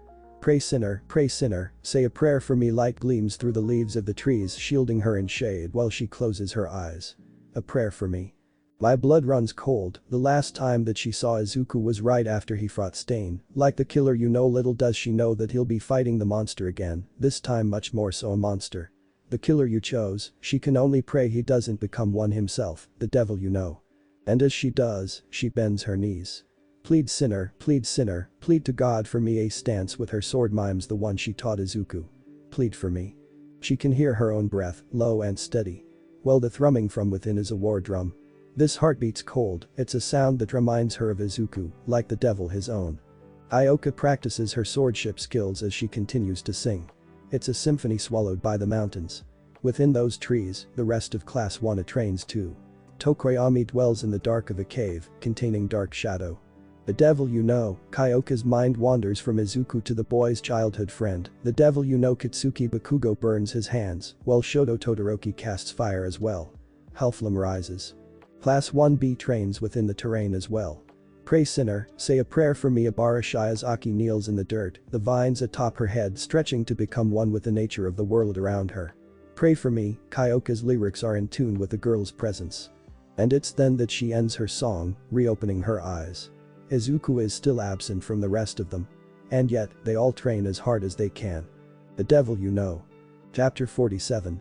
The crunch of broken glass beneath his boots is irksome to say the least. If it weren't already busted, the villain would have surely destroyed the useless containment tube himself. He's tired of its prolonged existence of worthlessness. Shigaraki scopes out the scene left behind by his pet project, finding severed wires dangling from the shattered glass cylinder's electrical lid. He wants to grab the throat of the man standing beside him, but settles for scratching his own neck. Unfortunately, he knows he still needs the doctor. Garaki surveys the escaped Nomu tank with an equally frustrated frown. The scientist as mad as ever, a curled lip bristles the man's bushy mustache. A second later and he turns to address Shigaraki, clearing his throat. It seems that we've developed another high-end Nomu. That's his most simple analysis of the containment breach. A more thoroughly in-depth review is one that he'll save for when he speaks with his sensei. This is all your fault, Shigaraki snaps at the doctor and reminds the man that both villains are a force to be reckoned with. Shigaraki takes some smug satisfaction in scaring the portly scientist into taking a staggered step back. If only you were capable of doing your job properly, then this wouldn't keep happening. He thrusts a threatening finger at Garaki nonetheless to make good on the fear factor of his anger. Garaki further fumbles with his footing, simultaneously having trouble with his articulation of words. Eventually, he does think of a good defense. He gestures around the room to redirect Shigaraki's attention to the other lab experiments, but Master desired that the Nomu have more developed minds after the USJ. I don't care what Sensei wants. Shigaraki's sudden shout somehow startles himself as much as it does Garaki. There's a pause of self-shock from Shigaraki when he listens to what he just said. His underling stares, equally baffled, mouth agape. When Shigaraki recovers, it's with a grin just short of being feral. I wanted this katana man as mine. Araki nearly chokes on the dryness of swallowing nothing. Fret not, but he recovers as well as he pulls out an electronic pad. I'm able to monitor Katana Man's brainwaves like any other Nomu. The device is already displaying a readout to prove his promise is one that he can make good on. We'll find the causation for the breach of containment. Shigaraki grinds his teeth together, letting out a cross between something of a growl and a hum. He takes a moment to decide whether that satisfies him or not before he settles on a sigh. The villain crosses his arms in front of his chest. I can't have my pets running away from home, doctor. Araki shares the sentiment of a sigh, nodding along. We'll learn to leash them better then. A couple of taps on his tablet pulls up brainwave readings for him to present in the meantime. It seems something is driving a stimulation of pursuit of unfinished business with Katana Man. Unfinished business. Shigaraki furrows his brows as he mulls over the meaning of that explanation. When he recalls what he saw in the Yakuza tunnels, his anger returns full swing as he shouts, "You don't mean that Chainsaw Brad is still alive?" Araki flinches, startled. He's back to stammering and fumbling as he tries to find more elaborative readings. I'm not sure. But Shigaraki snatches the pad away from the scientist to see for himself. I had one pet taken away from me by him, I'll be damned that I lose another. He's careful not to destroy the tablet by keeping his pinky raised, but it's an impulse to dust something when he thinks about having his stuff stolen. He tells himself Katana Man is way better than some dumb dog. He never even wanted that mud anyways, but there's still the principle of it. Araki clears his throat, pulling Shigaraki from his thoughts. But isn't this a good thing then? Katana Man is seeking to kill your competition. The doctor hopes he's making a good case as he holds out a hand to retrieve his device. I'd like the liberty of destroying that brat myself, Shigaraki sneers. But yes, before simmering down and returning the pad to its rightful owner, I'll have front row seats to watch it at the very least. I'll summon Kurogiri then. The scientist immediately prepares an email to send out. Does that mean we'll be postponing our raid on UA's summer camp? But not without checking for any conflictions with their current plans. On the contrary, I'd like to let the chainsaw brat know his friends will be dying with him. Shigaraki gestures for his underling to carry on before turning his back to take his leave. We proceed as planned. No amount of daunting worry can prepare you for how appalling that anticipated circumstance actually is. Detective Tsukauchi's shoe-out soles sink into the tatami mat, each footfall leaving an indentation on the rice straw material. The length of his tan overcoat drags behind him, treading the path that he's walked like a hero's cape.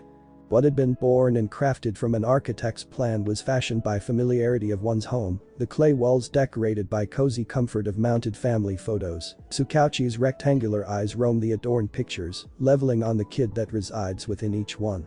The detective pauses so that he doesn't overlook the old images, searching them for anything useful to his investigation. Smiling alongside the child in every one of the pictures is the mother, a greenette who passed on her genetics to her son. The bright boy beams with wide emerald orbs, childlike innocence, radiating through the gaps in his smile where baby teeth fell out. Detective Tsukauchi notes the absence of the adolescent's father, skimming the other hung photos for the missing man. When confirming only the mother is present, he turns to face the woman who's been lingering a few paces behind him since he arrived. She's slimmer in the photos, having gained pounds and put on weight over the years. The boy's father? Tsukauchi prompts the woman to answer a multitude of unspoken questions. He holds the inquiries on the tip of his tongue, should she not pick up on his implicative request to elaborate as much as she can though. Oh. She seems hesitant to respond at first. There's a distant look in her eyes that darts to the floor. She's wringing her hands together, a nervous tick. But the woman does eventually raise her head to re-meet his gaze.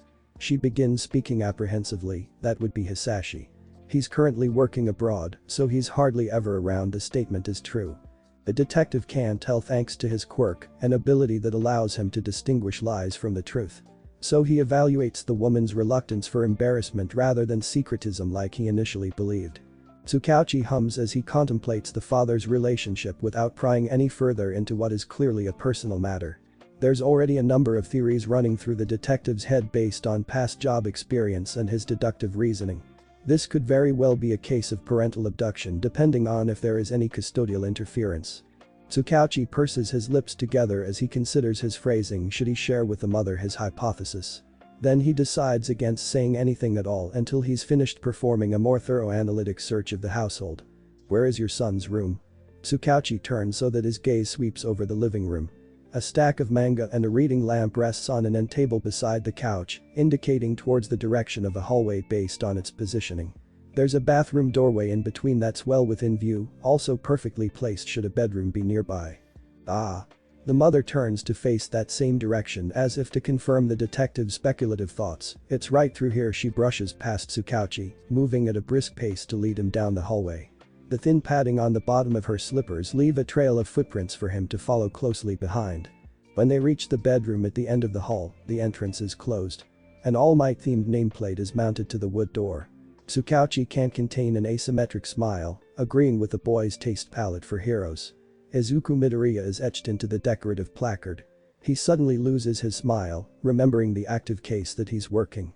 When the detective turns the knob, he half expects the door to be locked.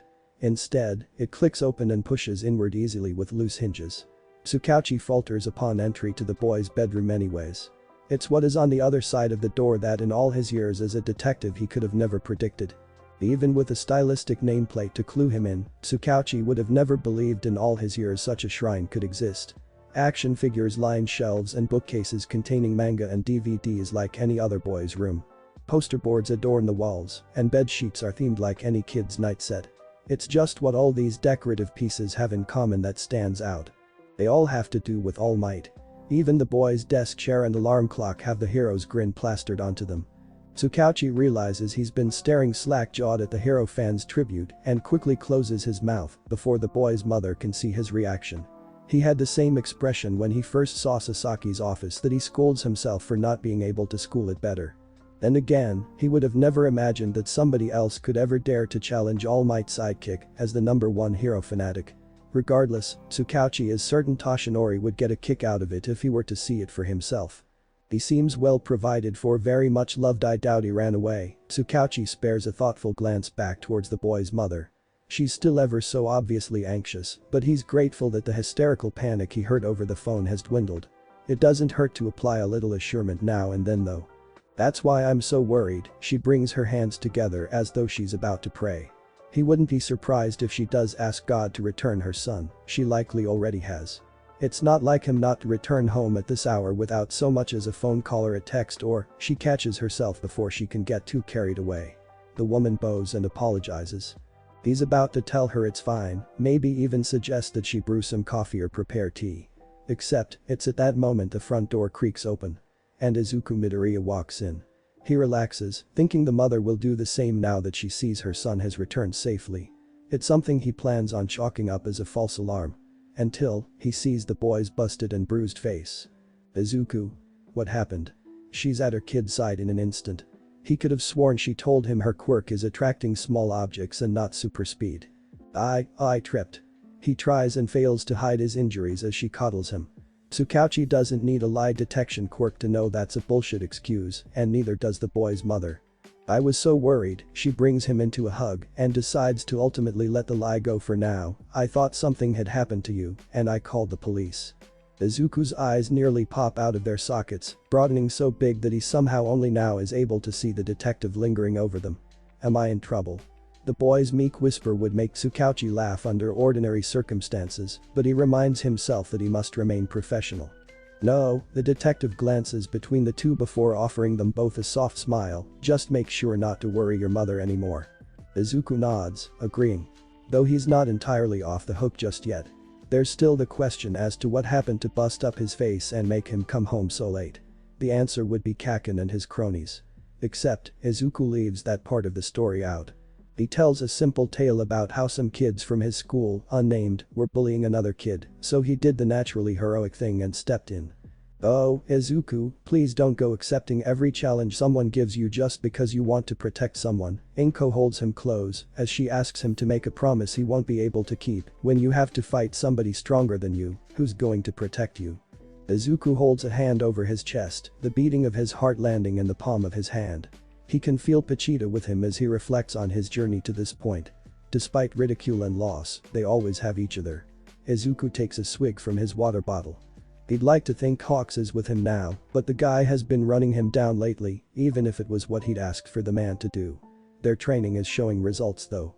Izuku clenches the hand hovering over his heart, grabbing the tail of Pochita. He can tell that he's gotten stronger, strengthening the quirk he was blessed with. Izuku, he lifts his head when he hears Hawks re-entering the room. The hero has a grave expression, which isn't all that natural on his face. Break time can't be over already, the boy feigns looking at a watch on his wrist that isn't there before using it to wipe sweat from his forehead. I basically just sat down. Hawks shakes his head, dismissing the joke. Now the boy knows something is definitely wrong. The hero would usually laugh at something like that. This monster thing you told me about, I think you're going to have to face it sooner rather than later. Hawks pulls his cell phone out from his coat pocket to pull up a live video of Katana Man wreaking havoc in the city. Izuku shoots up from his seat. What? He takes the phone from his mentor to see the video more clearly. The byline reads that the monster has been calling for someone named Chainsaw Man, deeming every other hero who attempted to stop it a fake. It's calling you out specifically. Hawks hesitates before adding, Makima knows she saw the news first and decided it was an opportunity to let you shine in the eye of the public. Izuku hands the phone back before he gets so angry that he'll crush it otherwise. She ordered you and other heroes to stand down then. He already knows the answer before Hawks can nod. Sorry, kid, you're on your own for this one. Hawks shares sympathy before re-steeling himself and giving his protege a light bump on the chest with his fist, but hey. This is what you've been training for. Go out there and put it all to good use, make me proud. Izuku sighs, stepping forward to deliver for that tall order. He fails to tell Hawks the hero's apology should be directed at his mom and not himself. Here he goes accepting a challenge and breaking a promise. The boy shrugs. Well, whatever, at least he can count on Pochita to back him up at the very least. Izuku grabs the starter string attached to his sternum as he heads out for battle. Chapter 48. Smog slides off the form of Tamura Shigaraki as he steps through Kurogiri's warp gate. The portal brought him to the roof of a building high enough for him to survey the scene without being noticed himself. Katana Man carves through cops below, bullets doing nothing to stop the slaughter party. It's a sight to behold for anyone who craves violence. Bloodshed bred by those trying to prevent it. The irony isn't lost to the villain, a smile etching its way across his scarred lips. Kurogiri materializes behind Shigaraki to join him atop the building's brim. Though the foggy fiend isn't quite as entertained while watching Katana Man's rampage. Are you sure this is worthwhile? Wouldn't it be wiser to retrieve our ally and dissolve the matter? Kurogiri's eyes fluctuate from a peeled pattern to narrowed slants as he judges both Shigaraki and the Nomu version of Stain. Ordinarily, that line of questioning, or any for that matter, would infuriate Shigaraki. Now, however, he's much too in a good mood to be bothered. My pet wants to play, the villain gestures broadly with a spread of each arm, let him play until his playmate arrives. Kurogiri glances over at his partner, slitted eyes shrinking smaller. How can you be so sure the boy will even bother to appear? He doesn't hide his speculation in the slightest with his tone of voice. But again, that somehow doesn't bother Shigaraki. He's a wannabe hero, the villain returns his ally's stare, while his smile morphs into a grin, and heroes can't help themselves at times like these. Kurogiri sees something in the young master of evil, something all too similar to their elder leader. Shigaraki is learning, evolving, growing. Kurogiri's smoky form shudders at the implications. He hides his dishevelment with a hum, diverting his gaze. And with proper timing too. Suddenly, the telltale sound of a chainsaw jump-starting sweeps through the streets. See? Shigaraki shows his smug side when the source of brattling razors arrives. He's here none other than Izuku Midoriya in his full quirked form, swings from chain-linked lines. Izuku drops down, opposing his rival. Katana Man's skull-shaped jaw curves upwards, some semblance of a smile welcoming their confrontation with one another. Each of them raise their bladed arms, one as still as swords, while the other spins wildly. The police that had been trying to stop Stain 2.0 themselves begin backing off, instead focusing on evacuation and crowd control. The less than silent standoff starts what has been made into an arena. You wanted me, Izuku's tongue flops out of his frothing mouth when he gnashes his elongated fangs to shout at Stain, here I am. The act of bravado comes with a scrape of his chainsaws against the ground to sharpen their rotating blades. Katana Man returns the gesture by sliding his sword-augmented appendages against parked cars, steel scraping steel, eliciting a shrill screech. Here. Hero, a malformed version of the villain's voice, growls at a lower decibel than Izuku's yelling, but the boy hears his enemy loud and clear. That's right, Izuku beckons the bad guy forward with a chainsaw arm, I'm right here. Their fight commences. A swing and a slash, sharpened limbs crossing blades. The amount of force put into their attacks is more than any of their previous encounters. Cracks in the pavement beneath their feet form, full potholes leaving indentations from their steps. Swipes cut through the air, wind splitting into separate gusts that blow back any spectators of the battle. All except Shigaraki and Kurogiri, who view the match from a higher vantage point. Izuku sweeps under his opponent, utilizing the swift motions he learned from Hawks. He's also able to parry better than before now that his lessons from Kyoka have been refined further. But blocking and dodging isn't going to be enough to cut down the villain. He moves back with each counter. The fight is in Katana Man's favor. Izuku hides his mindful attack patterns with seemingly wild swings. He waits it out, luring his challenger into a riposte. The Katana Nomu slides forward, lashing out at Izuku. The boy's chainsaws intercept the swords. The blades are trapped, locked against each other. Untangling their weapons, each fighter swerves to switch sides and rebound with a second bout of blades. Katana Man resorts to a kick, outstretched legs smashing into Izuku's stomach. The blow separates them greatly, knocking the boy back a ways. Katana Man charges in with a destructive strike to add extra pressure, but Izuku is able to block just in the nick of time. The velocity tackles them both through a building's infrastructure. Walls crumble when the two ram right through them to continue crossing blades. The momentum moves upwards, their bodies pivoting to make the fight an aerial one. When Katana Man brings a sword down to hack off Izuku's face and it's stopped by a chainsaw, the Nomu's head tilts to convey confusion. This battle isn't as one-sided as their encounter in the Yakuza tunnels. In a broad open space, Izuku thrives with a separating kick to put space between them. Stain's muscle memory activates, slick sword movements that only years of experience could hone starting to shift the tides back in his favor. Izuku gets sent sideways but lands on his back. The Nomu leaps, planning to stomp on his chest, the hero hopeful dodges and the floor gets shattered instead of his ribsage. Katana Man doesn't let up once Izuku gets back on his feet, following up with an underhanded swipe of a sword-mounted arm. Izuku moves to the side. He blocks the next two attacks with his chainsaws.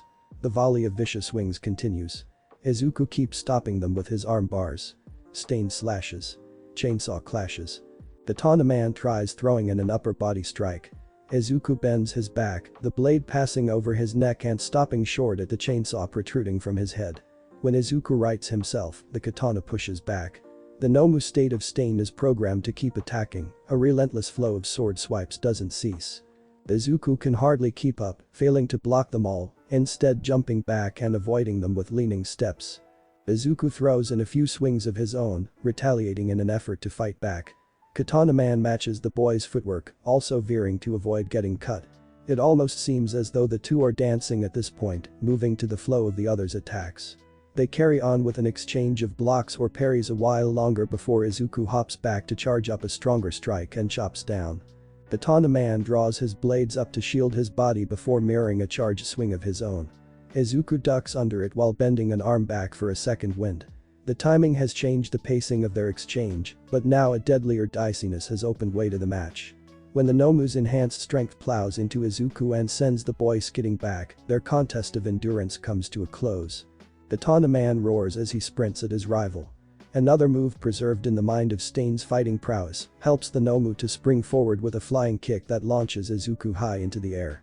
Izuku crashes through a billboard as he's thrown over the rooftop that Shigaraki and Kurogiri are on.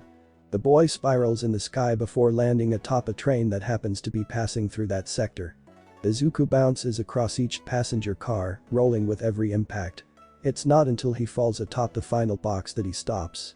Shigaraki moves from one end of the rooftop he's on to the other so that he can keep track of the battle that's now gone mobile. Kurogiri, be ready to warp me so that we can follow if need be, he gives a curt order to the villain watching with him without so much as a glance. Izuku pushes himself to a standing position right as Katana Man joins him on the train's roofing. The two stand across from one another, finding themselves in another brief exchange of glares. The first to move in is Izuku. He swings both of his chainsaw arms back as he charges forward. Katana Man swings his bladed arms back to match his enemy's stance. Then they meet in the middle. The two opponents close, Katana Man cutting at Chainsaw Man. Izuku parries, but Stain's instinct mutates his cut into a thrust. The move of slashing and then prodding happens again. And again. The Nomu drives the boy along the train cars, both of them having to hop the gaps in between occasionally. Izuku veers as much as he can without falling off the train, attempting to counter to compensate for his loss of a spacious arena. But Katana Man presses without yielding, never giving up the initiative. A blade slips past Izuku's guard, causing the boy to jerk back, barely turning a head-cleaving hue into a gash across his chest. Blood stains his shirt, Katana Man drew first blood. More blood will be bound to spill if Izuku doesn't dodge the next incoming attack. He twists his body to perform an acrobatic maneuver over the swordsman and lands on the other side. Katana Man turns, bladed arms shifting with emotion. Izuku does the same. Their complete turnaround is what powers the uptake of each fighter's weapons.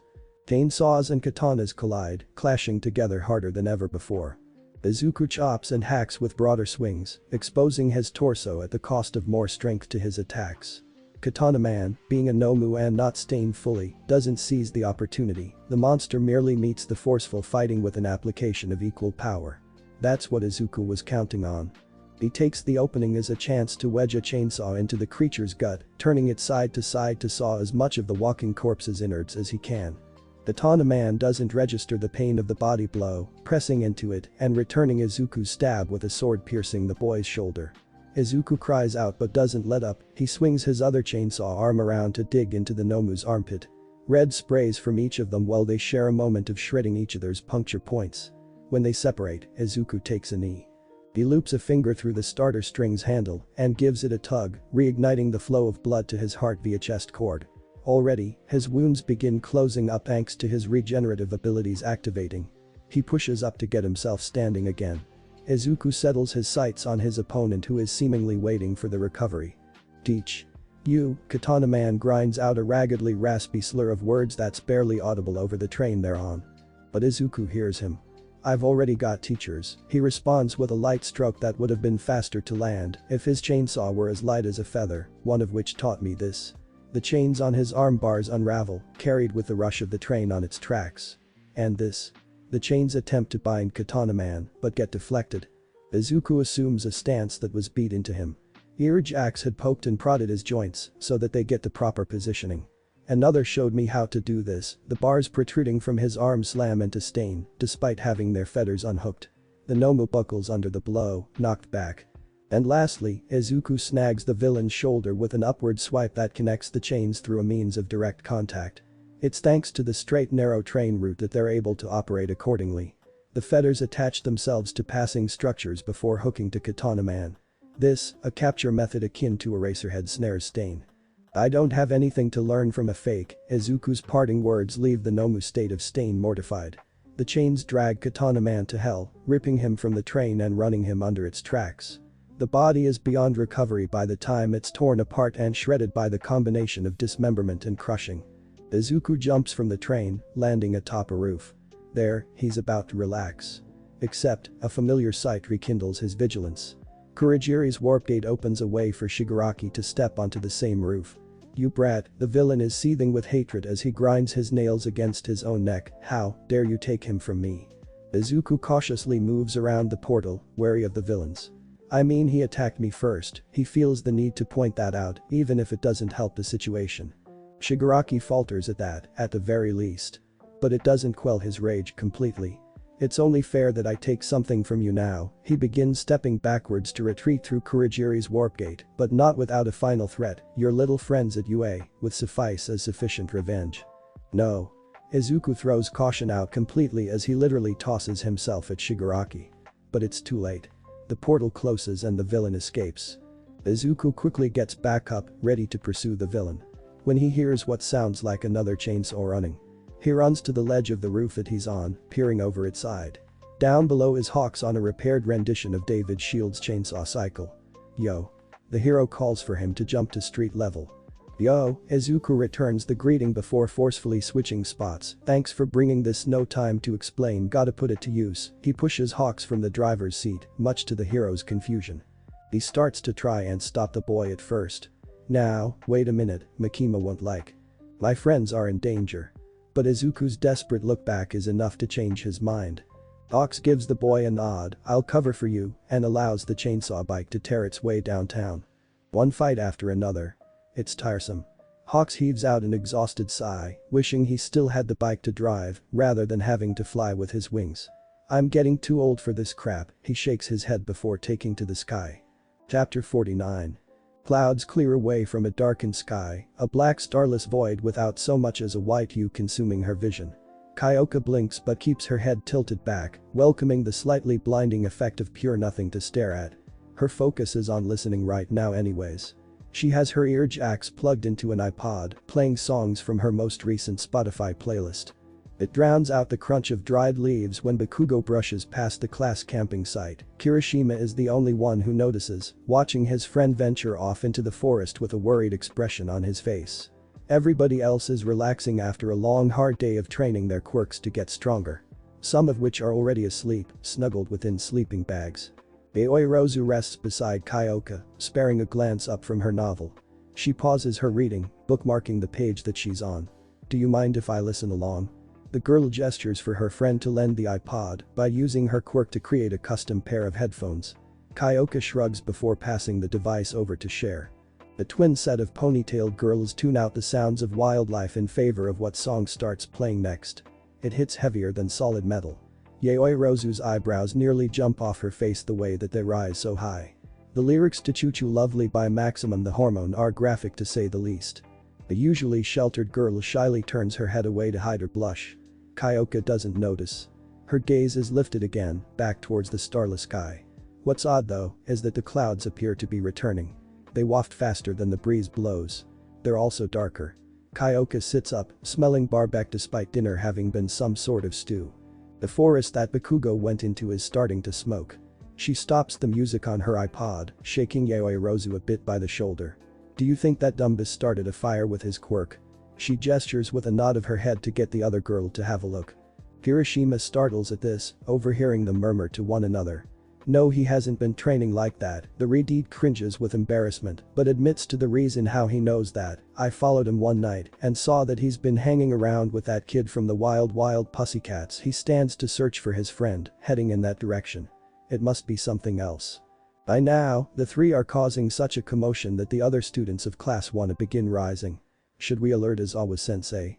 Uraraka groggily wipes the sleep from her eyes with the sleeve of her pajama-covered arm. Her usual bob of brunette hair is furrowed and messy, much like Ishido's, who immediately shuts down the suggestion to get their teacher. "It's probably nothing." The Pinket waves away everybody's concern.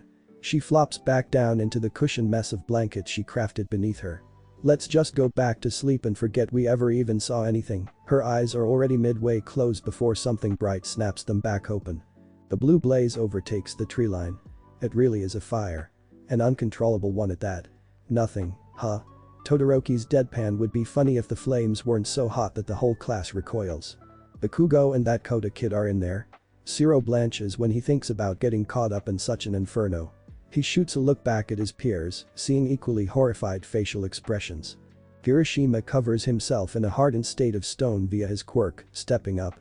"I'll be able to withstand the heat enough to find him." The Redeed points for everybody else to go the other way. "The rest of you find Izawa and the other teachers." He surprises himself by taking charge so readily. What's as equally shocking to the boy is when a few others join him. "I can cool things off for you." Todoroki generates a frosty aura to demonstrate his usefulness in case Kirishima wants to argue. Kaminari comes along too, claiming to be close enough to Bakugo that he has to. "The more the merrier." Kirishima grins, rather than making any attempts to turn down their offer to tag along. It might seem like a bad idea and even worse of a decision to actually do so, but the trio run right into the fire. Are they crazy?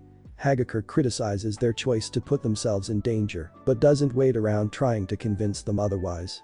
The class is already moving, making haste to rendezvous with their teachers. Going somewhere? Though that'll prove hard to do when there's a set of villains blocking their path. A scaled replica of Stain drops down in front of the group, unsheathing a mesh of swords. Along with him is an even scarier fiend bound by leather straps. It's happening again. Ajiro's mouth goes so dry that he can't find it in his voice to scream when seeing that the events of the USJ attack are about to repeat themselves. "Not if I can help it." But Kyoka is quick to jump into action. She plugs her jacks into the ground and amplifies the sound waves of the earth to cause a slight quake. This manages to throw the villains off balance long enough for Yaoyorozu to use her quirk as well.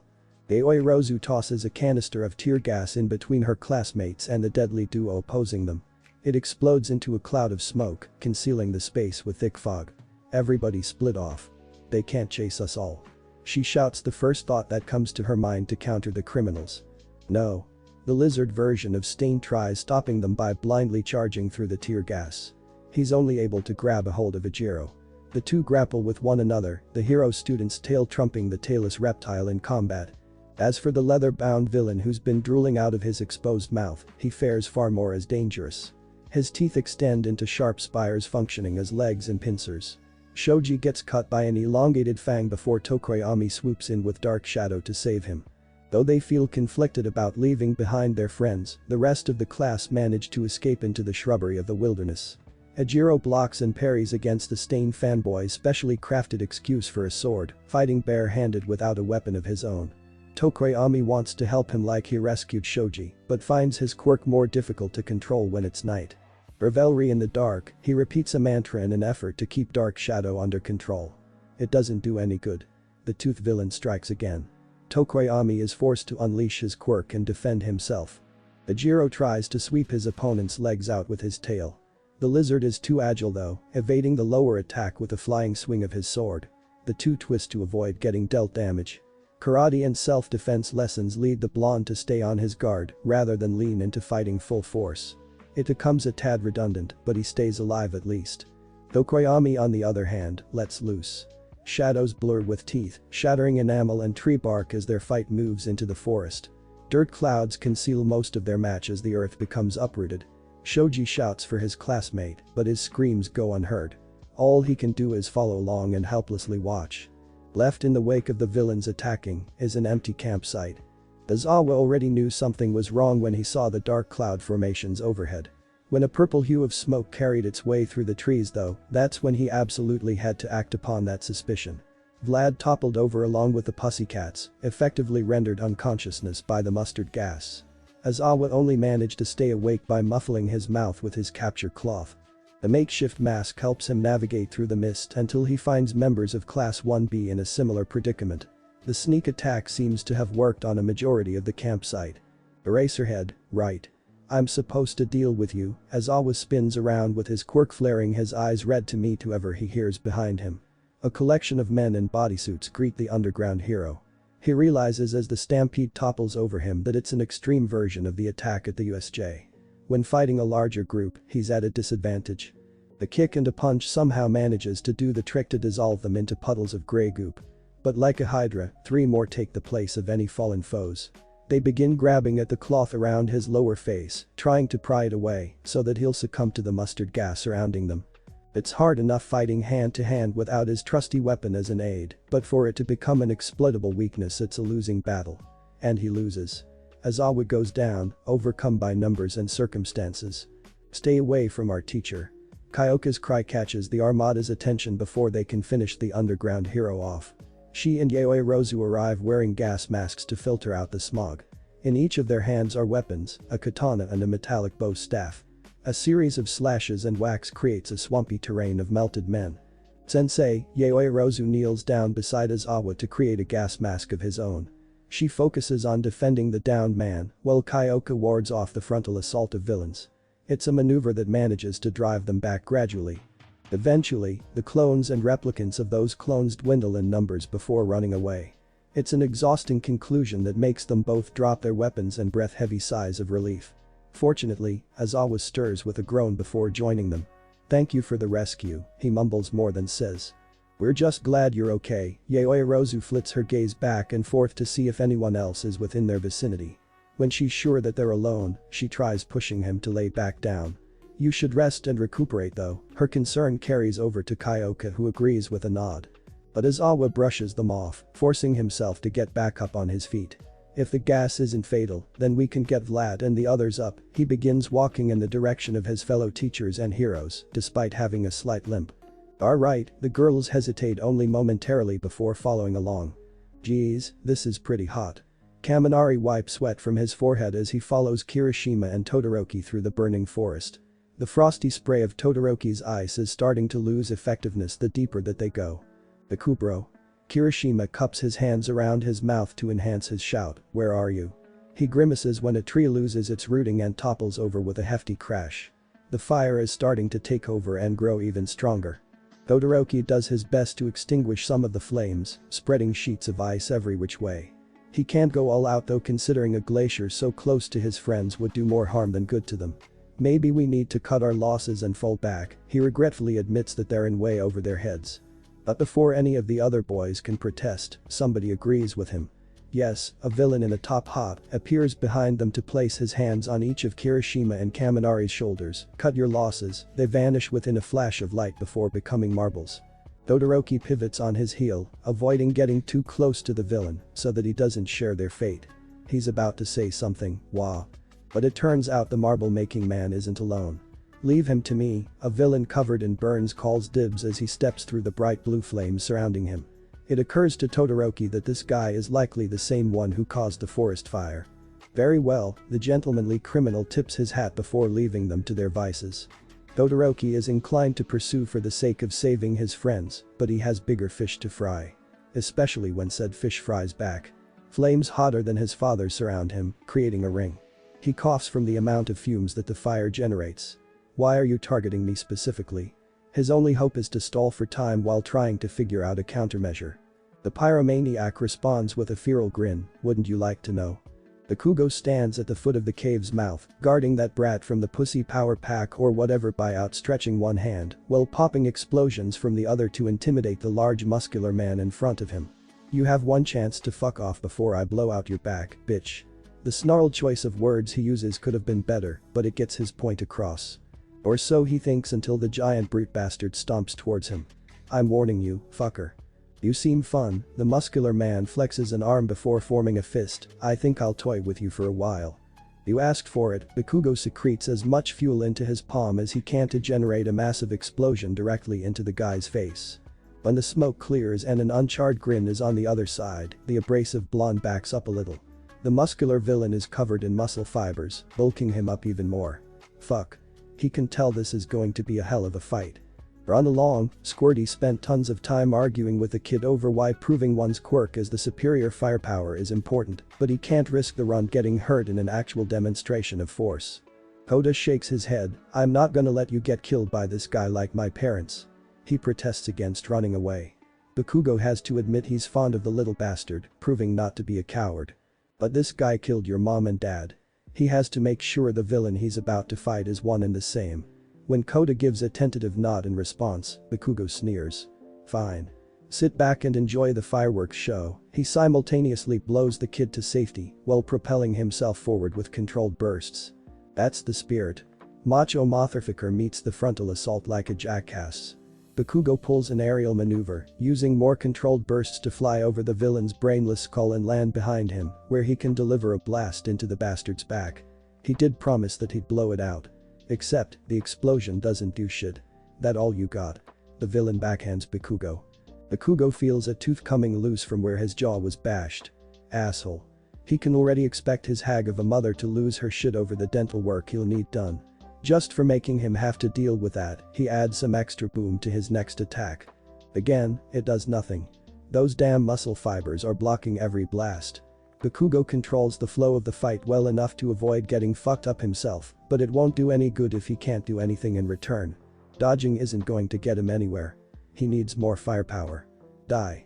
Bakugo combines both blasts from his hands to emit a bigger detonation. The villain passes through the flow of flames, barreling into Bakugo. "The only ones who are gonna die are you and that kid." He promises that the fight is just getting started. Which gets Bakugo back on his feet and ready for more. "Bring it, you son of a bitch." Bakugo beckons the brute to attack. Chapter 50. Humid heat coupled with cool contrasting winds roll down from the hillside as Izuku weaves his motorbike through the terrain. Road dust flares with a stench of oil from the cycle's exhaust as the chain treads for tires pick up dirt. Wildflowers burst from the shrill sweep of shredding spikes on gravel to grass, the saw bar steering the vehicle, slicing through a shady scented forest. The bike beneath Izuku rumbles, vibrating with his own body, moving in sync with every shift or turn. It's a beast of a machine growling as it drives into the undergrowth. A modernized horse, grooves grinding into the ground harder than the pound of any hoof, gallops along the land. When Izuku accelerates, the rumble of the motor moans and bites and burns with a vicious velocity. It sways with the boy's sideways turns, shifting to his movement to dodge trees or bend around cliff corners. The brattling chainsaw mounted to its base mimics the brattle of every other gear or cog turning in its complicated composition. It runs smoothly nonetheless, the loud roar a mighty and proud one more than a strained sound. Izuku grips the handlebars hard, his fingers curling over to tighten as much as they can. Wielding a chainsaw after he's become one himself feels foreign, but it does help that he's able to drive it the same way he carries himself when in such a familiar form. It shakes his system to the core the way Vegeta so often does. The flux and the flow ebbing into his chest as he lays against the front of the vehicle reminds him of the chainsaw channeling in his heart. It makes him drive faster, press harder into the drift of the mechanism. After all, his friends are waiting for him. He can feel the heat rolling off of his own explosions now, palms picking themselves apart as they blister and burn. Flames flash and flare as they always do, but they're brighter than before, his retinas sting, and his eyes want to close when staring directly into the harsh orange glare of light. He almost does, or almost blinks at the very least. He realizes his burning lungs are the only thing keeping him from passing out as much as they're the thing trying to put him to sleep. And it's also then that he realizes he isn't flying in a dream-like reality with his hand explosions. But rather, he had been thrown by his own detonation. Bakugo flails from a shockwave of his own design, weightless in the air, before attempting to right himself and consecutively ungracefully diving into a groove within the mountain that's blackened by soot from previous explosions like the one he let off moments ago. The impact is harsh on his calves as he crouches, knees popping as they strain to help him stay standing. His body isn't just sore, everything feels broken, especially his shoulders where rotator cuffs may as well be dislodged. The recoil from his quirk is harder to handle at the rate of his current output. It makes him bitter. Bitter and angry that he has to struggle this much to fight someone and barely manage to hold on. Meanwhile, the muscular villain seems unbothered by how much their brawl is brewing up in terms of effort. Every blast that Bakugo hits the man with, each one bigger and hotter than the last, only somehow spurs him on. He's even popped in a cybernetic eye where there had been an empty socket to fight at his full force. It's been Bakugo's goal ever since to scar the Sonova bitch, as badly as that wound managed to ingrain itself. Firepower unprecedented and insurmountable from the boy only damaged muscle fibers built up as armor. Nothing really left a lasting mark on the guy. Not yet, at least. Bakugo swears that he's not finished until he hurts the fucker, along with a few other choices of swearing. The boisterous blondes throw themselves at one another with reckless abandon. A slew of curses come out of Bakugo's mouth when a heavy set of knuckles slam into his gut. The punch bends him inwards, folding his form until he's hoisted up by the impact of the blow. Only when he lifts up and off of the villain's fist does he start to arch back. Saliva stretches in a long stream from his mouth as all the breath he has gets knocked out of him. Bakugo flies backward yet again, but this time lands flat on his back. He tastes blood and dirt in his mouth. He can hardly flex his jaw to spit it out or swallow it down. The villain goads Bakugo, begging him to get up so they can continue having some fun if getting slammed across a mountain is anyone's idea of fun. Well, Koda cries and pleads for Bakugo to stay down this time. Bakugo hisses, blood seething through his teeth. A frustrated fist smacks the grimy ground before it pushes the boy's body up. He refuses to go down. Your parents didn't call it quits until after they were done and dead. He feels his left eye twitch and can tell there's a bruise they're about to blind it, so he uses his right side to glance back at Koda. If a couple of low-tier heroes like them had the guts to do that, then you can sure as hell count on me to do the same. Koda watches with tears welling up in his eyes as the back of Bakugo stands in between him and the villain who murdered his mom and dad. It starts to make sense to the kid why his parents sacrificed themselves the way that they did. They had a reason to fight. To protect him. To keep people safe. The match to see who has a stronger quirk to prove who is right and wrong starts to make sense to the young boy.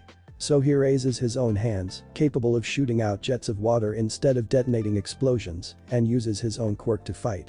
He cries out as courageously as he can while spraying the villain in his eyes. The muscular man shouts as he's temporarily blinded. It opens an opportunity for Bakugo to strike. He takes to the air again, this time with a circular motion propelled by discharges made to formulate a flaming tornado. The spiral of fire builds a current of oxygen to fuel a bigger blast than all of the others he's thrown at the villain. Howitzer impact. Bakugo makes contact with his target like a missile launched through a ring of fire and sets off the impending explosion. An ignition much larger than a spark destroys the entire side of the hill. Heat surges forth and flash burns the forestry within the blast zone's radius. Smoke engulfs the cliff, a thick black smog wafting all around. Koda shields his eyes despite shutting them as tight as possible. When he feels the coast is clear, he slowly pries them open and fans away some of the fumes with the same hands he was using for cover. Through the clearing of ash and soot, he can see two large shapes still opposing one another.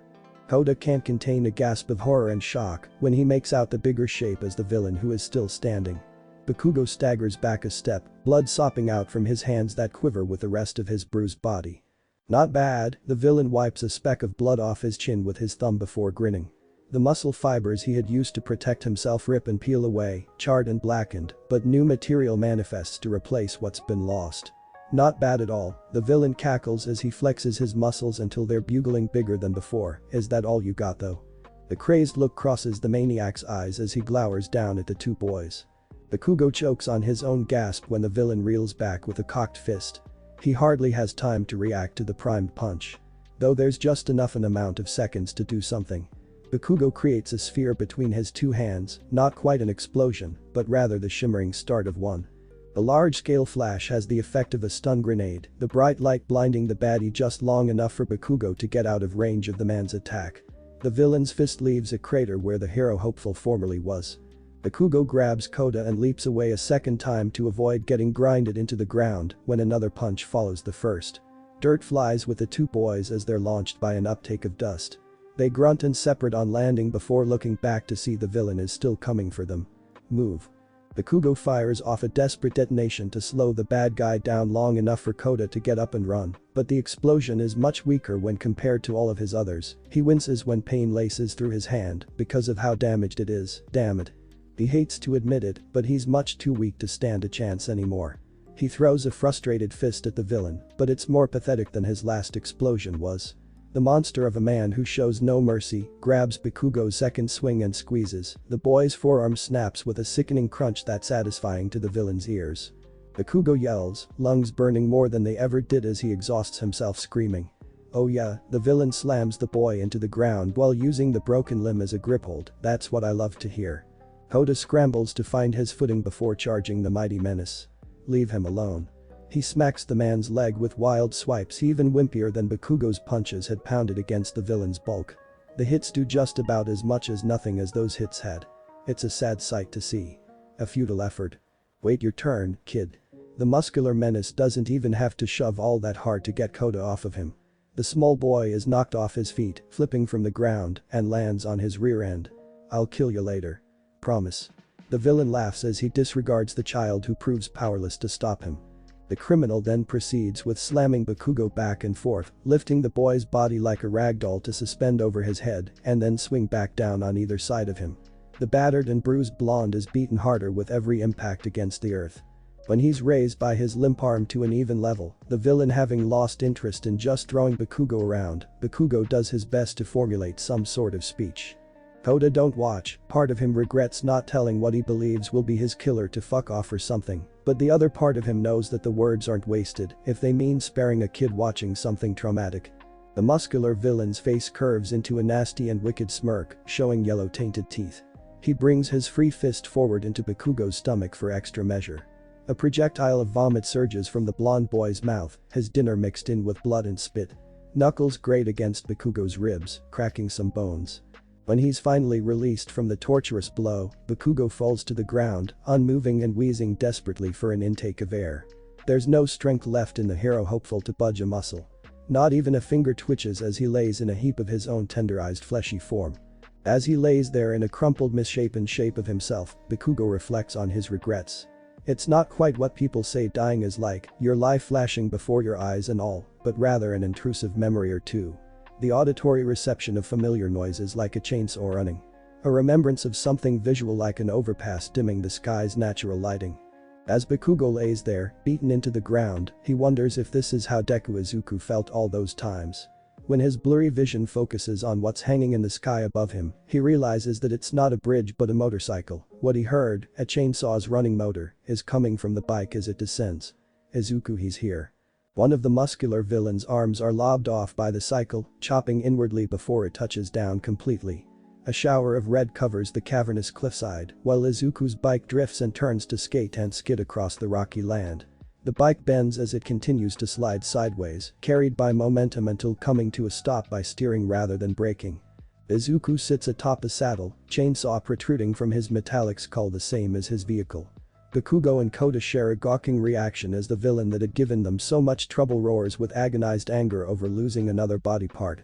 Looks like I got here just in the nick of time. Izuku sits up a little straighter to survey the scene better. What he just rode in on appears to be a bloodbath. Quite literally in a sense now. Muscle fibers wriggle as the dismembered arm from the villain flops around, as though it's a reptile's severed tail. That same villain clutches the stub from which blood pours continuously. The environment itself is just as damaged, indents from explosions and cracks in the cave portioning of the mountain, leaves it all in shambles. Not to mention Bakugo and the kid looking rough next to a set of crispy tree towers. Bakugo rasps the start of something before catching himself and starting over. Izuku. I need to apologize for. Shut up, Izuku snaps at his childhood friend and bully, nobody cares. He can see the blonde is on the verge of death, and while this might be some attempt at retribution and what the idiot perceives are his final moments, Izuku won't allow it. Besides, even if he did, now isn't the time for that shit. The muscular villain that he just peeved off is starting to recuperate from the shock of losing a limb. No. Listen to me. But Bakugo won't let it go. He strains his voice as much as his body, tears flowing from his bloodshot eyes. What I said about you and your quirk was awful, I was wrong. Izuku isn't sure where the apology is coming from, but he can hear the sincerity in the boy's voice enough that he spares at least a glance to listen fully, as the blonde says, be brutal. Fuck this guy up. And that's enough to make Izuku grit his pointed teeth into a grin. Maybe a bootcamp was what Bakugo needed all along. Maybe some time apart from one another. Whatever happened, maybe that kid standing close by behind Bakugo, it's better than nothing. And while Izuku may not be able to fully forgive the jerk for bullying him his entire childhood just yet, it is enough to get his blood pumping to his chainsaws. That's the plan. Izuku revs both his motorcycle and his weaponized body before driving forwards into the now charging muscular villain. Come on. Come on. The muscular villain hypes himself up as well before throwing his remaining arm under the motorcycle and pushing back. The force of the tackle lifts the front of the bike so that Izuku pops an unplanned wheelie. Shoving even further rather than backing off, the monstrous threat presses his shoulder into the push and fully tips the bike so that it backpedals completely. Izuku is shaken while the vehicle whinnies and sputters. He capsizes as the villain plows through and begins breaking the bike apart.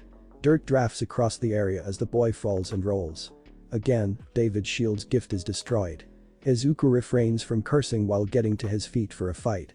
Wind carries across the mountain, whistling at a sharp decibel when Izuku's chainsaws shriek from being revved up. Izuku dashes at the menacing muscle-bound beast opposing him. The villain intercepts. Ejiro reels from the giant sharp object that his opponent keeps swinging wildly at him. He almost loses his balance by pivoting out of range from the attacks, but his tail acts as a crutch to carry him every time that he nearly trips. That doesn't help for long though, the over-reliance on his quirk leading to a misreading of movements. The lizard-like villain swipes across seemingly at the blonde boy's chest, but the blade instead plunges into Ejiro's upper arm. A shout and a splash of blood disturb some birds so that they flee from their nests in the trees above. Or, at least, whatever trees aren't being burned by a blue blaze currently. The fire is spreading, surrounding the two until they're in a ring of flames. Ejiro sways side to side but finds himself trapped between the reptile's sword and an intense inferno. He dives to the left but gets forced back to the right. A swerve and a step back keeps him alive, but the heat is making him sweat more than the exertion of his energy to keep dodging. Ejiro dives, both charging in and ducking under a heavy swing of the villain's sword. He's met with a kick to the chest. Ejiro falls on his back, gasping for air. He only has a fraction of a second to tilt his head forward to see the broad blade heading for his face before rolling out of the way so that it impales the ground instead. The sword sinks into the dirt like a shovel before sliding out just the same. Ejiro bats the blade away before it can get enough power to its swing to do any real damage. His tail does the rest, taking out the scaled villain's legs from underneath. They both crawl around in the dirt for a while before ramming into one another. What started as a sophisticated fight turns into a messy struggle. One tackles the other before being tossed over and losing their advantage. It's not until they get back on their feet that they assume a proper stance again. Not bad, the Stain knockoff huffs in between heavy intakes of air, not bad for a fake. He regrips his makeshift sword before cutting down. Ejiro moves away and he repositions to swing the sword upwards instead. Does this feel fake? Ejiro drives his palm into the lizard man's snout. It's not quite a smack or a punch, but it does enough harm to make the villain flinch back. The blonde bounces on his heels in case he receives a counter. He doesn't. Stain's fanboy screeches, aggravated. His swings become more sporadic, increasingly wilder than before. It's easy to dodge the frantic flings of the blade, but the fast flow is a tempo Ejiro isn't prepared to keep up with at the rate he's losing stamina. Hoping to close their competition sooner rather than later, the Karate Kid kicks out and nails the lizard man in the side. The giant sword passes over the blonde, clipping a few hairs off Ejiro's head. The drawback leaves a gash on his cheek as well. Ejiro fights the urge to touch the fresh wound. He instead focuses on defending against another attack. And another. And another. The villain is relentless, not giving him a moment to recover. He retaliates, delivering a solar plexus strike. When he's slashed along his shoulder, Ejiro knows for a certainty that the battle of endurance is one he can't win. He re-strategizes, determining he'll have to end their fight quicker than intended. Like, right now. Even if it costs him a few more scars. He moves in closer, taking a cut by his abdomen. But gets payback with a blow to the villain's own torso.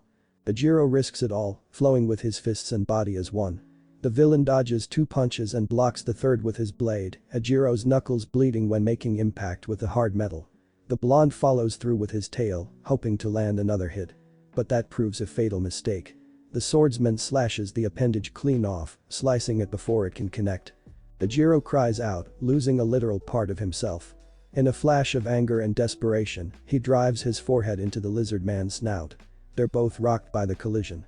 Ejiro throws a wild punch, one his karate instructors would criticize if they saw it. But it lands. And it does the job, knocking a tooth out of the villain's mouth. He does it again, a sloppy swing with his other arm, and it connects again. Both the villain and the hero hopeful go down. Except, the would-be hero isn't so hopeful anymore. He knows that without his quirk, without his tail, there's no more chance for him. He looks over at the villain responsible, grateful that he could at least stop just one bad guy before throwing in the towel. When he succumbs to unconsciousness, he hopes to dream of a fantasy where he's able to stop more of them. Without stalling, the chainsaw Izuku plunges into the villain's muscle fibers, rotates and carves into thick meaty tendons. The second limb with spinning blades connected to it slices it equally as deep a hide. Blood surges forth, straight shooting streams flying every which way. The villain's screams are coupled with laughs, he's enjoying himself despite the pain. Izuku figures that thrill will wear off once he cuts the loon down to size. A hefty heave of the man's fist is brought down on Izuku's back, bending his spine as he's driven down into the ground. The chainsaw boy chokes out a pain grunt but pulls the ripcord attached to his chest to keep himself going. The saws scream for more, inviting the villain to keep attacking. Muscle fibers fly off, scraped and severed. It's like producing cold cuts from a slicer, just much messier. I'm gonna gut you out like the pig you are. Izuku swings a saw blade so that it carves up the midsection of the villain. A dark hue of red gushes out before the wound recloses. Yap. Yap. Yap. That's all I'm hearing from you, pup. The fiendish foe is just as feral, foam flying from his mouth as he laughs some more. He's entered a berserker mode, lost in the joy of fighting. His eyes roll into the back of his head, his mind absorbed by ecstasy. The earth thereon cracks and crumbles when the villain brings his fist down upon it. The hill collapses in on itself, rocks rolling over and dirt flowing from every crevice. Izuku jumps off the piece of unwedged stone that he had been standing upon. He essentially flings himself at the villain responsible for the small landslide, tackling the man so that they fall into the avalanche together. Koda wails as he grabs a hold of Bakugo, and they fall off the opposite end of the collapsing hill. It's a shorter fall, but just as rough a landing. They're fortunate enough to have some bushes to brace them. And they're even luckier that they aren't buried by the caving-in mountain. Dust fills the area, blinding them the way a sandstorm would if one were to blow through. Izuku straddles the muscular villain with his legs, while waving his chainsaw-bound arms at the man's chest. They spiral and twist, crashing through undergrowth and slamming through trunks of trees. Splinters shower them as bark breaks upon every impact. When Izuku gets tossed off, he only bounces once before righting himself and charging in again. The chainsaw boy cackles, tongue gyrating, he lets loose, enjoying having an enemy he can chop up without having to worry about killing them right away. The villain takes a swipe at the boy, but his fist passes overhead, Izuku ducking down and delivering a slash at the man's legs. Tendons tear, more blood spits and spatters from openings in the guy's ripped muscles. Izuku spins around the back of the villain, sliding a chainsaw across the man's sacrum. The bellow and then a guffaw comes from the maniac before he retaliates with a punch that sends Izuku reeling back. His shoe outsoles scrape along the dirt, trailing a small path from his unfirm footing. He hops off his heels to stop the drift backwards and stomps down. Izuku raises his head, chainsaw motor whirring.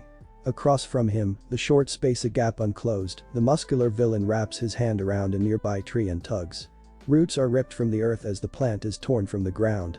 It's a big tree too. Izuku gawks at the size of it when it's chucked at him like an impromptu spear. Rather than ducking or dodging though, Izuku instead opts to thrust a chainsaw-mounted arm forwards and intercept the tree. He saws through the trunk straight down the middle, cutting it apart as it passes by. Two ends fling behind the boy as he dives ahead. The muscular menace responsible for tossing the tree at him waits on the other end, throwing a strong swing at his head. Izuku bends back, sliding under the punch and coming up behind the villain. There, he brings both chainsaw-mounted arms down upon the guy's back. The villain roars, reaching behind him. Izuku twists with his enemy's turn, chopping down again whilst he does. Some more fancy footwork helps the boy to cut with his chainsaw below the bad guy's armpit next. Being shorter in this case works to his advantage, a real David and Goliath scenario playing out, or maybe Jack and the Beanstalk, with the way he's cutting this giant down. Some slices here. Curvature cutting over there. Blood follows in every direction. Izuku braces for impact before getting sent by another one of the brutish bad guy's punches. Some of the hits are so powerful that he can feel bones breaking upon connection. Every time that his body can't handle it, he gives his sternum string a good tug for another jumpstart to his system, with a boost of hasty healing. The only problem with that is that he's starting to lose count of how many chainsaw revs he's got left in him before he sputters out. It's kinda hard to keep track when there's a hulking Sonova bitch swinging his fist at you. Izuku leaps over the next punch, spinning his body while he does. Mid-air, he extends his leg and kicks the villain right in the face. A nice crunch comes with the connection of his shoe against the guy's nose. The blonde brute snorts, blood shooting from his nostrils. Before Izuku can land back on his feet, the villain grabs the extended leg and uses it as a handle to slam the rest of Izuku into a nearby tree. Izuku gets spun around and whacked into another, this time breaking the bark of the trunk he collides with. His back is bruised badly when he's brought down into the ground too. This is much what Bakugo felt like getting ragdolled. Completing the nostalgia of tossing a teen around, the villain clenches his fist to break the limb he has a hold of. Izuku doesn't scream as loud as Bakugo. Wanting to remedy that, the villain proceeds with slamming the boy into trees and the ground some more.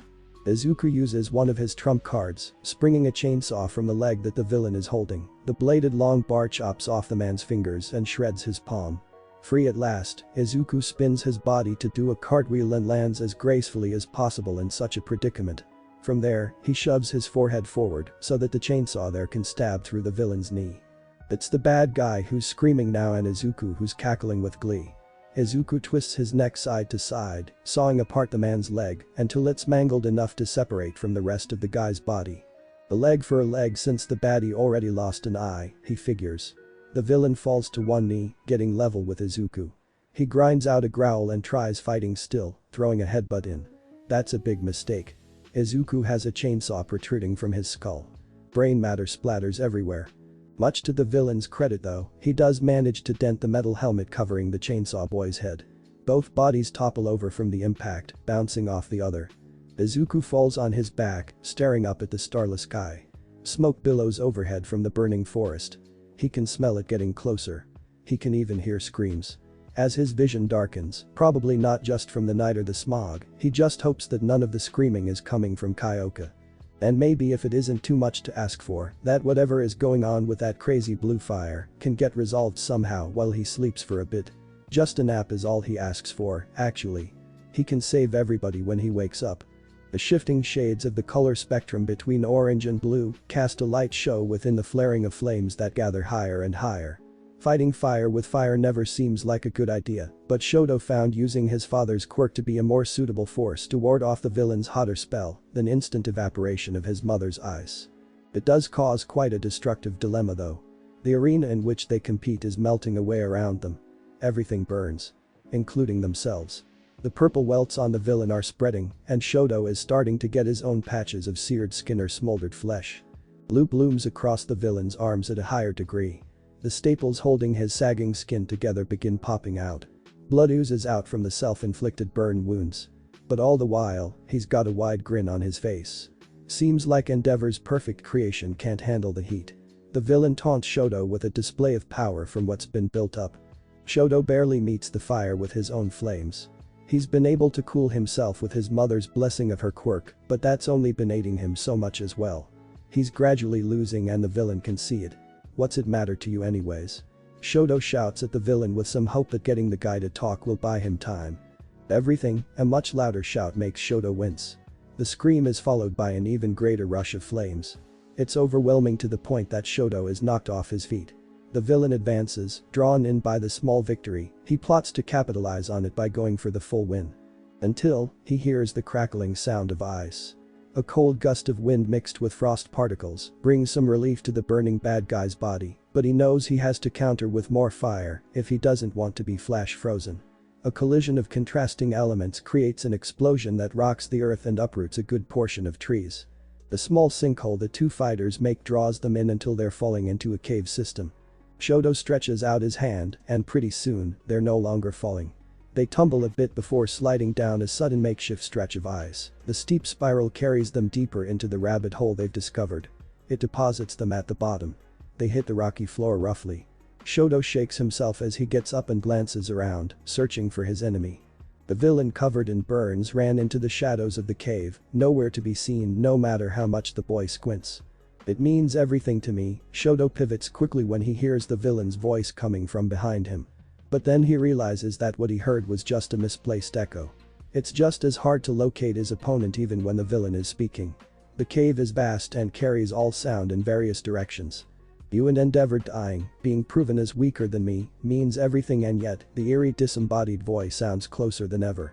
Shoto flits his gaze back and forth to watch out for any surprise attacks. In doing so, he spots something sparkling by his feet. A staple. His eyes narrow. The blood that had been gushing from the villain's wounds left somewhat of a speckled trail. Red spots dot the cave's floor in a particular direction. Slowly, Shoto edges towards where the path leads. His perfect little creation if he loses you first and falls into despair, that'll be just worth watching. The voice is easier to locate now that Shoto has a sense of direction to follow it. Even so, he continues to listen and keeps his movement steady so he can maintain an elemental advantage if the villain doesn't realize yet what he realized. And then after he's lost his favorite son boom I'll return, his greatest failure to compare to you as a failure. Shoto pauses before taking his next step. He feels a chill run down his spine and it's not from his mother's quirk. What the villain just said implies way too much for his liking. Who are you? He dares to ask the question that's been bothering him since they began this fight. He just hopes for an actual answer now that the villain is more talkative. And he gets one. When he sees movement coming from behind a rock, Shoto emits a spread of ice to capture the source. The ice is met by flame, dissipating into a spray of water. It washes over the villain. Black dye streaks down a face that would be familiar if not for all the scars covering it. Spiky white hair is atop the head of the fire starter. He grins, cocking his head to the side. Don't you recognize me, little brother? Tuya Todoroki greets his sibling. Shoto stumbles back. Suddenly, the cave seems smaller. Darker. It's harder to breathe underground. He thinks about how he'd been fighting his lost sibling in a burning forest the same way he lost his brother. Tuya should be dead.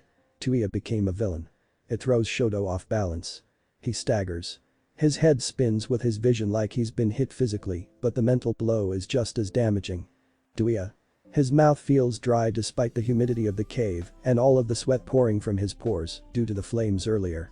If you're having that kinder reaction then I can't wait for dear old dads. Tuya's grin grows even wider before he rekindles the flame of their fight with actual fire. Shoto moves back, taking to the cave's terrain to avoid getting burnt. Why, that seems like the next logical question for Shoto to ask as he works through the shock of seeing his supposedly dead sibling somehow survived and came back as a villain trying to kill him. But it's rather illogical to ask. You're really asking why? The counter question Tuya throws at him, making Shoto stop and hold still. It makes sense. The way dad treated them. All that happened. All that was swept under the rug and covered up as a dirty little family secret. That doesn't make it right though. Shoto blurts out the first thing he can to ward off his intrusive thoughts. Those dark impulses. The hatred he has for his father. It's all stuff he thought he dealt with. He looks at the hand that he can use to create fire. His father's quirk. He was supposed to see it as his own, but seeing Tuya all but confirms the inheritance is a curse. Right and wrong, Tuya scoffs, who cares? I just want to make dad suffer for making me suffer. A blue blaze engulfs the cave. It's thicker down here. Hotter. There's no sky for the smoke to rise. It burns brighter. The dark shadows Shoto had to hide in are gone. He's exposed and coughing up a storm. Don't do this, Shoto pleads for his brother to stop the madness. But it doesn't help. I'm not doing it cause I have to, I want to do this. Tuya is too far gone to be convinced.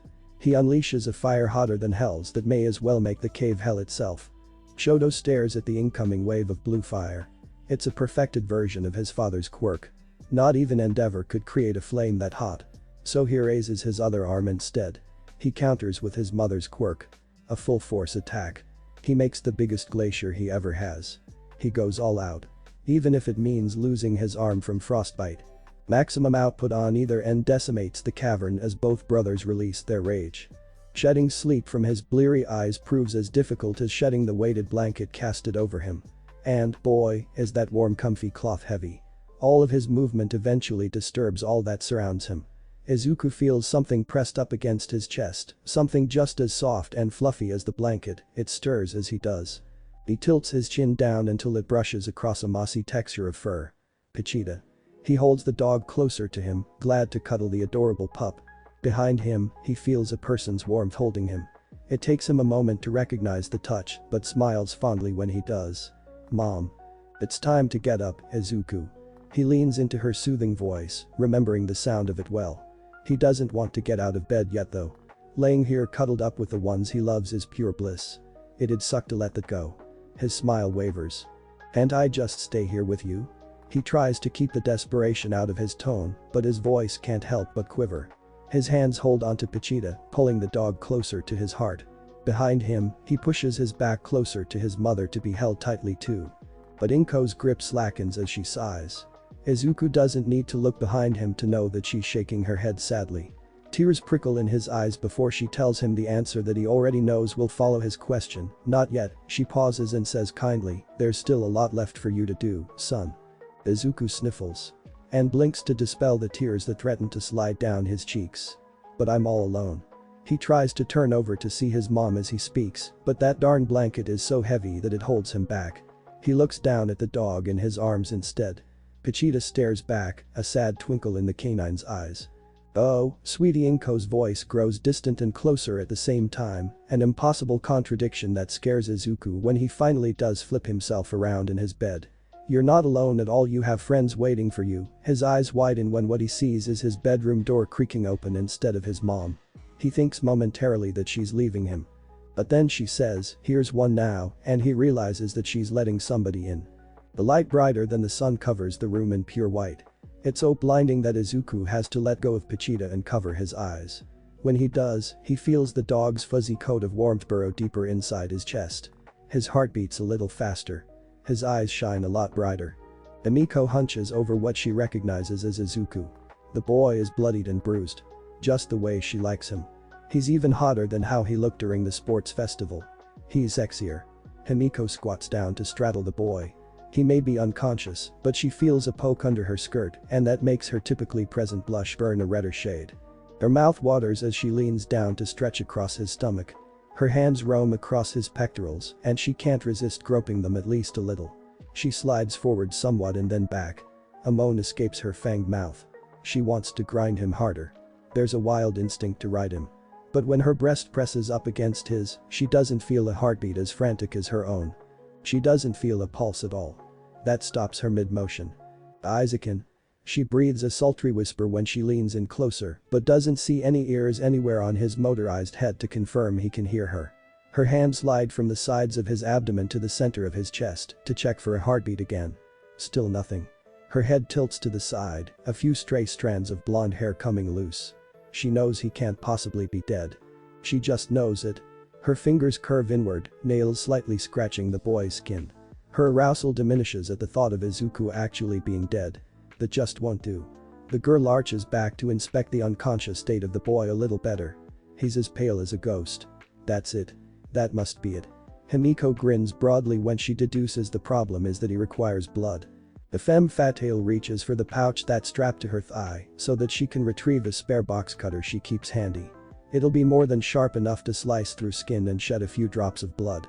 The blonde girl giggles at the thought of sharing some of herself with Izuku. She then thinks that she'll have to make him take responsibility later and share some of himself in return. Himiko digs the box cutter's blade into the palm of her hand before dragging it across her flesh to tear a seam in it. Red oozes out immediately, the liquid leaking from her self-inflicted wound that's fresher than a squozen tomato. The blood bends in various directions as it separates into streams. But Himiko holds her hand over Izuku's open metallic mouth so that the blood all winds up at the same destination. A familiar taste fills the boy's maw. Blood runs across his elongated fangs and courses down his throat. He can't quite put his finger on the familiarity though. Not until he feels his hand risen gently so that his finger can actually be placed somewhere that he recalls. It's a bite he committed to his memory. Himiko Toga. She's wedged his finger between her teeth and he now comes to his senses enough to remember her. He still needs a jumpstart to fully recover, but he knows who's reviving him. He knows everything except what the hell she's doing here. But by the time Himiko reignites the blood flow needed to get his chainsaws running again, she's vanished as quick as she appeared. A chipmunk leaps from branch to branch alongside a squirrel. Birds glide overhead, passing through low-hanging limbs and brushing past leaves to take to the sky. A deer bounds over a toppled tree trunk that's been lit ablaze, flames licking the animal's hooves. Koda communicates to them all the dangers of their home being burned to the ground. As a hero student, he may not have a lot of experience rescuing human lives, but he surely can evacuate the wildlife of this habitat. Or so that had been what he'd hoped to do with his life. Unfortunately for him, his time is cut short. A laser passes through the boy's stomach, burning a hole in one end and coming out the other side. Flesh sizzles while what remains of Koda's intestines sloppily slides out from marred meaty tendons. Koda gasps while gagging on his own blood, mouth agape when he turns around to see the culprit of his murder. Aoyama, his classmate and who he would have considered even a friend, stands with a smoking belt made to strengthen the power of a laser quirk. Bushido comes running through the underbrush of the forest with Zero around the same moment this betrayal transpires. She too gasps, shocked and horrified. Tears well in the girl's raccoon eyes while she brings her hands up to her mouth to stifle a sob. Beside her, Zero can only gawk with an appalled expression. The traitor turns to face them, anguished by the fact that he's been caught in the act more so than by what he's done. A brief exchange of their eyes meeting conveys all that they need to say without even uttering a word. Zero lassos Ishido with a tape line from his elbow to swing her to safety before a laser beam can put a hole in her stomach too. As she's thrown over Aoyama by the sticky string, the Pinket uses her own quirk to secrete acid and shower a hot spray of the liquid upon the now revealed villain. Goop lands on the traitor's support gear and begins burning it. He reacts by quickly removing and discarding the device. Zero seizes that moment to wrap the villain in tape to securely capture him. Aoyama struggles against the binding material, but to no avail. Zero hoists the line over a branch so that the traitor can hang in suspended animation. How could you? He asks his former classmate a question that he doesn't know whether or not he even wants an answer to. Aoyama stops resisting, going limp. He hangs his head, suddenly sullen. "I had no choice," is all he has to say for himself. He doesn't elaborate, but that wouldn't matter after what his previous peers found. Koda's body lays lifeless on the sidelines. "We always have a choice," Ishido chokes out a bitter bite when she clenches her teeth to prevent a sob. "You just made the wrong one." But then she's back to crying. Zero pulls the girl into a hug so that he can hold her while she breaks down. Zero closes his eyes to prevent his own tears. And he also doesn't want to see the corpse of his friend. He just hopes that when he opens them that there won't be any more bodies to find. Purple gas continues to obscure their vision as they venture deeper into the woods. The fact that it keeps getting thicker though is a sign that they must be nearing the source of it all. or so Yaoyorozu hopes. She follows behind her sensei with Kyoka Klosabi. The two of them take turns alternating between looking for any allies and any enemies. So far, it's been only them. The screams and the sounds of combat that had been terrifying to hear before are now absent, and the silence aside from burning nature is unsettling. The girls exchange a look.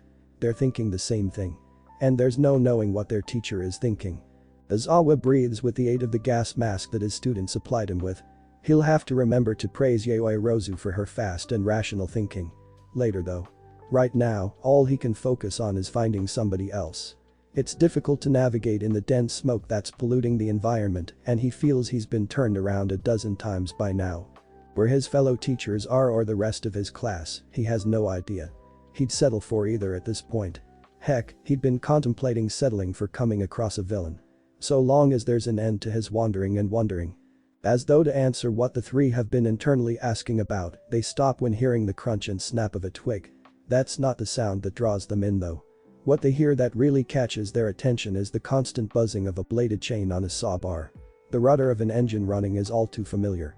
And then they see the silhouette of a figure coming forth, the source of sound belonging to that shadow. Kyoka moves past Yaoyorozu and Aizawa, squinting through the eye lens of her mask to make out the incoming shape. Izuku. The girl is hopeful as much as she is heartbroken when imagining the look of a familiar face. Even if obscured by this mist, she has to see him. She steps closer. She can't hear his heartbeat over the pounding of her own, but she passes that off as just fine, since she'll hear him more than well enough when they hug like the reunion fantasy in her mind. Hang on, Aizawa holds out a tentative hand, but it doesn't reach the girl, as she keeps moving forward to meet the approaching figure. The underground hero glances back and forth, wary of what he's witnessing. The long protrusions on the silhouette seem similar to Izuku's chainsaws, and so does the noise, but there's something off. I don't think that's. Yaoyorozu follows behind her friend with a skeptical expression under her gas mask too. But no warning could have prepared Kyoka for the sudden dash that the chainsaw figure makes toward her. Nor could she have been ready to dodge the chainsaw that the being swings at her. Spinning blades slice through mustard gas, cutting a clear path between the girl and her attacker. Kyoka sees not the face of Izuku Midoriya, but a Nomu with its brain exposed like the one at the USJ. She trips back, scared more than she is startled, and that's the only reason that she doesn't get decapitated. Her top knot, on the other hand, is fully removed. The free haircut also comes with a downward swipe of that same chainsaw towards her face. Aizawa grabs Kyoka in time to pull her away alive, but not in time for her to come away completely unscathed. A scream resounds through the forest. Red liquid meshes with purple gas. Kyoka's arm is torn partially by the rotating blades, the chainsaw coming loose with Aizawa's tug. As though hearing her cry and empathizing with it, a roar follows suit. Yaoyorozu's head turns and, this time, Izuku Midoriya does come barreling through the mustard gas. The boy crashes into the Nomu in a frenzy, more blood wetting the dirt beneath them. Izuku slashes upwards, diagonally, vertically, downwards, across, every way that he can. The Nomu shrieks as it's torn into and swings its own chainsaws in retaliation. Their built-in weapons clash with each other, but Izuku proves the more experienced one in combat as he continues his charge. Aizawa pulls Kyoka away from the clashing of the chainsaws. As he does, he can see she's closed her eyes, deliriously lolling her head around. Stay with me, he gives the girl a shake, but she's quickly losing consciousness. Jiru. Stay with us. Izuku spares a glance in their direction, concerned and then outraged. He jams a chainsaw directly into the Nomu's throat, not caring that its pained screeches or agonized gurgles now. He hacks at its arms next, dismembering it limb by limb. Full power swings take its legs off. And before it can regenerate, he destroys the vital spot atop its head. The double-bladed chop shreds the creature's brain. It takes only a second to feel hatred for Shigaraki, for not only creating a Nomu in his image, but that it was used to harm Kyoka, and then he's running to the injured girl's side. Kyoka. He drops to his knees when he sees her mangled arm. Aizawa is barely holding the limb together. I hate to say it, but we're going to have to amputate. The underground hero analyzes the serious injury and makes a tough judgment call. Yaoyorozu looks as pale as the girl who's about to lose her arm. As for Izuku, and I hate to ask you of this, but you're going to have to be the one to finish the job while I hold her still. He winces with sympathy for the kid. I can't, he starts to protest because of course he would. You want her to live through this? But Aizawa knows there's no time for that. It's unfair for children to be put in such situations. Himself and other adult heroes when enduring moments like this had it hard enough. But there's no time for second guessing. Izuku looks up at his teacher, or rather, former sensei. And after a second more of hesitation, he gives the man a shaky nod. I'm so sorry, Kyoka, the boy tries turning his head away so that he doesn't have to watch his own action, but he's forced to look so that he doesn't saw the wrong spot. Kyoka comes out of her unconscious state just enough to scream. She isn't aware of her surroundings or what's causing her such severe torture, but she is aware of the pain. Yaoi Rozu sobs while Izuku contains his own cries. And the boy keeps cutting. He fully removes Kyoka's arm so that it's properly amputated. Aizawa quickly gets to work on stopping the bleeding and applying the proper first aid. But that doesn't mean Kyoka isn't still in sheer agony. To make matters worse, more silhouettes are starting to appear in the shadows of the dark misty mustard gas. And while they're not nomas with chainsaws, they are enemies. Lots of them. Plenty of them. Aizawa and Yaoi Rozu recognize them all as clones of the guy who they warded off earlier. He must have been following them and waiting for an opportune moment to strike. I can't leave her, Aizawa grits his teeth as he tries to hurry up with the process of mending Kyoka's injury. I've got it, but Izuku lets him know there's no need to rush when he stands up to fight in the man's place. Focus on saving Kyoka, the boy pleadingly looks down at the underground hero as he asks, please. And Aizawa nods. As does Yaoi Rozu. The two work on tending to Kyoka. While Izuku faces the army of villains. Darkness flares like the flames. Tokoyami screams, paralyzed within dark shadows rampage, despite the light casted by the fire, diminishing his sentient quirk's power. He has no control in his combat against the villain bound in leather. He's merely an observer. It's been a while since he was last in a situation such as this. He had thought his training to be a hero would have helped him overcome such an issue. Seeing now, experiencing firsthand what a disaster he can still be when losing control though, he knows better.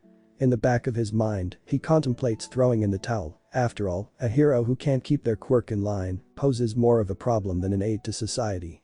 Tokoyami is just grateful that he had the chance to figure this out now out in the middle of nowhere instead of within a populated city. Still, that doesn't make quitting his dream of being a hero any easier of a decision. And that's if he even comes out of this alive. Spear-like fangs elongate and rapture around Dark Shadow. Some of the villain's teeth extensions are acting as spider legs, the supports lending an assist to the pincer parts. It's crazy how durable the teeth can be, and yet how they still slice through trees like sharpened steel. Pieces of uprooted wood fling up and fly over them as they tackle one another relentlessly. Dirt surmounts in massive mountainous clouds when they burrow into the ground per turn, shoving the other. But eventually, something's got to give. And with the advantage of the night on Dark Shadow's side, Tokoyami watches as his sentient quirk overtakes the villain. Fangs fluctuate before they shatter, and the darkness swells before surging forward to take advantage of the criminal's moment of weakness. More dirt and tree bark shower overhead with a tremendous slam. Running through the foliage of the forest, tripping over ruptured ground, two of Tokoyami's classmates find themselves beneath the giant shadow. One of which is Shoji, the boy creating additional mouths with his quirk in an effort to be heard from such a vast distance. Tokoyami. Dark Shadow swerves to see them and shifts a little closer. Tokoyami strains and struggles, screaming in protest out of fear that his quirk will lose control and harm them. Why don't you just stop this already? The other boy with Shoji cups his hands around his mouth to also be heard by the massive form of Dark Shadow. And the sentient quirk speaks for itself with a loud booming voice that doesn't require any amplification at all to be heard. Stop. I'm just getting started. Only for the voice to get cut off. And Dark Shadow, despite saying that it'll keep rampaging, does stop. Because of Hitachi Shinso's quirk. The boy grins, glad that his brainwashing ability was able to stop Dark Shadow. The darkness begins shrinking until Tokoyami is back in control. Let's not go through that again, Shoji breathes out a relieved sigh as he steps forward to put a hand on each of his peers' shoulders. Tokoyami grits his teeth within his beak, nodding firmly. Not to worry. He looks at them both as he promises, it won't happen again. Uraraka and Asui slam into one another, pulled by a magnetic force that leaves them inseparable. The two girls came across another villain when fleeing from the reptilian one. This villain proves just as dangerous. Hold on. Asui warns Uraraka that she's about to use her tongue as a grapple system. It stretches and wraps around a tree to pull them away from the villain swinging a giant magnet at them. Do I have much of a choice? Uraraka screams as she's forced to fly with Asui to the opposite end of their miniature battlegrounds. Asui takes initiative and uses her frog-like legs to bounce them away from a follow-up attack. The greenette continues to spring from tree to tree, the brunette attached to her shrieking all the while. No offense, but you sure do add a lot of weight. Asui barely avoids getting struck by the villain's magnet due to how much slower Uraraka is making her. None taken, Uraraka says despite pinching some of her stomach and wincing at the way it squeezes between her fingers. I've got a remedy for that, though the contact is meant to be much more than just judging herself. She uses her quirk and upsets the balance of gravity. Asui's bounce begins carrying them higher as though they're on the moon instead of Earth. Nice. The greenette gives her friend a thumbs up. The two combine their quirks to flee from the villain that keeps trying to kill them. And they're just about to escape too until the villain uses their magnetic quirk to draw them back in, an invisible force dragging the girls towards a heavy blunt object. It slams into both of them and they hit the ground. Bruises and dirt cover their bodies upon impact. Blood would have covered them too, if not for a different invisible force interceding. Hagakure sneaks up behind the villain and shoves them into the undergrowth, where Sato waits with a muscle-powered punch to render them unconscious. Are you two okay? Hagakure runs over to her friends to check on them. Asui gives a shaky nod, why yeah. As does Uraraka, we'll be alright. Good, Sato sighs while joining the girls, because this isn't over just yet. He points towards a steady stream of purple smoke that's mixed in with the ash of the forest fire. We should probably head in the opposite direction of that stuff. Hagakure thrusts a thumb over her shoulder, despite nobody being able to see the gesture.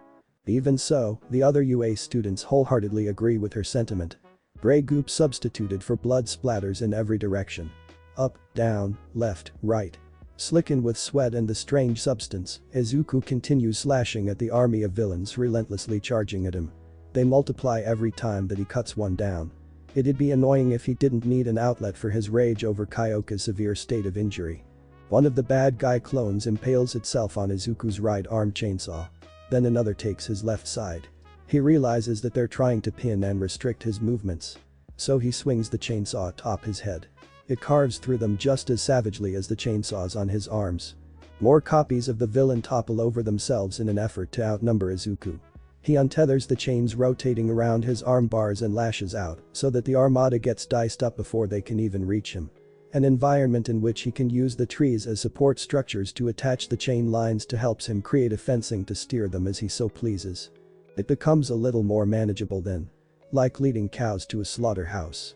Even so, he needs to reignite the blood flow to his motorized head to keep himself running, every so often giving his starter string a tug.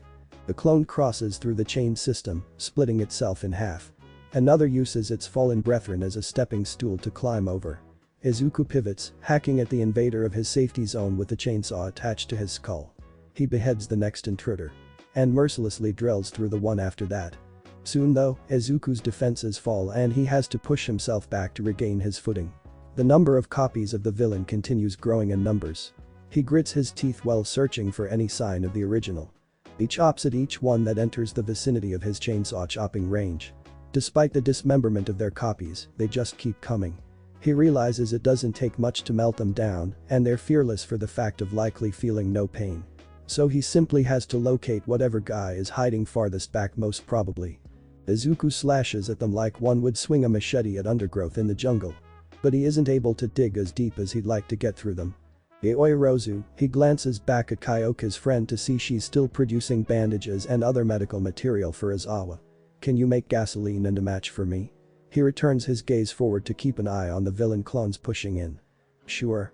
The girl hesitates, but only for a second before producing the requested equipment with her quirk. Are you going to light them on fire? She presumes to know his plan while nervously glancing at the fire that's already eating away at the forest that they're in. Not exactly, but Izuku's grin fluctuating to a more feral form indicates she has no clue as to what he's going to do. Especially when what he does is light himself on fire rather than the clones. She shrieks, and Izawa is just as baffled when they see him burning in a blaze of orange flames. Izuku cackles like a demon as he runs into the wave of villain copies. Anytime a clone touches his burning body, they melt away. His flaming chainsaws carve through the rest like they're made of butter.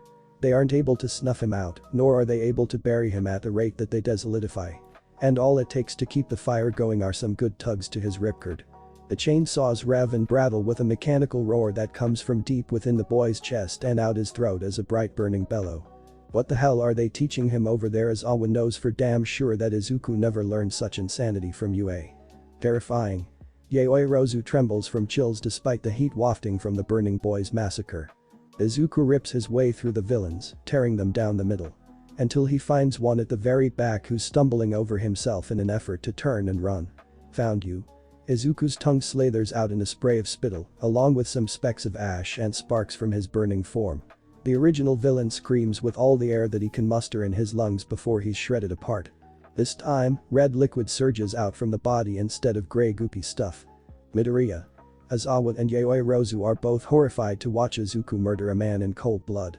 But they're even more horrified when a villain drops out from the trees above them to sneak up on the boy from behind. Look out. But it's too late, the villain miniaturizes Izuku into a marble. Oh dear. He glances around at the graphic grounds before pocketing the captured boy. This is surely quite the scene I've found myself in, and then dusts himself off as though feeling dirty just by looking at the mess. Yow, Aizawa pushes himself up onto one knee, but stops short when he sees another villain stepping out from the shaded area of the forest. This one holds a gun, aiming it at he and his students. No sudden movements, the voice is filtered through a gas mask, but he can tell that it's still young. The gunsman is likely no older than the kids in his class. Yaoi Rozu steadily leans back, her hands behind her as she does. Aizawa catches in his peripheral vision that she's using her quirk to create something. She's not planning on just sitting by and letting the villains do what they want. I thought the extraction point was supposed to be here. The villain holding the gun spares a quick look at his partner. It is. The other villain checks his wristwatch before leaning against a tree and crossing his arms. We're just a tad bit early. Hearing that they're running out of time before the villains make an escape, Yaoi Rozu acts now. She creates a smoke bomb and tosses it at the dynamic duo. That results in the gunman taking a blind shot. Aizawa springs into action in that same instance, swinging a leg over to kick the boy across his head to knock his gas mask off. The underground hero turns, bringing an elbow into the face mask of the other villain. The guy drops down, his top hat falling off and his face covering cracking. Marbles fall out of the villain's coat pocket and roll in various directions. Aizawa is about to grab for them, but then he hears a wheeze for breath coming from behind him. He turns around to see that stray bullet from earlier struck Yaoi Rozu. No. He runs over to his student's side to see she's been shot through the stomach. He doesn't want to risk moving her, but does so anyways to check if the bullet went straight through or not. When he sees that it did, he can count his blessings for that, at the very least. But to make matters worse, a blonde girl in a school uniform who doesn't belong to UA has arrived. She crouches down to retrieve a marble, and what must be the villain's extraction exit appears behind her as a warp gate, similar to the ones he saw at the USJ. Put that down, Aizawa glares at her with a red glow to his quirk-activated eyes. The girl grins and giggles. Nah. And then she's cartwheeling backwards into the warp gate behind her. A moment later, before Aizawa can even consider to get up and pursue her, it closes. Aizawa swears under his breath, returning his gaze to the two injured girls on either side of him. Darkness swallows the room whole. What would usually provide a view of the city is closed, the window completely covered by a blinding shield. It takes time for his eyes to adjust, and even when they do, the only thing luminescent enough to really be seen are Mikima's eyes. The yellow sheen to them and the red rings rotating to their epicenter like the iris of a storm doubled makes Hawks imagine the rumbling of thunder. Or maybe that isn't his imagination at all. There's no way of knowing whether or not it's raining outside. All he does know is that there's a glare to those eyes. The hero gulps, partially to swallow his pride. When he hangs his head, he also bends his body to bow. I apologize for allowing Midoriya to go unsupervised, Miss Mikima, he starts by saying sorry, but partially raises himself back up to add. However, since Midoriya was placed under my care, I deemed it acceptable under these circumstances. Mikima's eyes are unblinking and unwavering in the dim darkness. It's hard to see her face to tell what kind of expression the woman is making. He had successfully defeated the Katana Nomu like you wanted, and I believed that warranted some extent of freedom to operate as he chooses. Hawks feels his feathers rustling restlessly as his flight or fight response warns him that something about Mikima's silence is bad news. His friends were in danger, and I believed he would have disobeyed any orders to not go anyways. Hawk stops short and waits for a response, but the director doesn't say anything. It was the only way to keep his trust. Another lapse of silence makes Hawks uncomfortably shift side to side. I really am sorry for not receiving your authorization first, ma'am, but I stand by my decision that allowing Midoriya to confront the League of Villains was the best course of action. It would have happened eventually anyways, and it's better that it happened sooner rather than later. Especially when it can save lives. The lives of UA students who happen to be Midoriya's friends. He finds himself rambling and avoiding eye contact now. When Makima does make a sound, it's an unsettling shush.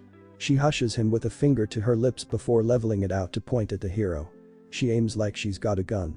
Hawk stares into Makima's eyes, his own widening with horror. The corpse is talking, is all Makima has to say in response to all of what he said. Chapter 51. Voices echoing within the recesses of a spacious darkness, each of them as unintelligible as they are distant, are what slowly returns Izuku to a sense of consciousness. He strains himself to focus on hearing whatever it is that keeps channeling through one ear and out of his other. It's a cruel nickname from his childhood when kids would bully or tease him. Not Deku. Toxic Chainsaw, a mock term of ridicule for his quirk that compares him to a villain with a similar power set. He grimaces at the memory. Gradually, the voices morph into one. When he opens his eyes and light hits them, he realizes the dark setting hadn't been a room, but one of his own accord. Wakey Toxic Chainsaw, Shigaraki sits across from him with a snide smirk. He jumps forward with an intent to carve the villain in half. Izuku winds up thrashing in restraints instead. He tilts his head down to see that he's confined to a chair. When he looks back up, the setting of a tidy bar with a warping villain behind it polishing a shot glass makes him reevaluate his situation. There's some movement behind him too, a girlish giggle making him try to turn and see who or what. Look at me when I'm talking to you. Shigaraki snatches Izuku by the jaw with one finger raised to avoid activating his quirk. He forces the boy's gaze to hold on him and him alone as he hisses again, Toxic Chainsaw. Stop calling me that, Izuku growls back with just as much of a bitter bite to his tone. Ever defiant, he twists and jerks his head away from the villain's hand to escape Shigaraki's grip on him. The two glare at one another with vicious vigor. After a moment of seething in silence, Izuku dares to ask a question. Or rather, demand an answer. Tell me why I'm here. He tries pulling his wrists apart behind his back, but the ropes keeping them together dig deep into his skin when he does. Why are you keeping me captive and not killing me? Oh, believe me, I thought about just killing you already. Shigaraki's smile shifts into a sneer as he leans back in his own chair. He waves a hand around as he talks. You tampered with my plans and killed my pet project, before using that same hand to catch a drink that the bartender slides him. But even so, there's something different about you that made me reconsider. Shigaraki pauses to take a sip and then sets the glass down to lean forward. A rough poke to Izuku's chest makes the boy flinch back. I've had a change of heart. And what spurred that on? Izuku raises a single eyebrow. The sinking feeling in his stomach that slowly starts to churn and rise back up into his chest tells him he doesn't want to know the answer, or that he may very well already know deep inside his heart, but he waits for a response anyways.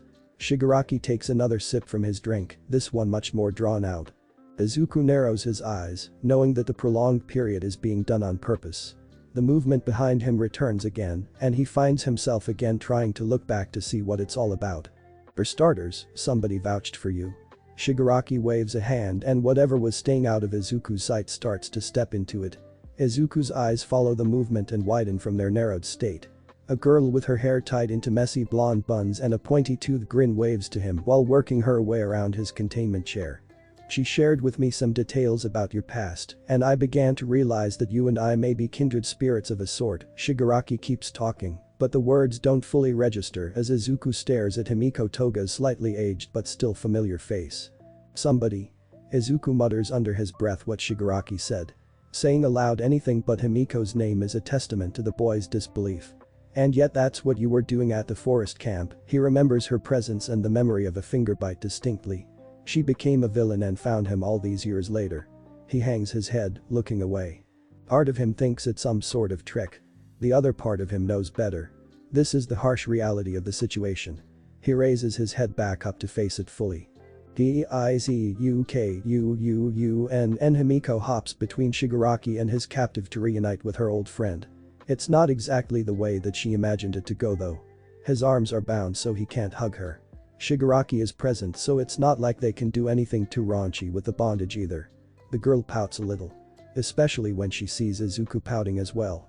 She thought that he'd be happier to see her. She chalks it up as a matter of circumstance. He likely feels the same way as her about everything sullying the moment, she figures. I thought I told you to be quiet. Shigaraki squeezes the glass in his hand. It'd shatter from the applied pressure if not for disintegrating first due to his quirk. Instead of dusting his only remaining member to his party along with the cup, he uses his other hand to scratch at the annoying itch on his neck. Hardening the disruption as Kurogiri had taught him to do, he waves for another drink to replace the one he lost. Oh, right. Himiko bonks herself gently on the head, indicating that she forgot momentarily what her boss ordered of her. She mimes an invisible zipper across her mouth before plopping her rear on Izuku's lap and throwing away the key, pretend I'm not even here, but keeps talking despite that. Izuku squirms beneath her, uncomfortable and surprised, which makes the femme fatale surprisingly comfortable. Whatever, Shigaraki tsks.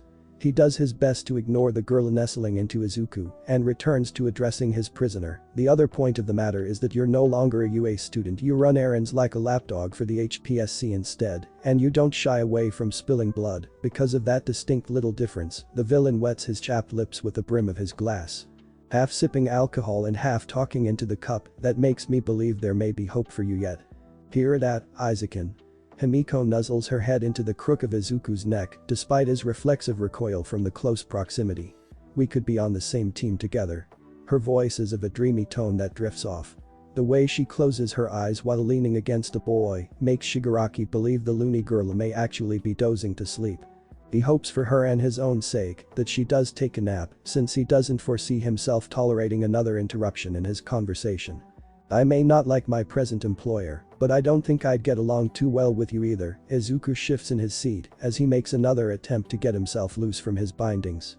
The struggle only makes Himiko lay on him more, adding weight to hold him down. If only he could reach the starter string on his chest, he thinks. But again, Himiko is hindering him by covering it up so that it'd be difficult to manage, even if his arms weren't tied together.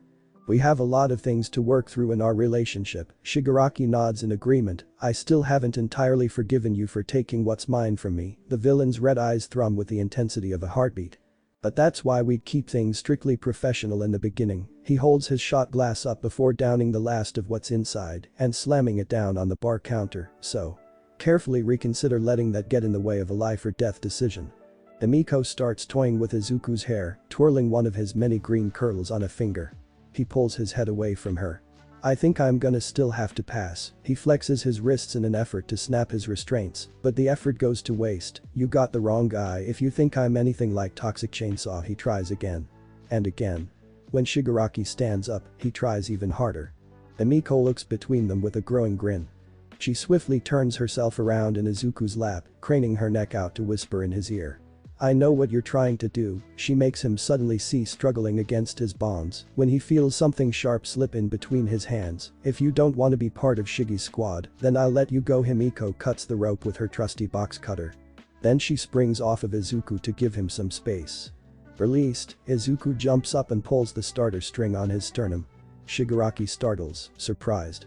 Himiko hysterically laughs. Blood splatters across the recently mopped floor and spills along the polished bar counter, making Kurogiri's purple smog for a body fluctuate. Chainsaws protrude from Izuku as he undergoes his usual transformation. The buzzing of the ceiling fan is drowned out by the buzzing of his revving and rotating blades. I've been wanting to do this for quite a while. Izuku swings a chainsaw down at Shigaraki. The villain ducks and throws himself sideways so that his chair gets chopped up instead of him. Splinters sprinkle along the floor and bounce off of Shigaraki as he slides some distance away. Kurogiri. Shigaraki calls for his partner in crime to lend him support. A warp gate appears between he and Izuku to block the path of the next chainsaw swing. When Izuku passes through the portal and tumbles out onto a table, Shigaraki swivels to signal for Himiko to also aid him. You too. He shrieks with fury, kill him. Let's not be so quick to backpedal on our decisions. Tomura, a new voice that envelopes the room, completely enters the fray. It's still Shigaraki. It makes Himiko halt. Kurogiri pauses. Even Izuku freezes, his blood within is frozen as his body. Perhaps our guest can still be swayed to our side. Izuku follows the disembodied voice to a wireless television set with its screen shut off. Allow me to have a frank discussion with him, and we shall see. Sensei. Shigaraki falters but refrains from arguing or fighting further. He resigns himself and gestures for Kurogiri to open a new warp gate. Izuku tries to evade it, but it swallows him up from underneath, and he finds himself falling out from the floor into what seems like a dark pit of hell. Shigaraki stares into the abyss until the portal closes. Izuku winds up separated from Shigaraki, Himiko, and Kurogiri. He's been relocated, he knows that much. It's just the where that he has a hard time figuring out. It's as dark as the place he thought he was when he had his eyes closed. He blinks them to test if that's the case now. Still lost in a black void, he swallows a lump in his throat. The place is eerie and quiet. It's not until his eyes start to adjust that he dares venture into it. Izuku stops short. In front of him is a man hooked to machines. He appears on death's door. Or maybe the man is death himself.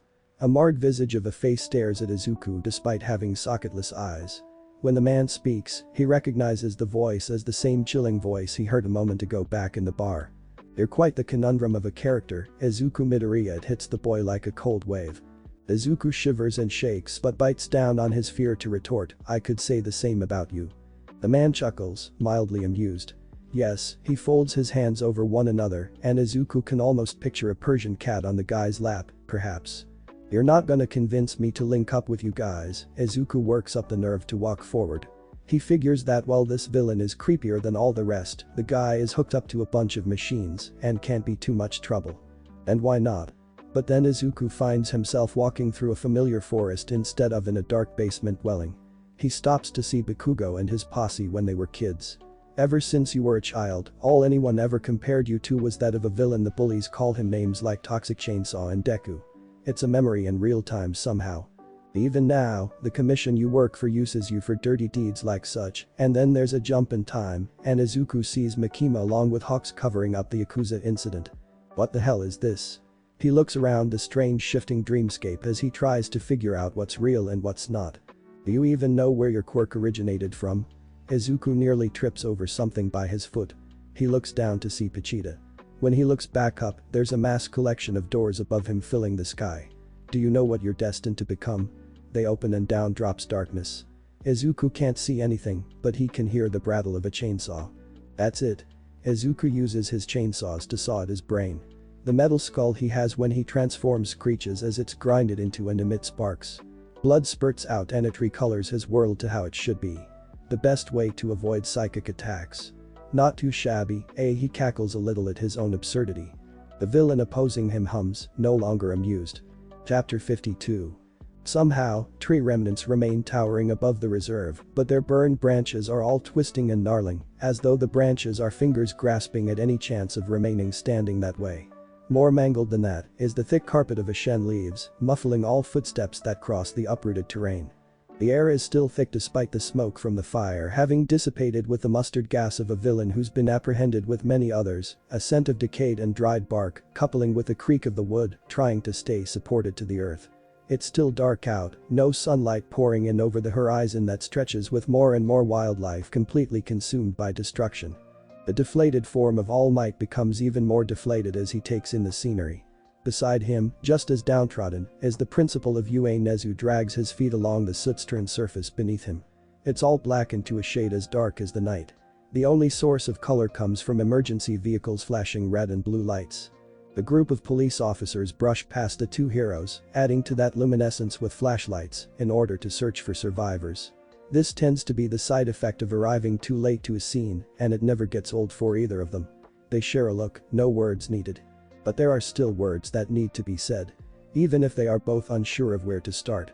They wait for the lead detective to join them before speaking, since the man may give them some sense of direction. Despite being ordained and a longtime friend of All Might, Tsukauchi Naomasa wears a grim expression when he approaches the duo of heroes. They mutually exchange glances and nods to greet one another, but they're all half-hearted somber gestures. Naomasa sighs and shakes his head, stuffing his hands in his pockets. The student dead, hearing a casualty at the beginning of the count, makes both Toshinori and Nezu physically react with a flinch, for in critical condition, and what follows isn't much better to hear either. It's not good when the saving grace in all of this is that the rest are simply hospitalized, as if there's anything simple about that. The detective closes his eyes in quiet condolence before reopening them and looking to the set of men in front of him. "I should have been there," Toshinori grits his teeth together while avoiding his friend's gaze. Frail hands fold into fists, the all-powerful All Might so small and powerless. I could have done something. He blames himself for not saving the day when he's quite literally the #1 ranked hero above all. You can't be everywhere, but Namasa is quick to assure his friend, you had no way of knowing this would happen. Indeed, Nezu folds his paws in front of himself as he adds, we're all at fault for this catastrophe. Even so, Toshinori refuses to accept their condolences or consolations. There's too much devastation surrounding him to deserve it, or so he figures. Nezu instead shifts the blame to himself, a bitter bite to his sigh. Yue is prepared to take full responsibility for what transpired, which gets Toshinori and Namasa to turn their heads. It's only proper that we deal with the legal action that will soon ensue. His beady black eyes are unwavering as he stands as tall as his short stubby animal body will allow. The school will be shut down if you do, Namasa warns the principal of the consequences to such a plan. But then he sees the somber smile on Nezu's face and understands, I guess it was always going to happen anyways with the students under your guardianship. That's the way the world will see it, forget just the press. All Might will deny all involvement with Yue. Nezu turns to face Toshinori fully before the man can turn down that suggestion. The world still needs its symbol of peace, and Toshinori closes his mouth with whatever words he had to say dying in his throat. And what about your former student's alleged involvement becoming a disappearance? Namasa nods towards a damaged motorbike vehicle being carted away as though it were brought on cue. The scraps show remains of a chainsaw design. Nezu hums, sparing only a glance. Merely alleged, as you said, the intelligent mammal scratches the fur on his chin, while pondering a clearer answer for the investigator. Izuku Midoriya is no longer affiliated with Yue either, but I believe it can be spun as an error made by the HPSC. The detective's rectangular eyes widen, but he gets the hint. At least something good can come of all this mess. He pulls out a small notepad to write notes on. We'll work on making that allegedness a little more concrete. That's a process that might need a little speeding up. Toshinori surprises the two conspirators when he chimes back in with his own input, taking this to the courts and making a public problem of the HPSC is happening sooner rather than later. Namasa and even Nezu are surprised to discover this, sharing a look. The two ask for more details. Red, like Makima's hair, his cape wafts behind him with gentle rustles from disturbances in the air. It's odd, the window being sealed shut and still some residual breeze blowing about. The muscular blonde smiles, taking that as a good sign. If there's going to be something strange about the office invasion, then he would prefer feeling like the outside is leaking in, rather than being contained. Especially when under the cold calculative stare of the room's owner. Makima weaves her fingers together while resting her elbows on the desk before her. I thought you were dead, she speaks sarcastically, but Mirio suspects some genuine shock is in there somewhere. My death was greatly exaggerated. All Might's successor clenches the fist of his mechanical arm, made to replace what was lost in the Yakuza tunnels. David Shield proved more loyal to his friend, rather than to the commission. It helps having friends. Izuku knew that when plotting this hostile takeover. Though that stays a secret for the time being in case Makima tries escaping. Also, in case Makima tries escaping, a bunch of American representatives with warrants and all the proper documentation needed join Mirio in the office. They're here to shut down the HPSC, or remove Makima from her position of power at the very least. I can see that. You've been busy during your absence, Makima notes the dark-suited men with slightly raised eyebrows. We've been monitoring your operation for a while now. One of the Americans speaks decent Japanese, while addressing the woman, Lemillion, and other testimonies have led us to believe you've now crossed a line that there's no going back from. Makima keeps staring at Mirio, disregarding the other men. Seeing this, Mirio's smile wavers. Don't make this any harder than it has to be, the returning hero warns her not to try anything that would require him to use force. One for all churns inside him. I'll cooperate with your internal affairs investigation, gentlemen. She finally acknowledges the others in the room. Though she's not the least bit disgruntled by them. She doesn't even make a move to stand up. Might I point out that there are other matters that require the priority of your attention though? This gives the group of HPSC interlopers some pause. What do you mean? Izuku Midoriya's abduction, Makima announces the information that arrived to her desk before they did with a smug smile. All HPSC agents are required to wear a location tracker, which means you require my assistance if we are to retrieve him. Mirio only then realizes that Hawks and more importantly Izuku isn't there to join him for this intercession. Makima must not be bluffing. Where is he? All Might's successor swallows the lump in his throat and forces his head to hold high. Chapter 53. Izuku fumbles forwards, barely catching himself on his hands and knees. Up his throat and out through his mouth comes a vicious vomit mixing saliva with blood. He wipes his lips with the back of his hand. Somehow, that clear crimson liquid is better to puke than the black gunk that transported him again. Or, at least, he thinks he was transported elsewhere. The room is still dark as hell, and the floor is still rough concrete. But, there's something different. The humidity in the air, maybe. It's not as damp. Well, aside from his vomit. You're back. A chipper shrill suddenly alerts him that he isn't alone. Hastily, Izuku gets to his feet and reaches for the starter string on his sternum. That voice didn't sound anywhere deep enough to belong to the faceless guy, but it still sets him on edge. Before he pulls the ripcord and transforms though, he thinks twice. He isn't sure how many times he did so already or for how long. This could be the last one that he has in him. He racks his head trying to guesstimate, but he has brain damage thanks to his anti-psychic defense. There hasn't been a whole lot of thinking. Just action. Just droning the mind probing out with his chainsaws. But now, he pauses and thinks. He considers for a second that he might finally be able to stop. Then Himiko Toga saunters out from the darkness, swinging her hips with her stride. Izuku raises his eyebrows. If this is another psychic attack, it's certainly a new approach. Are you gonna do it? The blushing blonde stares at him with cat-like eyes within the dark. You do it?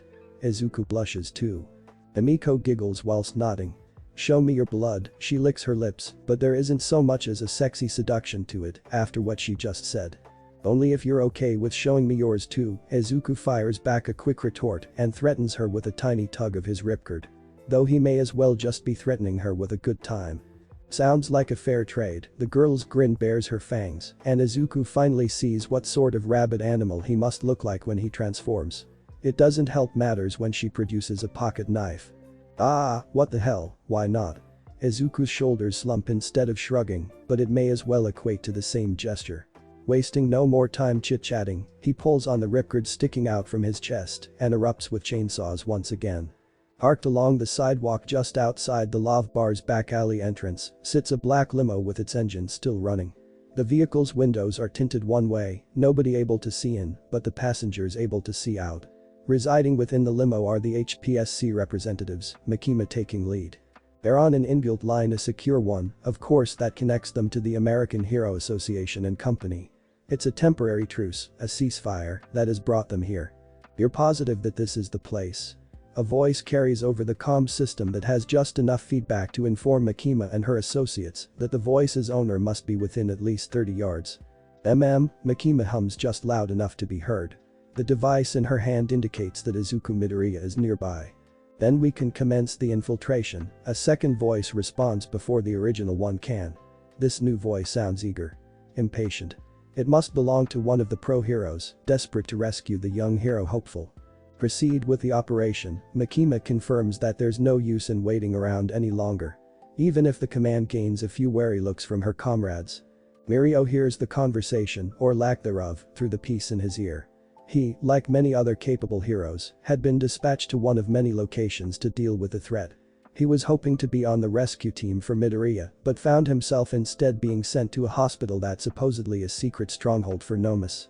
He has no doubt that it was Makima who pulled some strings to make that happen. She's using the last of her power to still control the situation as much as she can. As such, he doesn't plan on allowing her to stall him more than the bare minimum amount of time that she can. One for All floods his system completely, channeling through his body and giving him a full charge. He plans on taking out the enemy here as quickly as he can so that he can rush to the rescue site and assist there. Which means going all out. Mirio, followed by Maruko and Crust, venture into the facility. SWAT swarm and surround the bar's exterior. Whoever isn't on the ground is perched atop rooftops with snipers trained on the bar's alley. The invasion is carried out by the heroes though, Endeavor and Eraserhead taking charge. A backup squad made up of Kamui Woods, Death Arms, and Gunhead bring up the rear. It's a group assembly made last minute by each organization involved, UA having less of a say due to their scandalous situation with the general public currently. During this particular operation, the teachers and other faculty attend press conferences and PR programs. Which leaves the HPSC to take credit should things end considerably well. Makima leans back into the cushion of her car seat, already working out the details in her mind as she waits for what comes next. Nobody is prepared for what comes over the Camino ward. A blast large enough to have come from a bomb wipes out everything and reduces the site to rubble. The sudden white flash within the midst of a pitch-black night alerts everyone before the thunderclap of a gregarious boom. Except, it's not rain that falls from the sky. It's fire. Streaks of flame fall in long trails and set what very little remains ablaze. It came from the warehouse where Mount Lady and Best Jeanist detoured. A spike in reading led them to believe it was another holding ground for Nomu like the hospital they discovered, but what came forth instead proves it's much worse than that. A figure floats just high enough over the debris and dust that hasn't settled to be spotted by anyone with a critical eye. Few can recognize the being, but Makima does. All for One is on the scene. She redirects her attention to her immediate surroundings when the screaming starts. Warp gates begin releasing Nomu onto the street, dispatched from who knows where. The SWAT teams go gun crazy, unloading rounds with rapid-fire bursts of muzzle flashes. Cop cars turn over and bodies go flying when the Nomu take offense to being shot at. Endeavor makes a move on the bar. A counterattack, maybe. That only invokes more chaos. Explosions erupt. More fire spreads and the bright flames are a blinding contrast to the night. Villains spring forward and join the fray of fighting. Eraserhead makes some maneuvers as one would expect from him, but he's obviously out of his element when faced with foes like these. Oh dear, Makima makes a thoughtful touch to her chin as she ponders what to make of the shift in dynamic to circumstances. This certainly alters the situation. We should go while we still have the chance. One of the HPSC associates wishes to choose the coward's way out and leans forward to signal the limo's driver for a getaway. Makima draws her hand into a gun shape and drops her thumb on it like she's cocking the weapon's barrel. The HPSC associate loses their head completely now. Literally. More screaming. Makima prefers silence when she thinks, so she executes the others too. There's blood all over the woman's outfit. No amount of dry cleaning will get the red out. Makima retrieves a cell phone from one of the corpses that she shares the limo backseat with. A web page is opened up on the screen. The person was mid-process getting plane tickets to flee Japan when they died. She closes the window out and dials a number she knows by heart before handing the phone over to the limo driver. The driver is trembling, terrified, but takes it. Tell them to send All Might. Makima gives the driver an order before leaving the vehicle and shutting the door behind her. A snowball strikes Izuku's upper right shoulder. The knife slices through Izuku's upper right shoulder. Emiko laughs. Emiko laughs. No fair. Izuku pouts as he tries bunching up enough snow to make his own ammunition to fight back with. I wasn't expecting you to throw that. Who throws a knife? Izuku critiques his opponent's fighting style while having to block another blade with a chainsaw. After having dodged so many slashes, the sudden toss caught him by surprise. Come on, Isaacin, have a little imagination. Himiko continues her assault on the boy by brandishing a new collection of knives to throw. Have a little fun. Where do you even keep getting all of those? Izuku finds himself unable to deflect every blade thrown in his direction and starts getting pierced by them. There's just too many. You should always keep a stash prepared. Himiko grabs from a pile of snowballs that she preemptively made before starting the fun fight with her friend. The snowball smacks Izuku in the face. He sputters and spits the ice out, keeping his eyes closed so none of the snow gets in them. A sigh full of condensation is followed by a small smile. Noted, he says. Izuku's tongue rolls out of his mouth when he comes up with a countermeasure. The chainsaws on his arms retract and he starts plucking the knives from his body to throw back. You fool. You supplied me with ammunition. His cackle is crazed and it matches the blonde's similar psycho energy when she laughs along with him. I almost forgot how much fun you are. Oh, I missed this. Himiko relishes in their battle as it becomes more bloody than before. She's shocked when Izuku closes the distance between them and slams a heel into her stomach. She's even more shocked after crashing through the door behind her and out into a place that looks like hell. The world is on fire, casting a glow from flames that makes shadows flicker in the dead of night. All that remains from the bar is the room they had been in, somehow. Izuku steps out, following after her, before pausing in his stride and glancing about. What the fuck happened here, he asks. Makima walks through the smoke of the blast site, approaching the floating figure of All for One. He eventually senses her, blinded face tilting toward the woman. He then lowers closer to the ground, feet still slightly suspended in the air. Slowly, Makima raises her arm, folding her hand and lifting a single finger to point at the man. All for One mirrors the motion with the opposite arm, pointing back. Bones screech as they shift, sounding as metallic as scrap metal being twisted. Makima's finger snaps and contorts. As does All for One's. Blood spouts out through the pores and fingernails. Makima moves, attempting a step forward. All for One unfolds his hand into an open palm, a motion made to stop her. She flicks her own arm up, swiftly matching the movement and the gesture. Makima's arm snaps in several spots. The folds contort into a twisted shape until there's nothing left of the limb. Chimes from bells are gentler than a death toll. And yet, they come from a jingling set attached to a long sword materialized over All for One's head. The sword shoots forward and impales Makima. Blood seeps out of the woman's mouth and nostrils. And yet, she still smiles. As she says, "Save me, Chainsaw Man." Izuku dives over a pile of rubble to regain his bearings. Himiko ran off, doing the same in such an unexpected scenario. They just stepped into a war zone. Kurogiri is seized by armored men, probably a task team sent by the HPSC. The warping villain's comrade, Tamura, expresses outrage by charging at them. Izuku has half a mind to intervene there, but is drawn away by Endeavor's flames. The flaming hero fights a swarm of Nomu, while SWAT provide cover fire. Amidst the chaos, there's the centerfold of action. Izuku spots Makima, the woman speared like a kebab. The faceless man who used psychic attacks hovers over her. Then he hears the command. "Save me, Chainsaw Man." It's not a plea. It's not a request. It's an order. Izuku feels his feet moving before his mind catches up to them. He's sure that he's not simply saving her to do her bidding, but rather because she needs help and he's aiming to become a hero. And yet, Chainsaw's chop at All for One. The man, the ultimate evil, stops the armbar full of spinning blades with a bare open palm, as though he's stopping a pillow tossed his way. An exhale of heat smashes into Izuku, an exhaust of the energy being redirected, and the boy is thrown back. "Impotent brat," a dark voice comes from the devil personified as he reaches for Izuku with his other hand. "You really wish to strike me down with a power bestowed unto you that is not your own? That you don't fully comprehend?" Streaks of red stretch out from beneath the man's fingernails. They're as thin as veins but flow freely as blood itself. The wiry things stab Izuku in several spots around his chest. There's a burning sensation there. Near his heart. It feels like it's going to explode. When All for One says, "Forced quirk activation," it does. Izuku blacks out. That darkness consumes him. Within the dark, the sound of chainsaws roaring can be heard. The cameras broadcasting the press conference with UA, or rather the public interrogation of its principal, are no longer occupied. Rather, all eyes are on the screens that have begun broadcasting a different camera source. Live from Kamino, a devilish monstrosity wreaks havoc against an equally devilish villain.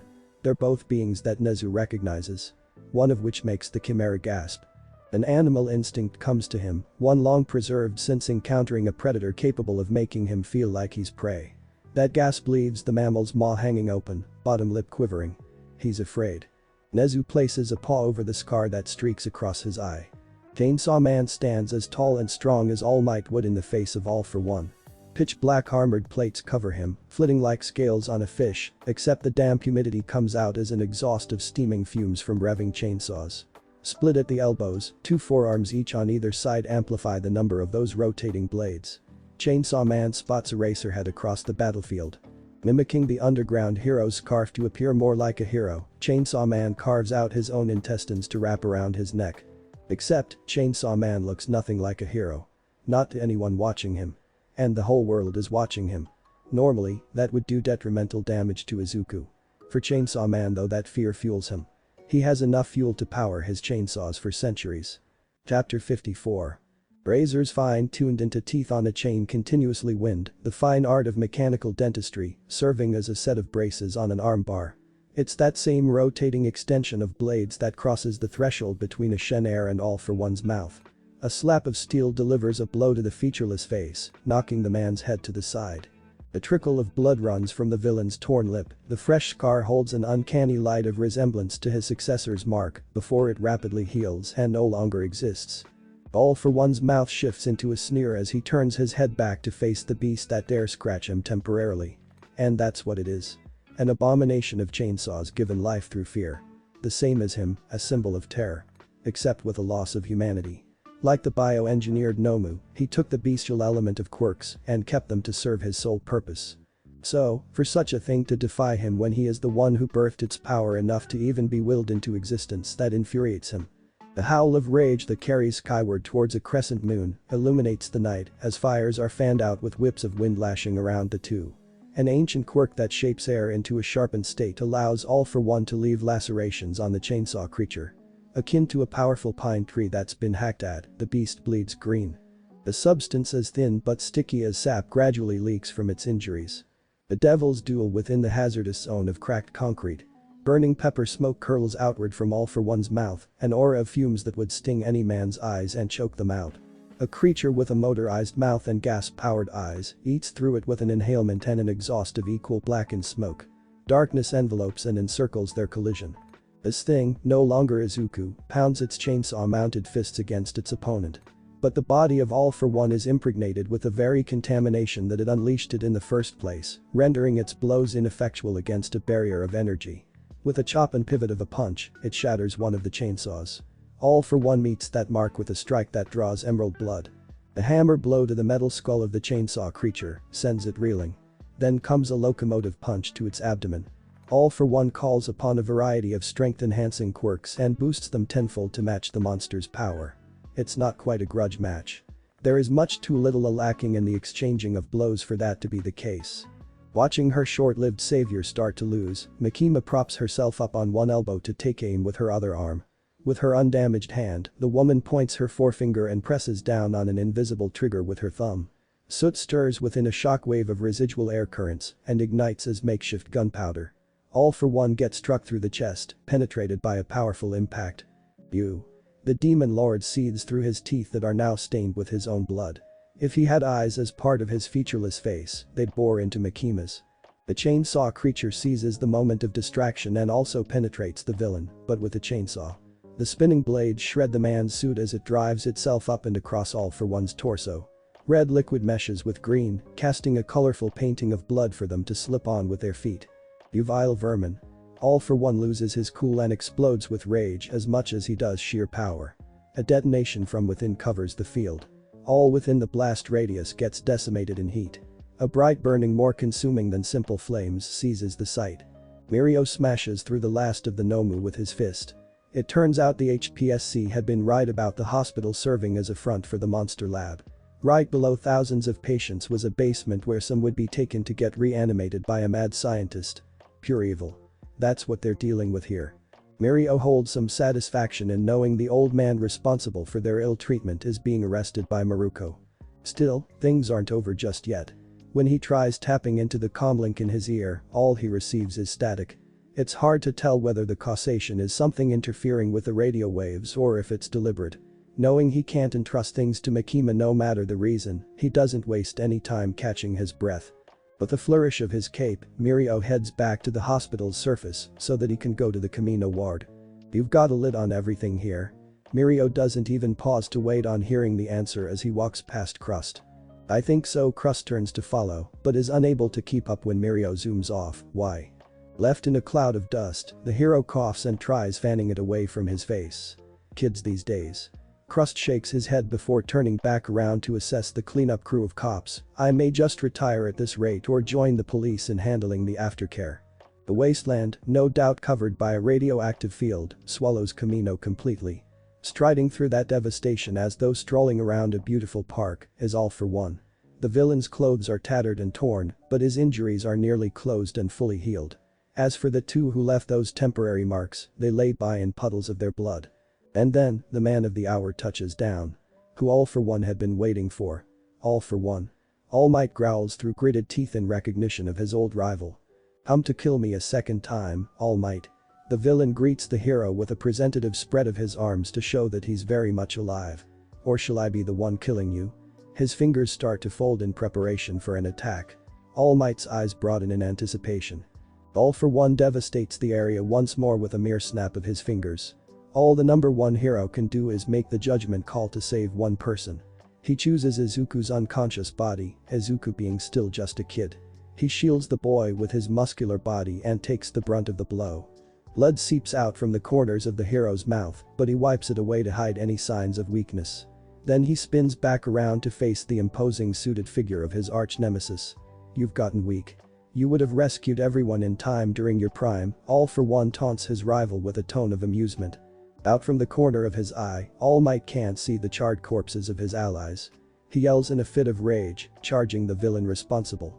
Wasting no more pretenses, the battle begins. All for One spins his still raised hand, calling upon the raging fires surrounding the area with pyrokinesis. The flames flash focus to a centered ball, combining to make one big blast. The inferno burns brightly as it's launched at the hero. But All Might intercepts, pausing his rush to bring his own hands up and claps them together as hard as he can. The collision causes a shockwave, the gust of wind booming with a thunderous sound as the flames are dispersed. That same air begins to vibrate before it can disperse like the flames. All for One utilizes the noise provided by All Might's power, weaponizing it and redirecting it as a sonic boom. The air pressure is an aftershock of the sound being centered. All Might brings his hands to his ears next, covering them as tight as he can to block out the deafening noise. Even with that defensive move, sound seeps in and causes his ear canal to bleed. The lack of fire and heat in the air starts to become known. The temperature drops rapidly, controlled by All for One. All Might gasps, a breath of condensation, his massive body beginning to frost over. Before it can completely be encased in ice though, he flexes his muscles and makes the hardening shatter. His body freed up, All Might takes the opportunity to go on the offensive. He closes a hand into a fist and brings it down. His punch hits the ground, making it shatter like glass instead of concrete. The unstable surface would trip up anyone other than All for One.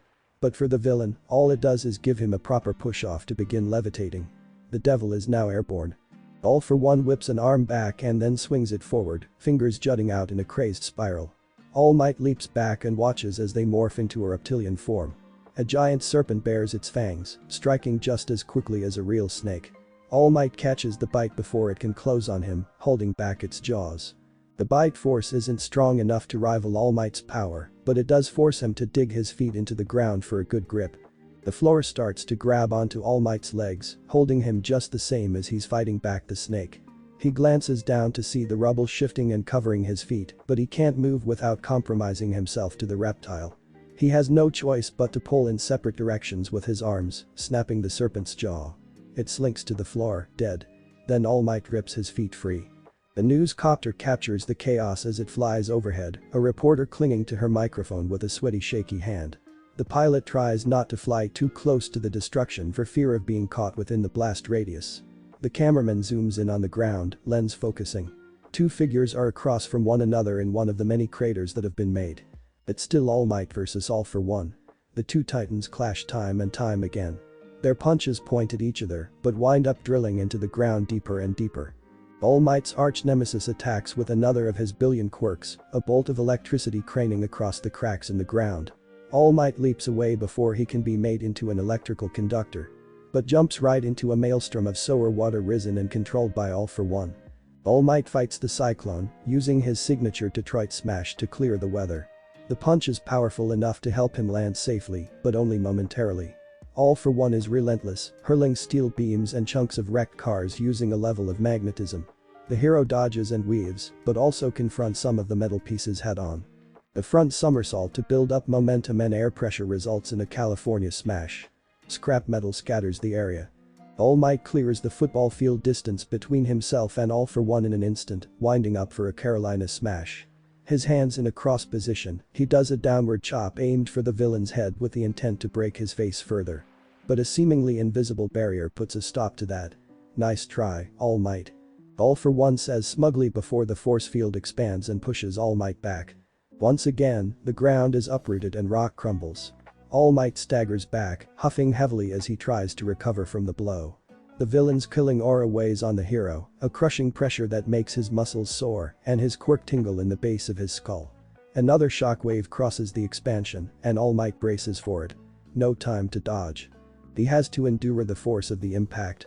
Suddenly, an explosion lights up the sky with the color orange. All Might turns his head to see the news chopper was struck by one of All for One's quirk attacks, back rotor burning as it spirals out of control. It's going to crash. All Might squats down, calf muscles primed for takeoff. But he's suddenly blindsided by something swatting at his face. It was in his peripheral vision so fast that he had no time to avoid it. A long limb with a claw at the end of it cuts across his right eye. The hero cries out and instinctively places a hand over the wound. His one good eye sees that the limb that cut him recedes back into All for One's hand. "Keep your eyes on me, All Might," the villain continues taunting his opponent with a tone of amusement.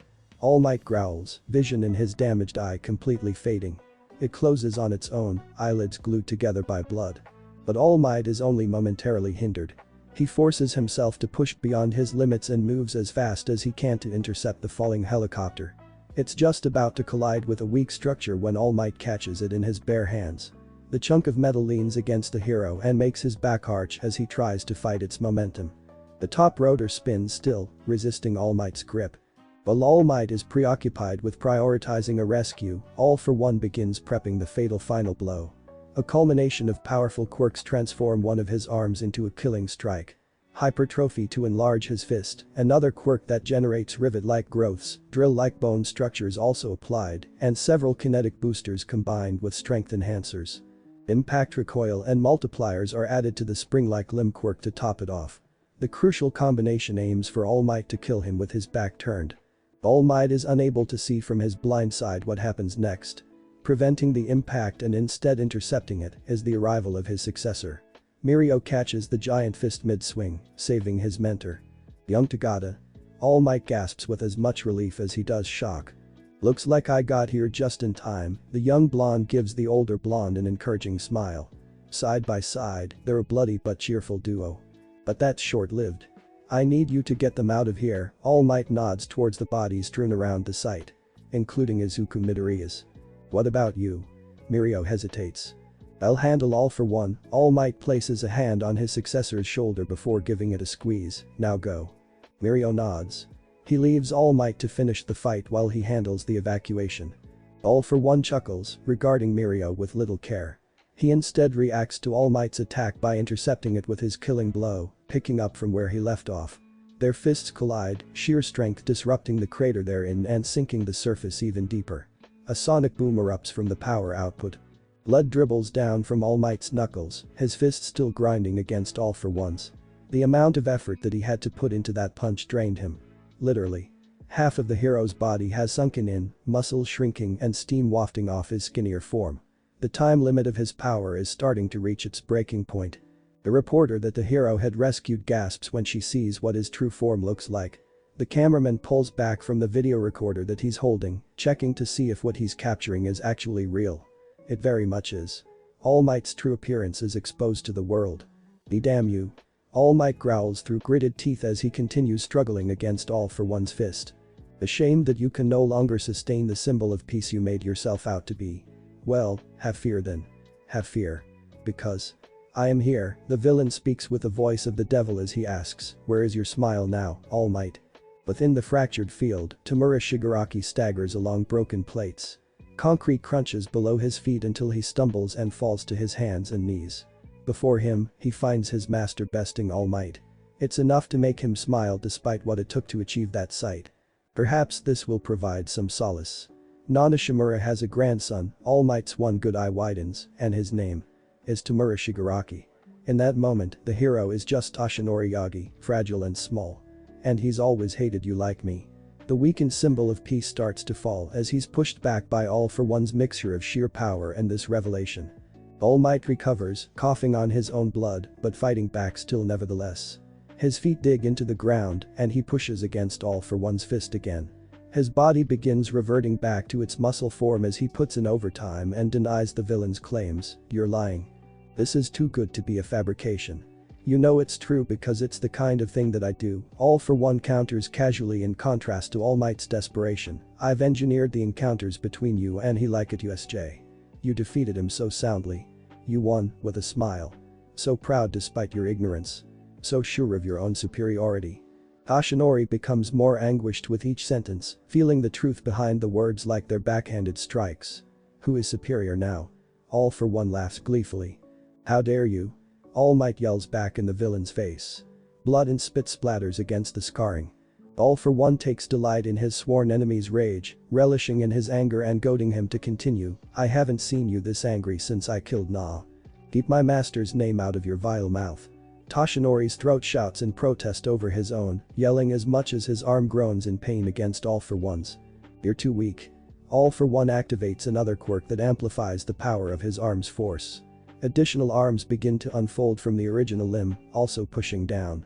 That's because I wasn't putting my back into it. All Might yells back. He gives it all that he's got. Everything that's left in the tank. From one arm to the other in one crucial swing. A power transfer from his occupied hand to the other. All for One had manipulated Nana Shimura's grandson into becoming a villain after killing her. He had stolen away that boy's life and now tried taking another with young Midoriya's. The boy, ridiculed for his quirk, called a devil, nearly set on that path because of this one true monster. No more. All Might vows that he'll never allow this man to destroy anyone's life ever again. The whole color spectrum radiates from All Might's left arm to his right. Red arcs like an electrical surge, shifting to green and then sparking purple. His veins glow red and then yellow. He can feel the power of One for All's previous users, culminating for this singular moment, united. He calls upon each of them to come together and make a decisive attack. The arm holding All for One back breaks, becoming crippled, power leaving it in favor of the other. All Might's remaining arm bulks up, swelling in size and gleaming with energy. States of. All of the moves that he created are nothing compared to his finisher, Smash. All for One's face shatters on impact, his entire skull collapsing. The scarring that had healed reopens, muscle tissue and blood fresh. And the villain is carried down into the ground by All Might's most powerful punch yet. A cyclone comes forth, all of the wind channeling into that singular swing. Windows beyond the destruction site shatter from how far the sound carries when the hit connects. And All for One is buried into the ground, a grave just for him. The last of One for All within All Might system is gone. The red and blue suit of All Might hangs loosely from the skeletal frame of Toshinori Yagi, bloodied and tattered. He's just as worn down and bruised as the villain, the first time ever that the number one hero has been shown to sweat in combat. Ash and soot darken his face, splotches of dried blood crusting over his wounded eye. But the hero's single remaining eye still stares ahead. Through the smoke. And at his successor. Toshinori's blue eyes meets Mirio's. From across the way, they look directly into one another's souls and acknowledge the damage that's been done without any exchange of words. All Might moves, albeit slowly. He raises his unbroken arm up, high above his head. It's the stance he takes after every fight he wins. This is his final victory. The world sees him standing triumphantly. Chapter 55. Chainsaw refueling. Chapter text. His glasses are fogging. He takes them off and cleans the lenses with a pinch of his shirt's hemming. That's the fourth time that he's been blinded. He figures it must have something to do with the cleansers and humidifiers stirring air in an effort to keep it sanitary. Such as a hospital. It's been a while since he last visited one. He had wished he'd never have to again. Then he saw the news reports.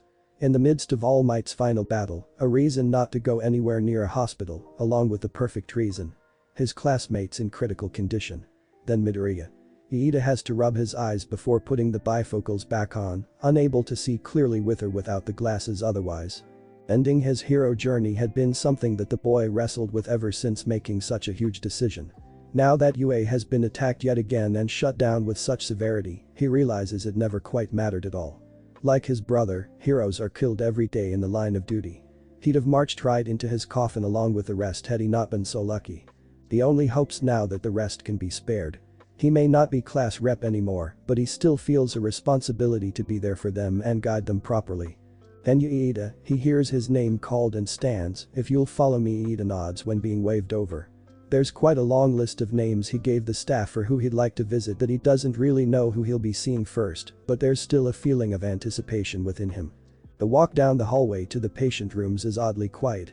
He doesn't know why he had been expecting doctors and nurses to be running left and right. It just seemed to him like more of a hectic time than a calm one.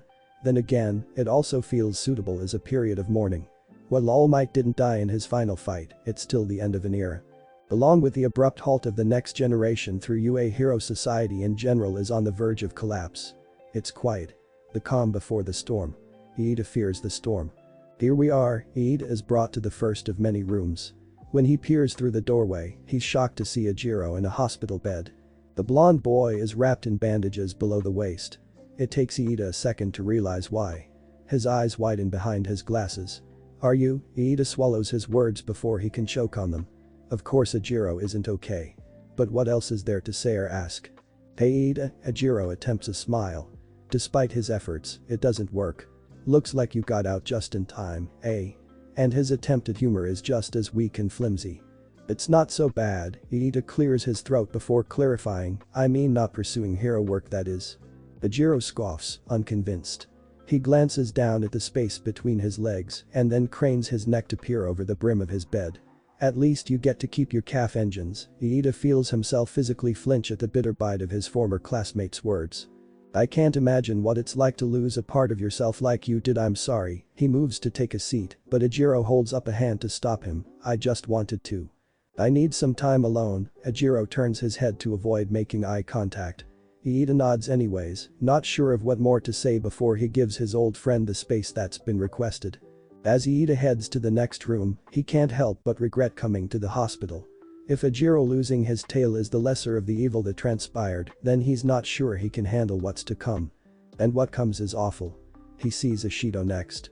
The girl has dark rings under her dark sclera. She tells him about the nightmares that kept her up. Aoyama's betrayal and Kota's death. It's enough to ward him away. He's unable to visit any of the others after that. Sorry Midoriya. Iida apologizes silently as he leaves the hospital and his past life behind completely. Makima opens her eyes. The yellow shading within them matches the ceiling light that she gazes up at. Each lens flare loops around and spirals into the rings that lead to her two sets of irises. She stares straight into the light, unwavering.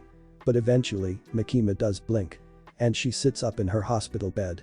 She sees the IV hooked into her left arm and then the handcuffs hooking her right to the bed's bar barrier. Even if it weren't for the television in the corner of the room recapping everything that happened at Camino, it's quite evident how she got revived and brought here. The red-haired woman smiles, a breath escaping through her parsed lips in some semblance of a soft sigh. If she survived, then so must had Izuku Midoriya, but more importantly, what she witnessed battling All for One. And now with both AFO and All Might out of the way, she can proceed without much of a deterrent. Not even from Nezu now that UA is being shut down. Yes, the commission closing is a setback. As is the warrant for her arrest. But that's something she can handle. Makima leans back into the cushioning of her bed. And waits for the calm to pass. Side by side, nobody would be able to tell the difference. They were never identical twins, but now Shoto and Tuya Todoroki are covered head to toe in burns so damaging that they've been kept unconscious from all the pain suppressants being pumped into them. The medically induced coma is all that's keeping them alive. NG wonders if it's selfish to wish that they never wake up at all. If they could be spared of pain from henceforward, he'd know. That's not the reason he wants them to stay out of commission. The truth is that he's scared. Scared of facing them. Of facing the world and being ridiculed. Because he knows deep down that he's the reason that they're both this way. And so do his other offspring. Natsuo and Fayumi made sure to visit during the hours that he didn't. They blame him justifiably for all of this. NG plunges his face into his hands, falling into that despair that he feels so deserving of. Kirishima sits at the foot of Bakugo's bed, watching his friend sleep. The usually live firecracker is sleeping off his meds. Broken bones and bruises will do that to a person. Kirishima had tried assuring Bakugo that the injuries made him appear all the manlier, but that sentiment had been kinda lost. Especially when I met your parents. Bakubro. Kirishima recalls the way his friend's mom and dad sobbed over the way their son looked. His face had been beaten in so badly it was hardly recognizable to them. They seemed nice, but truthfully it was a weirdly sobering situation to be put in. This had all become so very real to him. It wasn't any longer about appearing manly or charismatic. It was simply about survival. You gotta pull through and survive this with me, man. Kirishima holds back tears as he tries to recognize the face under the bruises that the boy's parents couldn't find. She can't feel her arm. Or, rather, anything below the tight clench of her upper bicep. When Kyoka reaches over to tenderly touch the area with her other arm, she feels the fabric of hospital bed sheets instead of flesh. The girl's face crunches up with confusion until she turns her head to inspect it with her eyes. Oh, she sees that she's missing a limb. It all makes sense now. Or maybe it doesn't. None of this chaos makes sense to her anymore. She chokes on a sob of a laugh, the sound some sort of chortle. It's weird. The disconnect of her arm and the disconnect of her mind to the situation currently. It all happened so fast and there's no time to process any of it. There's no time for anything worthwhile at all. She sees her songbook on the nightstand beside her, probably left by her parents. It always helps to write her thoughts down in some form of lyrics. Except, that's not much of an escape now either. The pages are stained red from blood, the paper crusted and crinkled. It's hard to see through the stains and near impossible to read what is written. It's even harder when her eyes are blurred by tears. Kyoka cries. She cries hard. Despite not having a heightened hearing quirk like her, Izuku Midoriya hears her. because he's standing right outside her room's door. He had come to check on her and have a true reunion. Except, with his hand paused mid-knocking motion, he now thinks better of himself. He lowers the hand that's shaped in the form of a fist. Now is much too soon. She's not ready. And quite frankly, he doesn't know if he is either yet. Izuku walks away, leaving Kyoka to cry alone. Chapter 56. Izuku's eyes lay flattened, as much so as his form under the hospital bed's thin sheets. Well, they flick left and right despite having a glazed over look. If it isn't my two favorite people sitting opposite of the boy are Makima and Nezu, the two visitors at a seated height level. Nezu's small maw of a mouth morphs into something of a smile. I may not be entirely human, Midoriya, but I do understand sarcasm. The quirky creature straightens itself as it speaks. Izuku blinks slowly before replying, "You I can understand and somewhat tolerate." He blinks again to hide the quick glance that he throws Makima's way, "But I still can't help but wonder why you're allowed in here. I thought UA was done for." Quite the frank way of putting it, and you were moved to the care of Miss Makima here, regardless of the institution continuing teaching practitioner or not. Nezu nods along before ceasing the head bobbing with a clap of his paws, "But you're on the right track that those are not the reasons why I am here." A beat of silence follows before the retired principal adds, "Either of us," along with a gesture towards Makima. "Yeah." Izuku holds his gaze on the red-haired woman who operated as his boss and caretaker for a time. "You're uncharacteristically quiet for all of this." Like UA, the HPSC is undergoing a change in management. Nezu speaks for her and regains the boy's attention with that explanation. "Makima's being here is not in regards to your heroics career either." His eyebrows raise as though to curl into question marks without the dotting. "Okay. I'll bite." And he swallows as though to chew if he were to, "Then what's this all about?" Where to begin? Nezu keeps his paws clasped together whilst he muses. Makima's voice pierces the room so suddenly that Izuku and Nezu jump a little. "Let's lay all our cards on the table." Nezu recovers quick enough, she finally speaks, trying not to show that he had been startled. That's probably not a good thing. Izuku still feels a sense of unease, but decides to piggyback on the former principal's light-hearted effort at releasing that tension. "You can decide that after you hear us out." Nezu's semblance of a smile shakes and wavers as he gets serious. "I know I said this isn't pertaining to your teachings, but how about a final lesson for old time's sake? Is there anything even left to learn? From what I've been seeing and hearing, hero work is going down the drain." Izuku shifts uncomfortably to sit up straighter in his bed. "The subject matter is more so to do with history." Makima chimes in again. She side-eyes Nezu, though there is a hero involved. "Let's not get ahead of ourselves." Nezu holds up a paw as though to silence her.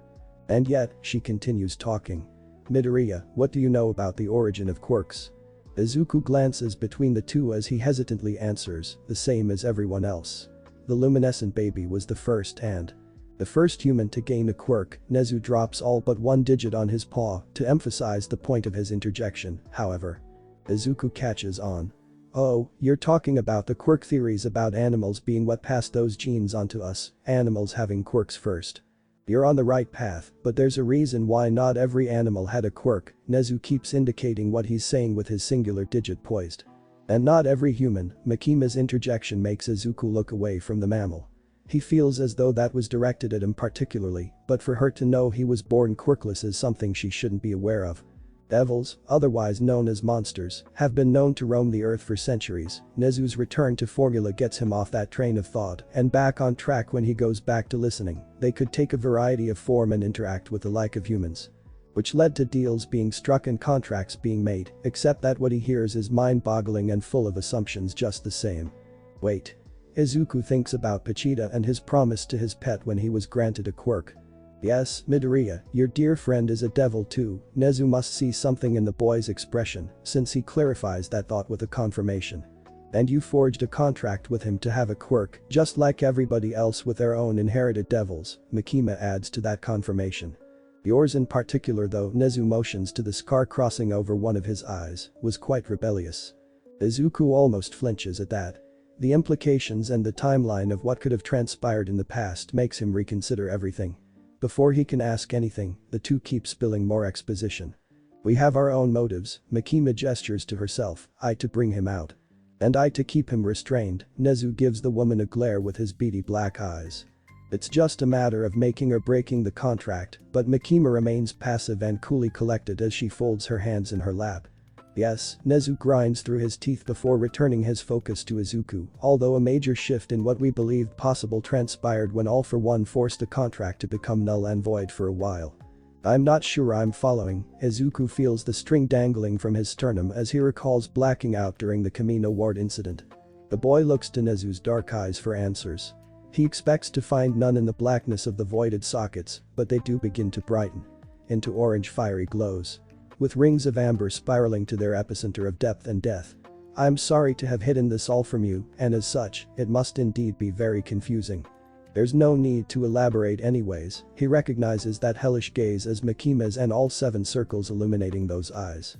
You say that like we aren't at a stalemate. The casual conversation Nezu has with her now excludes Izuku completely. Watching and listening as a spectator, he can feel the heat rising in the room. I did say we'd be putting all our cards on the table. Mikima's smile is whimsical as she tilts her head playfully to the side. It's like predator and prey when Nezu's response is a stilled stare. Then, there's a knock at the door. Izuku's head is the first to move, whipping towards it. Shall we answer that? Mikima's voice is behind him. It moves closer. Towards the door. Past him. And towards the door. What have you done? Nezu's voice is a hushed whisper as he starts to stand. Hawks hasn't come to visit you because he's dead, but Mikima ignores him in favor for talking to Izuku again. I killed him. Izuku nearly chokes on his gasp when hearing that. It's only worse when the cruelty of her joyful reveal carries on to a threat. Just like everyone else, I will take away from your life in pursuit of becoming a hero per your contract.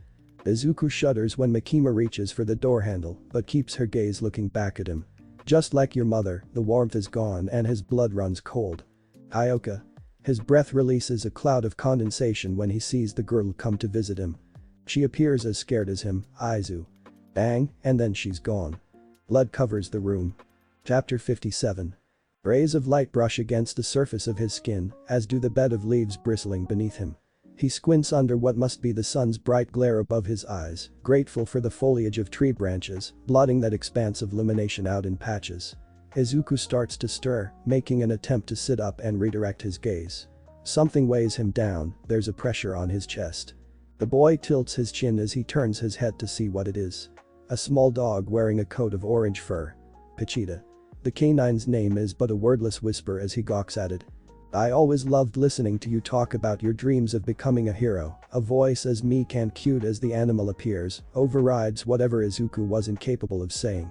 I gave you my heart. The boy feels the dog's tiny tail slightly whipping his chest as it wags up and down, in exchange for you to show me those dreams. And he remembers. He remembers that promise and all that followed from this place. This is where they first met in the forest. This is where it started. The chainsaw on Pachita's head isn't running. It stopped. Izuku feels that burnout within himself. After losing his mother, his mentor, and then Kyoka, he understands there is no real way of saving anyone with such a devastating power. Tears well up in his eyes until he can hardly see Pachita as anything more than a blur. The sun behind Pachita increases its glow, and Izuku can't help but blink under its power. When his eyes reopen, he finds himself in a darker place. A void that he floats within rather than lays grounded on. There's an absence of warmth. An absence of Pachita. There's just a cold crusted contract in front of him. A piece of paper that's short of being in reach. That was our contract. The voice he heard earlier is even further at a distance than the document. Now it is terminated. Izuku opens his mouth to call out to it, but, again, nothing comes out. Not even a scream. As the contract creases top to bottom. It starts folding over and creasing. It bends and separates until the contract rips apart, tearing itself in 2 halves. Chainsaws cleave through flesh and bone, tendons tearing until all that tissue is completely severed. Without rhyme or reason, portions of the carved body become butchered into dismembered fragmentations. Mikima splits and comes apart in a variety of ways. The woman is slashed and torn through by the malformation of Chainsaw Man. And then, she is reshaped and put back together. At the cost of several hospital staff. Blood in exchange for blood. Lives ended to rejuvenate another. Mikima controls the flow of the fight, blood puddles pooling while hers solidifies. This is the 12th time this has happened.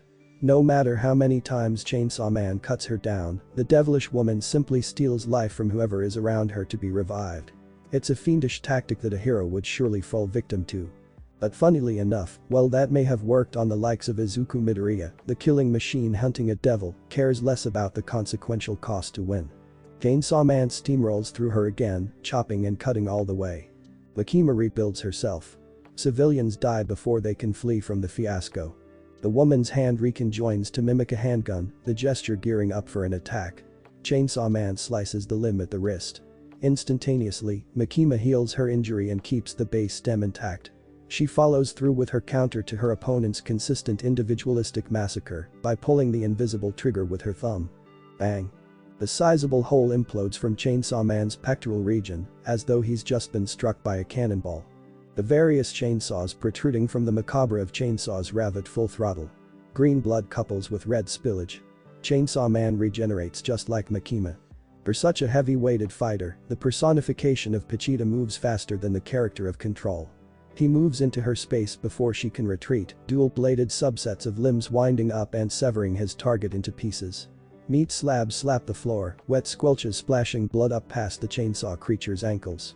Intestines strew and stream behind Chainsaw Man, becoming entangled in him as he swims through the bloodshed like a fish into a net. When Makima's severed head bounces off the floor, it does so twice.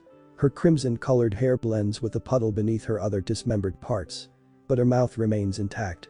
And so she speaks. "Come on out everyone," the command calls to hidden heroes around the premises. The likes of Endeavor, Centipeder, and Selkie step out from patient rooms. Like Enji had been visiting his sons, the sentimental Selkie had been visiting his intern. And apprehend Chainsaw Man, Makima orders everyone who hears her command to abandon their original purpose of presence and shifts their focus forcibly onto Chainsaw Man. Endeavor ignites like a flare on the forefront, flying forward as a hellish blaze. But Chainsaw Man has been to literal hell. And so, the top-ranking hero is easy enough to parry. Of equal muscular mass, the chainsaw creature matches Endeavor better than any Nomu in sheer strength. Fire erupts and bursts a wide hole through the hospital, a direct detonation akin to that of a volcano. Chainsaw Man carries Endeavor through the firepower up and over. Then the two come back down and decimate the area of landing. Debris and destruction litters their brief battle, and Endeavor gets cut down. Centipeder slithers into the fray from behind, attempting a sneak attack. Chainsaw Man pauses, not out of shock, but out of some sense of familiarity. But that moment of hesitation isn't enough for Centipeder to come out on top. The bug is squashed. A smear of green paste is all that is left behind. The same pause happens for a second with Selkie. Then the sea hero's right hook gets caught in a chainsaw. The arm flies off. Followed by the other. Sushi is served as the once mighty man is chopped apart. By this point, Makima has remade herself. At the cost of the lives Chainsaw Man took. She knew they wouldn't be able to beat him. Rather, they were as much a stalling tactic as they were a chance to revive herself. And an opportunity. It was an opportunity to test the limits of her control. And knowing now that it works, she opts for complete control with chain leashes to link herself to everyone within the hospital's vicinity. A fruitless attempt at leashing Pochita like a pup fails. Chainsaw Man bats the chain extension away with a chainsaw. Like Centipeder, Bubble Girl is brought back by Makima to charge in and mingle with the others. Again, this is Makima's fatal mistake. What would have worked on Izuku Midoriya matters not to Chainsaw Man. Pochita's personification cares not for the blue-skinned girl. Bubble Girl is killed again. Sirius, having tagged along with Selkie to visit Sayu, is blown to bits by a simple swing of a chainsaw. The blades don't cut her, but rather the force of the wind carved apart. Also caught in the backlash are Sayu herself and the shortly resurrected Sir Nidai. Hero of Hell, Makima smirks with satisfaction as she watches the massacre of her puppets. "You're not being very heroic right now, are you?" Considering being a hero was Izuku Midoriya's dream and not Pochita's, she again has misconstrued what matters to Chainsaw Man. Especially since that dream had been the signature of the contract of which she just tore apart. Chainsaw Man slashes at a group of controlled civilians. They're like zombies hobbling towards him. Lamb for the slaughter. Capable of being regenerated only to be mauled down again. Up here. Chainsaw Man veers his chainsaw-pointed skull towards the canary cry of Maruko. She descends with an outstretched leg, plotting to plant it down and kick him. Instead, the leg is torn free from the rest of her body. And her body is corkscrewed by a chainsaw.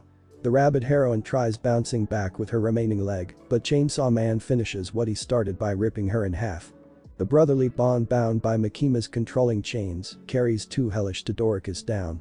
The burned bodies animatedly move and sink, blue and orange flames flailing in a focused rush. Tuia, or otherwise known as Dabi, burns brightly when slamming into Chainsaw Man. He's followed by his brother, Shoto, flash freezing his flames at the last second for a bigger impact. An explosion ensues. Only Chainsaw Man comes out of it. Makima flexes her fingers, the chains attached to each one careening. The remnants of Class 1 charge Chainsaw Man. Achako Uraraka floats into a frenzy of chainsaws. Ejiro jumps with an outstretched leg to compensate for the loss of his tail, but he loses that limb too. Toru Hagakure's body when painted in red is no longer completely invisible. Hiroshima's hardening cracks under the brutal blow of various chainsaws, and then so do his bones. Haminari attacks with maximum voltage. It shocks Chainsaw Man momentarily. But then the electrical enemy of Pachita gets his power cut. Mina Ashido glides on a slick slide of acid, spraying some of the same burning chemical at Chainsaw Man. But the Pincat is incapable of melting the monster down. Instead, she's the one to get smushed. Zero swings in on a line of tape, simultaneously shooting a second strand from his other elbow. The binding lengths wrap around Chainsaw Man. But they aren't able to contain the creature for long. A flex of muscle and a lift of chainsaws both rips and cuts through the tape. Zero is stopped short, close-lined by a chainsaw, his head flying clean off. Aoi Rozu tries throwing a spear through Chainsaw Man's stomach, but it doesn't do much. Pachita's power pulverizes the ponytailed girl. Tenya Iida, having not completely left the premises before this battle transpired, is also caught on a chain length. He dashes forwards and lands a kick on Chainsaw Man's chin. The hit amounts to the same minimal amount of damage that Yaoi Rozu's spear did. And Iida joins his brother in the afterlife. The blast blows away walls of the hospital. Katsuki Bakugo, bruised but breathing, steps through the wafting smoke.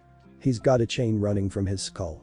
Chainsaw Man tracks the links to Makima, the woman floating in the sky with the sun behind her as a false angel's halo. Rah!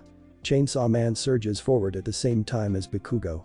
Explosions carry across the building.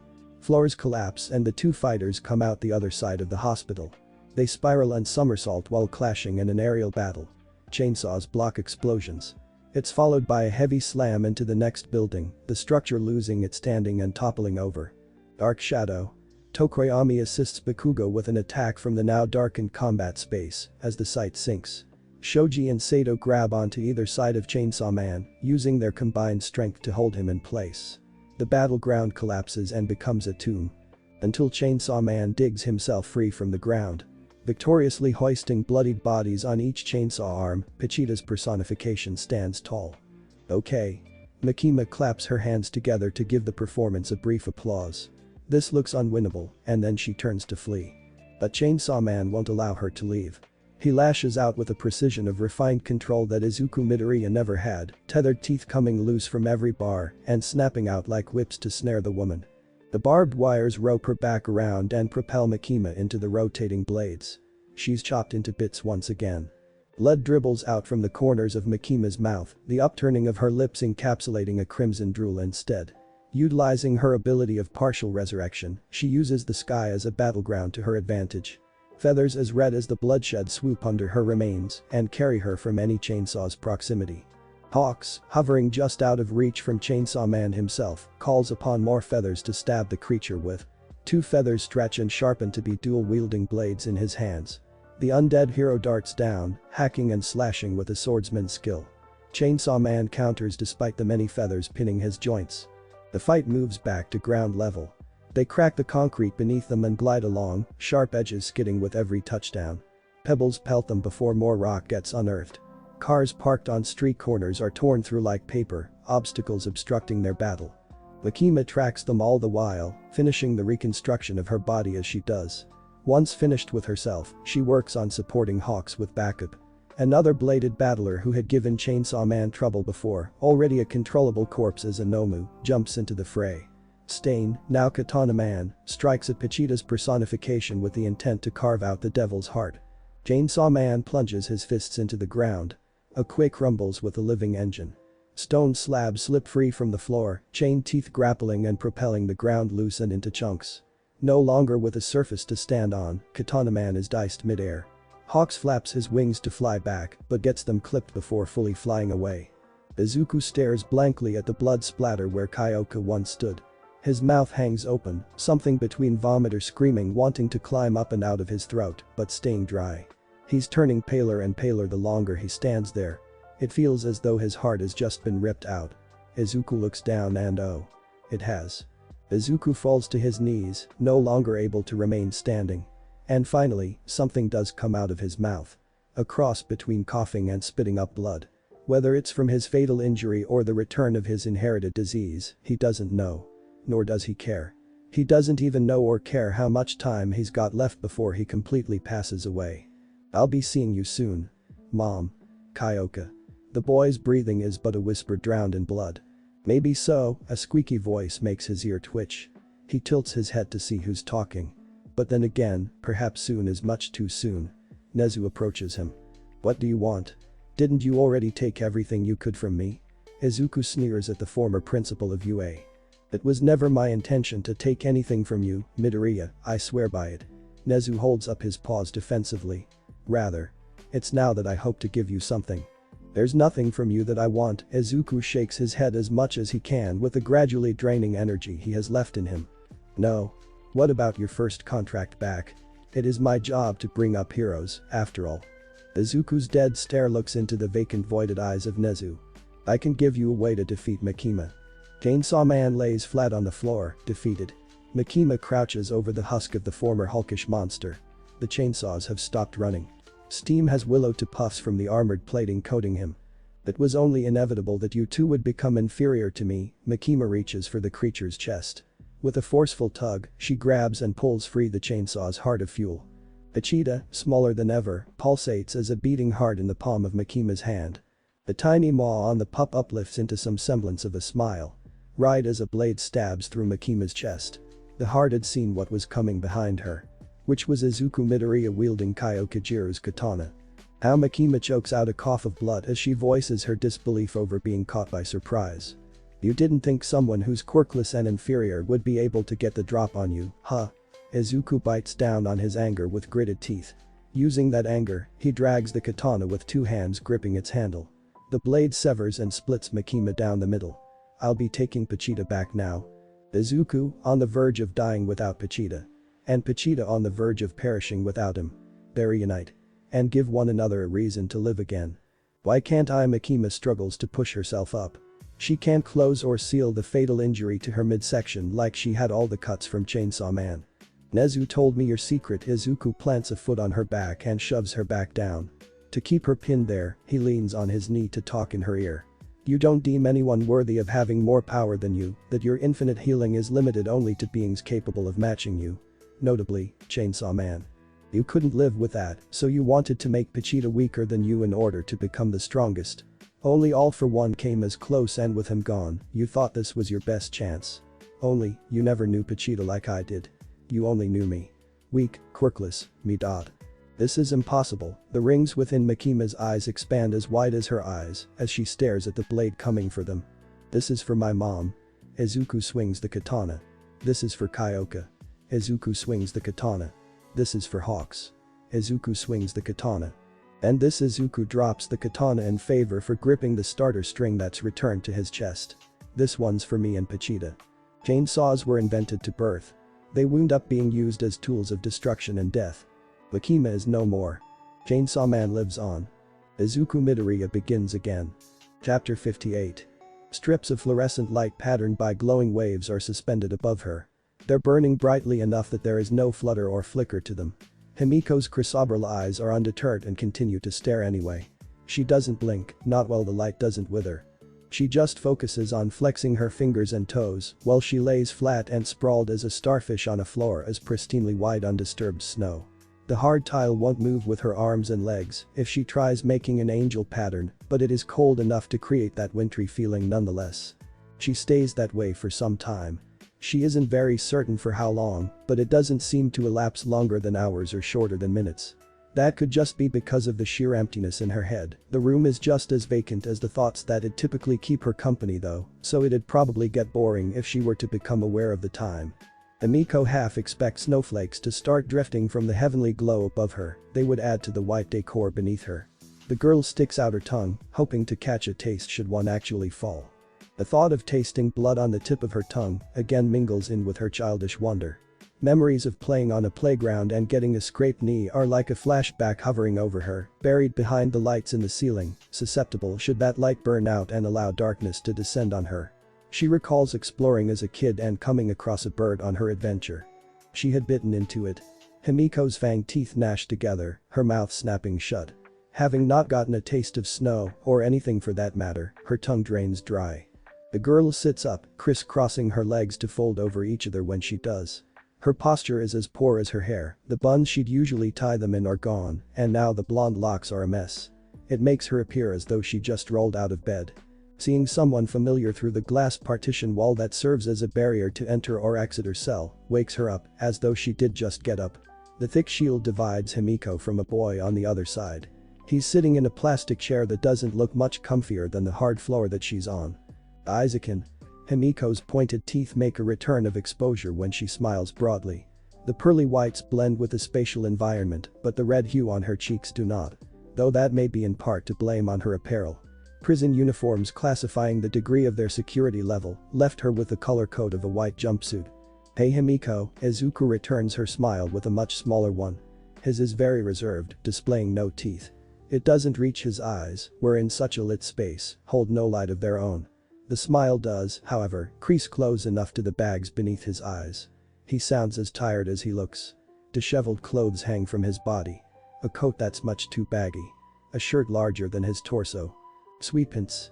It makes Himiko simultaneously sad and feel better about her own state of appearance when seeing him this way.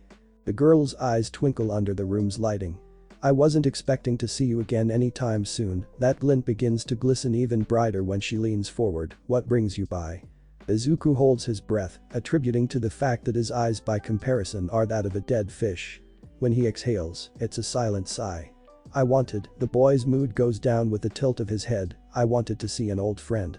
Oh, Himiko notes the bittersweet attitude he has towards her as an old friend. She also notes the pair of red shoes he has on and the memory that comes with them. You know, you were my first friend, before Tamura or the others. Izuku's head raises just enough for him to look at her with his blank expression. She smiles in an effort to get him to smile too. That's why I helped you. And it works. If at least a little and merely momentarily.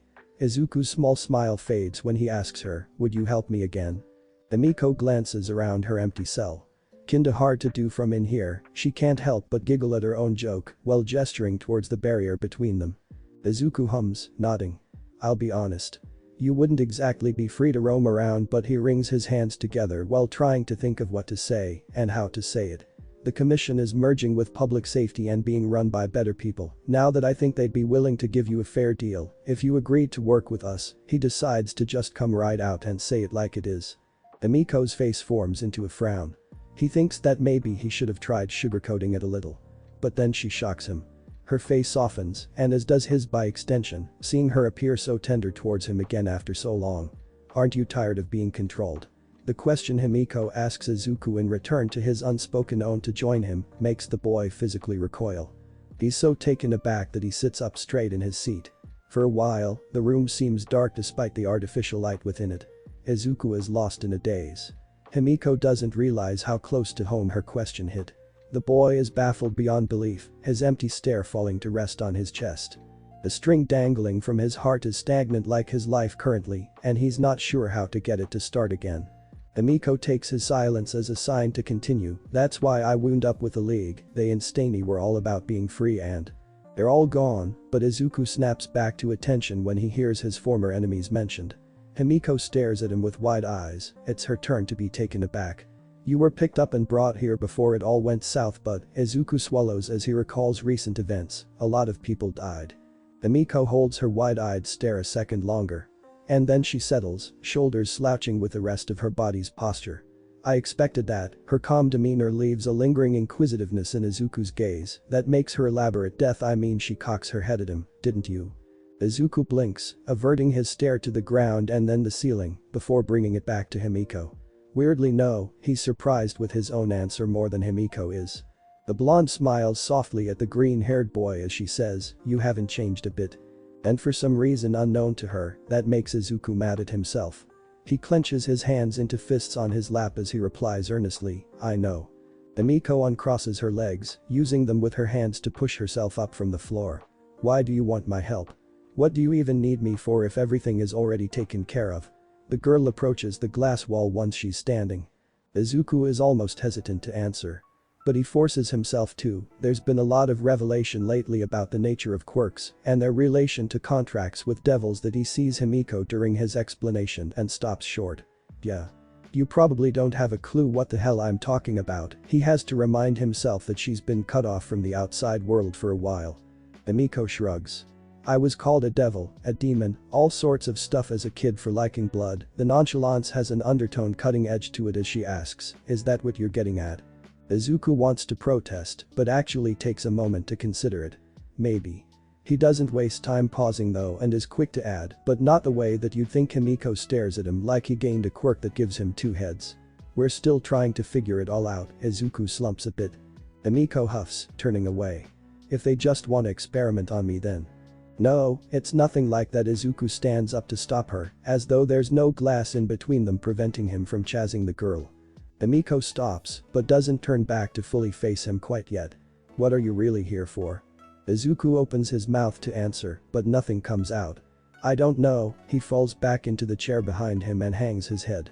Like I said, you lost everyone, and I lost everyone, my friends, and the defeated form of what was once a rambunctious hero catches Himiko's eyes. You only came back to me because all you've got left is me. She folds her arms under her bust and shakes her head. I don't want to only be your second choice.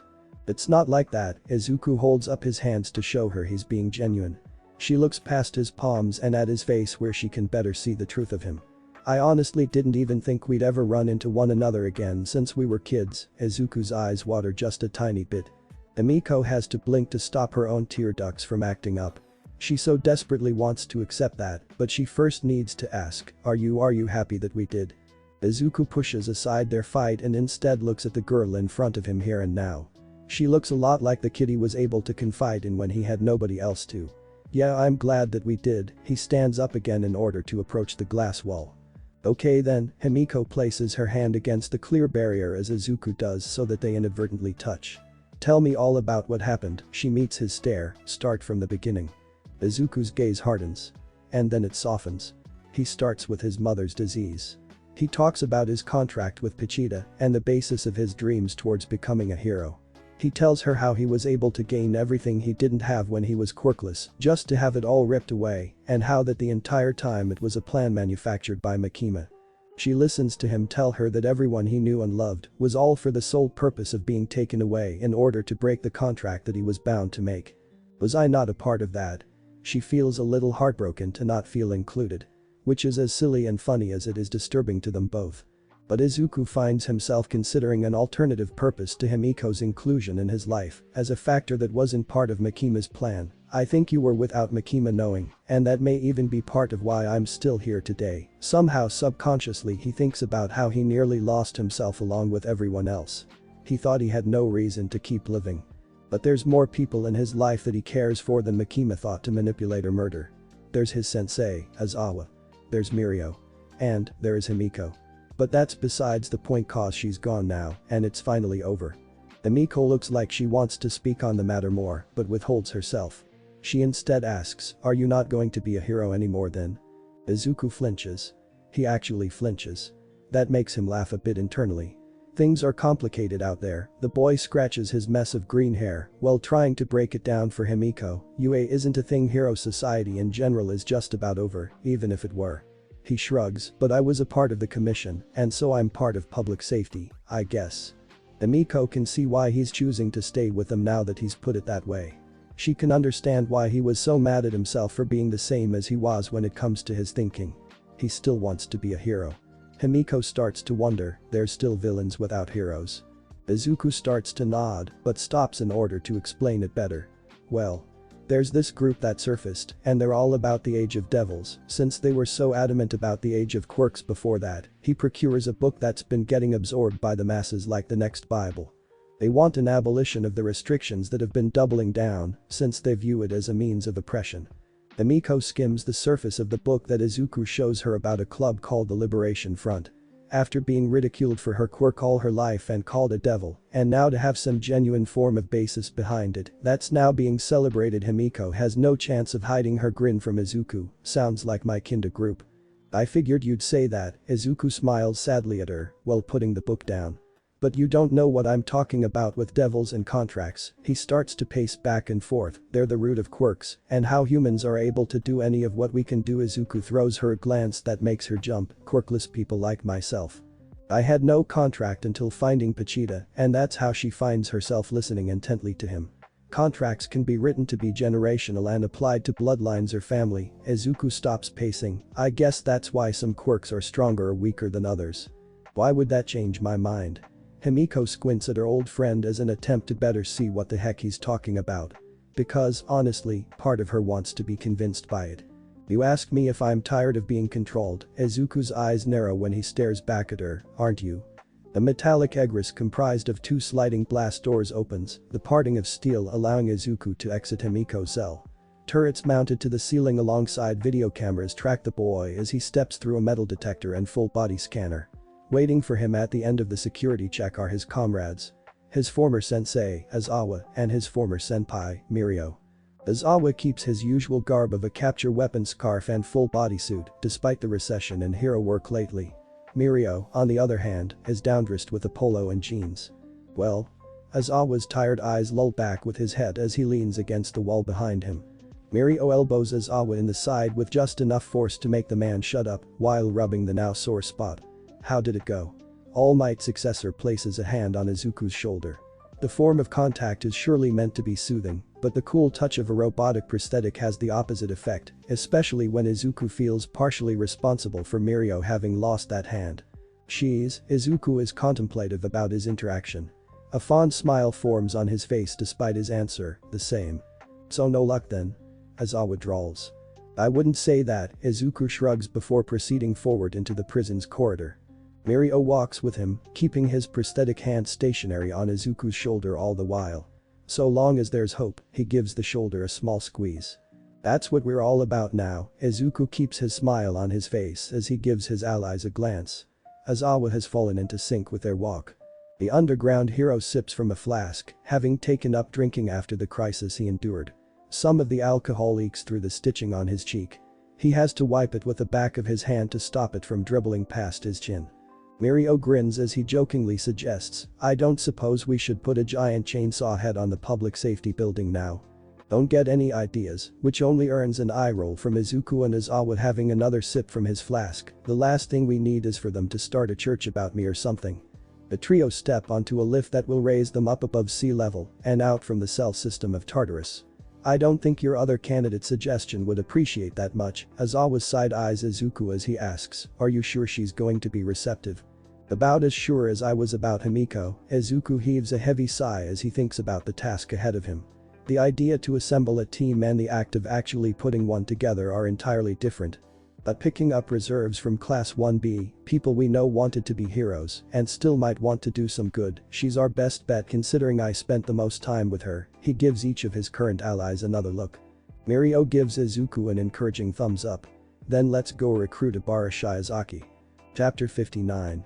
The smog-smothered sky swallows the city outside Yatsubashi's office window. Below that is all that he's built set ablaze. He stands suspended above it in his ivory tower, and yet he can feel the intense heat radiating against the glass until it becomes unbearably blinding. Smoke wafts through air ducts, the ventilation intoxicating the very air that he breathes. Yatsubashi runs a hand through his hair, a flamboyant orange like the fire consuming his life's work and his father's, grandfather's, lineage of life's work. The pinstriped suit he wears is as dark as the ash hitting the window that's beginning to melt from amber flakes pelting against it. Ednarit is destroyed. The cult following he had accumulated dwelled in this makeshift city, and now they're burning for their sin. The books that his company mass-produced are undoubtedly charred with their devoted readers. If this is hell risen to consume the devil propaganda, then he can see the irony in it all. That doesn't make this any easier of a pill to swallow though. Yatsubashi turns away from the window. There's no point overlooking things if he's unable to see something sensible within the violence. Rather, he sets his sights on the elevator that serves as the singular entry and exit to the top of the tower here. Ikazoku, Yatsubashi's lieutenant, steps out of the lift. He's typically not without a laptop or some type of touchpad for his abnormally long fingers to type on, but this time, he comes bare. The man's long length of hair swishes with his frantic movements when he rushes forward. He's panicking. Destro. We're losing. Dikuzoku clasps his hands together as though he's praying for some miracle to save them. We must flee before it's too late. Ever the skeptic one, Yotsubashi tugs at the tie twisting the collar around his neck. It's suffocating in this room. He wants out of it just as much as his lieutenant. Even if it means jeopardizing all that he's done under the mantle of Destro to achieve what is now to be lost. You're right though, Yotsubashi waves for Chikuzoku to follow him. We've lost this battle, and we must leave if we are to win the war. Chikuzoku does a double take, blocking the elevator. So you're admitting defeat. The shout makes Yotsubashi stop abruptly.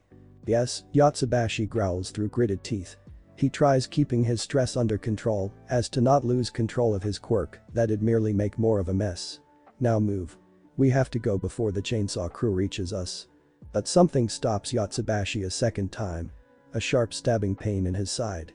He looks down, seeing that Chikuzoku has stuck a knife in him. The traitor's head is as lopsided as his grin as he says, "That's all that I wanted to hear." And then it makes sense why someone so devoted to Destro's cause would betray it. The man melts. Himiko Toga stands in Chikuzoku's place. And by the way, we're already here. The blonde girl gleefully reveals that she slipped past Detonate security somehow. No. Yotsubashi tries retaliating with his quirk. But it's too late. Himiko carves and cleaves with her weapon like she's gripping the handle of a chainsaw and not a knife. Destro is split in half. There's no fanning the flames. Not even the updrafts from Mirio's punches are enough to fully extinguish the fire.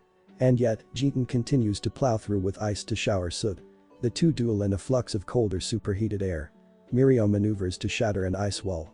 He could phase through it all and end things quicker, but the brute force of powerhousing it appears apparent when faced with a foe so fixated on proving their own strength. Mirio's mechanized arm, now having been upgraded, transforms into a motorized chainsaw. Courtesy of David's shield, a retired All Might called in such a favor for the inventor to keep catering to public safety.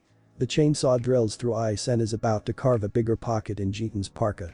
But Mirio pulls back, phasing through Jitan instead. When Mirio comes out the other side, he uses the support item's voice activation to shift it back into its other gear setting. Fire punch.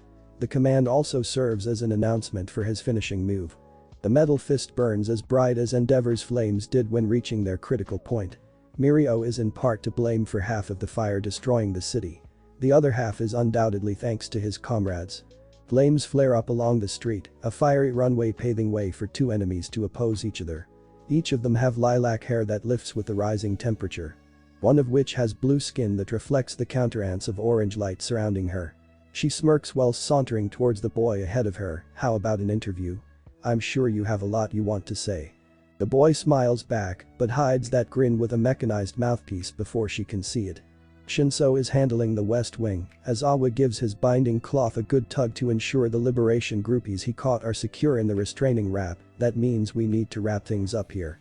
Shiozaki snares some stragglers with her vines, matching her comrade's mauvisette. "We're meeting with the others at the center then?" she asks. As Awa nods, same plan. Nothing's changed. The ground quakes, losing structural integrity beneath it. The city topples and sinks. Fractured flooring flows from Yoshindo, the earthquake emitter cackling all the while. Above him hovers Inasa Yurashi, the wind current curling to suffocate the flames within their area so that they don't get consumed in them.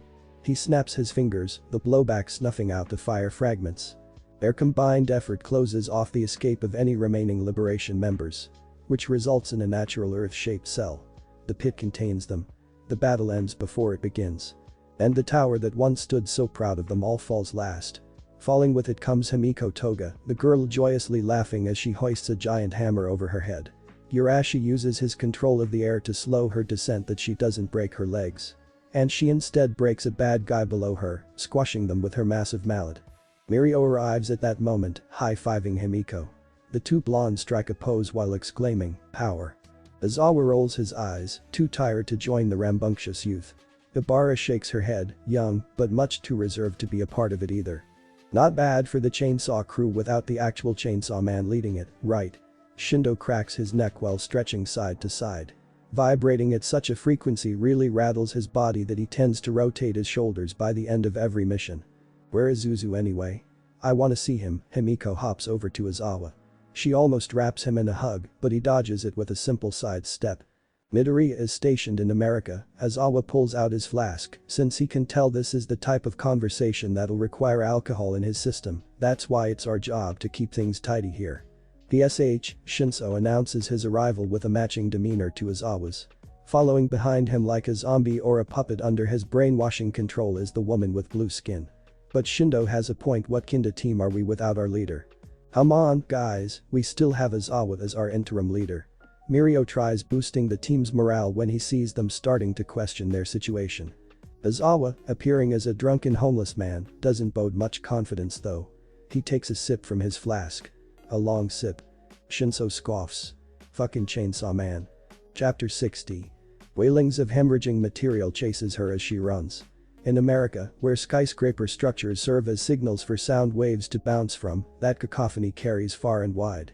It descends from the sky with debris, reminding her of the echo when her former home came crumbling down. Streaks of fire light the streets ablaze when raining down. Others run with her, the pitter-patter of people's feet nearly trampling her when she trips. Eri winces as she clutches the spot of her now scraped knee. Fresh blood oozes from where skin has ripped.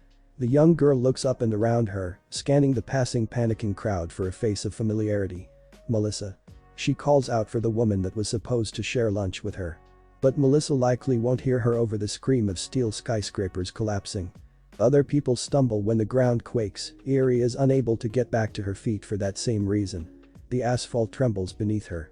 Those rumbles rattling her to her core are an increasing reminder of when she left the Yakuza tunnels. She wasn't aware that the surface was just as hectic as below, but now she sees what towers over her and the buildings of America. A small speck clad in blue and white climbs what skyscrapers remain standing. A colossal creature takes swipes at it, destroying the beams that the small being crawls from. Eri is certain that whoever dares clash with the Titan must be a hero like the ones who rescued her from the Yakuza, and yet, this feels different from that time. Everybody is fleeing from the battle rather than putting their trust in the hero. Everyone except for a green-haired man.